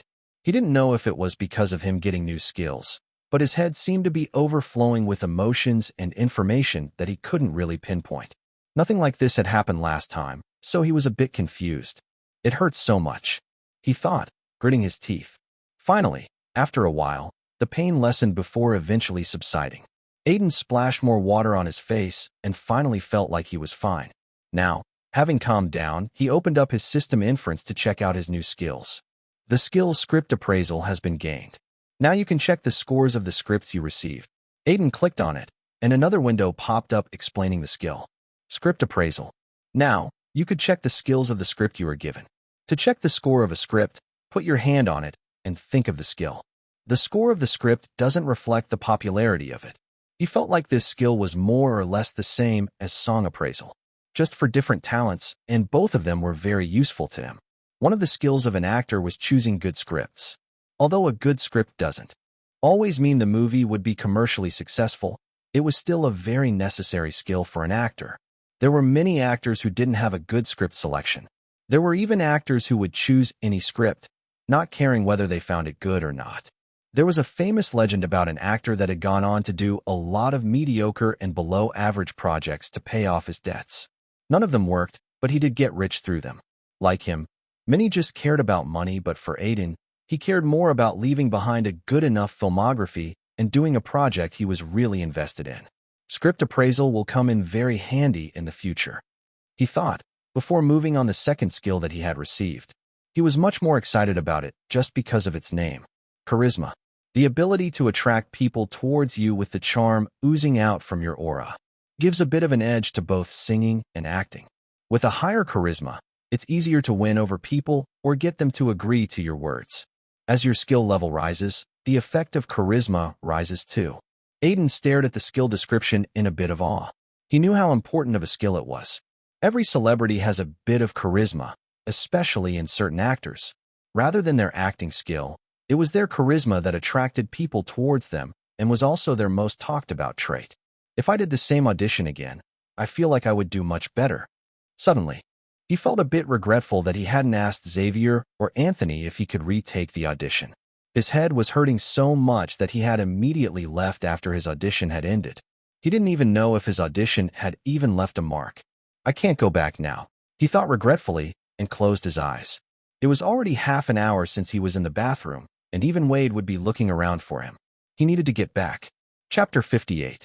2 days after the audition, the crew of Black Saints organized a meeting to discuss the status of the filming, and one of the agendas for the meeting was casting for Kai August. So, who should we go with? Anthony began, as he looked at the people gathered in the meeting room, his eyes stopping at Xavier for a bit longer. Most of the important members of the crew were here. The cinematographer, prop director, stage director, and many more. All in all, the room looked crowded. It's a difficult decision. We did have some good performances, but first, let's cross out the bad ones, Xavier said, glancing at the profiles of the actor on the table. A laptop on the side was showing all the audition tapes of the actors that had auditioned for the role. Granite Films would go over each and every important character in the movie very carefully, because for them, casting was everything, especially for a movie like Black Saints. If it was a romantic comedy or a teen drama, they could cast actors more on looks and charisma, but a gangster flick like Black Saints needed capable actors. There was a similar movie released last year, more of a cop action piece, but the performances of the actors weren't strong enough to carry the movie, and it became a disaster in the box office. Xavier had written every one of his characters very intricately, and every single one of them were complex, needing an actor to show a wide range of emotions. So, first is Drake Westwood, 23 years old, and had worked in some TV series as a supporting character. One of the staff members read out the profile of a causation stoic-looking guy. After seeing his audition again, Xavier clicked his tongue. No, he doesn't suit Kai at all. Looks too young, maybe also because of his short height. We could try him in the romantic comedy we are planning next year. For now, rejected. Anthony gave out the verdict that everyone was thinking of, and they moved to another profile. More than 50 actors auditioned for the role of Kai, and it was a daunting task to go through each one of them. But that was just filmmaking. Every step took a long time, and you need to tread carefully. As they watched more and more auditions, some actors impressed them, while some were outright weak in front of the camera. Next is Tyler Reed. Xavier made a conflicted expression hearing that. A frown also appeared on the face of Anthony, who couldn't help but ask, "Do we even need to watch it again?" "Not really. He was awful," Xavier said, then added, regretfully, "But how about giving him another chance? Maybe he will do a bit better." He was only saying that to get a chance to make a move up ahead in Hollywood. Xavier was pretty new in the movie business, even if he had a good name in the TV industry. Both industries were correlated to each other, but were very different. By giving a role to Tyler, it was a chance to indirectly make a connection to a big-time Hollywood actor and producer and get into the richer circles. But Anthony shook his head. "No, there's no need to. It's not good to damage a movie just to please someone. We need to choose the best actors possible." Saying that, he gestured to the staff to move on to the next actor. Xavier didn't say anything on that, not really too keen on Tyler in the first place. It was just a passing suggestion in his mind. The crew looked at more and more actors throughout the afternoon and had varying responses to each of them. "That guy doesn't even have any acting skills. I wonder why people get into acting without knowing how to do the one thing that they are paid to do: act. Okay, this guy is good. He even looks tough, but he doesn't give off the Kai vibe. There's the villain look, not the vibe. No, he's very average. We need an actor that could give life to Kai, not make him look like a 2D character from a generic novel." Like that, they discussed most of the shortlisted actors before they got to Aiden's profile. It was already close to evening when they looked at his audition tape. "This guy, he's the only one who came wearing a suit." Yeah, his acting was pretty spot on too. The guy who acted the role of Mr. Black said he was truly scared when he was performing. "He's a good actor." "No, I think his eyes look very soft. We need sharper eyes." "I think he's good enough." Opinions about Aiden were exchanged in the room. Some thought that he suited the role, while some had the complete opposite reaction. But one thing was sure, that Aiden's performance was discussed the most. Though, the decision was only on two people who were the most important part of the crew: the director and the producer. His name is Aiden Silvereye, right? 24 years, he's good for this age. A capable young actor. Anthony said that because the ideal age for an actor in Hollywood was between 30 to 45, most of the famous actors were around that age. That was the reason behind why even many teen dramas had 30-year-old adults who didn't really look like high school students. "What do you think?" Turning towards Xavier, he asked. "He's better than what we have seen till now. One thing is that he was the only one who actually put time in trying to make an image for his character. I like that in an actor." Xavier put a finger on his chin and thought about it clearly. Few names roamed in his head that had impressed him as Kai. But Aiden's performance was something that stood out because of the small things. He noticed that during the audition, Aiden had moved the chair from the side to sit in front of the staff member playing Mr. Black.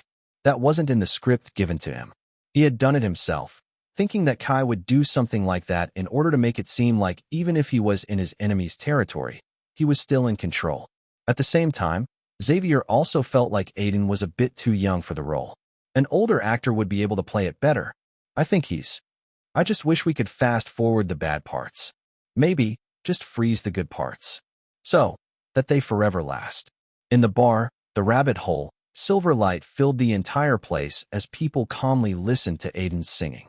In the last part, he got his notes really high, touching the boundaries of the F note. The customers seemed to love that as they cheered for him after the song finished. "Aiden, that was great. You were the best. Encore. Encore.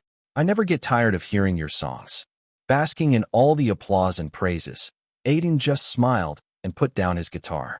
He had already stopped working here a while back, but Abraham was now paying him to come sing some songs. This was the privilege of being the famous indie singer that Aiden had slowly become. If he was being honest, he would have sung here even if he wasn't being paid. just because he had gotten really familiar with this place during his stay in America. Old Don, Freddie, Jesse, he had gotten used to performing for these people who would always greet him when they saw him in the bar. They would have small talks and then would be on their way. You have gained experience. You are now one step closer to intermediate grade 2. As Aiden got off the stage, these system notifications appeared in front of him. He shrugged them off as he would get them after every single performance. He was going to leave the bar when suddenly, he saw a familiar face stepping inside. It was Wade with a cigarette in his mouth. Going by the atmosphere around him, Aiden guessed that it was something serious. "Wade, what are you doing here?" Aiden asked, walking up to him. "Looking for you. I just got the call from Granite Films about your audition. So they liked it." Wade took a bit of time to open his mouth, making Aiden get a bad feeling. Maybe it was another audition that he failed in?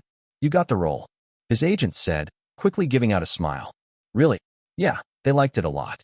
From what I heard, there were other people that were close to getting the role, but they ultimately decided on you. They will send the contract in a few days, and you will get the full script at the same time. Then, we need to prepare for the read-through," Wade said, before adding, "Anyway, congrats. You worked hard." Aiden could not help but smile widely upon hearing that. In the span of a few months, he had gotten his second role. It really seemed like the clock of fate was finally turning in his favor. One more step. Closer. He thought in his mind, but Wade patted his shoulder to get his attention before Aiden could ask for drinks from a waiter. "Let's celebrate. I know the best place for it." "Where?" Aiden thought, wondering if Wade was going to suggest something like a strip club. For some reason, the latter looked like someone who would go there often. "I have 2 invitations for a party. Let's go. You might meet some interesting people there." Chapter 059. Parties in Hollywood are very common. Too common. After all, this is a very social industry, and parties are the place to meet up with influential people and get to know them better, form connections, and if lucky, the parties could lead to life-changing encounters. A lot of stuff happens there that may or may not be legal. Actors, producers, directors, and even singers throw parties to celebrate their success or just because they are bored. But it wasn't easy to get into any party. One needs to know someone who's been invited to the party or to have an invitation card for themselves. Some people even organize the parties secretively due to the paparazzi lurking around them. So, it was a big deal if someone had the invitation to any party from the big shots of Hollywood. "So whose party is it anyway?" Aiden asked, looking outside the car's window as buildings and pedestrians passed by them. "Some producer. I don't remember the exact name. I think it was Sebastian something." "How did you get an invitation then?" Aiden raised an eyebrow. "I still have my connections," Wade smirked. "Anyway, I'm not really bringing you there to have free food or hit on girls. Though both are good if you want to try that. But the main reason I'm bringing you there is to form connections. Any contact you can get is better than what we have right now." "Nothing." Aiden nodded. Building connections was critical in Hollywood or any other industry. One never knows when they will need help. So having considerable connections was always a good thing. He knew Gray in the music industry, which could be considered a good enough connection for a newbie. But in Hollywood, he hardly had any connections.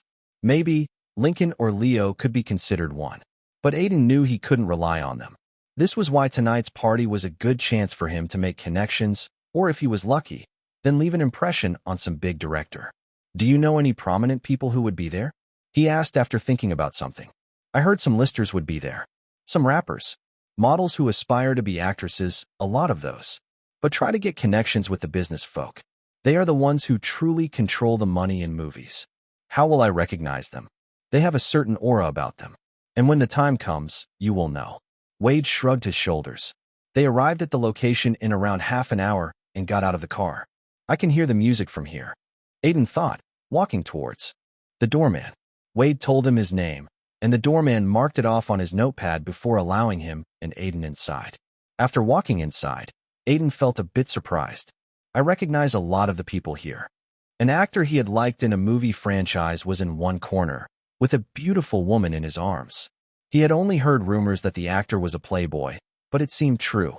On the other hand, an actress he recognized from a TV series was laughing about something amongst a group of people. Like that, there were many other people that he had seen in movies or magazines. "It's a high-profile party," Aiden muttered. "It's good to have a grasp of where we are. This is a treasure trove for you, Aiden. Try to make some friends today." I'm going to check out what drinks they have in stock. Nodding at the young actor beside him, Wade finished his words and left. Aiden pursed his lips, wondering how he would make connections. I don't think they will like it if I suddenly barge in on their conversations. Everyone at the party already seemed to have a clique of their own. It was hard for him to try to be a part of it suddenly. Shaking his head, he walked around the party before taking a drink from one of the waiters and sitting on one of the empty couches. I don't know about making connections, but at least I can celebrate my success in the audition. He smiled before taking a sip of the drink, which seemed to be whiskey. At that moment, a man suddenly walked up to him. He was wearing a suit with a sharp face and tan skin. Aiden could also see a partly hidden tattoo on his neck. The man didn't seem to be American. Maybe he was mixed? Aiden didn't pay much attention because he wasn't expecting the former to converse with him. After all, he hadn't even met the guy before. But to his surprise, the man gestured at the couch and asked, "May I?" "Yeah, sure," Aiden nodded. The couch was spacious enough. The man nodded, and as he sat down on the couch, a waiter approached them and offered drinks. The man slightly frowned while staring at the tray. "Sebastian's wine collection is sh*T. Bring me whiskey." The waiter nodded and left. The man then glanced at Aiden. "You look familiar, but I can't seem to recall your name." "I am Aiden. Aiden Silvereye." Aiden replied. "Oh." The man just nodded. The name seemed familiar. "What do you do?" The man asked with a curious expression. "Are you a director?" "No." Aiden shook his head. "I am an actor." "Actor?" "Ah." The man nodded. "So that's how I know your name." "You know me?" Aiden was genuinely surprised. He was sure he wasn't famous enough to be recognized by anyone at this party. "Well, knowing you would be quite a far-fetched description. Let's say I have heard of your name. But then where have I seen you? Do you do anything else other than acting?" Aiden nodded. "I sing too." "Oh." Aiden Silvereye. The man nodded his head, this time a bit more vigorously. "I remember it now. A friend mentioned you in the passing and showed me a clip. Are you the one who sang with Gray?" "Yes," Aiden affirmed. "That's good." The man nodded, and just then, the waiter had returned. Picking up a shot glass of whiskey, the man raised it in front of Aiden. Clink. "Cheers." "Cheers." The glasses clinked, and the man said, "I am Omar." "Omar Alshake. I'm well, let's say an investor." After a slight pause, he added, "Did you come alone?" "No, my agent brought me here, but I don't know anyone here, and he's busy with something else, so I'm just sitting here alone." "Ah, he must have brought you here for the connections," Omar replied after taking a sip. Aiden was a bit taken aback by the latter's straightforwardness. Aiden could only nod at this. Omar smiled. "Chill and relax. Aren't you here to celebrate?" "Yeah."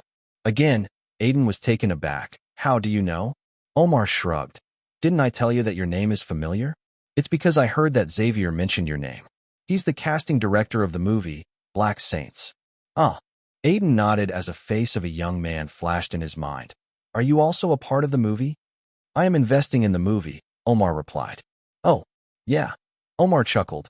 "So you better act well. I don't want my money to go down the drain." Aiden smiled, a bit relaxed now. "You won't be disappointed." Omar nodded. Then finishing his whiskey in one gulp, he said, "Well, I have invested in some movies from Granite in the past, so I know the company's inner workings. The studio is a good one, and if you act well, this could help you get a lot of clouts." Omar sounded like it was not a big deal, but Aiden thought of something else. An investor. Aiden hadn't missed this word when Omar had mentioned it earlier, but now he had a better grasp of Omar's background.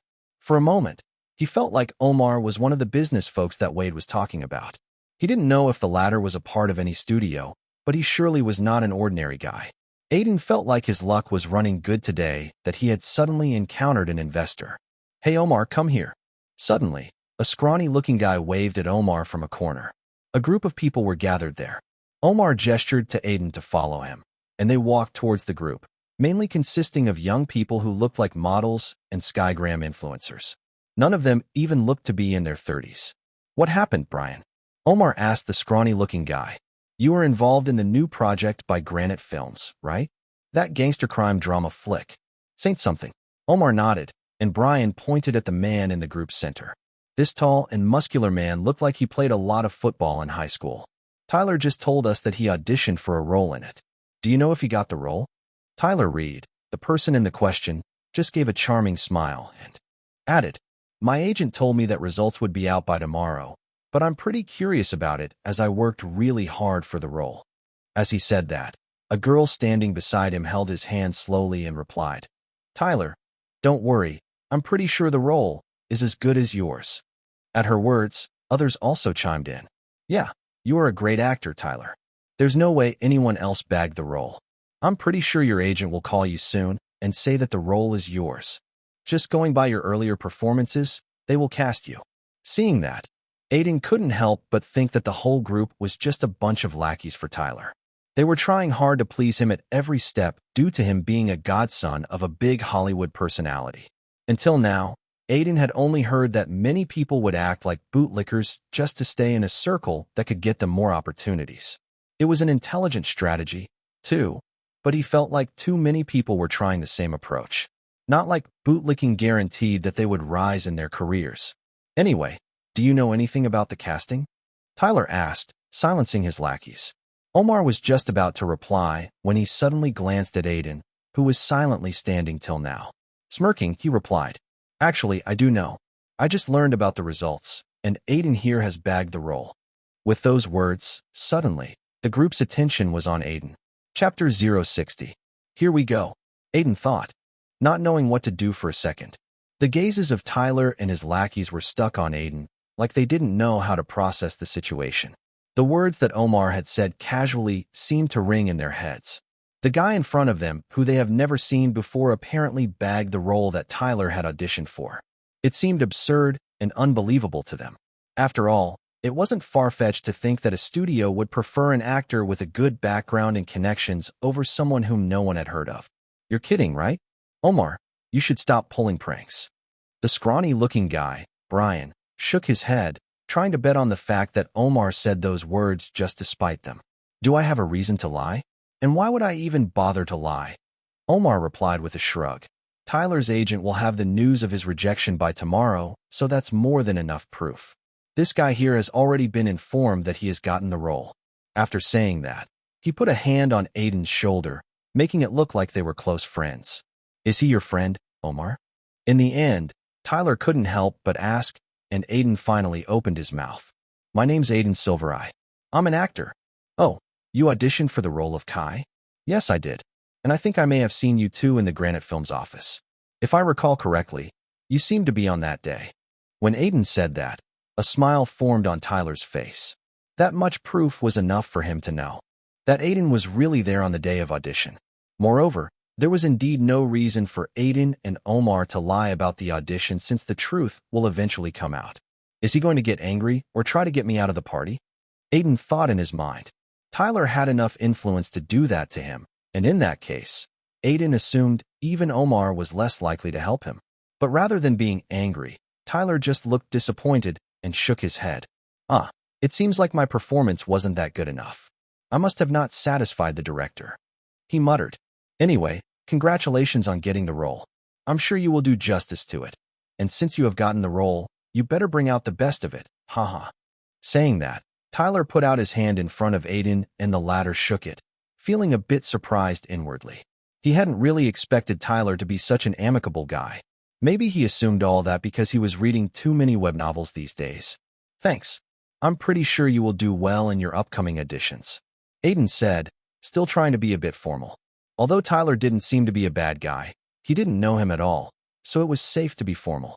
Which agency are you from, if you don't mind me asking? Tyler suddenly asked, raising an eyebrow. The guy in front of him had bagged the role, so his natural thinking was that he was backed by a solid agency. Maybe SGA, Red Ant, or even Global Agency. Tyler's thinking was that Aiden probably belonged to one of these. No, actually, I am not part of any agency. I am pretty much independent for the moment. Who's your agent? Wade Spector. I haven't heard of him, Tyler said, having a bit of a conflicted expression. It didn't seem like Aiden was even under a very popular agent. You managed to get a role without an agency. That's quite rare, but it also speaks volumes about your acting. I wish you good luck, my friend. Tyler smiled. Aiden nodded. Just then, Brian, the scrawny-faced lackey, couldn't help but chime in. Maybe they got you for the way you look? To this, both Omar and Aiden raised their eyes. What is that supposed to mean? Omar was the first to speak. No, I mean, Brian tried to explain. Maybe the director wants him because he looks a bit Indian? Omar frowned and glanced at Aiden. You're Indian? Aiden nodded. Yes. And then staring at Brian, he said, there was no such requirement. Brian frowned. Oh. Omar narrowed his eyes, but didn't say anything. How did you know he was Indian? He doesn't look much like one. One of the young men in the group suddenly chimed. Brian shrugged. I just took a guess. I mean, how can they hire a nobody when Tyler already auditioned for Dash? Stop it, Brian. Tyler interrupted him before he could finish the sentence. Then, Tyler gave him a stoic look before turning to Aiden. I'm sorry for my friend. He can be like this sometimes, he said with an apologetic smile. As I said, if you got the role without an agency, then you must be pretty good. It seems like I will have good competition from now on, Tyler said, giving Aiden a calm smile. Both he and Tyler talked a bit more about the audition and just general things about movies. Before leaving with his entourage, Tyler gave Aiden a good impression. At least unlike Brian, he knew what to say and what not to say. He's not a bad guy like I thought. At least the first impression wasn't bad. Aiden muttered, but Omar, who was still next to him, shook his head. There's a lot of talk about him. Being the godson of Harrison Owens, people get the image of an arrogant guy who gets things too quickly without working for it. But I have yet to see him act rude, but, Aiden raised an eyebrow. There was something amiss in Omar's words. But you never know in Hollywood. All sorts of people are here. A lot of twisted people. Omar frowned, like he was remembering something from the past. Not a good memory. So, Tyler's like that. Can't really say, Omar said before laughing. It's way easier when people are like Brian, showing what they are thinking without filtering out any words. It's very simple then. Aiden couldn't help but agree to that. Who is he anyway? Belongs to SGA. One of the young actors there. Worked in a few movies here and there. Nothing big. And currently in the middle of licking Tyler's boots to get a big role one day. At least paparazzi click his picture if he's with Tyler. Though, they cut it out before selling it to tabloids. So, not a big deal. Omar nodded. There were thousands of these guys in Hollywood, and they were one of the small fries. In an action flick, they are the ones the main character kills to show that he's strong. You will easily be bigger than him if Black Saints works, he said, before looking up at him and taking out a card from his pocket. It seemed like a business card. Call me if you want to catch up or to hang out, or if you need any help. You're technically in the movie I'm investing in, so I'm hoping it turns out good. We could even discuss some business opportunities together. Sure. Omar left after that, and Aiden was once again alone. Checking his watch, he realized that it was already close to midnight. Where's Wade? I need him to drive me back to my apartment, he thought, sighing at the troubles of not having his own car. The only thing he could do right now was to search for his agent. At the party, a lot of people came with luxurious cars. Mercedes, Rolls-Royce, Porsche, every famous brand was here. One of them was a Mercedes Maybach. The owner of the car was Tyler Reed, and sitting in it, he was thinking about something. The meeting with Aiden was currently running in his mind, and the rejection from Black Saints had hit him hard, especially because he was sure that the role was going to be his. Due to this, he had even sent his entourage on their way and was now alone. In the end, he took out his phone and dialed a number. After a few rings, someone picked up the call. Is Uncle there? Tyler asked, and a rough voice replied. No. Do you need him for something urgent? He's pretty busy at the moment. The voice said, if there's nothing urgent, I can help you out. It's just that I need help in getting information about a person. His name is Aiden Silvereye, probably registered in the Actors Union. He's a small-time actor, he said, looking outside the car window for a moment. Did he do something?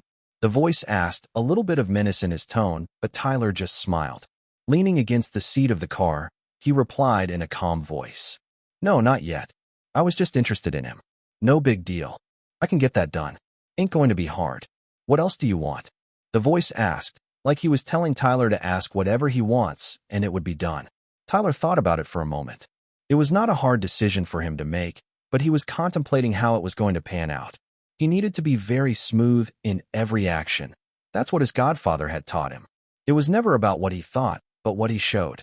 The perception around him changed depending on that. There's a movie I auditioned for. He finally said it on the phone, and the call went on for more than half an hour. Chapter 61. It was noisy. When Aiden opened his eyes, it was still dark in his room. His phone was on the table and was ringing. And it was also the reason as to why he had suddenly woken up. It's still early in the morning, he thought, looking outside the window. The sun hadn't risen yet, and it seemed to be around 4 or 5 in the morning. He wondered if he had set his alarm wrongly. While fumbling to unplug his phone from the charging cable, he saw that it was not his alarm, but missed calls. There were 6 missed calls, and all of them were from Wade.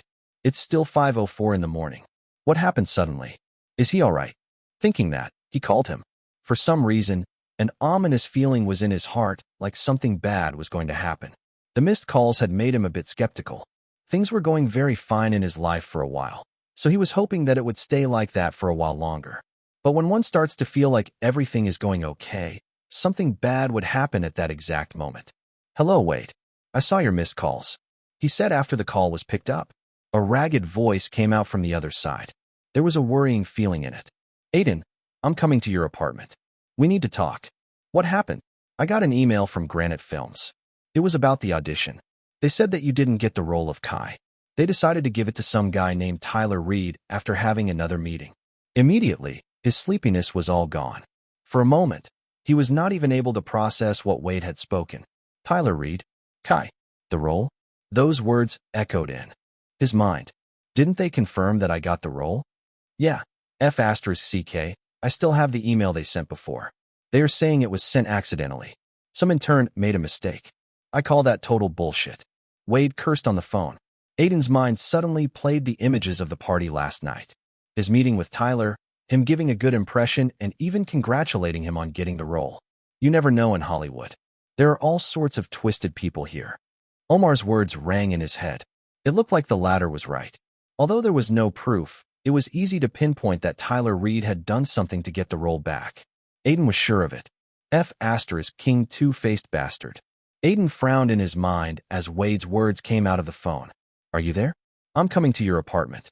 Let's talk about it more there." "Okay." After that, the phone call ended and all sorts of thoughts flooded Aiden's mind. His throat felt dry and he wondered how he was going to tackle this situation. "So, you met him at the party? Are you sure everything went normal?"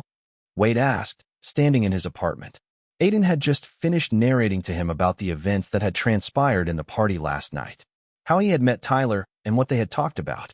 He told Wade everything, but the latter just frowned hearing that. "Yeah, it was very normal. I didn't say a lot because I was being careful, but it did seem like he was not happy about getting rejected for the role. I thought it was just natural and his attitude was always amicable. Every actor goes through rejection, so in the industry, they are pretty used to it. There were various roles that one auditioned for, and there were various reasons one was rejected for them. Only the top actors get to choose their script. So, when Tyler had felt dejected, Aiden was sure it was just a normal reaction because he also had them in the past. "What can we do now?" Aiden asked, knowing full well that they can't do a lot here, but still being a bit hopeful. "If I'm being honest, we can't do anything. Go to the Granite Films to talk about it, but they will stick to the fact that it was a mistake. At most, they will give you some other role. Not like it's the first time that a person with influence has taken away the role of someone with no backing." Wade frowned, feeling like punching Tyler's face into a bloody mess.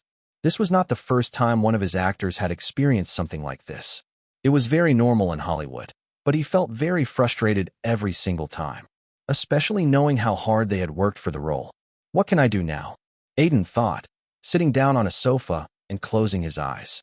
The obvious answer was to let go, try to do more auditions, and just hope that one day he would be above Tyler, not because of any backing but because of his own strength. But he still felt empty. You need to make it to the top no matter what. There will be troubles, but don't let them just walk over you. At least, try to fight them. Some words suddenly rang in his head. Words that he had heard a long time ago. Words that he hadn't forgotten yet. "I can't let a two-faced F***er walk over me like this," he thought, taking out his phone. His brain worked at a rapid pace as he thought of a way to put Tyler in place. There were not a lot of things he could do against him. He has everything. Influence, money, power, but he's surely got a lot of secrets. Any two-faced person does, especially in Hollywood. He just needed to find a way to get his hands on those secrets rapidly. Anything that might help him. Although it was just like firing an arrow in the dark, Aiden needed to bet on anything he gets. Thinking like that, he felt like there was only one person that could help him out. On the big screen, A cloaked figure was slashing down enemies while hiding in tall grass. It was all happening at a rapid speed as Uncle Sam got close to breaking his record combo. Cloaked Assassins was worth staying awake all night. Cloaked Assassins is one of the best single-player game experiences developed by a big gaming studio. It was also one of Uncle Sam's favorite games. Uncle Sam muttered as he paused the game and took a can of beer from the small fridge to the left of the sofa. He was having his once-a-week game night, playing around with his old game collection. It was at that moment that his phone suddenly rang. Wondering who was calling him so early in the morning, he picked up his phone and saw that it was his nephew. Hoping that everything was fine, he picked up the call. Aiden, what happened? Are you in jail? His weird question threw Aiden off, and it took a second longer for him to respond. No, I'm not in jail or anywhere close to it. Then, why are you calling me so early in the morning? In my memory, the only time I have gotten a call so early is because someone was in jail or my wife was pregnant. Uncle Sam chuckled saying that. No matter what time, he always had his typical sense of humor that he didn't care if people liked it or not. On the other hand, not wanting to waste any time, Aiden quickly came to the point. Uncle, I need some help. What help? I need information. About a guy named Terry Reed. He's the godson of Harrison Owens. You must have heard of him. Uncle Sam widened his eyes for a second and got serious. It seems like his nephew was in some type of big trouble. I have met Harrison Owens. He thinks with his dick, but is pretty lucky to have made it so big in Hollywood. As for his godson, I heard a thing here and there. Nothing much. What happened between him and you? It's related to my role in the movie by the Granite Film Studio. I hope you can find something interesting about this Tyler guy. Uncle Sam rubbed his chin hearing that. Granite Films? Is that a new studio or something? I haven't heard much about it. It's a new studio, Aiden nodded. Uncle Sam frowned. I have long left Hollywood and don't want to get back into it so soon either.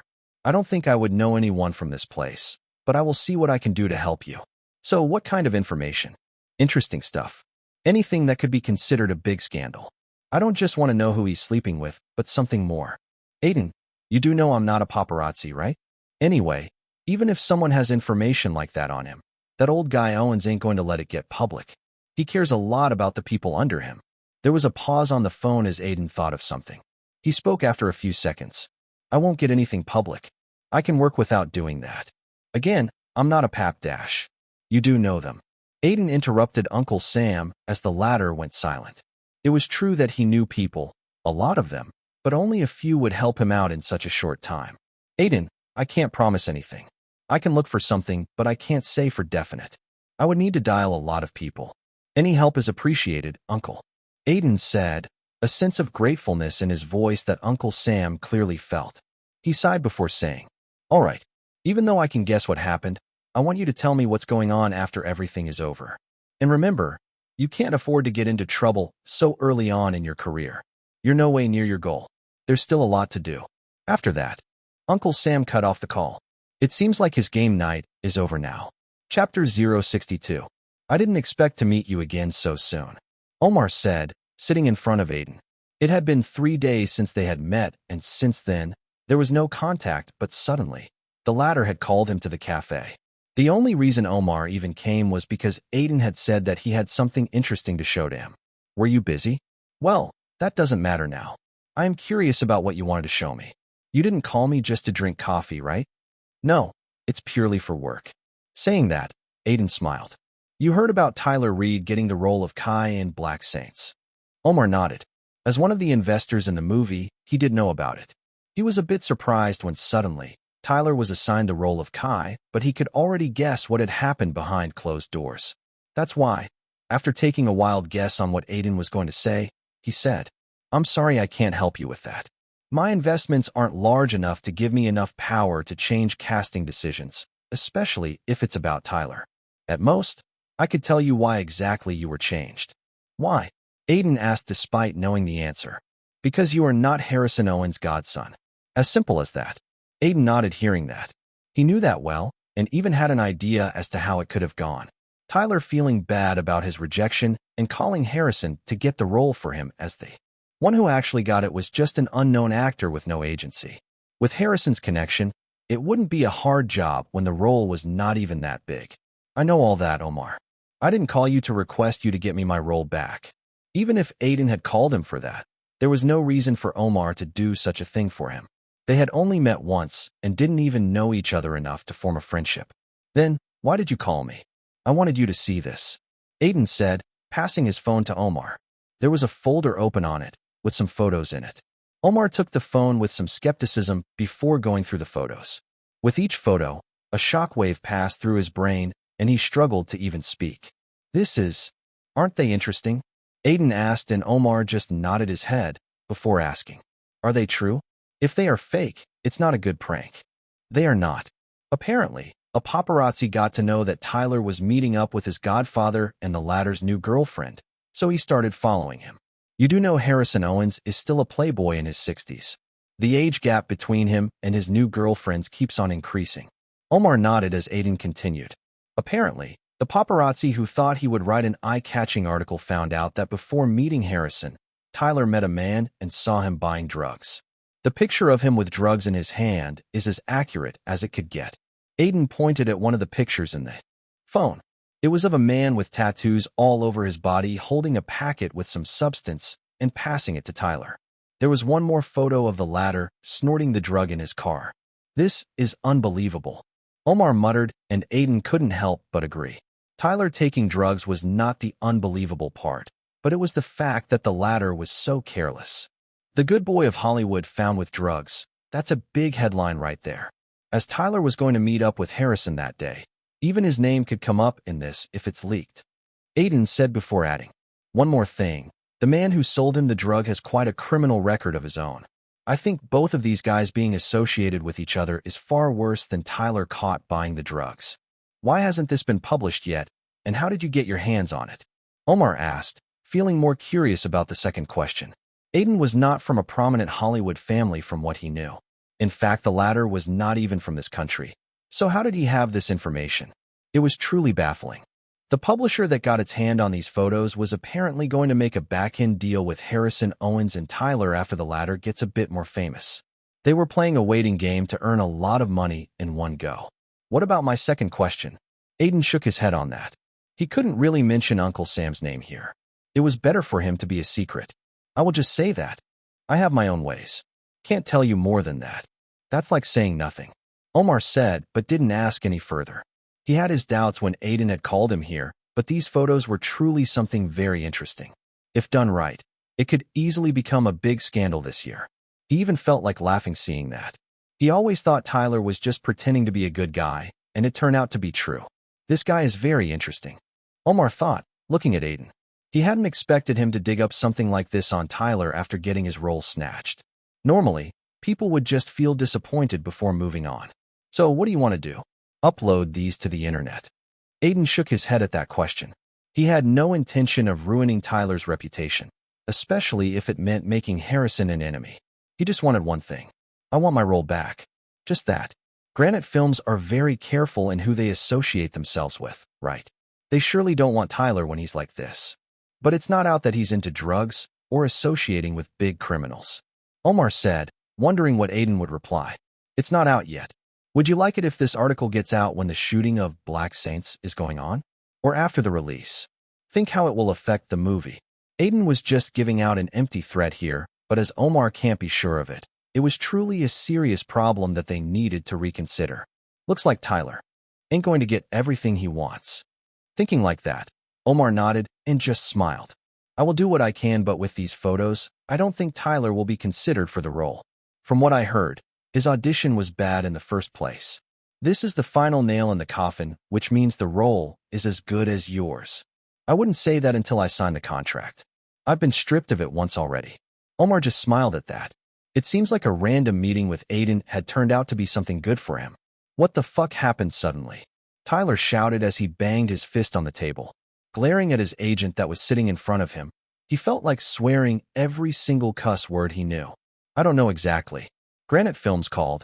They don't want you in the movie no matter what. They are pretty resolute in their case, and that they are going back to the original actor who got the role before you. But why? There was no explanation. His agent shouted back. He was pretty sick of Tyler's attitude. Although the latter behaved normally in public, he always showed his true face in private, blaming his agent for most of the things that are going wrong in his career. I just know it's something serious enough that they immediately got you off the project. Go check the internet. They were going to announce the cast today, but they stalled it. Tyler calmed down a bit on that and asked, "Call Uncle." I did. He's busy, his assistant said. He tried, but he couldn't help. He told you to let go and find some other project. His agent sighed. There are several great projects in the market currently. I think we should choose one of them. Tyler didn't say anything about that. There was no response, just a constant frown on his face. He hadn't expected that he would lose out on this project and an unknown guy will get it instead of him despite him taking the help of his uncle. I'm sure that fucker did something. Or was it Omar? He thought inwardly.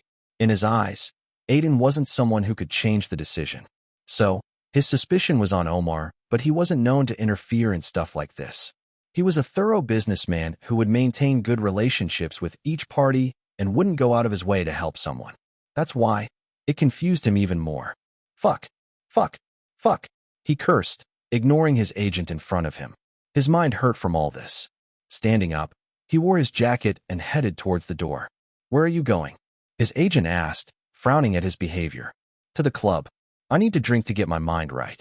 Saying that, he left immediately. On the next day, one of the tabloids posted a photo and article of him fighting with a group of guys after getting drunk in the middle of the street.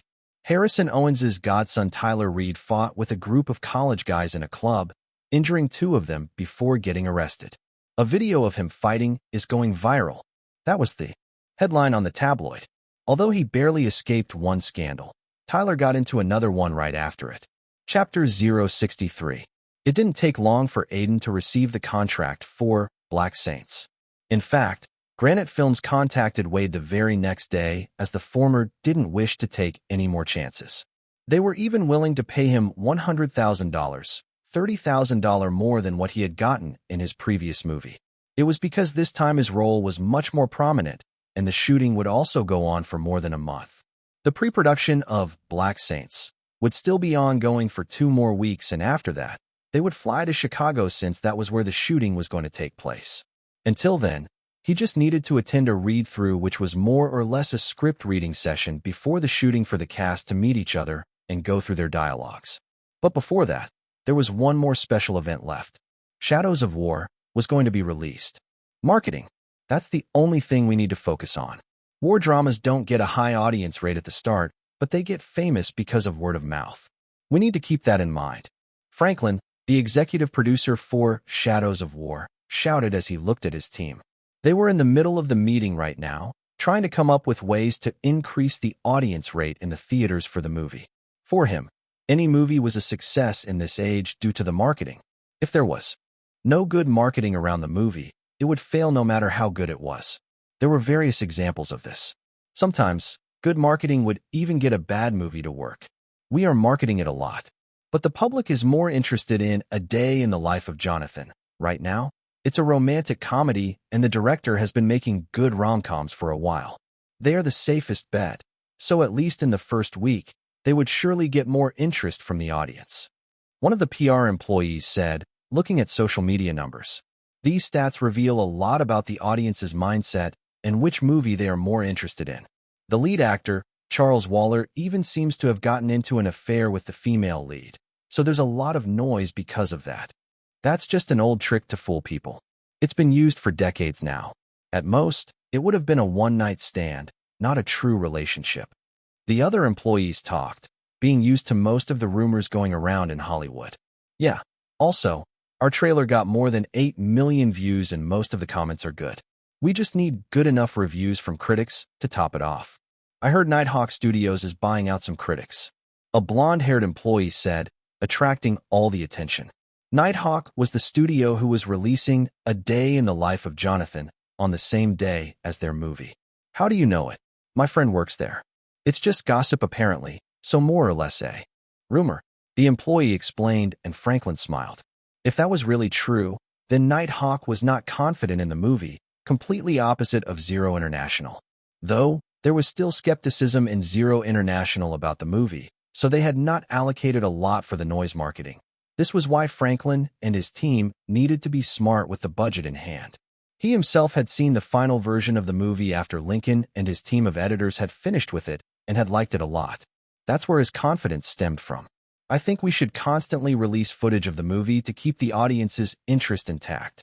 A female employee said, but her words quickly got refuted. Like that, we could run out of content. We can't show everything for free. Otherwise, people will see the movie and say that there was nothing new. One more thing is that many just want to watch the movie on their streaming services. They don't mind waiting a month or two for it. Most movies appear on those after a while anyway. Everyone in the room nodded. That was just the changing times of the movie industry as a whole due to the OTT market that had sprung up. Many movies which had been a hit years ago were now turning out to be flops, as people wanted to watch them in their home in comfort. A famous critic even said, "Any movie which can get people to leave their homes is a good movie in the current circumstances." Even Shadows of War was already negotiating with a streaming service called Netflix for the rights. If everything goes well, the movie will start streaming there in 2 or 3 months. I have an idea. Suddenly, a bespectacled guy said, raising his arm. "Speak." Franklin gestured to him to open his mouth. "If we are going towards word of mouth, we should have a lot of free screenings, not only for critics or celebs. But we could also get an online competition in which we give a whole family a chance to come to one of the previews.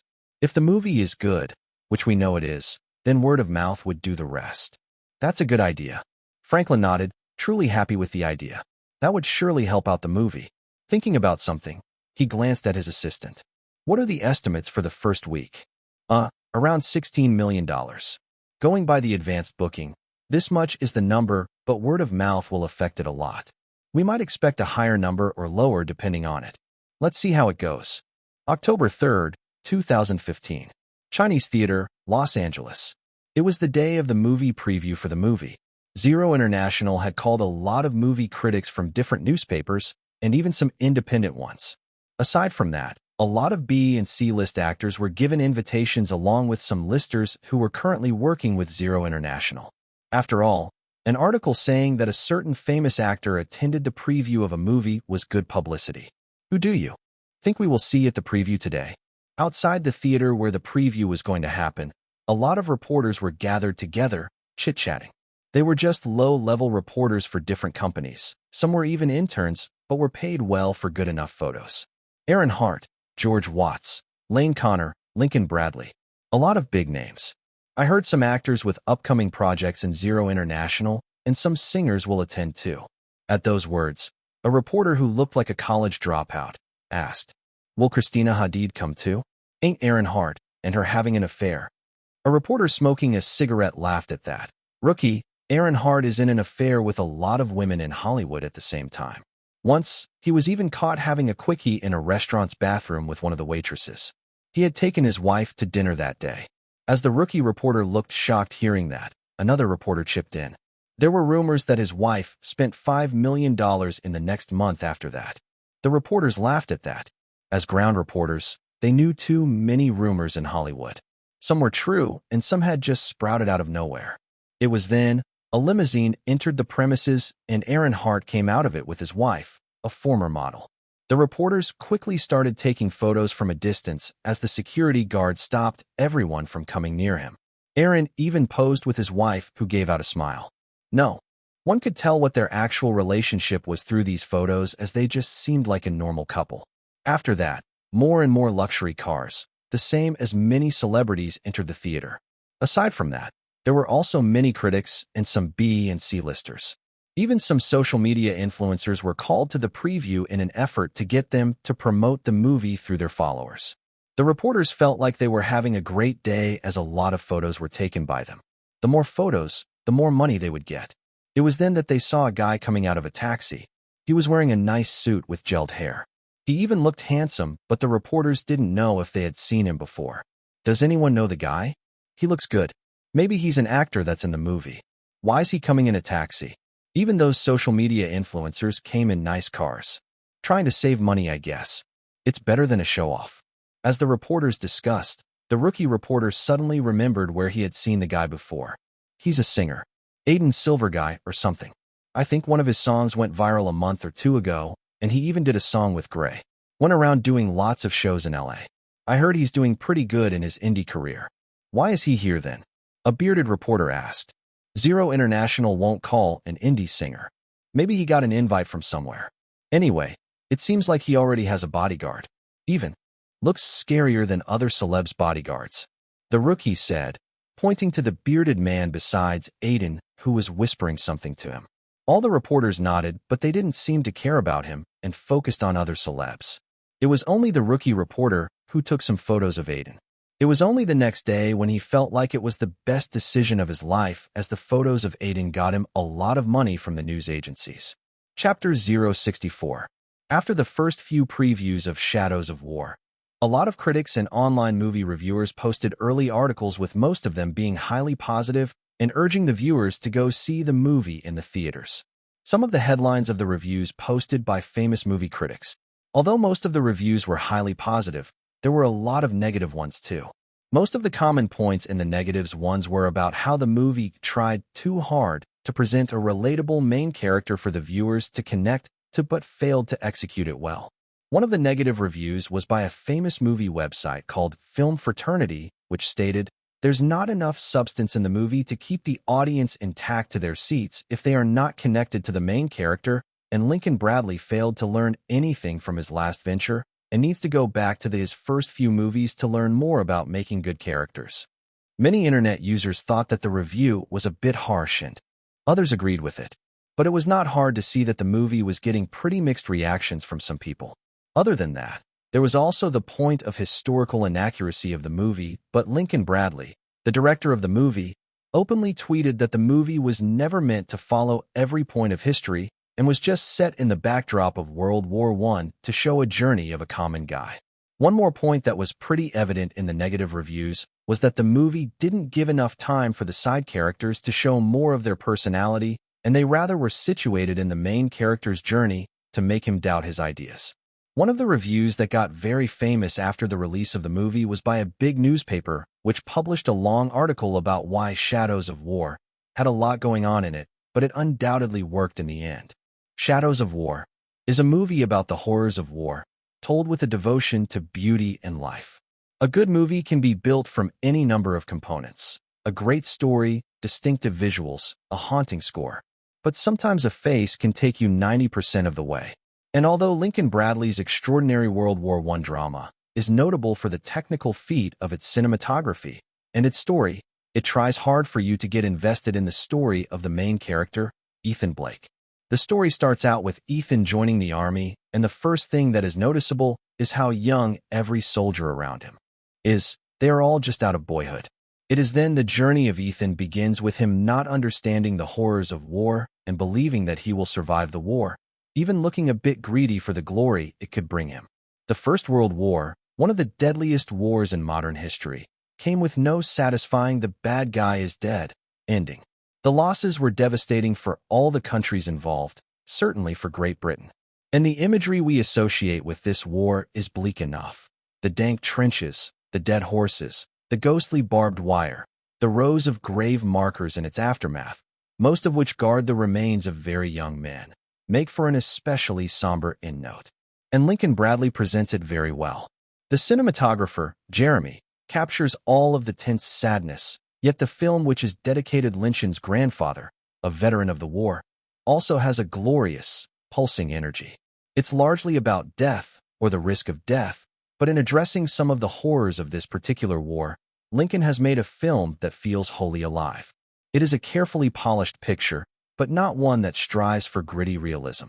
However, its inherent devotion to life and beauty is part of its power. Now, let's come to the characters.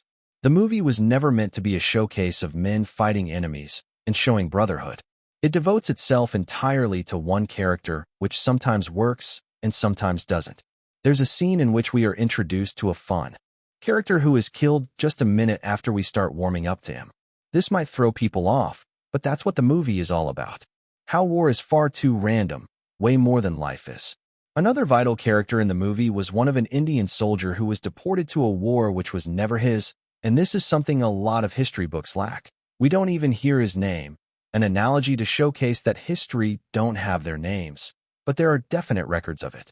Here, We see one of the best story arcs for Ethan, with him forging a friendship with the character and then getting a letter from him.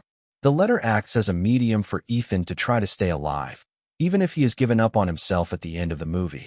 Still, in the end, we are presented to a very cruel ending.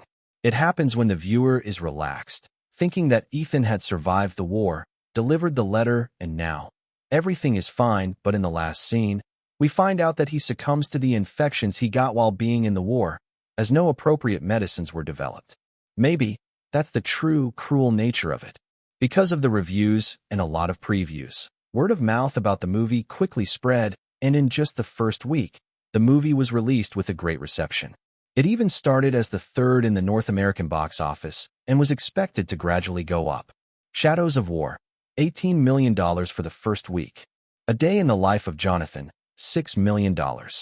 In the first week, compared to the rom-com that was released at the same time, it had almost triple the business, as the audience of the rom-com gave it a bad rating after the guests' initial reactions.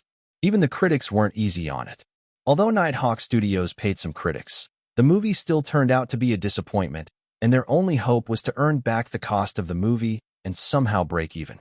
But with the momentum of Shadows of War and the other movies already running in the theaters, it seemed like A Day in the Life of Jonathan was going to be crushed. "I'm so proud of you." Uncle Sam slapped Aiden's back multiple times as they came out of the theater. Aside from that, a lot of people who had just finished watching the movie were chatting among themselves in various groups. They had just watched Shadows of War in a theater that was near to Sam's restaurant.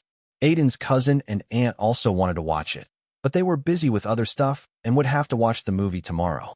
Even Wade, who was handling some things for Aiden's next few gigs, checked the data for how popular Aiden had become in the last few months and how the movie was going to affect him. He was very busy at work, so Aiden had just come with Uncle Sam, who has a constant smile on his face throughout the movie. On the other hand, Aiden was just happy his scenes weren't edited out a lot. "Have you contacted your mother? Is there going to be a screening in India?" Uncle Sam asked, and Aiden nodded. "Yeah, there are some in big cities. She said she's going to invite all the neighbors. She's always enthusiastic about you." Uncle Sam said, "You are leaving for Chicago in 3 days, right? Try to give your best in it, as you went through a lot to get that role." "Yeah, I'm pretty excited about it." He had gotten the script for Black Saints recently, and reading it, he was glad that he had done everything he could to get the role. It was then that they heard a conversation between a group of friends that were standing adjacent to them. The reason the conversation attracted him was because the group of friends were talking about him. "Who was the guy who played the Indian soldier? His scene made me cry. Yeah, his death hit me hard. Search the internet. I think I have seen him before. Okay, I hope there's information about some other movies he's part of. He looks like a good actor." Hearing the praise about him, Aiden felt a little bashful. But this was what he had been working for so long. Some appreciation for his talent from the public, and now he had finally made his debut successfully. As he smiled at those words, one of the boys in the group suddenly glanced at him before giving him a confused look. "Hey, Squid Face, look at that guy. I told you to not call me that." "And who?" His friend looked at Aiden and even felt like he had seen him somewhere before. They whispered among each other before one of them approached Aiden. "Hey, were you the one who played the Indian soldier in the movie?" "Ah, yes, that's me. Can I get an autograph?" Chapter 065. Green Art was one of the top 5 agencies in Hollywood since the 90s, and it had produced a lot of actors and actresses that made their place in the audience's heart. The one thing that made them stand out from the rest was that they were formerly a talent agency which specialized in singers. It was only in the 90s they started investing in artists. Currently, one of the rookie female agents, Greta, was in discussion with a senior agent, Edward. The interesting thing about the discussion was that they were talking about Aiden. "Edward, you really need to look at the guy? I think he's pretty good. His acting and looks aren't bad, and he's a great singer. Green Art is looking for rookies these days anyway," Greta said, trying to push the narrative. After she had watched Shadows of War, Aiden had been on her mind since then, and after doing a bit of research about it, she was surprised to find out that he was originally a singer. Knowing that was enough for her to push his profile to her senior. "You know, you're not the only ones who came to me asking about this guy, Aiden, if I am right," Edward then added with a remorseful expression. "Even I can see he's a great fit for our agency. With our resources, in 5 years, he could be a well-known name." "So should I approach him?" she asked, feeling a bit hopeful, but Edward shook his head. No, I already looked into him. He's not without an agent. Did some other agency already roped him in?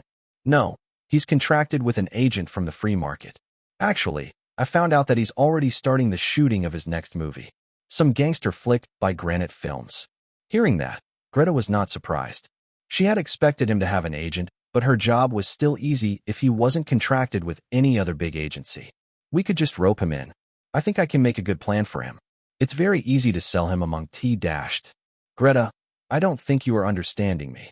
Edward suddenly interrupted her and said. When she stared at him, he rubbed his forehead and explained. He's contracted with Wade Spector. It's better to leave him alone. Wade Spector? That crazy guy? Greta asked, in a slightly raised voice, and Edward calmly nodded. Wade was pretty infamous in Hollywood, at least with the agents. Even rookie agents had at least heard rumors about him. Yeah, I don't really want anything to do with him. Just leave Aiden alone, at least while he has a contract with Wade. After that, she just gave a nod and left his office without saying anything. Movie ratings are a big part of a person's decision to watch the movie or not. That's why movie rating sites where you can just give a score and short review to the movie were very popular. Movie studios would even sometimes try to rig the ratings on the websites to give a false sense to the audience that the movie was really good. Fortunately, Zero International didn't really do anything like that for War of Shadows and let it grow naturally. The website Rotten Apples gave the movie 82% fresh ratings, while Do You Like the Movie? An online rating site gave it a score of 7.9 out of 10 for the movie. The score was given by the audience and not the professional critics, so an average guy trusted it a lot. There were over 20,000 ratings for the movie, and Zero International were just hoping that the score touched 8.0 soon, as there was a major difference between 7.9 and 8.0, even if it doesn't seem like much. These ratings were also the reason why Aiden had come under the radar of a few agencies.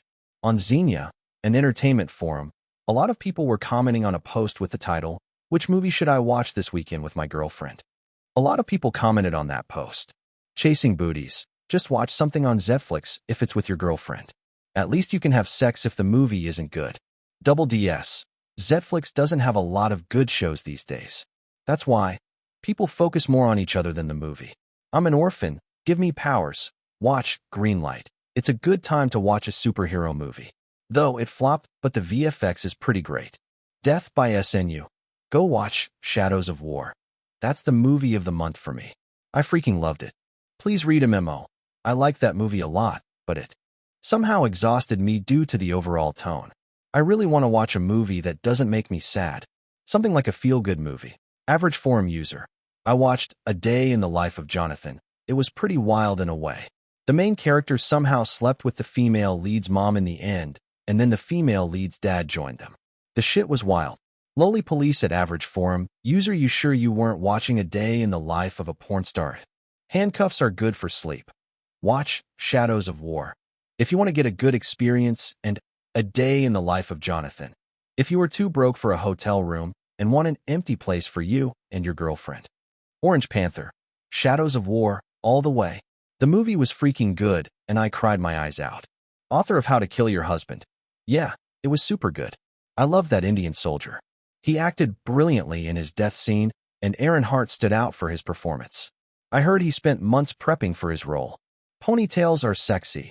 I heard Zero International is aiming for an Oscar nomination with the movie. They have not gotten one for a while. Though, I doubt it would get anything more than a nomination. Reading web novels all day, Aaron Hart really wants an Oscar up his sleeve. Let's see if he will get one. The movies this year were pretty good. Schrodinger's Cat.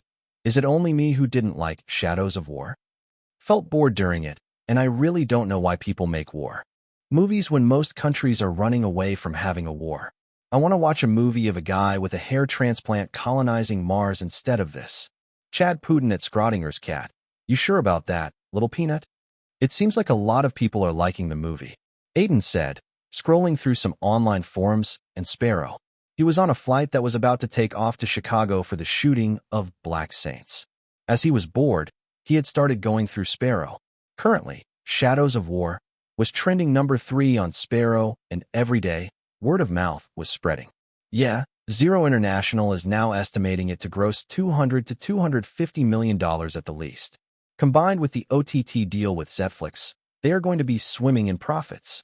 They must be dancing right now as this movie was made more for Oscars than anything. Wade, who was sitting next to him, said. Thinking about something, Aiden asked, do you think he will get an Oscar? Aaron Hart, I mean. I don't think so. Wade said, thinking of his performance. He acted well, probably his best performance to date. But other actors were good too, and in some scenes, others actually overpowered him in screen presence. Even you did in your last scene. At most he'll get a nomination. He must be fuming at himself that even a rookie outperformed him in a crucial scene. Aiden agreed with Wade's analysis. In the reviews he had seen, a lot of people praised Aaron's performance, but other actors were praised equally. He even saw some critics saying that his scene was the best in the movie, though most of them haven't even mentioned his name in the review and were just referring to him as the Indian soldier in the movie. This is just the start, he thought, leaning against his seat. As he was just one movie old, Aiden didn't care a lot if people were mentioning his name or not. After appearing in a few movies, his name would start getting more recognition from both the critics and the audience. For now, he was already very happy with the fact that he got 3K more followers in the last few days thanks to the movie. By the way, I actually heard that a few agents from different agencies were asking about you, trying to find information. Wade suddenly said, attracting the attention of Aiden. Why? Your acting skills were good in the movie, and there were a lot of movie previews in which even agents were invited. Some saw the movie and liked you. With just a search, they could easily know you are a singer too, and you appeared on X-Star not too long ago. That much is enough for some agents to get interested in you. Just because I'm not one-dimensional. Yeah, the competition these days is so much that having talent in singing or dancing gives you an edge. Even if developing you into a bankable actor might take time, you will work well in some musicals. They will think like that. Wade explained, giving Aiden an insight on how an agent or an entertainment agency might think about him. He suddenly thought of some musical sitcoms that he had seen in the past. It seems like my stocks are rising, Aiden said with a low laugh. They are, but not by much. If you were a worm before, you are now a golden worm. But still a worm. Wade gave a very weird analogy, making Aiden give him a confused look. Shrugging his shoulders, he continued. Anyway, a lot will depend on Black Saints. If the movie works well, there would be a lot of ways to elevate your level in Hollywood. Chapter 066. Chicago is a city in Illinois and the third largest metropolitan city in the United States, known for its jaw-dropping architecture, vibrant music scene, amazing food, including deep dish pizza and iconic neighborhoods. When Aiden first landed in the city, he couldn't help but look forward to going sightseeing after finishing the shoot of Black Saints. He felt like the background of this city complemented the movie a lot. When he had first read the script of Black Saints, Aiden felt quite impressed by it and was excited to work on a movie like this. On the surface level, it seemed like a gangster movie with the main character going through his journey as a character. But the movie was actually a mixture of genres with action, black comedy, and drama mixed in it. In the first place, the movie wasn't about any one character but the city itself and the crime lords who ruled it and called themselves the Saints. Hence, the name was Black Saints. The city in the movie will be a fictional city called Night City, trapped in the inescapable web of corruption. From the big politicians to the cops, everyone was one way or another a part of the corrupt landscape of the city. The story mainly follows Charlie Morgan, a middle-aged cop who is always seen as a below-average cop, having blown away opportunities one after another, primarily due to bad luck. His wife was cheating on him, his son didn't respect him, and his life literally didn't have any purpose until he decided to go after the Saints who ruled the city. Aiden's system had given the script an overall score of 72, which seemed pretty high to him. Though sadly, it didn't guarantee the success of the movie. The story focused on an unconventional plot line. Rather than being about Charlie, it focused more on the side of the Saints. Aiden's role, Kai, was one of these Saints, the youngest of them actually, helming a powerful mafia family. It's a difficult job to play him. To play Kai, Aiden needed to express a certain aura of coldness and do his best to present a class. Kai wasn't someone who liked being dirty, though he didn't mind getting blood on his suit. There was even one line where he said, "I don't know why, but I like blood on my clothes. It makes me feel more alive." He had said this line to one of his subordinates, just after killing a person with a knife, as per the script. This was enough to show that he was truly a psychopath. But Aiden still had a few questions about him. "Rookie, what are you thinking with that serious look?" Aiden raised his head to look at a bearded guy with sharp features and a smile on his face. He was wearing a cheap jacket which looked a little rugged. "Just about Kai? Your scene ended, Ray?" Aiden asked as the bearded man sat down beside him, glancing at the suit he was wearing. Aiden was sporting a suit every day after landing in Chicago to feel more like Kai. "Yeah, it just ended. Xavier is still discussing it with the crew though, so I might have to give it another shot." His name was Ray Hardy, the main lead of Black Saints, who was playing the role of Charlie Morgan. He was a British actor who Aiden had met for the first time during the read-through session. Not only him, but he had also introduced himself to the whole cast there. And fortunately, this time, Aiden felt like he was a part of the cast as Ray and the other supporting actors were pretty nice to him. They even started calling him Rookie because he was the youngest in the cast aside from the teen actor who was playing Charlie Morgan's son. "What are you thinking about Kai, Aiden?" Ray took a look around the set before asking. They were currently shooting inside a studio, and then there would be a few outdoor shoots tomorrow. "Just about his character. He seems like a maniac with twisted ideals. Someone who wants to become eternal by making himself a symbol of fear for the city. Even if he dies, he wants the city to think he's still ruling over it. That's kinda psychopathic." Ray nodded. There were other gangsters in Black Saints, but Kai was truly the most unpredictable one of them. So much so that even the top gangsters avoided him. I think that's the general idea of Kai. A psychopath somehow inspired by symbols of justice from comic books, ambitioning to become a symbol of anarchy. Aiden continued. This was where his confusion began. In one of the scenes, Kai talks about his love for comic books and how they inspired him. "What don't you understand? I think the subtle idea of Kai is not that of a psychopath." Ray raised an eyebrow at that. More of someone who knows people will fear him more if he acts like a psychopath. But slowly his personality turned into that. "That's very interesting," Ray said, putting a hand on his chin. Since he had read the full script, he did know that Kai was a pretty complex character. A character that was very hard to understand as he would say one thing and do another.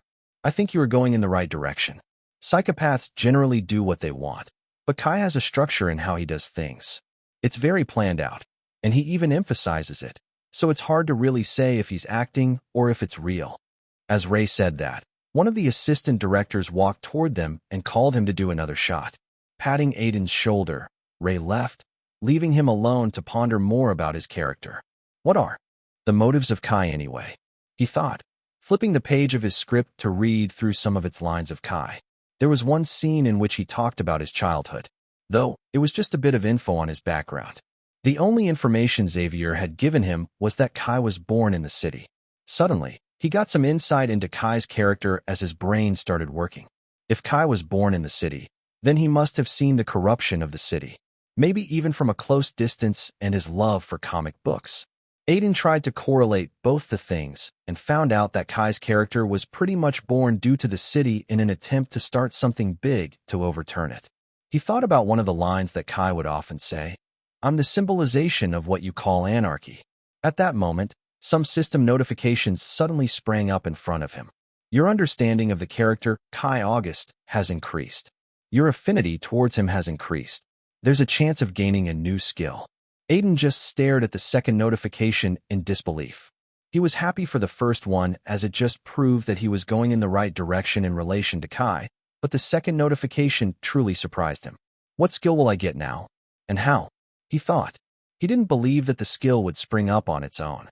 After all, he always needed to do certain actions to get skills.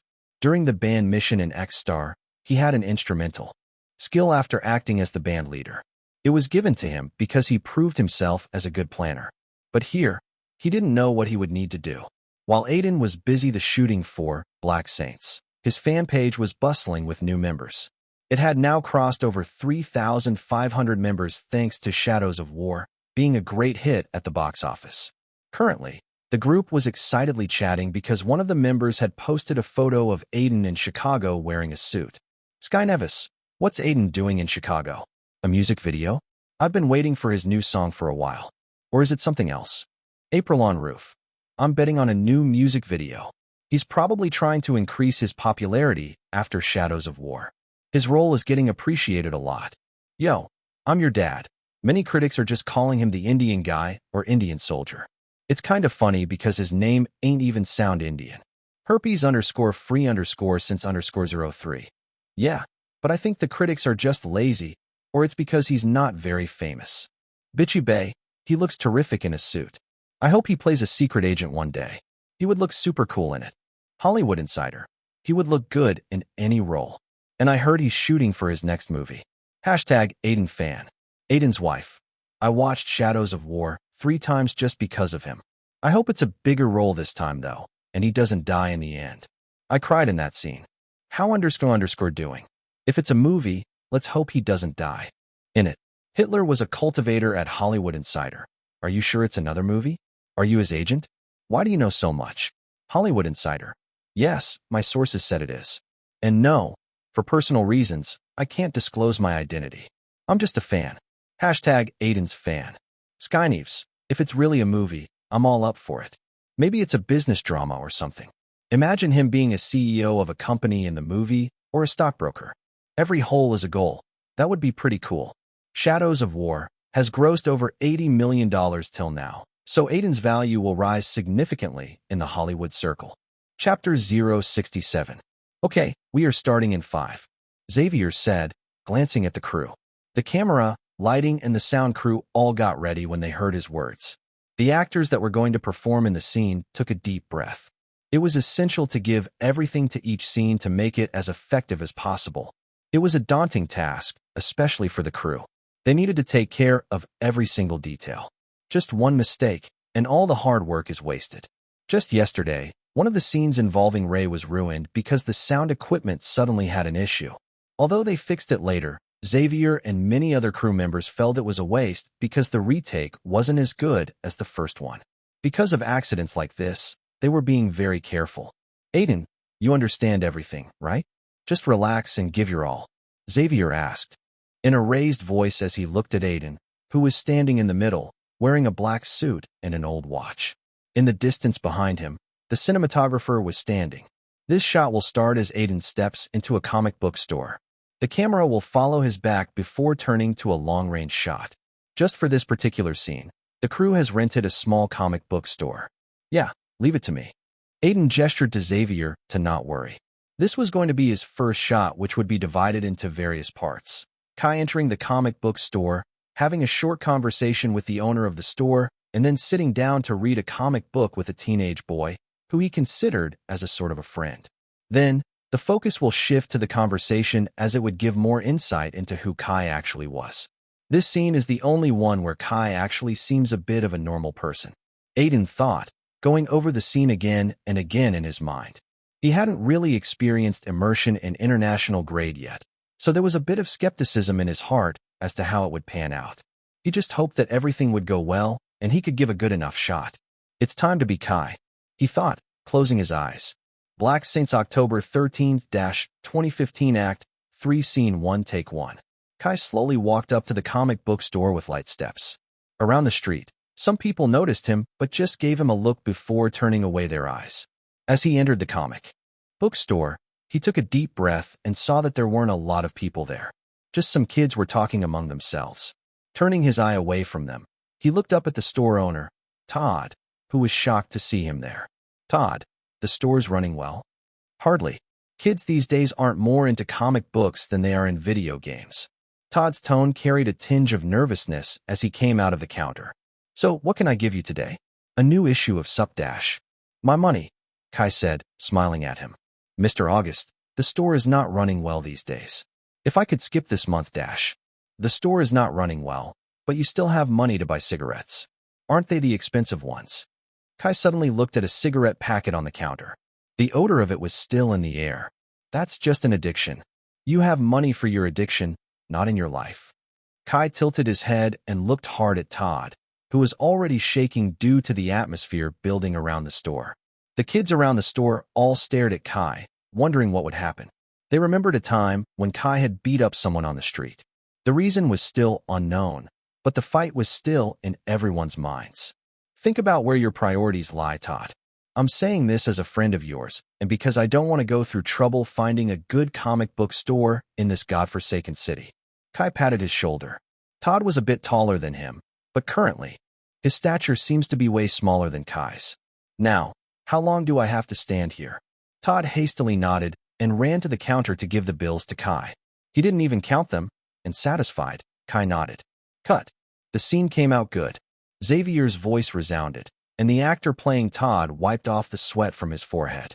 For a while, he felt like he was truly suffocating in the presence of Aiden. On the other hand, Aiden looked at Xavier, who was smiling while going over the scene on the camera. It seemed like he was very satisfied with the final outcome. It looks like I don't have to do another take. Thinking that, Aiden sighed. In the middle of the scene, he felt like he was becoming more and more like Kai, and the feeling stayed with him even after his immersion was over. My immersion has truly gotten stronger. Although his immersion was going to be a massive tool for him during the shooting, Aiden also feared that he would be too submerged in the character of Kai at the end of the movie. Let's just focus on the shooting, he thought, pushing his worries to the back of his mind. Black Saints, October 13, 2015, Act 3, Scene 7, Take 3. The door of the comic book store opened, and a young boy of around 13 walked in, searching for the new batch of comic books that was going to arrive today. It was at that moment his eyes landed on Kai, who was sitting in one corner, reading a comic book. Unlike other people, the boy didn't fear Kai a lot. Though, whenever he would see him, a sense of unease would always be in his heart. Still, he walked over and sat beside Kai. Just then, Todd walked over and gave a comic to the young kid. It might come off as weird to someone who witnessed the scene for the first time, but the regular customers found nothing strange here. Only this kid received the preferential treatment. Before he began reading, the kid stared at Kai and said, "My mom had an operation." Kai paused the reading before resuming once again. The kid was unbothered by this and continued to speak. "She's recovering, although she can't walk yet. My sister is doing all the housework." Kai didn't say anything and continued to read the comic. The young kid was unbothered by Kai's silence. He knew Kai was aware of his mother's operation and his family's condition. In fact, Kai seemed to know most of the family living around the street. Maybe this was one of the reasons Kai was called the devil of the street. At least the father in the church used to call him that until he couldn't. "Can I ask you a question?" Archie suddenly said, and Kai looked at him like he was telling the former to go on. "Have you ever killed anyone?" That was a strange question for Kai, and thinking for a bit, he finally broke his silence. "Why do you want to know?" "My mom said you are a bad person, and I should stay away from you. She said your job is to kill people for your own gains." "I'm not a cop, Archie." Kai chuckled, then got a bit more serious before continuing. "I have killed people, and I will kill more as I go. And yes, it's for my own gains. But I'm no different than the people you see on TV, talking about how they are doing a lot for the city." It took a while for Archie to take in his words. He was both confused and intrigued by it, but Kai had already started flipping through the pages of the comic book. "How are you not different? We both are people with power, and we do the same thing to maintain it. The ways are different. My way makes me a gangster, and their way makes them a politician. So there's a thin line separating us that may or may not be there." Kai explained, his eyes still scanning the pages of the comic. His ideas were very different from the common people's, but they got him results. For him, the way didn't matter until he achieved what he wanted. "Are you saying politicians are no worse than gangsters?" Archie asked, wanting to hear his viewpoint about all that. "If anything, I don't hide anything. The way I see it, politics is the art of looking for trouble, finding it everywhere, diagnosing it incorrectly, and applying the wrong remedies. Then they disguise their own problems as national concerns. I call it the fool's trick to fool clowns." Kai was calling the common people clowns, but that's what he truly thought, and it was also the reason he never felt bad about exploiting them. In his mind, every person was exploiting someone, and the world was just becoming more and more like that as time passed. After saying that, Kai stood up, putting down his comic book on a shelf and stretching his body a bit. Then, he stared down at Archie, who seemed to be thinking more about his words. "Kid, don't get into either politics or gangs. Both will eat you alive. Get a job where you can rob a common man legally. That's the best job, in my view." Kai left the comic book store after that while Archie kept thinking about his words, the ideas he presented. Cut. Xavier's voice resounded again through the set, and the scene ended. Chapter 068. Black Saints, October 15th, 2015, Act 4, Scene 6, Take 1. Please don't kill me, please. I beg you. A man begged as he struggled on the ground.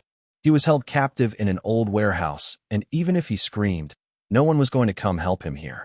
Both his hands were tied up, and he could only beg with his mouth, hoping the group of people before him would spare him. They were all led by one of the most notorious gangsters in the city. Give me one reason I should spare you? What is your value for the city? Kai asked, glaring down at the man while holding a gun that aimed at the latter. This man was someone who had refused to pay him money. Normally, Kai would not have gone after him, but the former had insulted him in his face, something that he didn't like. My wife and my daughter, for them, please. I don't want to die. I beg you. The man begged, pushing his body towards the feet of Kai, but he just kicked him in the gut and laughed like he was mocking the man. I don't think you know the reality. Your wife is a whore, has fucked a lot of people. Your daughter, well, children grow tougher if one of their parents is dead. He smiled.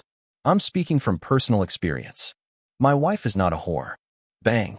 A gunshot was heard as the man's body went limp in the middle of his sentence.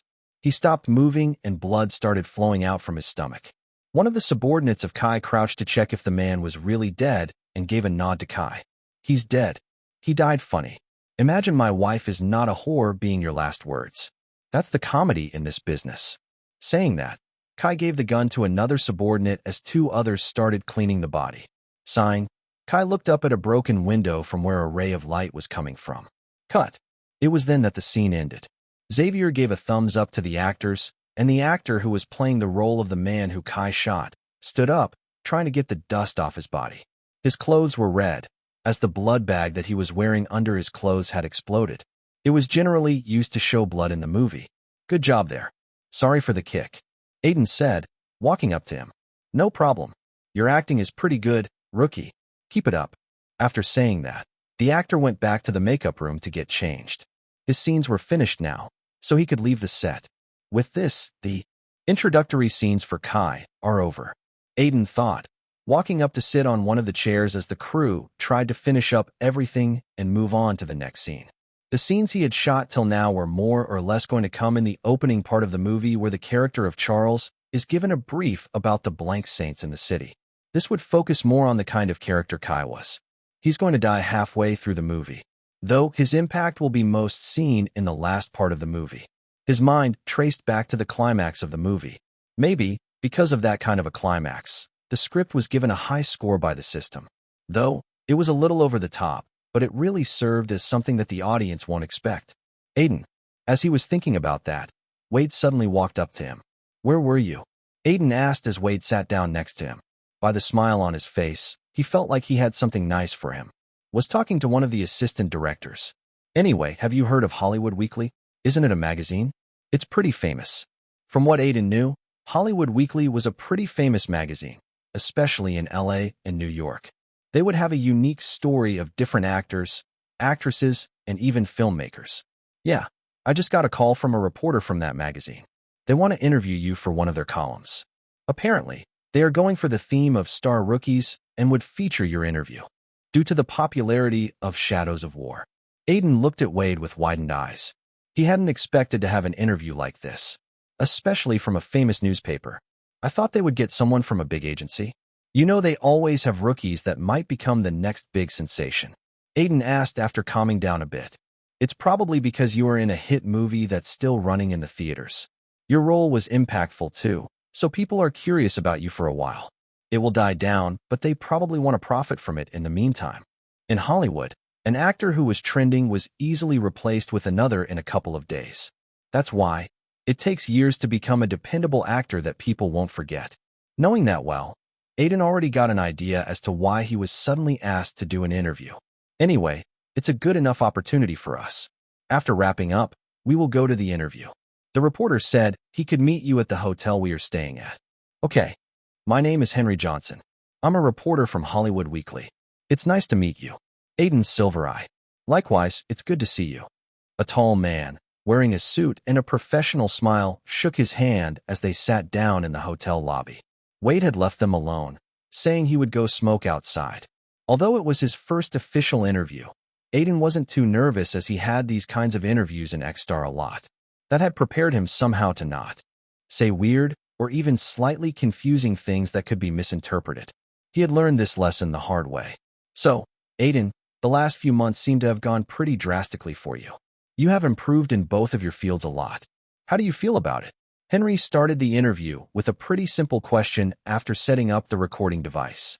The least he could do before interviewing Aiden was to study up on his background a bit, and even he, a veteran reporter, was a bit surprised to see that Aiden had made jumps in his career in a short time. I go to sleep every night feeling excited for the next day, so I would say things have improved a lot. I worked hard to get an opportunity for a long time, and somehow, after X-Star, I got very lucky to have come across opportunities that I was fortunately able to grab. Do you regret getting eliminated on X-Star?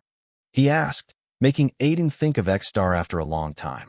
But he didn't take long to answer the question. No, I don't regret anything. My loss was because Rachel was better than me, and I accepted it a long time ago. Wasn't it nice for you when your song crossed her in the music charts not too long ago? I saw comments saying you took revenge. Henry tried to get him to give a controversial answer by asking that. If he really said it was revenge, people would just think that he was someone who held grudges. I don't think it was revenge. It was pretty much a coincidence if you think about it. Her song was just released at the same time as me and Grace, so people started talking about how it was a revenge or rematch scenario. Though, you did feel nice when your song crossed hers, right? I was happy when the song did well on the charts and streaming platforms. Aiden refused to say anything other than that, and Henry dejectedly moved to the next topic. Your movie Shadows of War has been doing great business at the box office, and people are calling it one of the best war movies in recent times. Your role was appreciated a lot too. Do you always believe the movie would do good? What made you choose this as your first script? The major reason Henry was even doing an interview with Aiden was because of Shadows of War popularity, so he focused more on that rather than his singing career. I didn't choose this script. I was actually doing every audition I came across, and Shadows of War was one of them. Someone I knew was able to help me get the audition as they were looking for someone who is from South Asia, and that's how I got the role. So, it was more because of desperation to get some work than anything else. Henry liked the last line Aiden said. Like many strugglers like him, he was an actor who was doing roles to get money to keep living in America rather than someone who could choose scripts at his leisure. An actor born straight out of desperation to not be unemployed. I heard you are shooting for your next movie currently. Can you tell me a bit about it and your character? Henry asked, and Aiden nodded before giving him a brief synopsis. The movie name was announced a few months back. It's called Black Saints. It's a gangster drama mixed with other interesting and unique elements. The story focuses on the crime bosses of the city. As for my character, I play a guy called Kai who's one of the crime bosses. Are you playing a major role? The main villain? Henry asked, curious, but Aiden shook his head. No, he's a small character who has a big impact. So it's not the major villain. Though, I'm pretty sure he will stay in the minds of people who would go watch the movie. Chapter 069. How can you say that he's going to stay in the mind of people? Do you have that much confidence in your acting? When Henry tried to peer more into Aiden's answer, the latter gave an awkward smile and tried to explain. No, it's not about me, but the character. I think the character of Kai would stay in people's minds. Like I said, he's someone who will create a lot of impact in the story. But your role is small? Yes. Aiden nodded. But just because my role isn't a lot doesn't mean the character is not good. Henry gave a smile and just moved on to the next question. There were a lot of interesting things he could ask of Aiden, though most of them would be edited before the magazine would publish. The magazine was only interested in Aiden for a small column, so not a lot of points in the interview would be published. I heard Tyler Reed, another rookie that people think has a lot of potential, also auditioned for the same character. But in the end, you got the role. Do you think you were better than him? Henry asked, trying to get a little controversy once again. He had heard from one of his connections that Tyler was pretty angry over not getting a role in Black Saints. So if he made it like there's a rivalry between the two of them, it would get a lot of eyes. But Aiden was prepared. I can't really say that. I think that's a question better left to the director. Don't you have anything to say as you passed, and he didn't? Maybe some sort of advice. I'm no one to advise him. Aiden stood firm on his opinion, and Henry had no other way to move on to the next question. Frowning a bit, he looked at his notes and found an interesting point. I found out that you are not contracted with any other big agency. Is there a reason behind it? Yeah, after thinking, I decided to opt for an agent from the free market. I just didn't want to put in a contract for a few years. Moreover, some offers I got only wanted me to focus on one aspect rather than both singing and acting. The free agent way was just more convenient for me. Henry tried to get more information on the topic, finding it particularly interesting. I understand that, but how do you feel when actors in the same age bracket like Judy Holland get roles in big movies? Judy even recently got a big part in a superhero movie which had a budget of over $200 million. I'm happy for their success, but I don't think that I could succeed by taking a path that many others are already walking on. I know it will take time, but I'm hoping I will make a name for myself in Hollywood someday. Satisfied, Henry moved on to other questions. One by one, he asked a plethora of different questions about Aiden. From a bit on his family to the controversy with Rachel on X-Star and even about his other future projects. It was only after an hour that the interview ended. Is everything set up? Xavier asked his assistant director and glanced around. They were currently shooting in the middle of a street for a chase sequence. It was already a daunting task for Granite Films to get permission from the authorities. It was only when Titan Studios had helped them that they had gotten the permission. Yes, the actors are ready too. We could begin at any second. Okay, we're going to take a lunch break if we don't get it right this time. Xavier was getting impatient as it's already been half a day, but the chase sequence was still not finished. It was a 3-minute chase sequence which was divided into several parts. Even some residents that lived close to the street had gathered around the back, excited to see the shooting, but after some hours, they had also left. It was the part where Kai would be chased by Charlie Morgan. It was a pretty exciting scene starting from a chase on a foot, which would then shift to cars in the middle. The thing was that they were messing it up a lot, either because of a bad shot or the actors messing it up. The chase sequence was already done with the help of stunt doubles, but for the car scene, Xavier wanted the real actors to do it. Both of them had also agreed. They were just very unlucky till now. After talking with his assistant, he tapped the headset that he was wearing. It was already connected to both Aiden and Ray, who were already sitting in the car. Aiden, Ray, try to make it work this time. It's just a 1-minute shot. The camera will take close-ups of your face, so do it right. I understand. Okay. 2 voices came out of the headset, and satisfied, Xavier picked up his loudspeaker to inform the crew that they were going to take the shot now. Get ready, everyone. We are beginning. Black Saints, October 28th, 2015, Act 8, Scene 6, Take 9. I need to escape no matter what. That was the thought inside Aiden's mind as he found himself becoming one with Kai due to the effect of immersion. His mind started thinking a bit like how Kai would think. His skill gave him an edge over whichever character he played. Without wasting any time, he stepped up on the accelerator of the car and charged forward. In the rearview mirror, he was able to see Charles's car chasing him. Not today, officer, he muttered as he tried to turn around the corner. There were few people on the street, but Kai didn't seem to care. He wasn't going to get caught today, especially by just a mere officer. Somehow, someone had given enough evidence to the police department for them to get their hands on him. He knew that with his plans, nothing like that would happen. So, there must be a rat in his gang, and rats needed to be crushed. He can't do that if he gets arrested. Though Kai was the youngest Black Saint, he still had a lot of powers. The previous Saint's contacts that he had received when he had killed the latter and taken his position were still available as last-ditch effort. Even if he got to jail, he would get out, but the rat would escape before that. I needed to fucking kill him under my shoes, he thought, and it was then that he saw the crew standing at a point. The director's voice followed as his car crossed the point. Cut. Okay, that was good. It's finally done. Hearing that, on his earpiece, Aiden smiled. As soon as he had heard the cut, the immersion had ended, and he was back to being his real self. Though, it took a while for his aura to change that to Aiden. Whenever he would go through immersion, his aura would change a bit to Kai, and it took a while for him to get it to normal. Your character affinity towards Kai is increasing. As he suddenly got the message, he smiled. Yo, rookie, you should drink when you are in a bar or go dance like Graham there, Ray said, glancing curiously at Aiden and pointed at Graham Rude, who was playing the main villain in Black Saints. He was a 50-year-old veteran actor that had been a part of many movies and series throughout his career. He was playing the role of the biggest mafia boss in Night City, Durham Roderick. At this point, the mafia boss was dancing to a pop song after having a couple of drinks. Watching him, Aiden couldn't help but think he has too much vitality for his age. After the shooting, the cast had decided to go to a bar to celebrate the wrap of a busy day.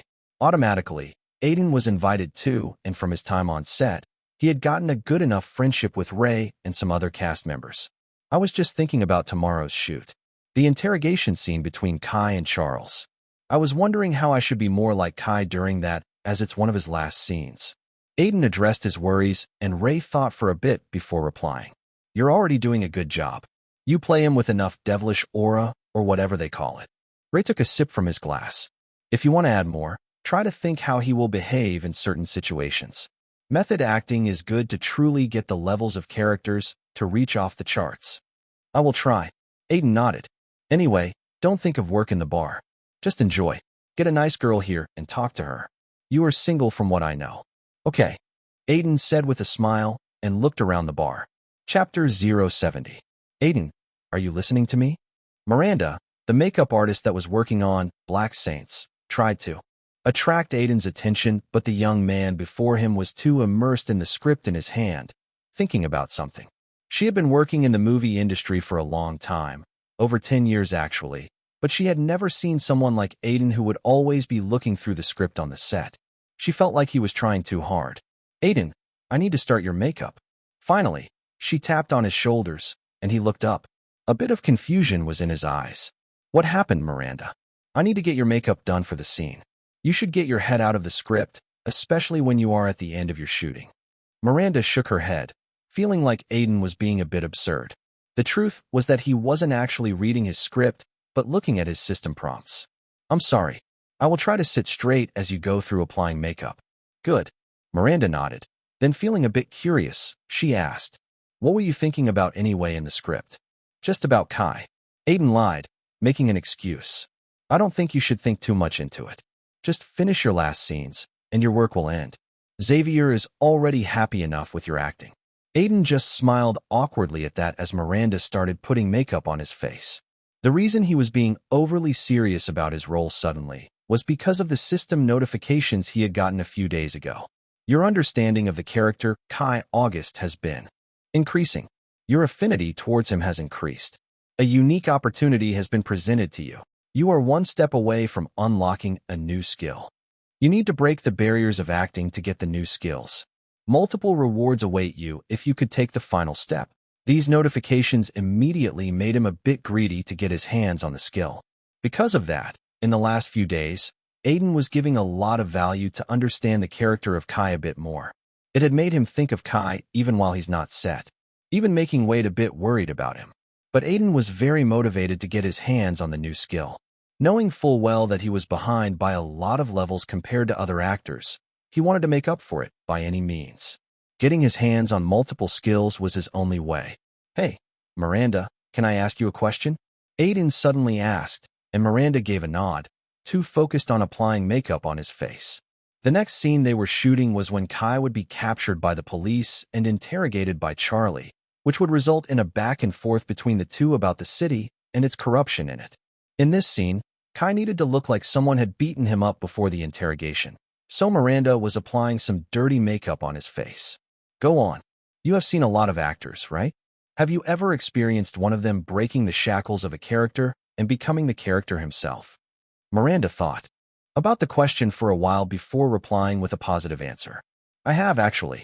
Some 10 years ago, I was working on an independent movie. There, an actor actually locked himself up in an apartment for a month because, in the movie, his character had done something similar. He said he did it to go through the same things his character did, to feel his character's pain. The actor never got famous and eventually switched careers, but that was one of the best acting performances I have seen. Why are you asking, though? Just wanted to know if actors really do crazy things to give a better performance. They do, obviously. Many take acting more seriously than their life. Aiden nodded, her words making his mind a bit clearer. In his case, he can't really go through the life of Kai in such a short time. But maybe he had one thing that no other actor has, and that was immersion. I guess the only thing I can do here is to try to make the scene as genuine as possible. After Miranda did his makeup, he was in deep thought for a while before eventually coming to a decision. Then, before the start of the filming, he silently approached Ray with a bit of a request. Black Saints, October 30th, 2015, Act 10, Scene 3, Take 1. drugs, murders, extortion, kidnapping. These are the things we have on you in the record. What else have you done? Charlie Morgan asked, glaring down at the young criminal before him who was just smiling, even if he was in the police custody. Getting interrogated. One of his eyes was black like someone had punched him, and bruises were all over his cheeks. Still, he looked like someone who wasn't nervous at all. No trace of fear could be seen even if he sat wearing handcuffs. Nothing. I'm just a simple man, he said like he was mocking the officer before him. Don't lie. We have proof of you killing people. You don't fear the law. You killed an officer right before my eyes. The law is not strong enough to make me fear them. I don't like the code they go by. As for the officer, it was self-defense. At those words, Charlie slammed his fist on the table. He wasn't in the mood to take words silently. Before getting captured, Kai had killed the officer working under him, one of his friends. Just answer honestly, and it would be less painful for you, Charlie said, trying to reason with Kai. As you can see by my face, I can take a lot more. Kai smirked, and a frown appeared on his face. His plan never included getting captured by the police, especially when he was giving them a sizable sum to keep them away from his business. But it seemed like a change was suddenly happening in the city. Tell me one thing, officer, he suddenly said with a calmness in his voice. Do you trust the police force you work with? What type of question is that? Charlie asked in a stoic tone. You know what I'm saying. Don't act like you don't. These people you work with, how much do you think they earn? Still, they live in the city's high-end suburbs, go to the most expensive strip clubs, and get the best cars in town. He took a pause. Why do you think it's that? Don't change the topic. We are talking about you here. Charlie frowned, not in the mood to listen to Kai's bullshit anymore. Not because it was a lie, but because Charlie himself struggled with it. But Kai continued. You know why the city is called Night City? It's because it's fucking black, colored in corruption, he said before staring at him. Tell me, officer, have you taken part in something that was not morally right? Charlie stood silent, but Kai noticed his eyes, the fluctuation in them as the memories of the past resurfaced. He smirked, happy to see his words having the desired effect. It seems like you have a pretty interesting. That's enough, Charlie said, and suddenly picked up Kai by his collar, glaring down at him like he would slam him at a wall at any second. But Kai still dared to talk more. He had finally managed to enter the mind of Charlie. There was no way he would not try to manipulate him. You have, right? Then, you and I are the same. Just the difference is that you got scared and returned to a path you thought suited you. But I kept walking. Ha ha ha. Are you regretful of the path you chose because your life is fucking pile of? I said stop it. Charlie screamed, and the people outside the room quickly tried to get into the interrogation room, scared that an accident would happen. No one can stop me, officer. I'm going to destroy the city to its core with all the filth in it. That includes you and me both. It was then that Charlie threw Kai on the back of the wall with furious eyes. His back stuck to the wall as raging pain swept over him. The scene was supposed to end there, but no one on the set, not even Xavier, moved for a second as the final moment of the scene was too unexpected for them. In the original script, there was no scene of Charlie slamming Kai to the wall, but this had suddenly happened, making everyone stunned. See cut. Someone go see if Aiden is okay, and call a doctor. It was only after a while that Xavier was able to open his mouth. On the other hand, Aiden, whose immersion had just ended, was going through a lot of pain. But the system interface in front of him was making him feel like his efforts were worth it in the end. You have broken the boundary between an actor and a character for the first time. Congratulations on achieving such a feat. You have been awarded the skill Character Affinity. A special reward has been given. You have gained a permanent boost of 20% in your acting skill while playing negative roles. This boost doesn't apply to anti-hero characters. Chapter 071. What were you thinking? You could have hurt yourself. Wade frowned, looking down at Aiden who was sitting in a hospital bed. After the scene, he was quickly dragged off to the hospital for a checkup. Though Aiden was mostly fine aside from the bruise that he had got on the back of his head, a checkup was the least the crew could arrange to ensure that the injury wasn't too bad. I just wanted the scene to be perfect. A couple of days ago, Ray told me to try to think how Kai would think in certain situations, and then I wanted the scene to be a bit unexpected. I thought that Kai would try to get in the mind of Charlie to a huge extent, and in anger, he would throw him off. So, I asked him to throw me to the wall at the end of the scene. Aiden explained it a bit to try to calm Wade down. He had just done it to make the scene better. He accepted that he was taking a huge risk as they had not rehearsed the scene at all. Even Xavier wasn't aware of it, but because of that, it had come truly unexpected, increasing the charm of it. Ray was irresponsible too. I will talk to him personally about it. Even if you got a crazy idea, he should not have agreed because of the risk, Wade said in an angry tone.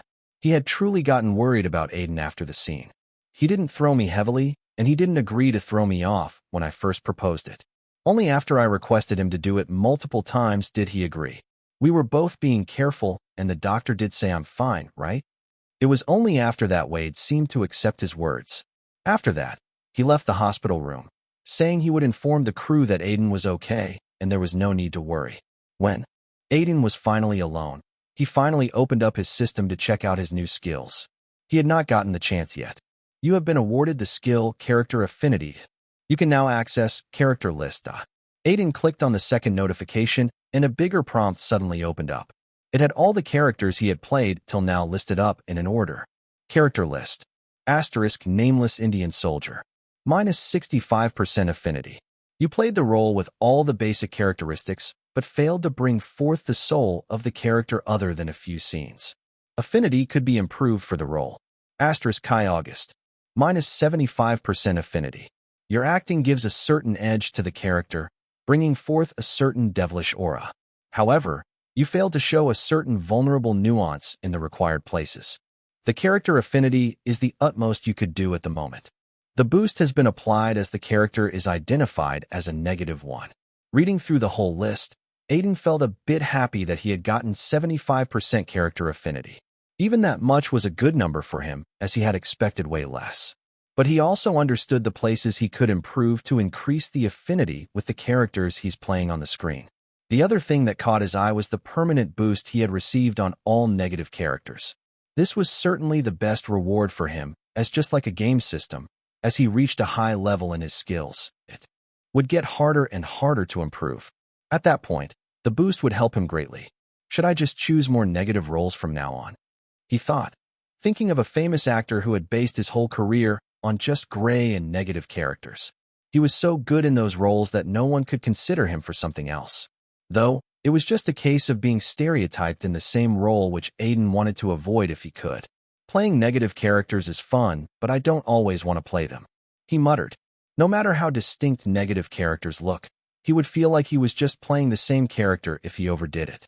So, he decided against it and shifted his focus on just taking one role at a time. In front of Xavier's eyes, Aiden was sitting on the ground, his eyes covered by his hair. An extra actor that was playing his subordinate was standing beside him. The cameraman was spinning around them, trying to take a curved shot, while another camera shot him from long range, focusing on the faces of both the actors. Project Anarchy must begin now, he muttered, like he was giving an order.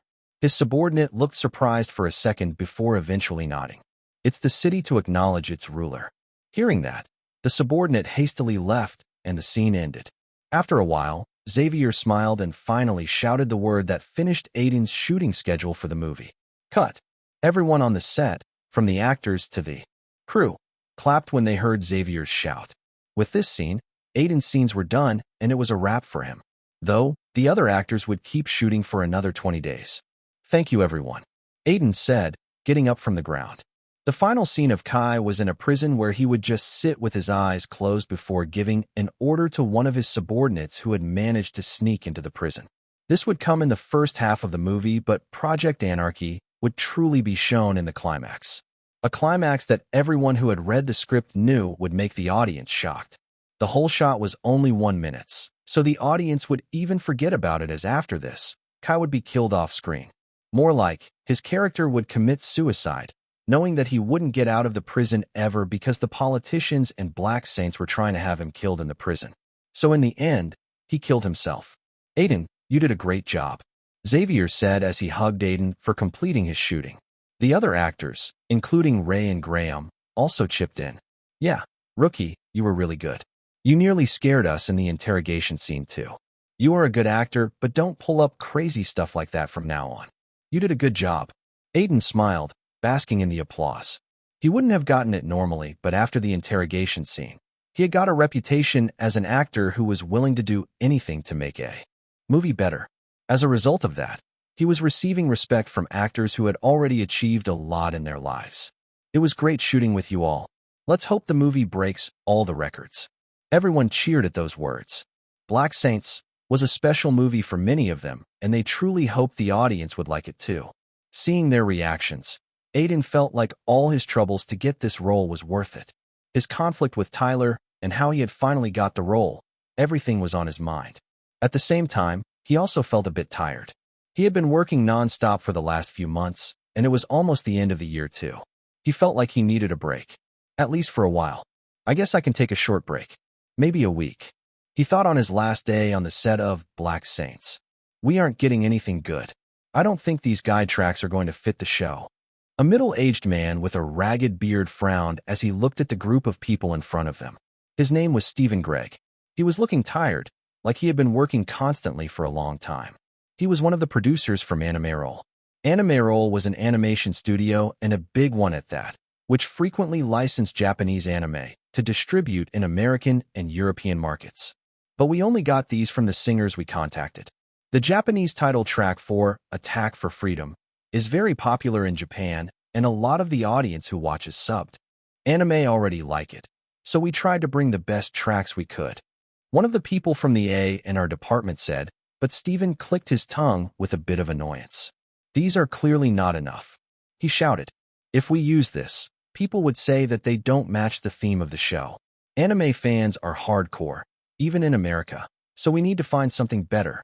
Stephen said, and few people in the meeting room nodded while others tried to get ideas on how to go with the title track for the anime. What if we try to contact some famous bands? Dragons of Fire would be good for the title track. They have composed songs that suit the anime in the past. Dragons of Fire was a very famous rock band that had over 10 million subscribers on YouTube, and a lot of their songs had topped the charts. Aren't they in the middle of a world tour? Stephen questioned before shaking his head. Moreover, they belong to a big record label. Those bastards would try to take most of the profits away. If the anime did well, the title track would be streamed a lot too, so Anime would obviously try to get in the scheme of profits. It was then that a timid, female employee raised her hand. I have an idea. Chapter 072. After the shooting of Black Saints concluded, Aiden spent 2 more days in Chicago, touring the city. He wanted to take a small break before focusing on getting the next gig. When he told Wade that he felt like taking a break, the latter had agreed, saying he should not get overcooked as he needed to do a lot of work to stay relevant in the industry.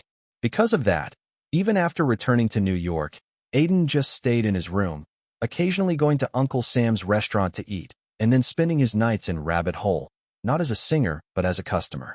He really felt more relaxed throughout his break and got more and more ideas for his music and acting. All in all, it was a necessary break for him. At the same time, Shadows of War was almost at the end of its theater run, amassing more than $270 million at the box office. The movie was soon going to go on Netflix, and there were already whispers that Zero International was pushing it hard for the Oscars. An article by Dark Cinema, a magazine, aptly summarized the reason for the movie's success and how it could sweep the Oscars this year. The article, which was termed Season of Awards and a War Movie, got many views on the magazine's website. War may be hell, but Shadows of War is having a heavenly go at the box office and might as well sweep the Oscars clean this year. The film, A World War I Tale, is already a nominee in the Producer's Choice Awards for Best Picture, and Aaron Hart, the lead, is contending for the Best Actor in a Leading Role award. Besides that, Golden Globes nomination already awaited the movie, which is basically confirmed as the nominations are due in the first week of December. Its director, Lincoln Bradley, dedicated the movie to all World War I veterans whose stories helped inspire the film.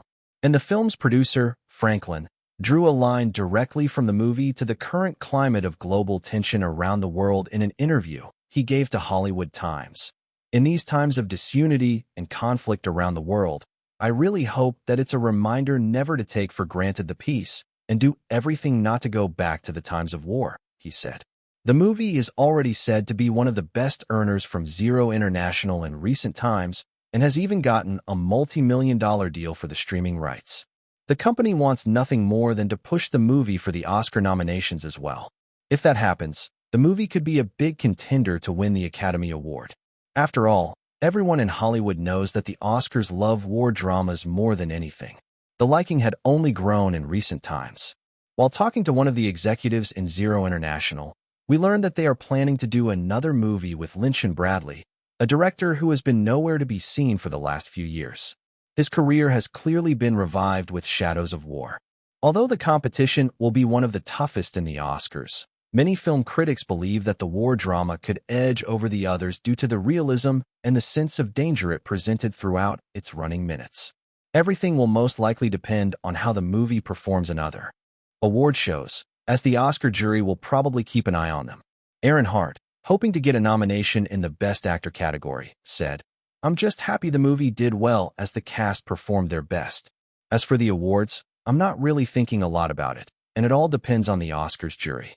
The ironic thing was that 24 hours after saying this in an interview, he was recorded shouting at his agent that he wanted to win the Oscar at all costs in a cafe.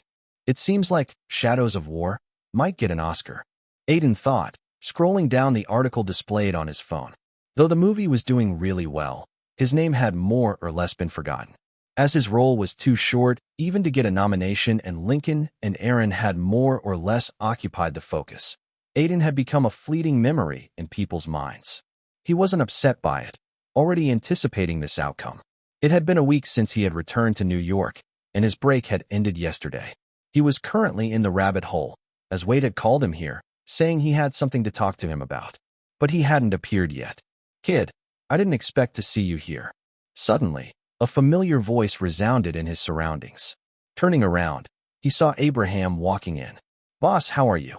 It's been a long time," Aiden said as Abraham sat down in front of him to talk. As he was in Chicago for more than a month and had already stopped working in the bar, he rarely got to meet Abraham.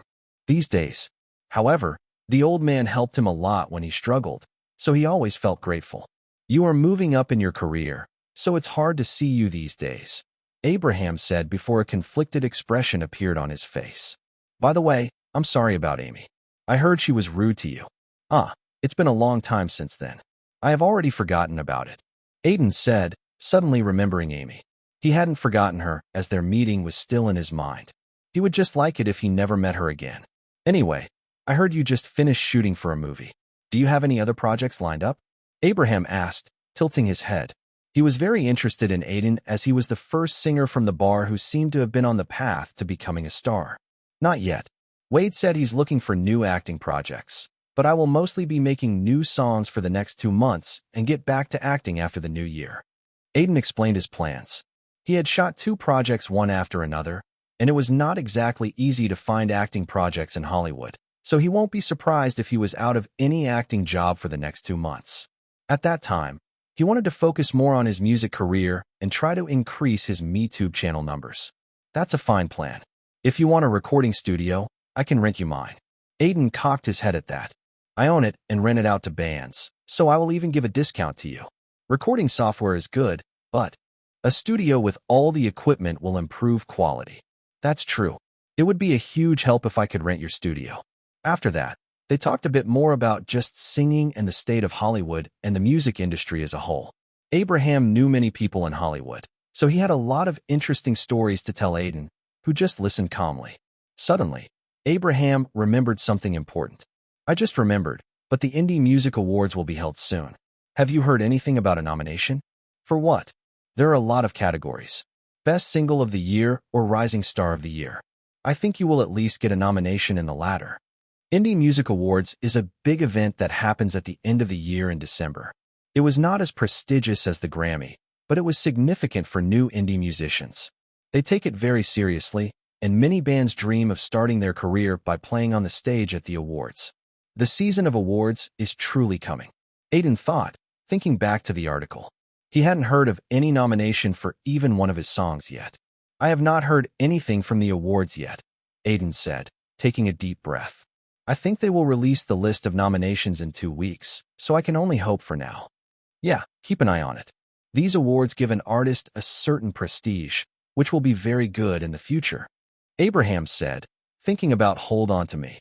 That was Aiden's only song to have. Crossed over 60 million views on MeTube. So if he was going to get an award for any song, it would be that song. Although the awards were known to favor popularity over anything else, and in that, Aiden still lacked a bit, as he hadn't performed on any big stages yet. I will leave you now. I have some work on the back. Need to check up on the supplies. After a bit of talking, Abraham said and left. It was close to evening, and the bar started filling up with people.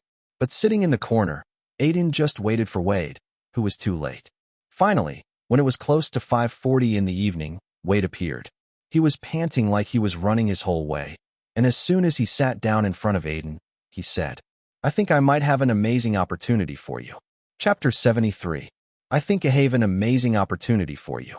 When Wade said that, Aiden's mind instantly thought that it was going to be another audition. After all, the former had told him yesterday that he was going to the Actors Guild to finish some work. A lot of audition notice and information were posted in the Actors Guild office, so it was natural for Aiden to think like that. Is it another audition? What type of movie is it this time? No, you won't do an audition for a while. Wade shook his head, and when Aiden looked at him in confusion, he explained, I tried to find out about movies that are posting audition notices yesterday, but I feel like you should not do a movie for a certain amount of time. Is it because of Black Saints? Wade nodded at Aiden's guess.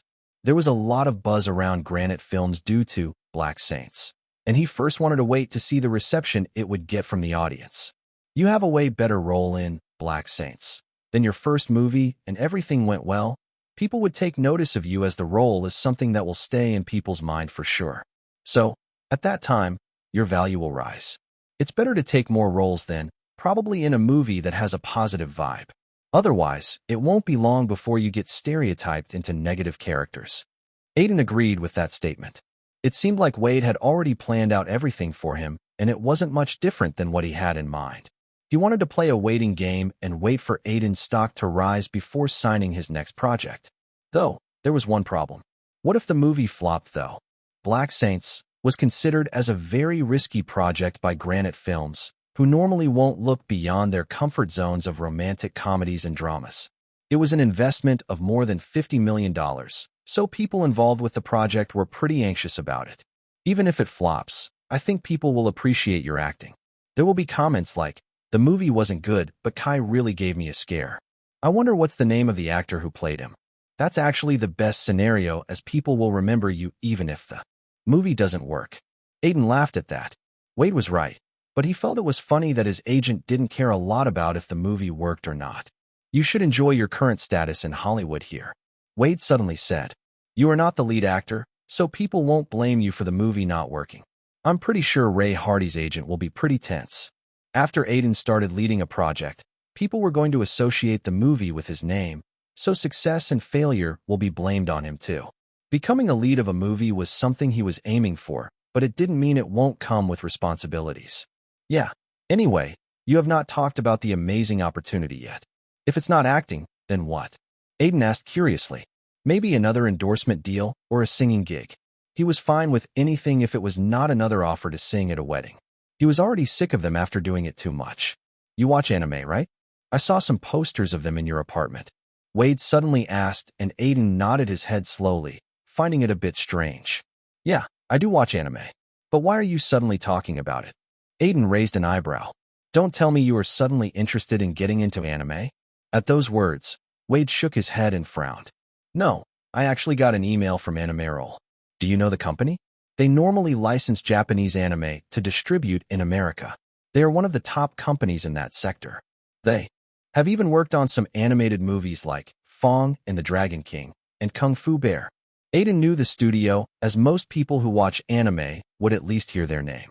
They basically ruled over the anime distribution in the US and even other parts of the world.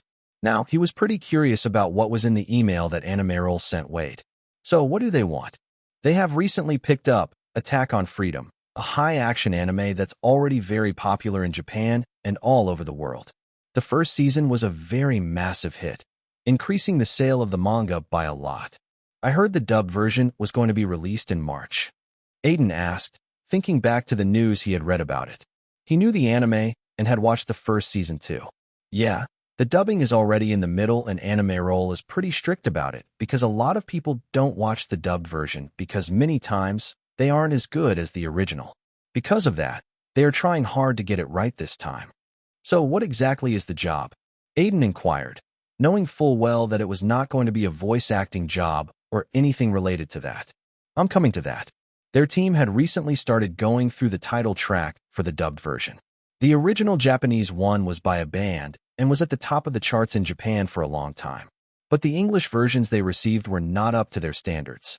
As Wade said that, Aiden widened his eyes, getting a sense of what the amazing opportunity was. He still waited for his agent to finish up his words. So, their production team got an idea to have the title track made by an indie singer or band instead of already well-established ones. They think it's going to bring a freshness, and they might be able to get the title track they are looking for. So, they didn't choose me already, right? Aiden asked, and Wade nodded, crossing his hands in front of him and leaning on his seat. Yeah, they are asking for guide tracks from a lot of indie musicians. Wade let out a sigh. Around 15 to 20, everyone who is popular on social media or has a hit song out in the last year. They would choose one of the guide tracks that they have received. It's easy to see that they want a healthy competition to get the best title track. Aiden stiffly nodded.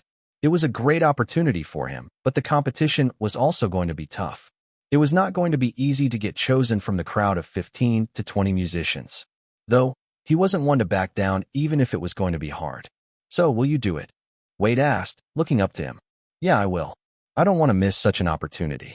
If my track gets chosen, fans of the anime will surely stream it a lot. He remembered last year a rap group had sung the title song of a very famous multiplayer game. The music video had gotten more than 300 million views, and it had become a very big hit due to the fanbase of the game. What is the due date? A month. It's better to make the best song you could even record in a studio. We have the budget to do it now. Even if we don't get chosen, we could release it on your MeTube channel. Okay, I will start working on it as soon as I get home.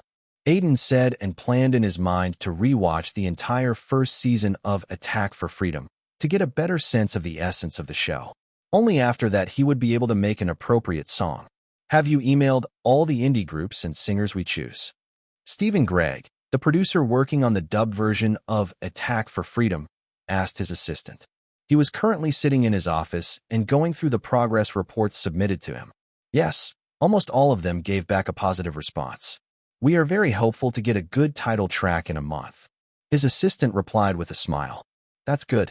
Did the band Rise also reply positively? Stephen asked, tilted his head. Rise was one of the most popular indie bands around, already having 2 hit albums, and Stephen felt like they would be the perfect band to compose the title track of the anime.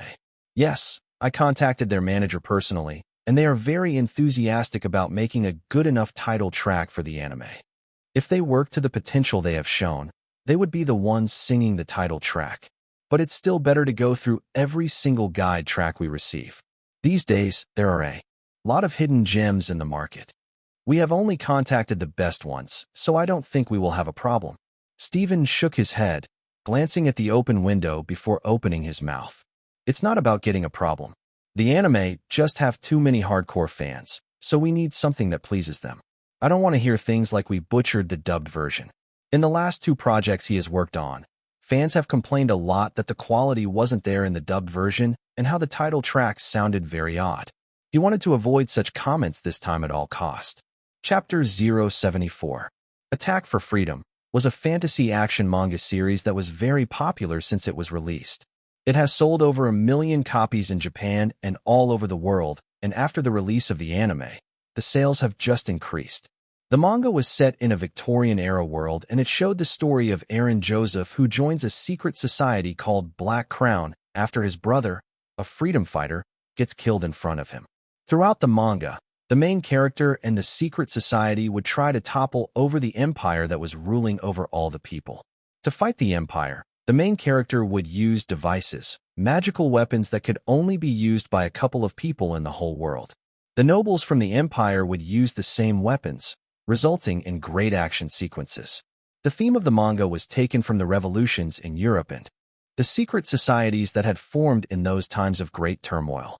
The story was filled with magic powers and a lot of character-driven plot points, often ending in the growth of the main character.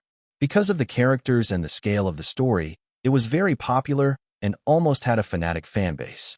It doesn't matter how strong the opposition is. It doesn't matter how many soldiers they have. We are not defeated until we stop fighting.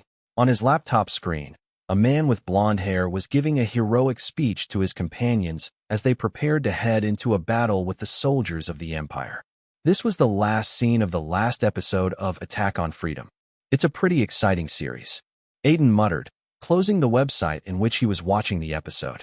He hadn't slept since last night as he was just binge-watching the whole anime again to try to understand the essence of it more clearly. He had watched it before too, as Aiden was a fan of anime. In other words, a weeb. He was always fascinated by how animes would show epic battle scenes, character arcs, and especially how some of them would also show the backstory of the villain to make the viewers better connect with him. Some of the villains were even more famous than the main characters. As for Attack for Freedom, Aiden really loved the series for what it showed. He was truly able to connect with the fight for freedom that was shown in the anime. But the problem was how to compose a title track that was good enough for the series. The original Japanese song is pretty much about freedom and the fight for it. Aiden muttered, looking up the recorded version of the Japanese title track that he had downloaded. It was simply titled Fight for Freedom. When he played it, a sweet voice came out with the lyrics in Japanese. He didn't understand the meaning of the words, but the song was more like a ballad with the chorus transforming into a rock song, a mix of different genres. It's a pretty great song, but I don't feel like something like this would turn out well in English. He put a hand on his chin and thought about it clearly. If he really tried to do something similar for the title track of the dubbed version, Aiden was confident that he would be able to make a good enough song. After all, he was pretty proficient in ballads. But will it suit the theme of the show? That question lingered in his mind. I don't think it will. At least for the Western audience. Maybe fans of anime will like it, but not the general public. Moreover, Aiden wanted to avoid making something similar to the Japanese title track at all cost. Otherwise, some fans could say that he had just copied. Then, what type of a song should I go for? He sighed, before muttering. Normally, the perception of people about him was more of a ballad or folk pop singer. They have seen him sing romantic songs, wedding songs, and even a pop song. But there was no way that Aiden could do something like that here, as the theme of the anime was very hard to express in these genres. The theme of the anime is struggle for freedom, fight for equality. The main character is literally trying to bring up a revolution. Ah yes, revolution. Something suddenly clicked in his mind. Taking out a blank sheet of paper, Aiden quickly wrote one word on it. Revolution. That was going to be the name of the song. Aiden was also quick to think of the genre that he wanted the song to be in, rock. Yes, it was going to be his first rock song. A box of pizza was on the table, and the setting sun was reflected on the glass window. It had been a few hours since Aiden had started working on the song, and he was yet to finish the first step, which was to get a good enough hook. It was a very important step in any song, especially in a rock one. He needed to base the whole song on a good hook, which is flexible enough. At first, Aiden was going for a pretty complex hook, but he soon realized it won't be harmonious that way, so he had changed it to a pretty simple one. Even great musicians would mostly keep the foundation simple enough that the other instruments could easily be harmonious. But it wasn't a simple thing to do for him. Should I just go for a simple chord like A5, but? He muttered, looking up at the music software in which he was making the guide version of the song. He planned to record it later and then send it to Animeroll. Let's try this. Aiden sighed, before picking up his guitar that was connected to his computer and trying out another rhythm. A white light came out of it after a while. It was not a strong white light, but a pretty weak one. Thanks to his skills, he was able to get lights from even instruments, and because of that, it was easier for him to compose, as he would just change the melody if the light is too weak. If it's strong and good enough, Aiden would go ahead with it. The problem was that he was not really looking for a white light this time. After reaching intermediate grade 1, he was trying hard to increase his composing skill too. He wanted to make a song whose melody would give out silver light. Composing, level 6. Lyrics writing, level 5. These were the level of his skills, and for Aiden, these were the hardest skills to increase. Even if he had improved his singing skills a lot, his composing and lyrics writing have barely improved in the past few months. Let's try something more like classic rock. He suddenly thought, wondering how it would fare well, and tried to go for a more solid foundation, which was kind of like a sponge that would sink well with other instruments too. As his fingers danced on the strings, a catchy but strong melody started to flow out. Suddenly, white light flowed out from the guitar. Aiden concentrated on it and noticed that it was a lot stronger this time. He tried to keep up with it, and the light just got stronger and stronger. His fingers on the guitar strummed with a more rapid tempo as more time passed. It was at that moment that a tinge of silver got mixed in with the white light. Aiden smiled at that, but then, when he was trying to increase the silver light, his phone on the table suddenly rang and he got interrupted. The light disappeared like it was never there. He frowned and put down his guitar before picking up his phone to look at who was calling him. It was Wade. He must have called to check up on the progress of the song. Aiden thought, but he was still feeling disappointed that he got interrupted when he was on the verge of finally making a silver rhythm. Shaking his head a bit, he accepted the call. Aiden, how's the song going? Have you got an idea yet? Wade's husky voice came out from the other side, and Aiden quickly replied, Yeah, I am going for a rock song. I'm currently working on the foundation of the song, and I think I can finish up a guide in some days. Aiden said, It's going to be titled Revolution. That's a good name. Matches the show too, but you have never done a rock song, right? Would you be able to sing it well? From what Wade knew, the only time Aiden had performed a rock song was in X-Star, and he was more or less a supporting figure. I think I will be able to. Although, I have some other ideas too. Aiden suddenly said, making Wade curious. What idea? Well, as I'm going for a rock song, I feel like it would better suit a band. You do. Know that people associate rock with a band, right? Yeah, I know. Do you want me to get you a rock band to accompany you? Wade asked. It won't be hard to find an accompanying band as there were a lot of small bands performing in bars around New York. But Aiden had a completely different idea. No, I actually want to create a band myself. Chapter 075. Create a band? What do you mean exactly? When Wade heard those words, he was perplexed. Questions flooded his head. Aiden wanted to create a whole band just for a song? Where he was going to find the members for it? Was he going to change his solo singing career to a group one? I mean that I want to create this song with a band. It would be too much for me if I did it alone. And the song I have in mind would sound much better, stronger if a band sings it. It's a song made for a band to perform. How are you going to find the members? Or are you going to collaborate with an existing band? That was the main question in Wade's mind. In the end, he was going to deal with the contract, so he needed to know what Aiden had in mind exactly. Well, I checked out some bands after I thought of this idea, but I didn't feel like they would be able to perform well with me. The chemistry won't be there, and I would be like an outsider. Aiden said, after he had planned out the theme and essence of the song he was going for, and how it was necessary for the song to be played by a band instead of just a solo, he had searched for existing indie bands that he might collaborate with. He had found some good hands, but in the end, he had decided against it. Instead, he had thought of something else. I have the members in mind already. Just I need you to contact them. I will send their numbers through text. Who? Do I know them? I think you do. Actually, they are some people I met during. Aiden began to explain as Wade just listened on the other end. Throughout the explanation, the latter constantly sighed, thinking it was way harder to work with musicians. A man entered an apartment with a deep frown on his face.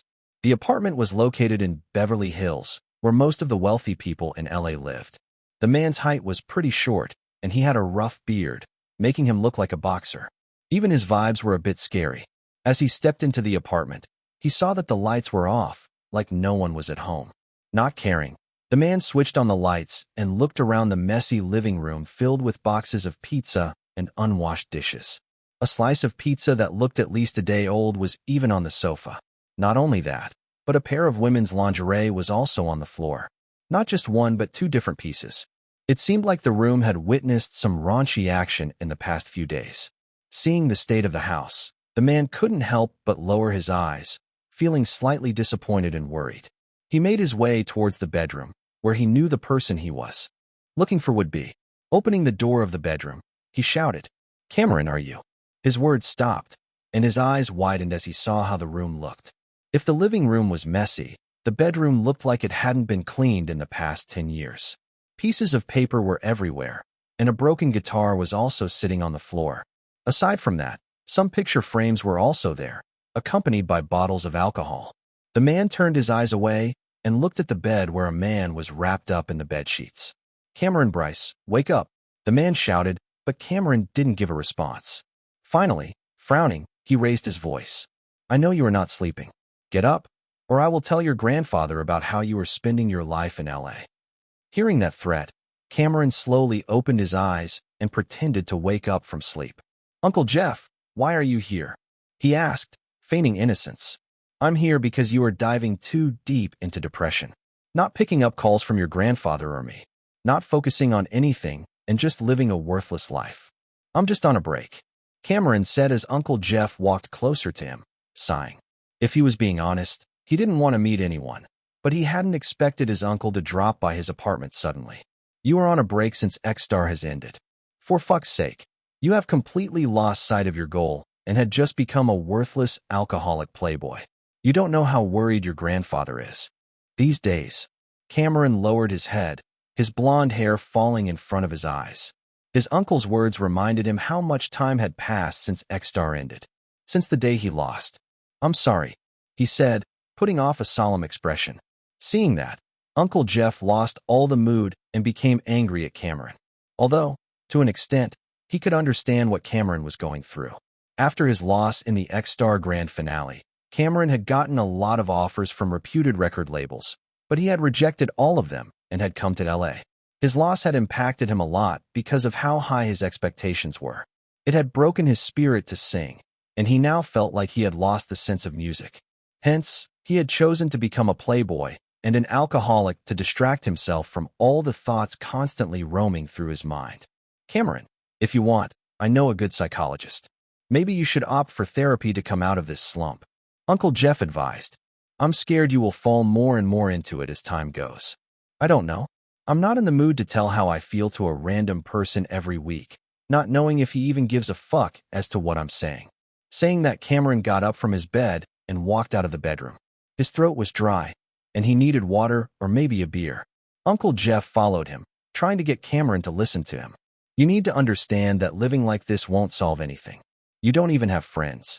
I do. Have them. Not the ones you sleep with. They are not exactly called friends from what I know. Cameron wasn't able to refute anything on those words. He just tried to ignore looking at Uncle Jeff and try to search for some beer. But it seemed like he had finished everything. Water was his only way now. Cameron, you are wasting your talent being like this, Uncle Jeff said after a bit of hesitation. Cameron just gave him a strange look after he finished drinking water. I don't even know if I have talent, he said, and his uncle's face just froze, looking up at him. Cameron, who was always considered to be the one to continue his grandfather's legacy, was now saying he didn't have talent, just because he lost in a reality TV show. Cameron, do you even know what you are saying? Uncle Jeff asked, clearly infuriated. I know, Cameron said in a monotone voice, and looking at him like this, Uncle Jeff didn't know what to say at that moment. Shaking his head to clear off his thoughts, he switched the topic to why he had come to meet him. Anyway, I got an offer for you. I'm not taking any shows currently. You do know that. It's not a gig. It's a collaboration offer. Cameron raised an eyebrow at that. Who wants to collaborate with him when he had just disappeared from the public eye after X-Star? Who is it? An old friend of yours. Aiden Silvereye. You were together in X-Star and even in a group for one round. Aiden. It was not wrong to say. That Cameron was very shocked. He hadn't heard from him since he was eliminated. And although he had an idea the latter was doing well, he had never expected to get an offer like this. Yeah, his agent contacted me as he could not reach you. It seems like Aiden is working on a song and wants to include you in it. I don't know the exact details, but I got a guide track for you. I have already sent it to your phone, so listen to it. I'm not interested, Cameron said, cutting off Uncle Jeff. But all he got in response was a frown. Say that after listening to it. I quite like the guide. He took a look at Cameron's reaction. I know you are not interested in it, but if you change your mind, contact the number I'm sending you and leave for New York. I feel like you need a trip anyway. After saying that, his uncle left without letting him speak anything else. Now, alone in the apartment, Cameron frowned. Curious about his uncle's words, he opened up his phone and saw two messages. One was the phone number of someone named Wade Spector. Sounds like a name a lawyer will have, he thought, shifting his eyes to the second message with an audio file attachment. He wondered what to do with it for a moment, but in the end, his curiosity made him click on it. A strong yet catchy tune started playing as Cameron closed his eyes. Chapter 076. It had been a few days since Aiden had started working on Revolution. After finalizing a good enough hook for the song, he had started adding other instruments and sound effects on top of it. Aside from that, he had also started writing the lyrics. Unlike his previous songs, he wanted to give a clear meaning to this one. A powerful meaning that could shake people's souls when they listened to the song. To better understand the concept of freedom and how once people used to fight just to not be treated as slaves, he was also reading up records of freedom fighters. Thankfully, as he was from India, he already had a good enough idea of freedom struggle, as even to this day, freedom revolutionaries are very much respected in India, and history books are filled with them. As he was busy on the song, Wade, on the other hand, was busy looking up the people who Aiden wanted to be in the band and trying to convince them to be a part of it. This was tedious work, and Aiden was happy that he had Wade to handle all this. Because of him, he could just focus on the song and not worry about anything else. The flight landed half an hour ago. Why is he not here? Aiden asked, looking at Wade, who was in the driver's seat. They were currently outside the airport, waiting for the arrival of someone. I don't know. Maybe some trouble while checking out. Airport authorities could get nosy if they noticed something even a bit odd. Wade replied, glancing at the airport. A lot of cars were parked, and many people were constantly coming out of the airport. As one of the most popular cities on Earth, it was a place constantly bustling with people flying in and out of it. Are you sure he's even coming? A third voice asked. Aiden looked back to see a familiar face. Aside from Cameron, they have also called other people. The first one to accept it was Jackson, who was now sitting at the back of Wade's car. He also wanted Emily as she completed the band, and she had also accepted to come, but she was not in America currently and would only be able to come in the next few days. Aiden was seeing Jackson after a long time. Though, they would sometimes text each other as their friendship remained after X-Star. He texted his flight information, so he's probably coming. Not like he's the type to pull off a prank. Yeah, that's true, Jackson asked. Then staring at Aiden, he changed the topic. You have become a huge deal in the past few months. I never thought you would become so huge in such a short time. Huge? I'm pretty small currently, Aiden said, and Jackson glared at him, clicking his tongue. You are already in a movie, and then, you have a hit song with a popular singer. You even beat Rachel, who won the competition. Here, I'm still training for my debut. You will have your debut next year anyway. Bands are doing well these days, especially the ones with major labels. Jackson was signed with Psycho Media and was preparing for his debut with a band. He was obviously going to be the drummer, as that was his best skill. Yeah, but there's no saying. The other guys aside, from me, are already waiting for 2 years to make their debut. Anyway, only you and Rachel are somewhere in the public eye. Most of us are just obscure for now. Jackson sighed, and his words were mostly true. Psycho Media was pushing for Rachel to be their next big singer, and even without any backing, Aiden was slowly making his own path. Other than these two, no one from X-Star was much in the limelight. What's Cameron doing these days? Jackson asked, and Aiden shrugged his shoulders. He had not heard of him a lot. Cameron was someone who people have thought would debut at the same time as Rachel, as there was a lot of attention on him. But he has suddenly disappeared. I don't know. He's in LA, maybe taking a break after X-Star. He even stopped posting on MeTube. He's like those wannabe Sigmas, trying to be the best. I doubt he will take a break. Just ask him yourself. As Jackson was speaking, Wade interrupted him and pointed at a person coming out of the airport gate. He had blonde hair and was just wearing blue jeans with a white shirt and a jacket. He also had sunglasses on, but Aiden could clearly tell he was Cameron. The only difference from the last time he had seen him was that now he had longer hair. They were waiting for too long, and he had finally appeared. Cameron. Aiden and Jackson came out of the car to greet him. Cameron, who noticed them, just gave a nod as he walked towards them. Why did you take so long? Jackson asked as Cameron walked close to them. It took a bit of time as someone got caught up with some drugs. The authorities handled it and dragged the guy somewhere. Why will anyone do something so stupid? Why would I know? After Cameron said that, he looked at Aiden. There was no change in the latter's looks, but he felt a bit different, more confident, with charisma oozing out of him. It's been a long time, Aiden said, pushing his hand towards him, and Cameron shook it without a change in his expression. Yeah, you are doing good for yourself. Anyway, this song you are composing. Tell me more about it. Sit in the car, We will drive you to the hotel, and we can talk about the song in the car." Cameron nodded, and they got in the car. On the way, Aiden explained about the offer from Anime Roll and how he was competing against other indie musicians and bands. Both Jackson and Cameron had never watched anime, but both of them said that they would watch the series once they get to the hotel. "So, is the song finished?" Cameron asked. He was sitting in the back seat. "Still working on a few things in the lyrics, but it's going to be completed in 2 days. At that time, Emily would also come, so we could go straight to the recording." "You have a recording studio?" "I'm renting one. A person I know owns it, and I'm getting it for cheap. We could record the song there." "Okay." Cameron didn't say anything after that, and just looked outside the window. He hadn't been in New York for a while, but the wind seemed to give him a good feeling.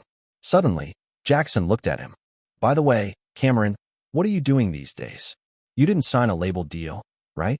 "No, I'm just in LA. You could say I'm just enjoying life," he replied in a stoic voice. "So, are you going to focus more on your MeTube career going forward or something else? You could even go into acting with that face of yours." "I don't know. Currently, I don't really feel like I know what I want to do," he replied, and in the whole journey, he just focused on the view outside the window. As Aiden was meeting up with his friends from X-Star, his fan group on Sparrow was going crazy due to a picture that someone had posted a while ago. It was the photo of Cameron and Aiden outside an airport in New York City. If one looked closely, they could even see Jackson there. Most of the major fans who were following Aiden since his X-Star days were very excited seeing this picture, especially because they had never expected them to meet like this. For them, Aiden was that cool loner who would sit back in a classroom, but is super talented and focused. It was not like they thought he didn't have friends, but him meeting both Cameron and Jackson made them feel like something big was going to come soon. "Skyneves, someone tell me the pic ain't photoshopped. If it is, I'm going to kill the guy who did something like that." Aiden's wife. "Calm down, Skyneves. I don't think the pic is photoshopped. It doesn't look edited." "Hey, April on Roof, you posted the photo. Explain how you got it." Hollywood Insider. "This time, I don't even know what's going on. #confused. April on Roof. I was coming from a trip from Brazil when I saw them standing outside the airport. I was only able to take a picture before they disappeared. I didn't even have time to get an autograph." At those words, the group erupted again. Moaning Frodo. "Does that mean they are going to collaborate soon? A new song? I'm still listening to Lonely on loop. Never gonna stick you up. Dude." Cameron looking like he's going to appear in Playboy magazine next with that look. "I bet he would be a great model. Happy dog, happy home. I would love it if it's another song. Been so long since the last one. No wifey, happy lifey." It seems like they are going to become a band. If I remember, their band performance was the best in X-Star. Hope they get Emily and start a band called the Chadsons. Atheist Bale. At this point, I would be disappointed if it didn't turn out to be something big. I really hope it's something great and good. Chapter 77. I need to add a lot of things to the song. Aiden thought, staring at the music software and then at the synthesizer.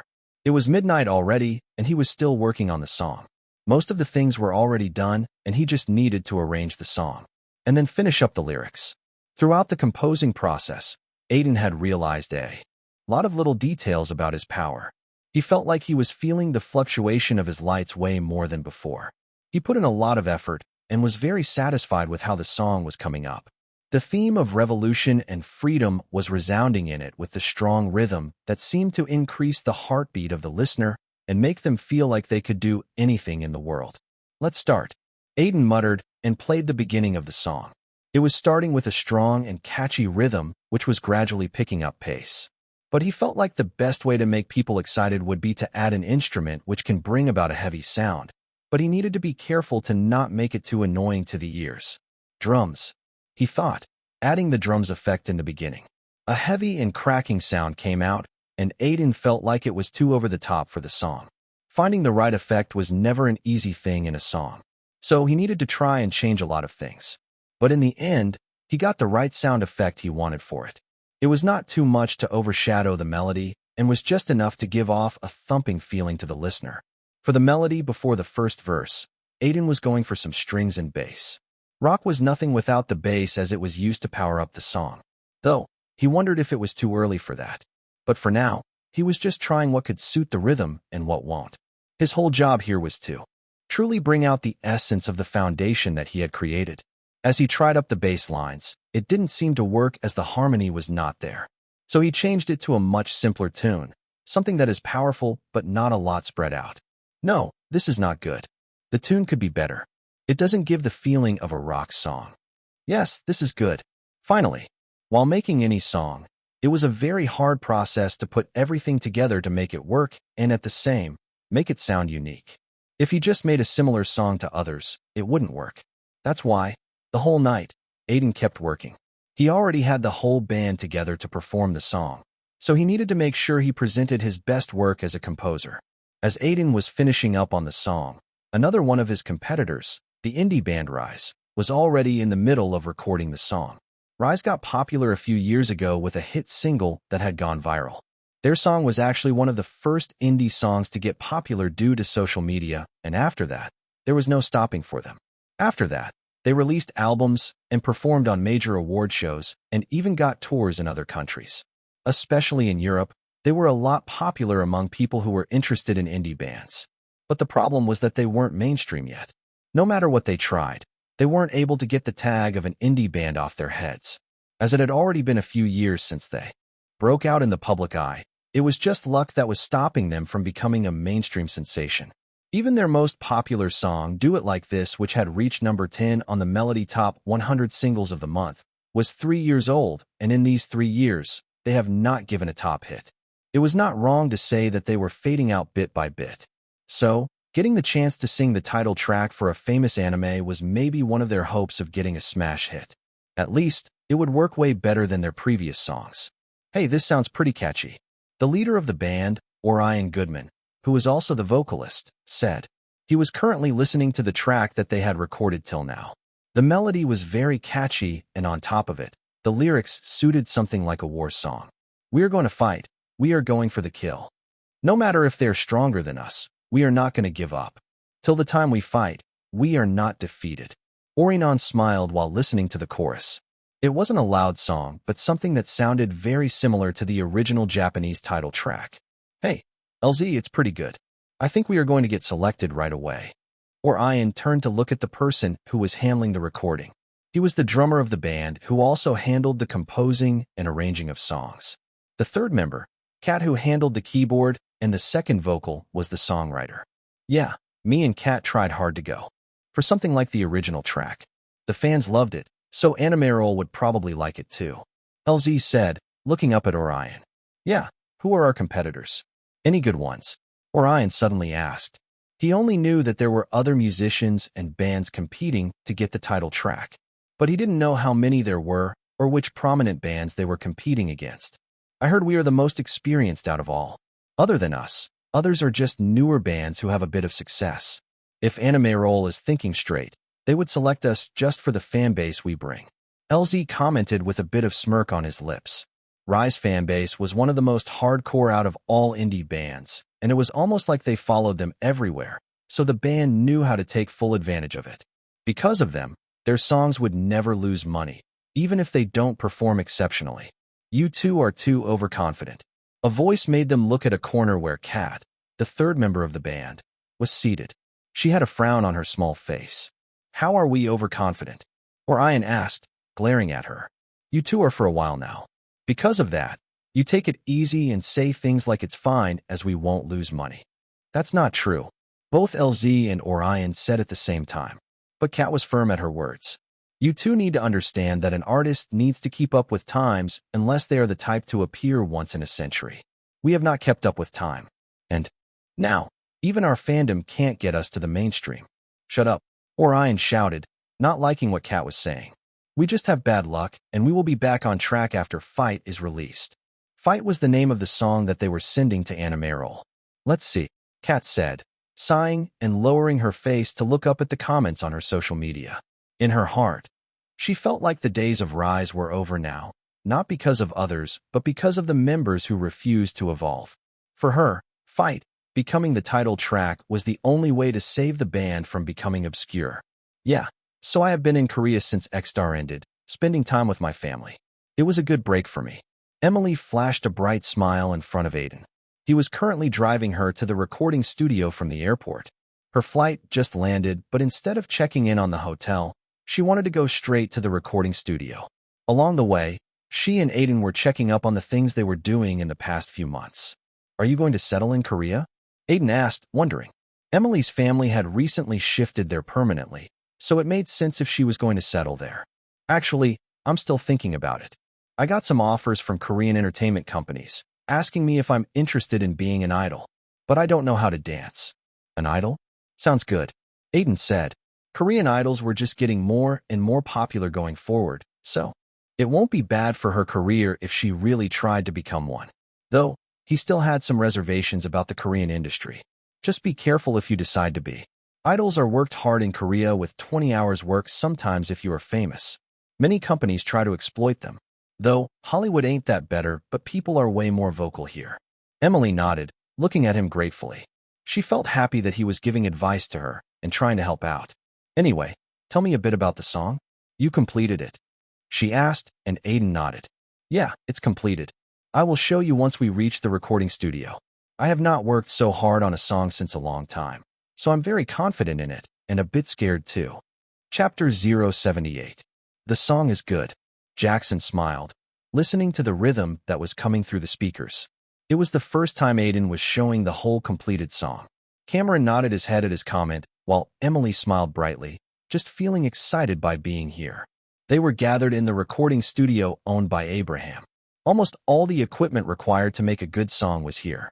On the wall behind Aiden, there were even some autographed albums of famous singers and bands attached to the wall in a mirror casing. Just by that, Aiden could guess how big of a fan Abraham was of music.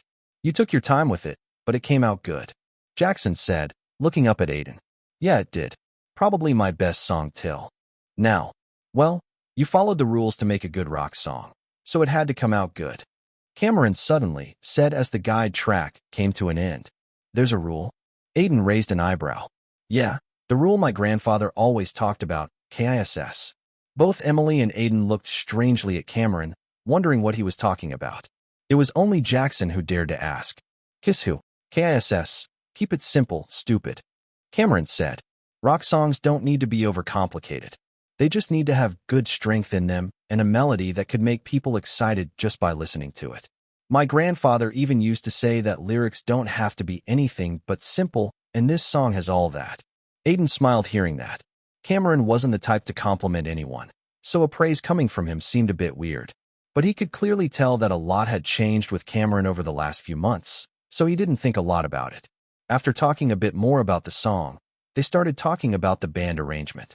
The reason Aiden gathered the three of them was because of their performance in X-Star and because of the fact that he was already experienced in working with them.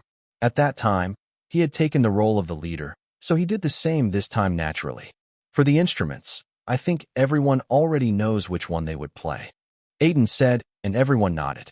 Just like the band round in X-Star, Jackson was going to be on the drums while Emily will take care of the keyboard. Cameron was going to handle the bass and Aiden the electric guitar. Unlike the previous time they were collaborating, none of them had the pressure to do well to pass the round. They all just wanted to make a good song. Though, before that, there was one thing that Aiden needed to clear.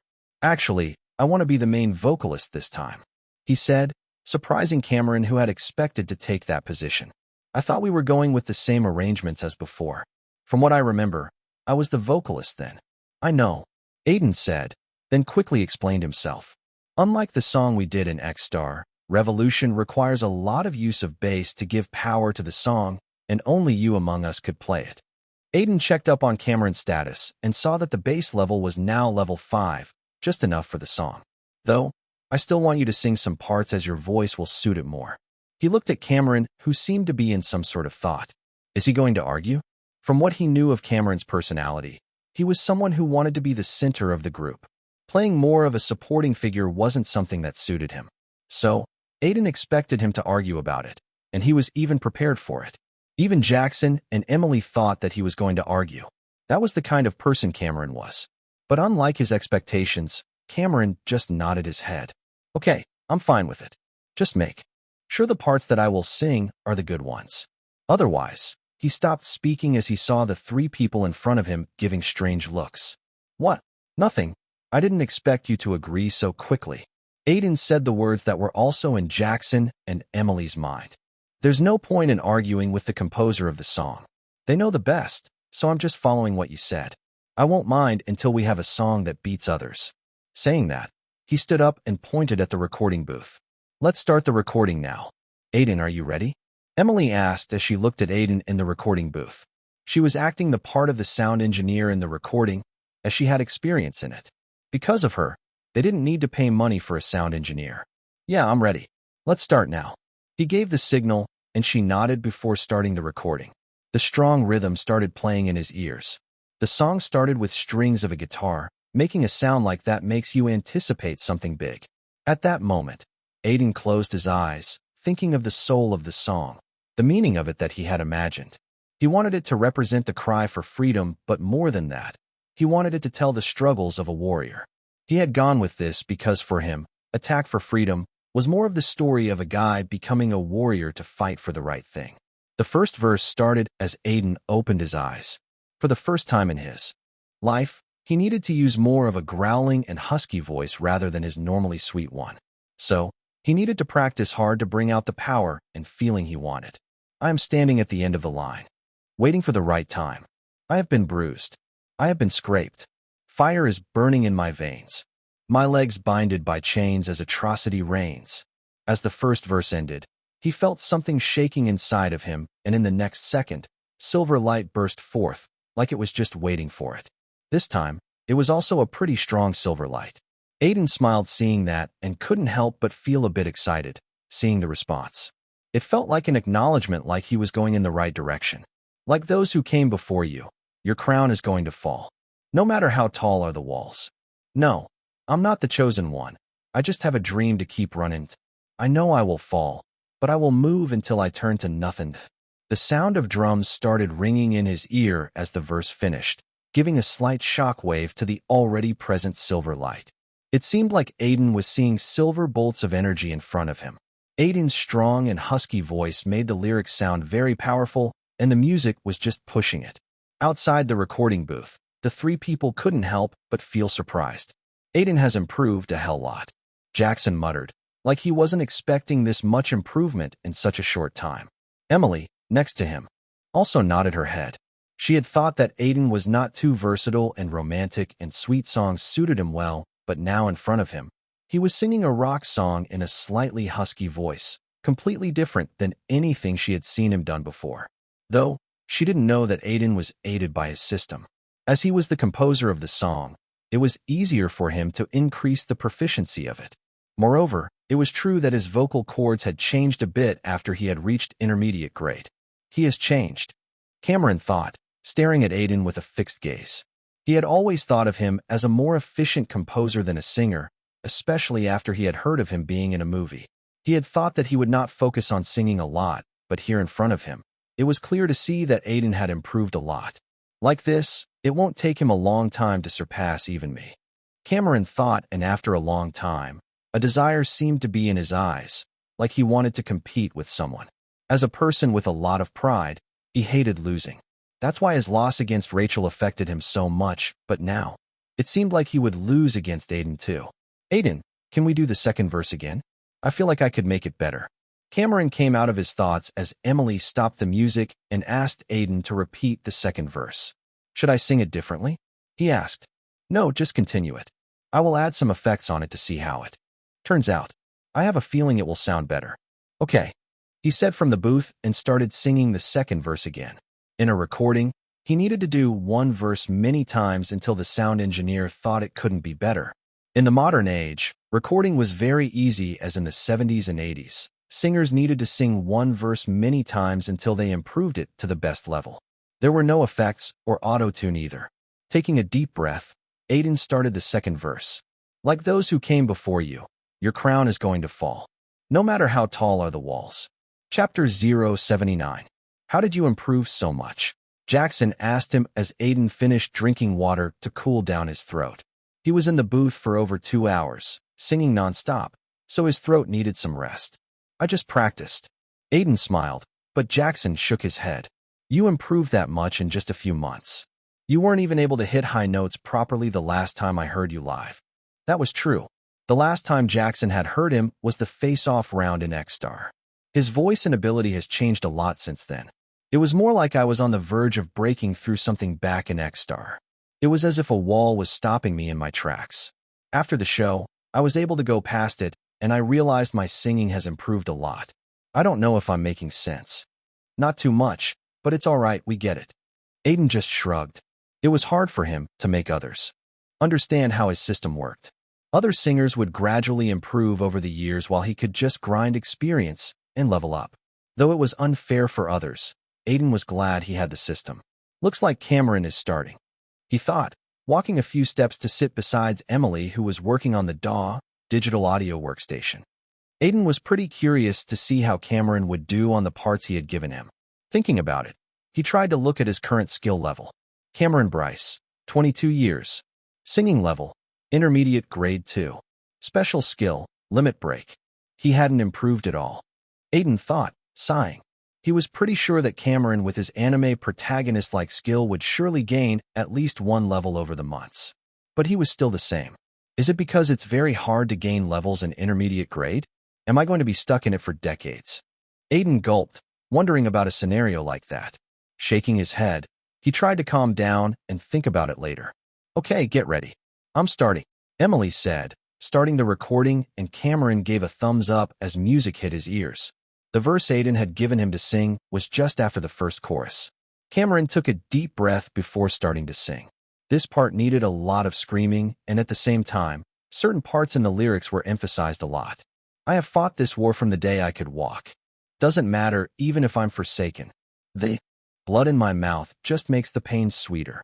Push me down. I will get up. I'm still a believer.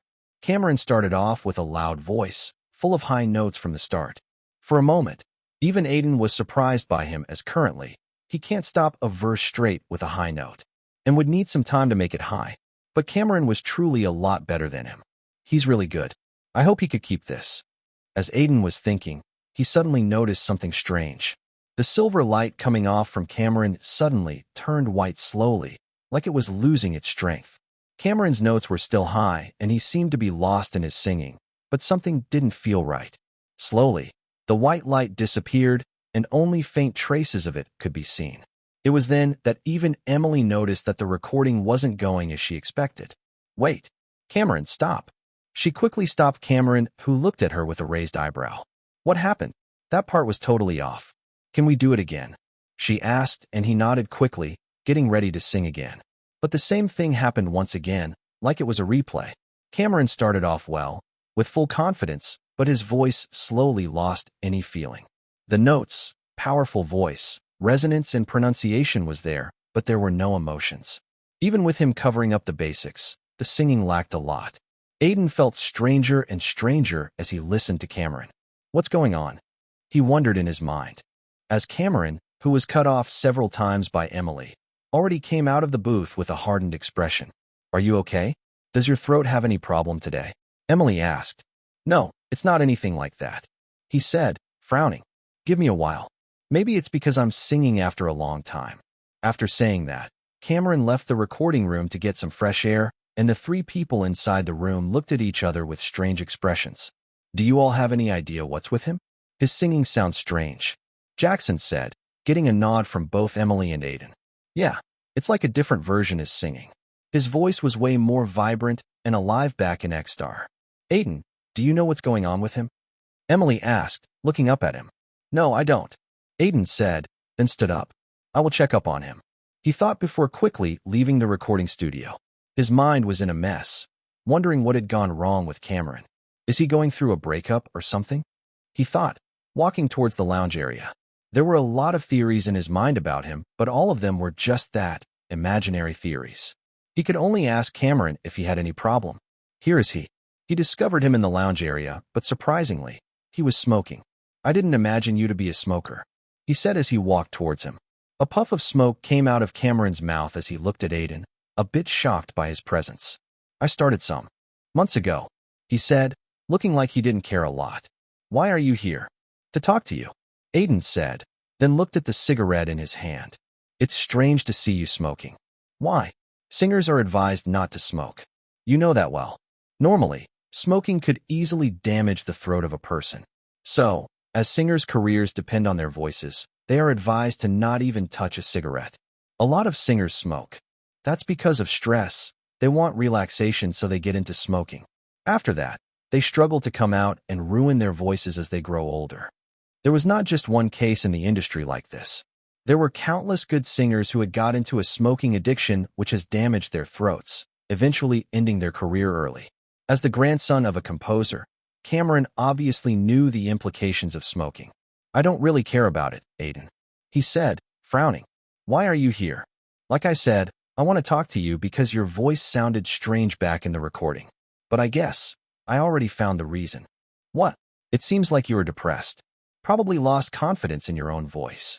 Aiden was taking a wild guess, but when he saw the look on Cameron's face, he was sure that he had hit the right spot.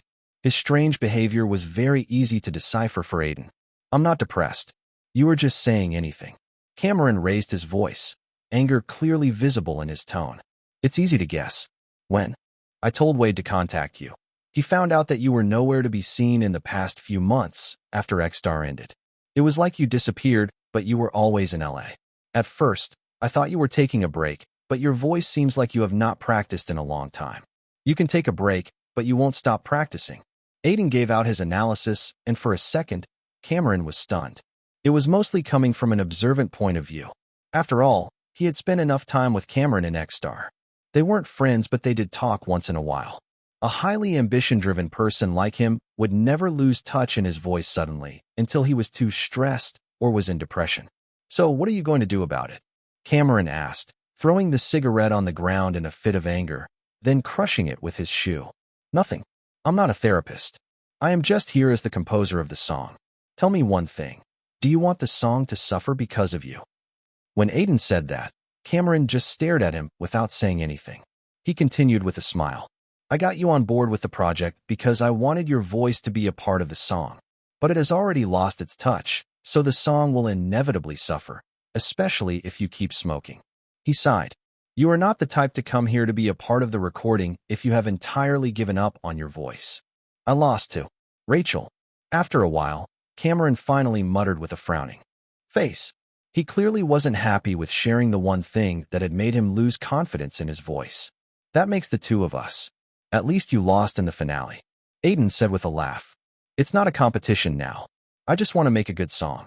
You need to get over your defeat somehow," Aiden said, then leaned on a wall. "We have a lot of time to finish the recording. So think if you want to keep thinking of a loss that happened months ago, or move on from it, and try to make something that might make you proud.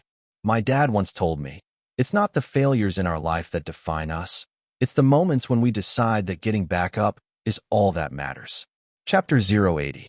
After his talk with Aiden, Cameron seemed to always be in some thought. They decided to record his parts later and just get on with the main components and the instrumentals. Cameron looked grateful for that and started practicing to perfect the song.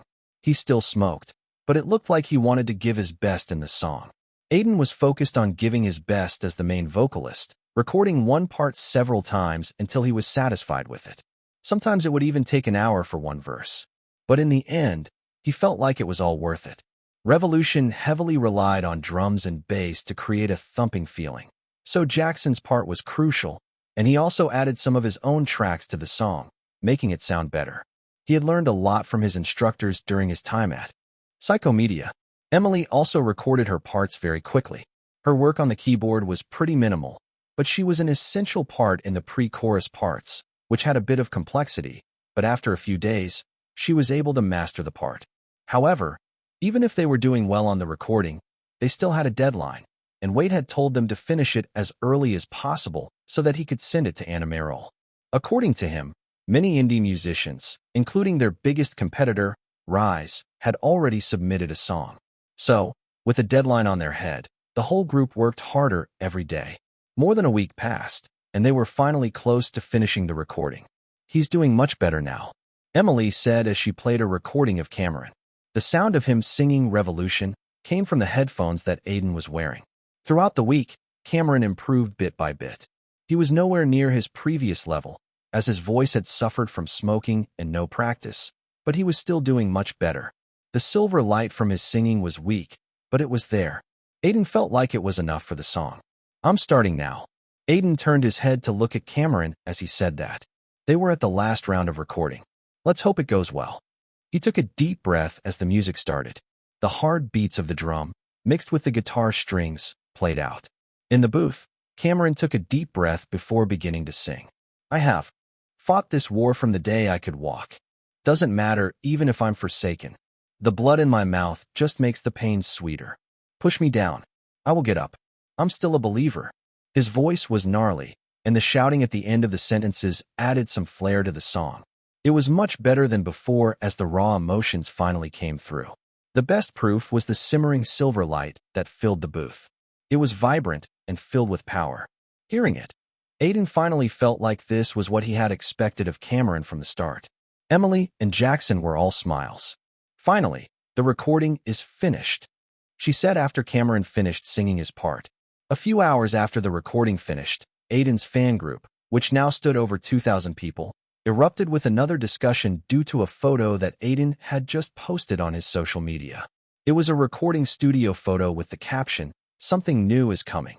The group discussed many things, especially since a photo of Cameron, Jackson, and Aiden had surfaced some days ago. Moaning Frodo. So it's confirmed. Aiden is collaborating with Cameron. I never thought I would see something like this. Jusabaka.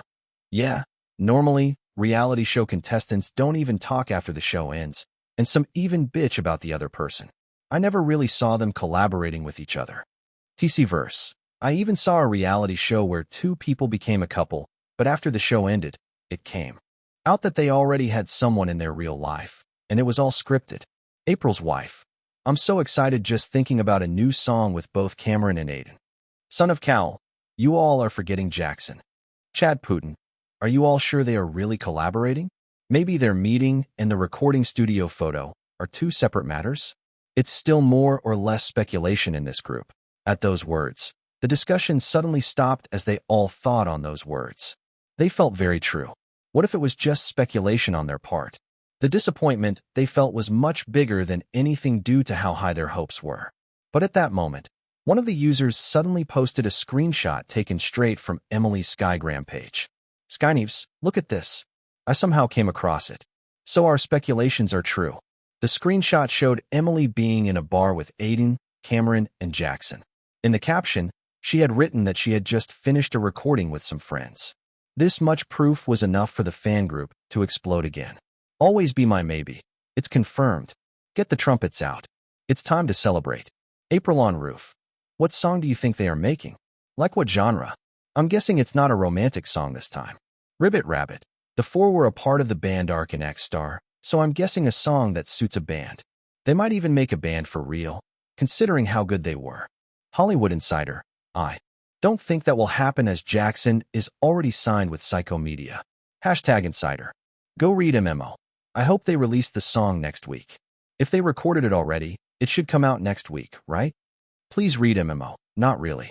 It depends if they are shooting a music video or not. But, seeing how they are forming a band for it, I think they will go all out for it. It could even take a month. Owning an island is hard. I really hope they actually form a band. It will suit Aiden a lot. Unfortunately, though, he would need to fight for the vocalist position with Cameron. But he would be able to continue his acting career. Skyneves, that depends. Bands have a pretty grueling schedule. Mr. Immortal, let's see how all this goes. I really wonder why Aiden is going for a band when he's doing well in his solo career. Of course, a solo career pays better, though bands have hardcore fans. Pika Pika, I think I heard Aiden's new movie finished shooting a while back, and now, he's already recording a song. My boy is following the Sigma grind set. Your eyes ain't silver. Hey guys, see this? Suddenly, another member of the group posted a link. This was a link to an article. When other people clicked on it and read through it, another round of discussion began in the fan group. Guys, see, I posted a photo of us and instantly got over 500 likes. All the comments are asking when the song will come out. Emily said, showing her Skygram page to the others. Aiden smiled, seeing the number of followers she had. They were currently sitting in the rabbit hole, celebrating the finish of their recording. You seem like you have a lot of following on social media. Yeah, I kind of post many photos, so it's always bustling with lots of people commenting, Emily said, then glanced at Jackson, who seemed lost in thought. "What are you thinking, Jackson?" Emily asked. "Well, I just feel that even if we completed the song and all that, we are missing something." "What is that?" Aiden asked, raising an eyebrow. "We have not given any name to our band," Jackson said, instantly piquing the interest of everyone. Even Cameron, who was just quietly drinking, seemed a bit interested. "Do we even need one?" Aiden asked. They were just collaborating for one song, so he wondered if a band name was even necessary. "We do. Every good band has a name, even if it's for one song." Jackson smiled. "What should I name it?" As he asked, everyone gave their own opinions. Cameron was the first one. "Rockheads. People are going to say we are stupid," Jackson said, mocking the name as Cameron glared. "Notes from the soul." Emily was the next one to present her opinion, and Aiden felt the name was much better than Rockheads. "I like it, but I have something better," Jackson said, presenting his opinion. Jackson 4. "Fuck off." "No. Never in a million years." They all gave different names for the next few minutes before Aiden suggested a name. "Dreamers." They all looked at him. "For the dream to reach the top." They all thought about it for a minute before nodding. This sounded like a good name. Unfortunately, though, it seemed like Cameron still wanted to go with Rockheads for a while. It was then that Wade suddenly opened the bar door before quickly finding them. He looked in a bit of a hurry, and there was a constant smile on his face. "Wade, you are late," Aiden said, but Wade didn't respond. Instead, he took a deep breath before shouting like he was announcing something. "Aiden, you are nominated for Indie Music Awards." Those words resounded in the whole bar. Everyone turned silent for a moment before erupting in joy. Chapter 081. The Indie Music Awards, IMA, was an international awards program initiated in 2003 to recognize self-distributed recordings and releases from independent record labels. Again, it was not the most prestigious award show, but it was a starting point for many famous singers. It came at fourth or fifth in terms of significance among the American Music Awards, with Grammy being the top. Still, the awards show was pretty professional, and it would even be telecasted live on TV, and many prestigious singers and even the mainstream artists will attend the night. The IMA honored works in over a dozen categories that were evaluated by judges who were normally genre experts. The judges mainly were celebrity musicians and artists. Aside from that, there was even a banquet that was held after the shows with the chance to meet many people and make connections. Record labels would even try poaching artists here since it was a big business opportunity. Pretty much, it was like any other award show in America. For Aiden, it was a huge thing because this was the first time he was nominated for something. And not even in one, but two categories. After getting the news, he celebrated the whole night in the bar with the rest of his band and Wade. They were all happy for Aiden. As he had started from the rabbit hole, many here considered him a part of the bar, and many regular customers even said they would vote for him. The winners were chosen by a mix of votes and the judge's verdict, so every vote was crucial for Aiden. They would only get to know if Revolution got selected as the title track or not at the end of December, so for now, Aiden had enough time to attend the award show. As for his band members, they all decided to return to their homes for Christmas. The next day after he got the news, Wade woke him up early in the morning even if he hadn't gotten a lot of sleep. The awards show would be held in a week, so there was not much time. After waking him up, he dragged him to a stylist to get a suit for Aiden. "This one is too big. Don't suit you at all. Feels too flashy for someone like you. I don't think a green suit is good. It's not a costume party to see who can dress the weirdest." Aiden awkwardly smiled as he looked at the woman in front of him. Her name was Minerva, and she was the stylist hired to get a good suit for Aiden to wear to the party. She had a finger on her chin, trying to wonder what would suit Aiden the best. Currently, he was standing in one of the most expensive stores on the Upper East Side part of New York, the place where a lot of stores were. The only reason Wade knew this place was because he had worked with Minerva before. Though, even with that, buying a suit from here would surely be expensive. But for an award show, they can't be stingy. Standing on the side, Wade couldn't help but take some pics seeing Aiden change into suits that didn't look good on him at all. He felt like it would be a waste not to post these on Aiden's social media. "Minerva, can we hurry?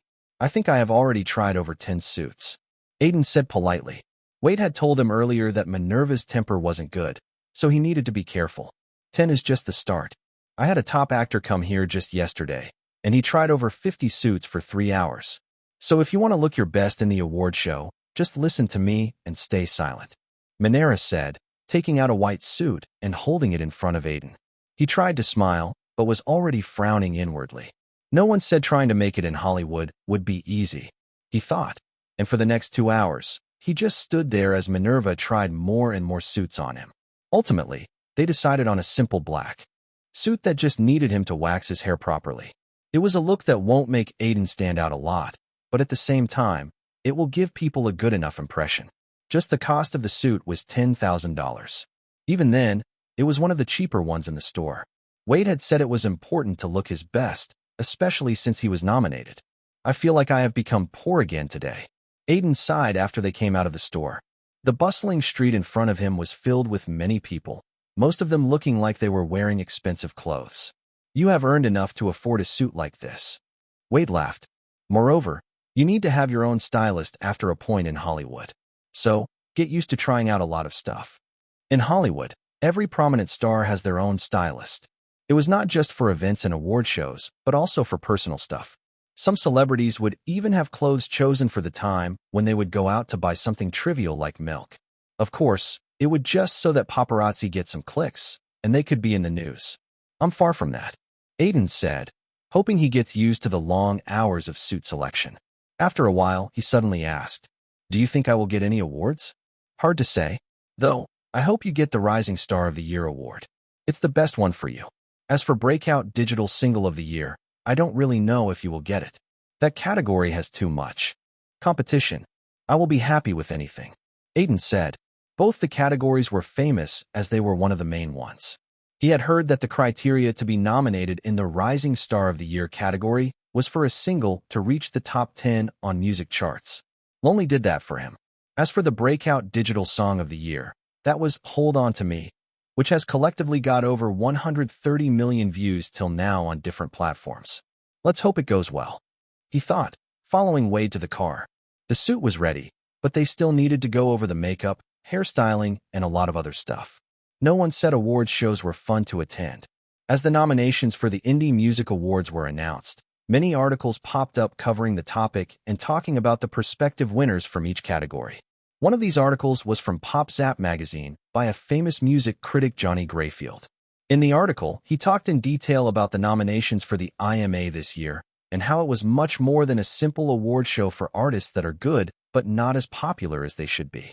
Last night, the nominations for Indie Music Awards were announced, and after going through them, I couldn't help but wonder if it was going to be just another meet and greet for the artists.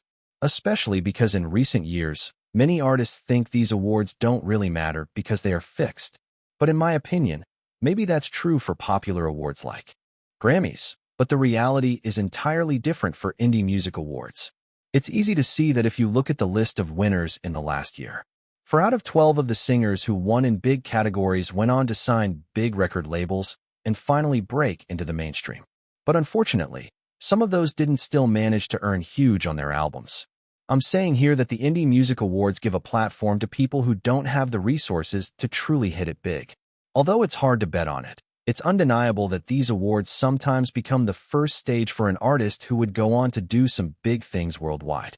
Take Little Sean, for instance. He was a practically unknown rapper before his performance at the Indie Music Awards.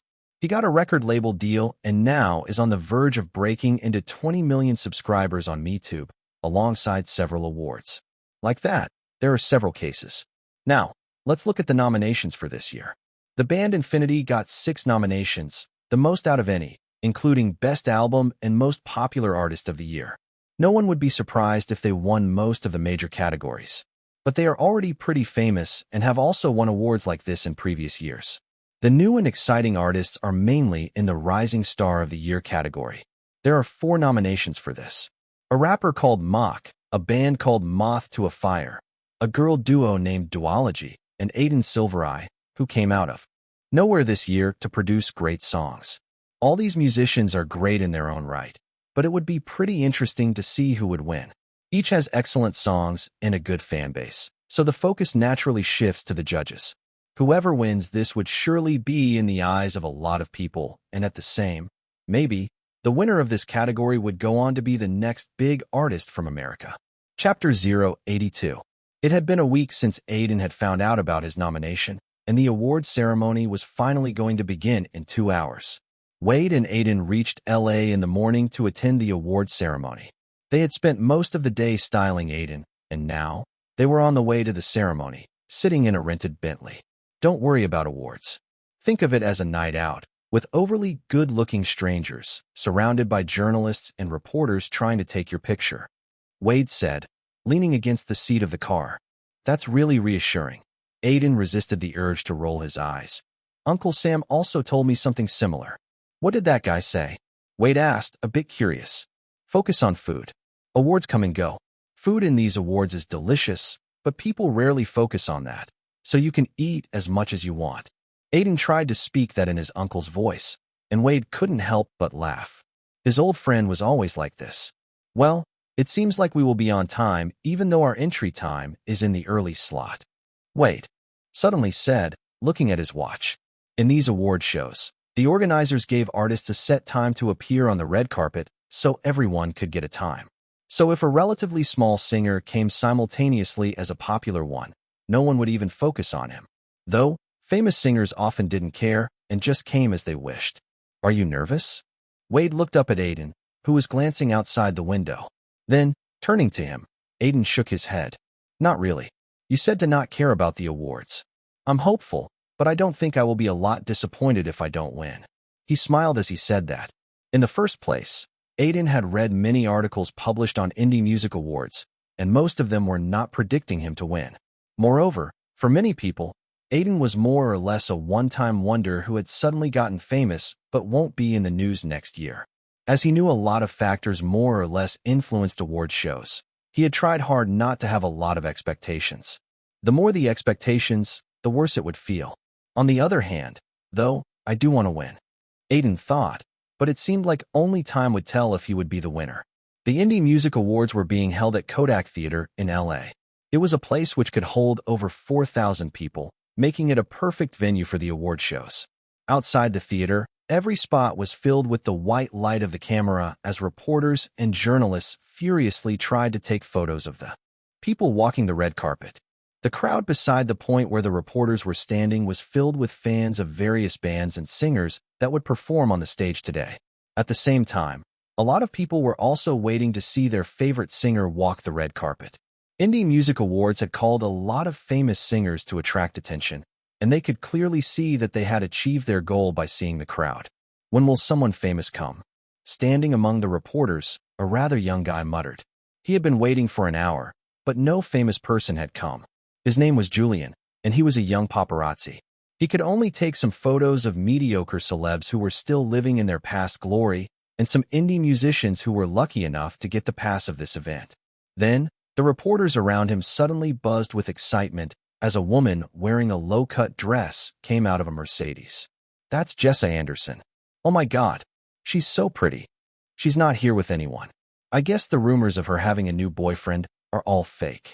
Quickly take a photo.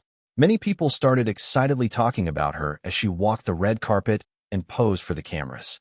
The crowd of people shouted her name and asked for autographs, as she was one of the famous singers in America at the moment. Julian did the same as the rest of the reporters. The better the photos, the better his paycheck. Besides him, 2 reporters who were also clicking photos suddenly started to talk. I'm getting good photos. But, sadly, I won't get a lot because she came alone. If only she had come with a guy. A bald reporter who looked like he would be better off making cultural stuff muttered. She's pretty careful about all that as those magazines literally portray her as a playgirl who throws away boys all the time. That's the curse of being so famous in the age where she should have been in college. Another reporter muttered, and the bald guy nodded. That's true, but who cares? She makes crap loads of money. Her last 2 albums are all platinum. Julian didn't comment on that conversation. That was just regular gossip he would hear as a paparazzi. He just wanted to get some good pics. I hope some other big celeb.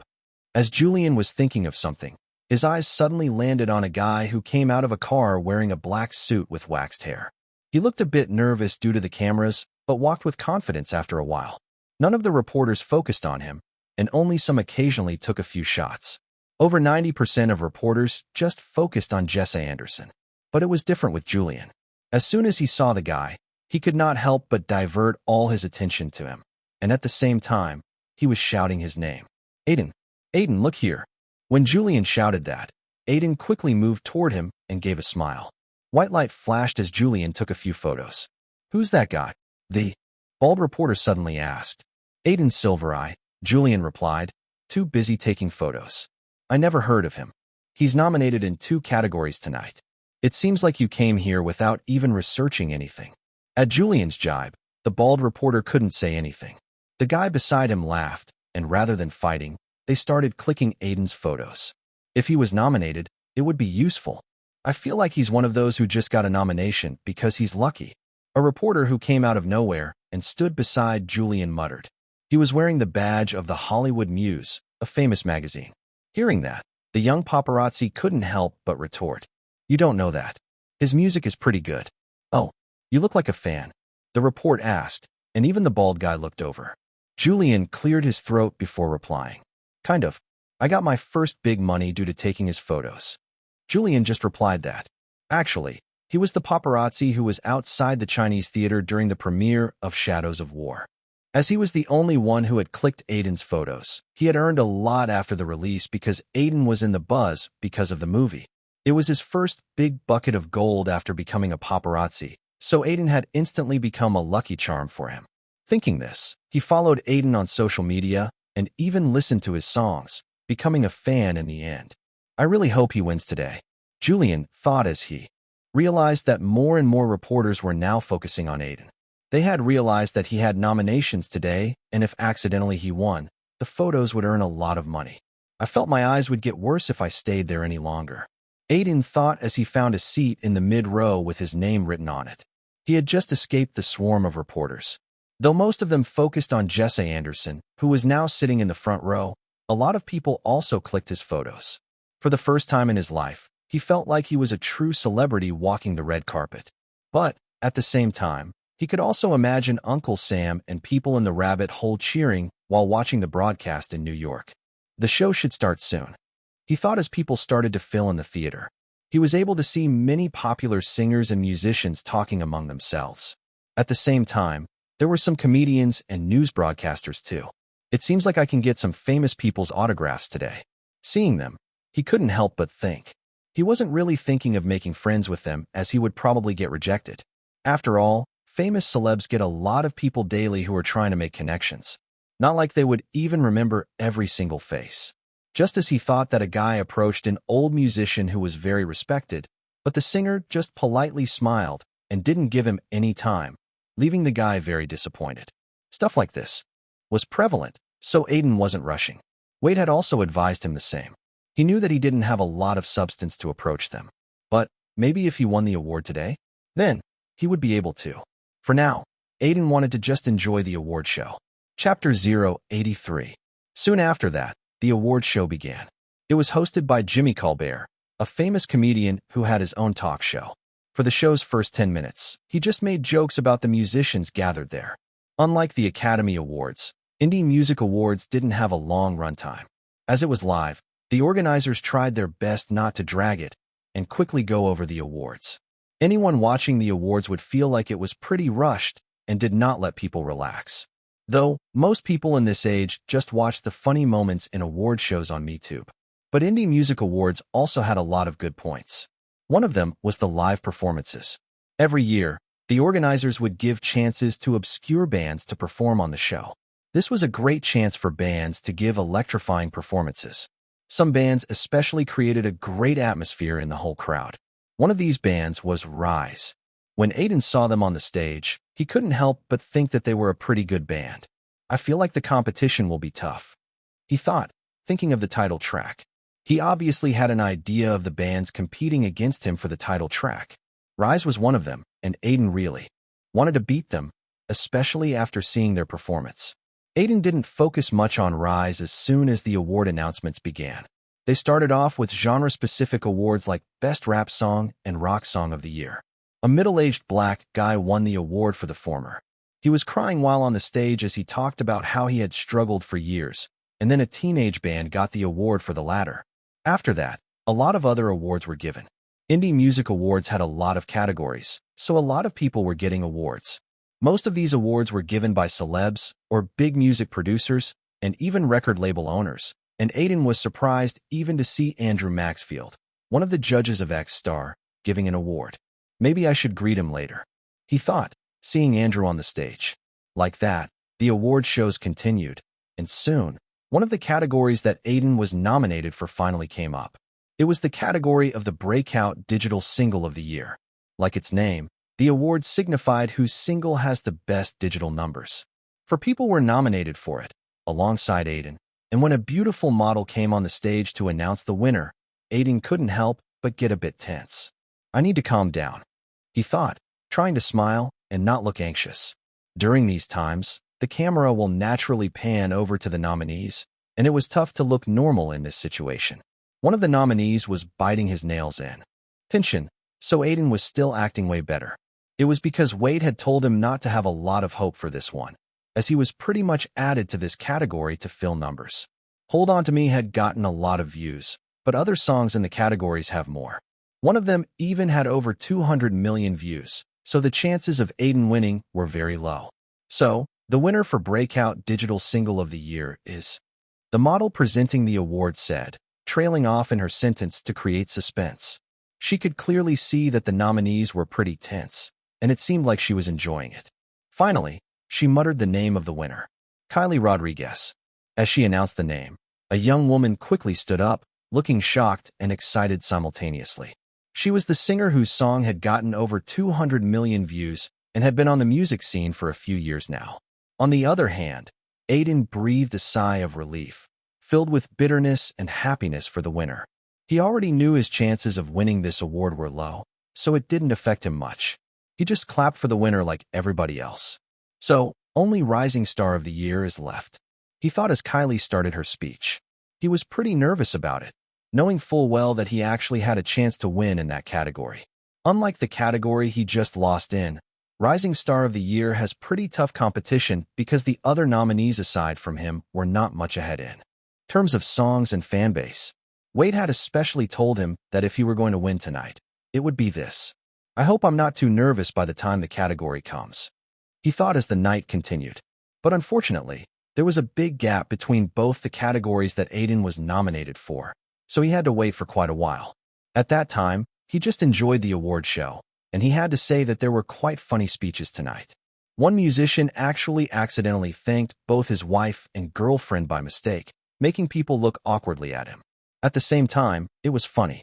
Though, the musician's marriage was probably over after tonight. Finally, the time for the award of Rising Star of the Year came after a while. The host, Jimmy Colbert, actually called someone Aiden knew very well on the stage. It was Stephen McDonald, one of the judges from X Star. Aiden saw him after a few months, but he still looked the same. He came on stage with a smile and greeted everyone before giving a short introduction to the award. Tonight, I'm thrilled to present the winner of this category, as we all know how vital it is. At the same time, it was good to see artists who I have enjoyed listening to be nominated for the award. The last line of his sentence was purely meant for Aiden, and Stephen even looked at him. In response, Aiden just smiled, feeling more and more nervous every second. After that, on the screen beside Stephen, the names of the nominees were displayed while the audience anticipated the announcement. Stephen quickly opened up the envelope after the names of the nominees were announced. His eyes shined with a bit of anticipation and surprise as he saw the name written on the envelope. Aiden looked nervously as he began to take the name of the winner. His heartbeat was on the rise as he finally felt the tension rise up in his chest. It was like he was standing in a court case where the judge would give the verdict. He was sure that he was looking hilarious on the broadcast. Stephen looked at the nominees, and everyone else also looked at them, wondering who would go home with the prestigious award. So, the winner is... As indie music awards were getting broadcasted, it was also trending on Sparrow at 13th position with over 1,000 tweets. The awards weren't very popular, but they were airing at a time when other award shows had only released nominations. So, many people were keeping an eye on it, especially if their favorite musician was nominated. Moreover, the number of fandoms of bands fighting tonight was a lot, so it gave a lot of trendiness to the award shows. Tall_b_short_d. Who is watching these awards tonight? My girlfriend is making me watch them because she's a fan of some nominated guy. I thought it was supposed to be an exciting night, but here I'm watching my girlfriend simp over some guy. Victimized by novels at tall__short_d, that was the price you paid when you decided to betray the Tao of your right hand. The momster. I'm watching the awards. My fave band performed and won an award. I'm very happy. Loli ate your cat. I'm tired of these awards. Just give awards through emails or something. Where are the jokes about rappers smoking weed or influential people harassing girls? I watch these shows for that. Glitching B. The performances are pretty good tonight. I wasn't happy with some awards, but it's all good, I guess. Though glad for Kylie. Supporting her since she started out. Martin Luther King. Did you all see Jessa Anderson? I never expected her to go to awards like this. Noobmaster69. Not going to lie, I'm liking this award show more. Glad to see indie musicians getting recognized for their songs. Moreover, it doesn't seem like a drag.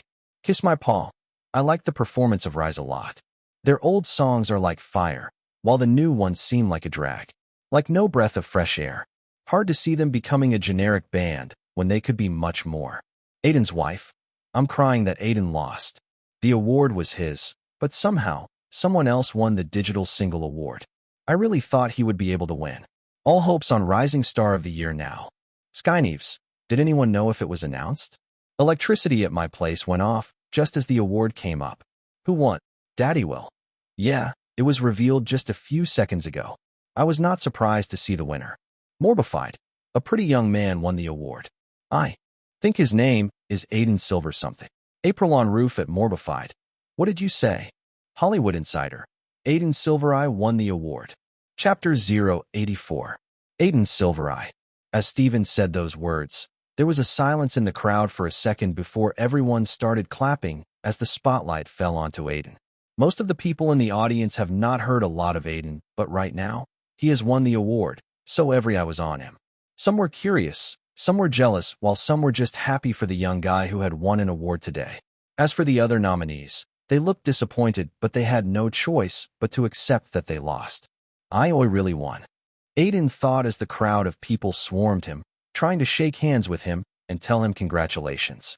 If he was truthful, it was an indescribable feeling. A smile was plastered on his face like it was always there, and his chest felt like it was full of too many emotions, things he can't express. One might say he was being too emotional, but this was his first award. The first proof that he had talent. Aiden wasn't delusional to think he had done it all on its own. His system had helped him a lot, but it didn't mean he didn't work hard. He had sent sleepless nights to work hard on his songs and practice his skills. And now, he was finally getting an award. Before he knew it, his steps had made their way up to the stage. He shook hands with Steven, who looked at him with a smile. You deserved it. You have worked very hard since the last time we met. He whispered, giving him a polite hug. Thank you. Let's catch up after the event. After saying that, Steven gave the award to Aiden. Holding the trophy in his hand, a sculpture of a golden guitar, he faced the audience, who had now sat down in their seats. It was the time to give his speech.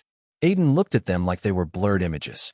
He felt a bit nervous and took a deep breath before starting his speech. I forgot the acceptance speech I wrote. His words made others chuckle. He had written one just to be sure, but now, that was completely out of his memory. His mind felt a bit blank. Well, first of all, I'm sorry to my fellow nominees that you are not standing here. Then, he looked at the people who were nominated with him. I would not have been disappointed if any of you had won the award because I think you all are very talented. Some people clapped at that while Aiden continued his speech. I have a lot of people to thank. Wade, Uncle Sam, my mom, Valerie, Abraham, Jackson, Cameron, Emily. Thank you for supporting me till now. I didn't really expect to win this award today, but you all felt like I would. Before coming here, Uncle Sam had told him that he would win. His mom was also praying for him. He was grateful for that support. In the end, I just want to say that I don't know if I have a lot of talent or no talent at all, but I have been trying hard for a long time. He clenched the award in his hand while saying the last sentence. His speech ended with that as people clapped. Then, he just smiled at them and walked off the stage. Suddenly, some words came to his mind. There will be a time when people will recognize your talent, but don't think your journey has been successful that day. It had just started. Because of these words, Aiden knew that this was just the start. One award was never enough for his ambition, and he still needed to achieve a lot of things in his career. This was just a mere start. After Indie Music Awards ended, a lot of articles burst forth on the screen to talk about the winners and spectacles that were witnessed in the ceremony.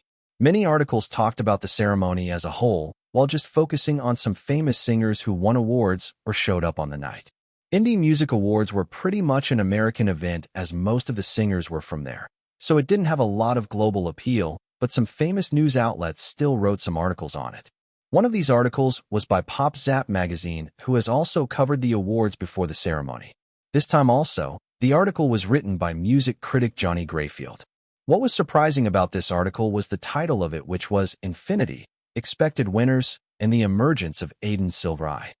Like the article we wrote before the awards predicted, the band Infinity swept up the most number of awards. It was always expected of them to win, as they were on another level last year. This will surely be the last time we are going to see this band anywhere close to being called indie, as just after the ceremony, the record label of Infinity, Red Train Media, announced a new album. What was surprising in it was that Infinity was going to collaborate with a lot of famous artists, including Jessa Anderson, who attended the event last night. A world tour might be lurking around too after the release of the album, with the band's popularity growing in Europe.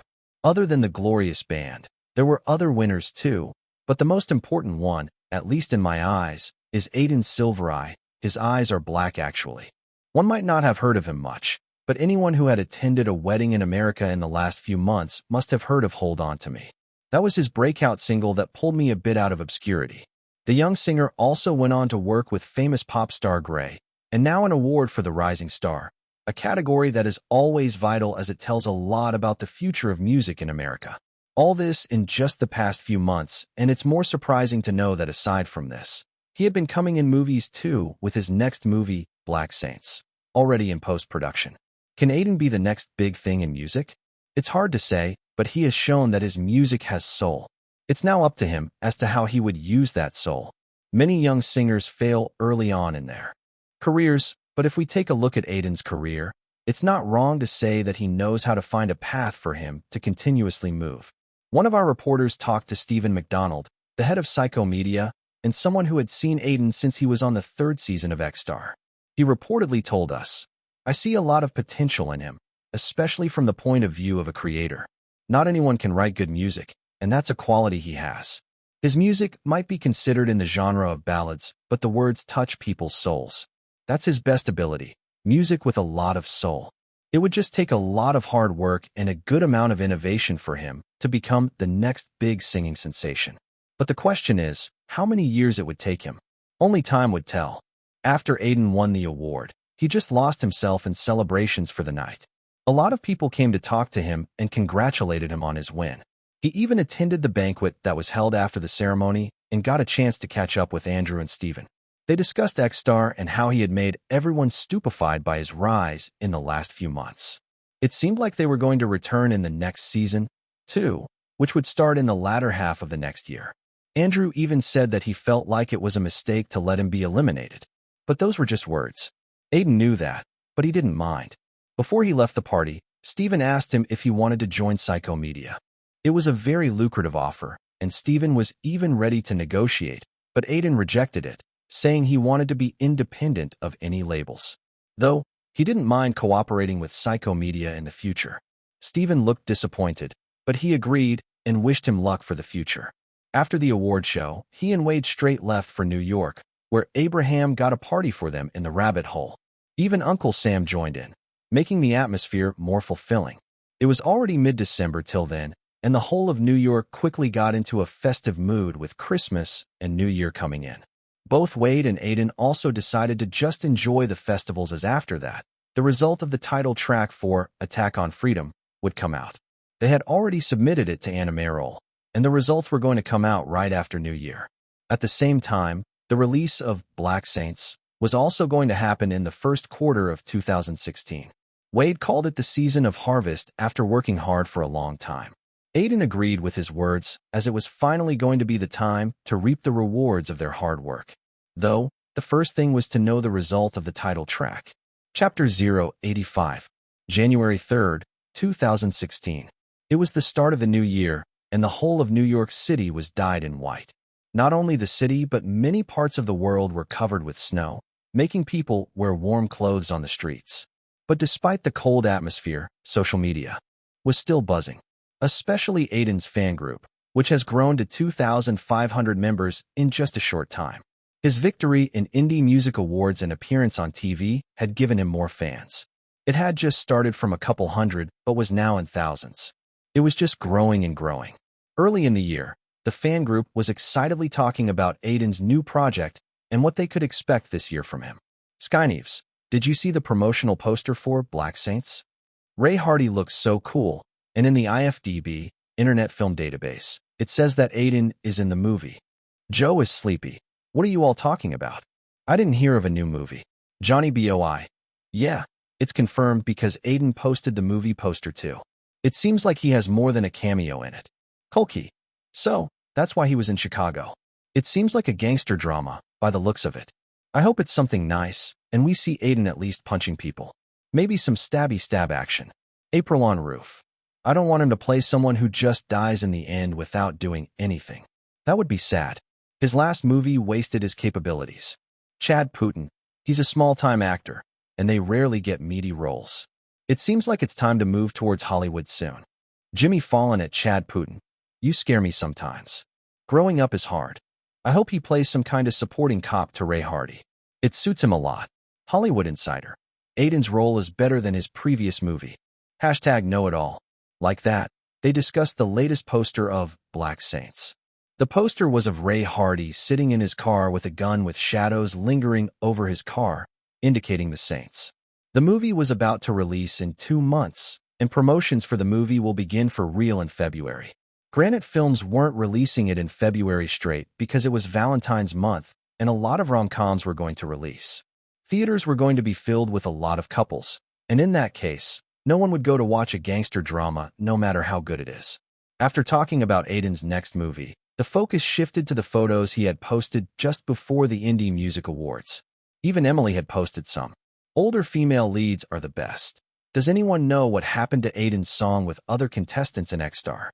Skyneves, there's no news of it for a time now. I'm pretty sure it's just because it was Christmas, and we will get an update soon. Aiden's wife. I thought it would be a Christmas song, but I guess I was wrong. Can female robots have sex? If they are doing a band, it was never going to be a Christmas song. Probably a full-blown rock single. As it's the dreaded month of singles next month, I'm pretty sure they will release it in January. Cats are rulers. I'm just hoping some update comes soon. There would surely be a boost no matter what song it is, as Aiden won an award just a while ago. My readers are breathtaking. Yeah, he has the momentum, but I think it's something very big or he won't get a whole band for it. Maybe he collaborated with Psycho Media. I saw photos of him and Steven. Skyneves, whatever it is, we need to wait and watch. Let's just hope it's even more popular than his last song, and we got a lot of surprises this year.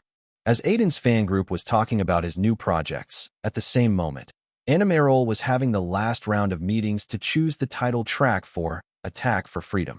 Stephen Gregg, the executive producer for the dubbing part of the anime, was presiding over the meeting while the employees listened. I hope you all had fun during the holidays, but now we need to work. The anime promotions will start soon, so we need to select the title track today, give it to the A&R department to polish, and then release the track. At his words, everyone nodded. Stephen gestured to his assistant, who quickly opened up the screen in the middle of the meeting room. 2 tracks were displayed on it.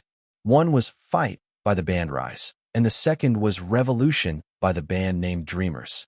We need to select one of these 2. Both these songs have gone through a lot of rounds and have been selected, so I want all your opinions on them. Remember, we need to select one today. As Stephen said that, people started whispering among them. They all have listened to both the tracks and felt like both of them were pretty good. But only one will go ahead. I think we should go ahead with Fight. A bespectacled guy with a serious look said, instantly attracting everyone's attention. His colleagues knew that he was speaking so soon because he was eager to impress Stephen with a promotion. Why? Stephen asked simply. They are very popular. Their fans will help a lot in promoting the anime if we choose them. Moreover, their performance in last month's Indie Music Awards was talked about a lot on the internet. In his opinion, One of the female employees quickly retorted. With that logic, we should go with Dreamers as Aiden Silvereye won the award last month. He was much more talked about than anyone else. Even major articles wrote about him. The bespectacled guy's expression froze at those words. Hurriedly thinking of his words, he replied, "You are missing the point that it's not Rise versus Aiden, but Dreamers. The band is made just for this song, so the entire focus won't be on Aiden. That depends on how we promote it. We could just say how we have selected Aiden for the song, but he gathered the whole band for it because he thought the song suited a band." The female employee said, instantly attracting admiration. Her words made a lot of sense too, making even Steven nod. But he felt like his employees were missing the point. We are not talking about the bands entirely. We are talking about the song, so focus on them. Everyone nodded at those words. Steven's assistant quickly added, seeing the chance. I think Fight is more like the original track, and original fans who watched the sub version would enjoy it a lot, while Revolution is more raw, fresh, and sounds like a proper song that will make you feel pumped. Yeah, but the problem is both are pretty good and have good musicians behind them. The female employee sighed. If it was before, Rise's song was more likely to be selected due to the fandom difference, but Aiden was surely in the media's eyes for now. Even Cameron or Emily were finalists in X-Star and owned a substantial amount of fans and followers. Jackson was a part of Psycho Media, so they might even be able to use their PR if they go ahead with Dreamers. All these points easily made Rise and Dreamers pretty equal. I like Fight more. Suddenly, an employee from the A&R team said, "We could use the fact that this is similar sounding to the original, but I think the song itself is very melodious and shines in a lot of parts." That's true, but the main factor in choosing the song for us can prove fatal. The fans will say we don't have innovation. There's a high chance the series will be successful anyway, but a good title track will really elevate the whole promotional campaign. Like this, a lot of opinions were shared. A lot of employees argued with each other, and even data and graphs were shared about what kind of songs were working in the market these days. It was pretty easy to get due to social media. Moreover, stuff like which song had a better soul and which suits the anime more. All sorts of opinions made rounds. Finally, Steven gave an opinion which made others stop talking among themselves. "I'm glad you all have different opinions, but I want a song that does way better than the original Japanese title track. So, we need to think in that direction." The original Japanese title track had gotten over 60 million views and was a song that was #1 on various music charts in Japan. The Japanese band had even become top musicians there. So, saying that Steven wanted to exceed that was a very big deal. Almost an impossible task to do. "Sir, that's a pretty impossible task. Don't you think so?" the bespectacled guy said. "Nothing great will be done with that attitude. I don't want to hear you can't do this or that. We have 2 good songs. We all just need to select one and promote it as much as we can. I want the title track to be at the top of music charts." With those words, the entire meeting quickly changed in another direction, with a more serious aura taking place. All the employees knew that no matter what, they needed to get this right. Chapter 086. My Christmas went pretty well. My mom was very happy that I was able to celebrate it with my family. My brother recently got a scholarship for his college too, so it was pretty great. What about you all? Jackson asked as he scanned his eyes to the people in front of him. The whole band of Dreamers was sitting there along with Wade in the rabbit hole. All of them were meeting after holidays, so the natural topic was how they had celebrated Christmas. "I went to meet my grandfather. My parents were busy, so I just spent time with him," Cameron replied in a stoic tone. Emily shook his head at his short answer and tone that seemed to say that he didn't care a lot about holidays. Turning towards Aiden, she asked, "What about you, Aiden? You were busy polishing your award during Christmas or returned home?" "I was here in New York," Aiden replied with a smile. "Too busy to go home. I just celebrated it with my uncle and cousins." "Busy during Christmas?" Emily raised an eyebrow. He had a lot of interviews scheduled. A lot of small and some big media outlets wanted to interview him after his win at Indie Music Awards. Wade answered instead of him. After winning the award, Aiden's stocks had risen a lot for a while in the American music scene. It was a typical effect of one being in the public eye after doing something big, but it had soon died down at the end of December as more prestigious award shows were coming.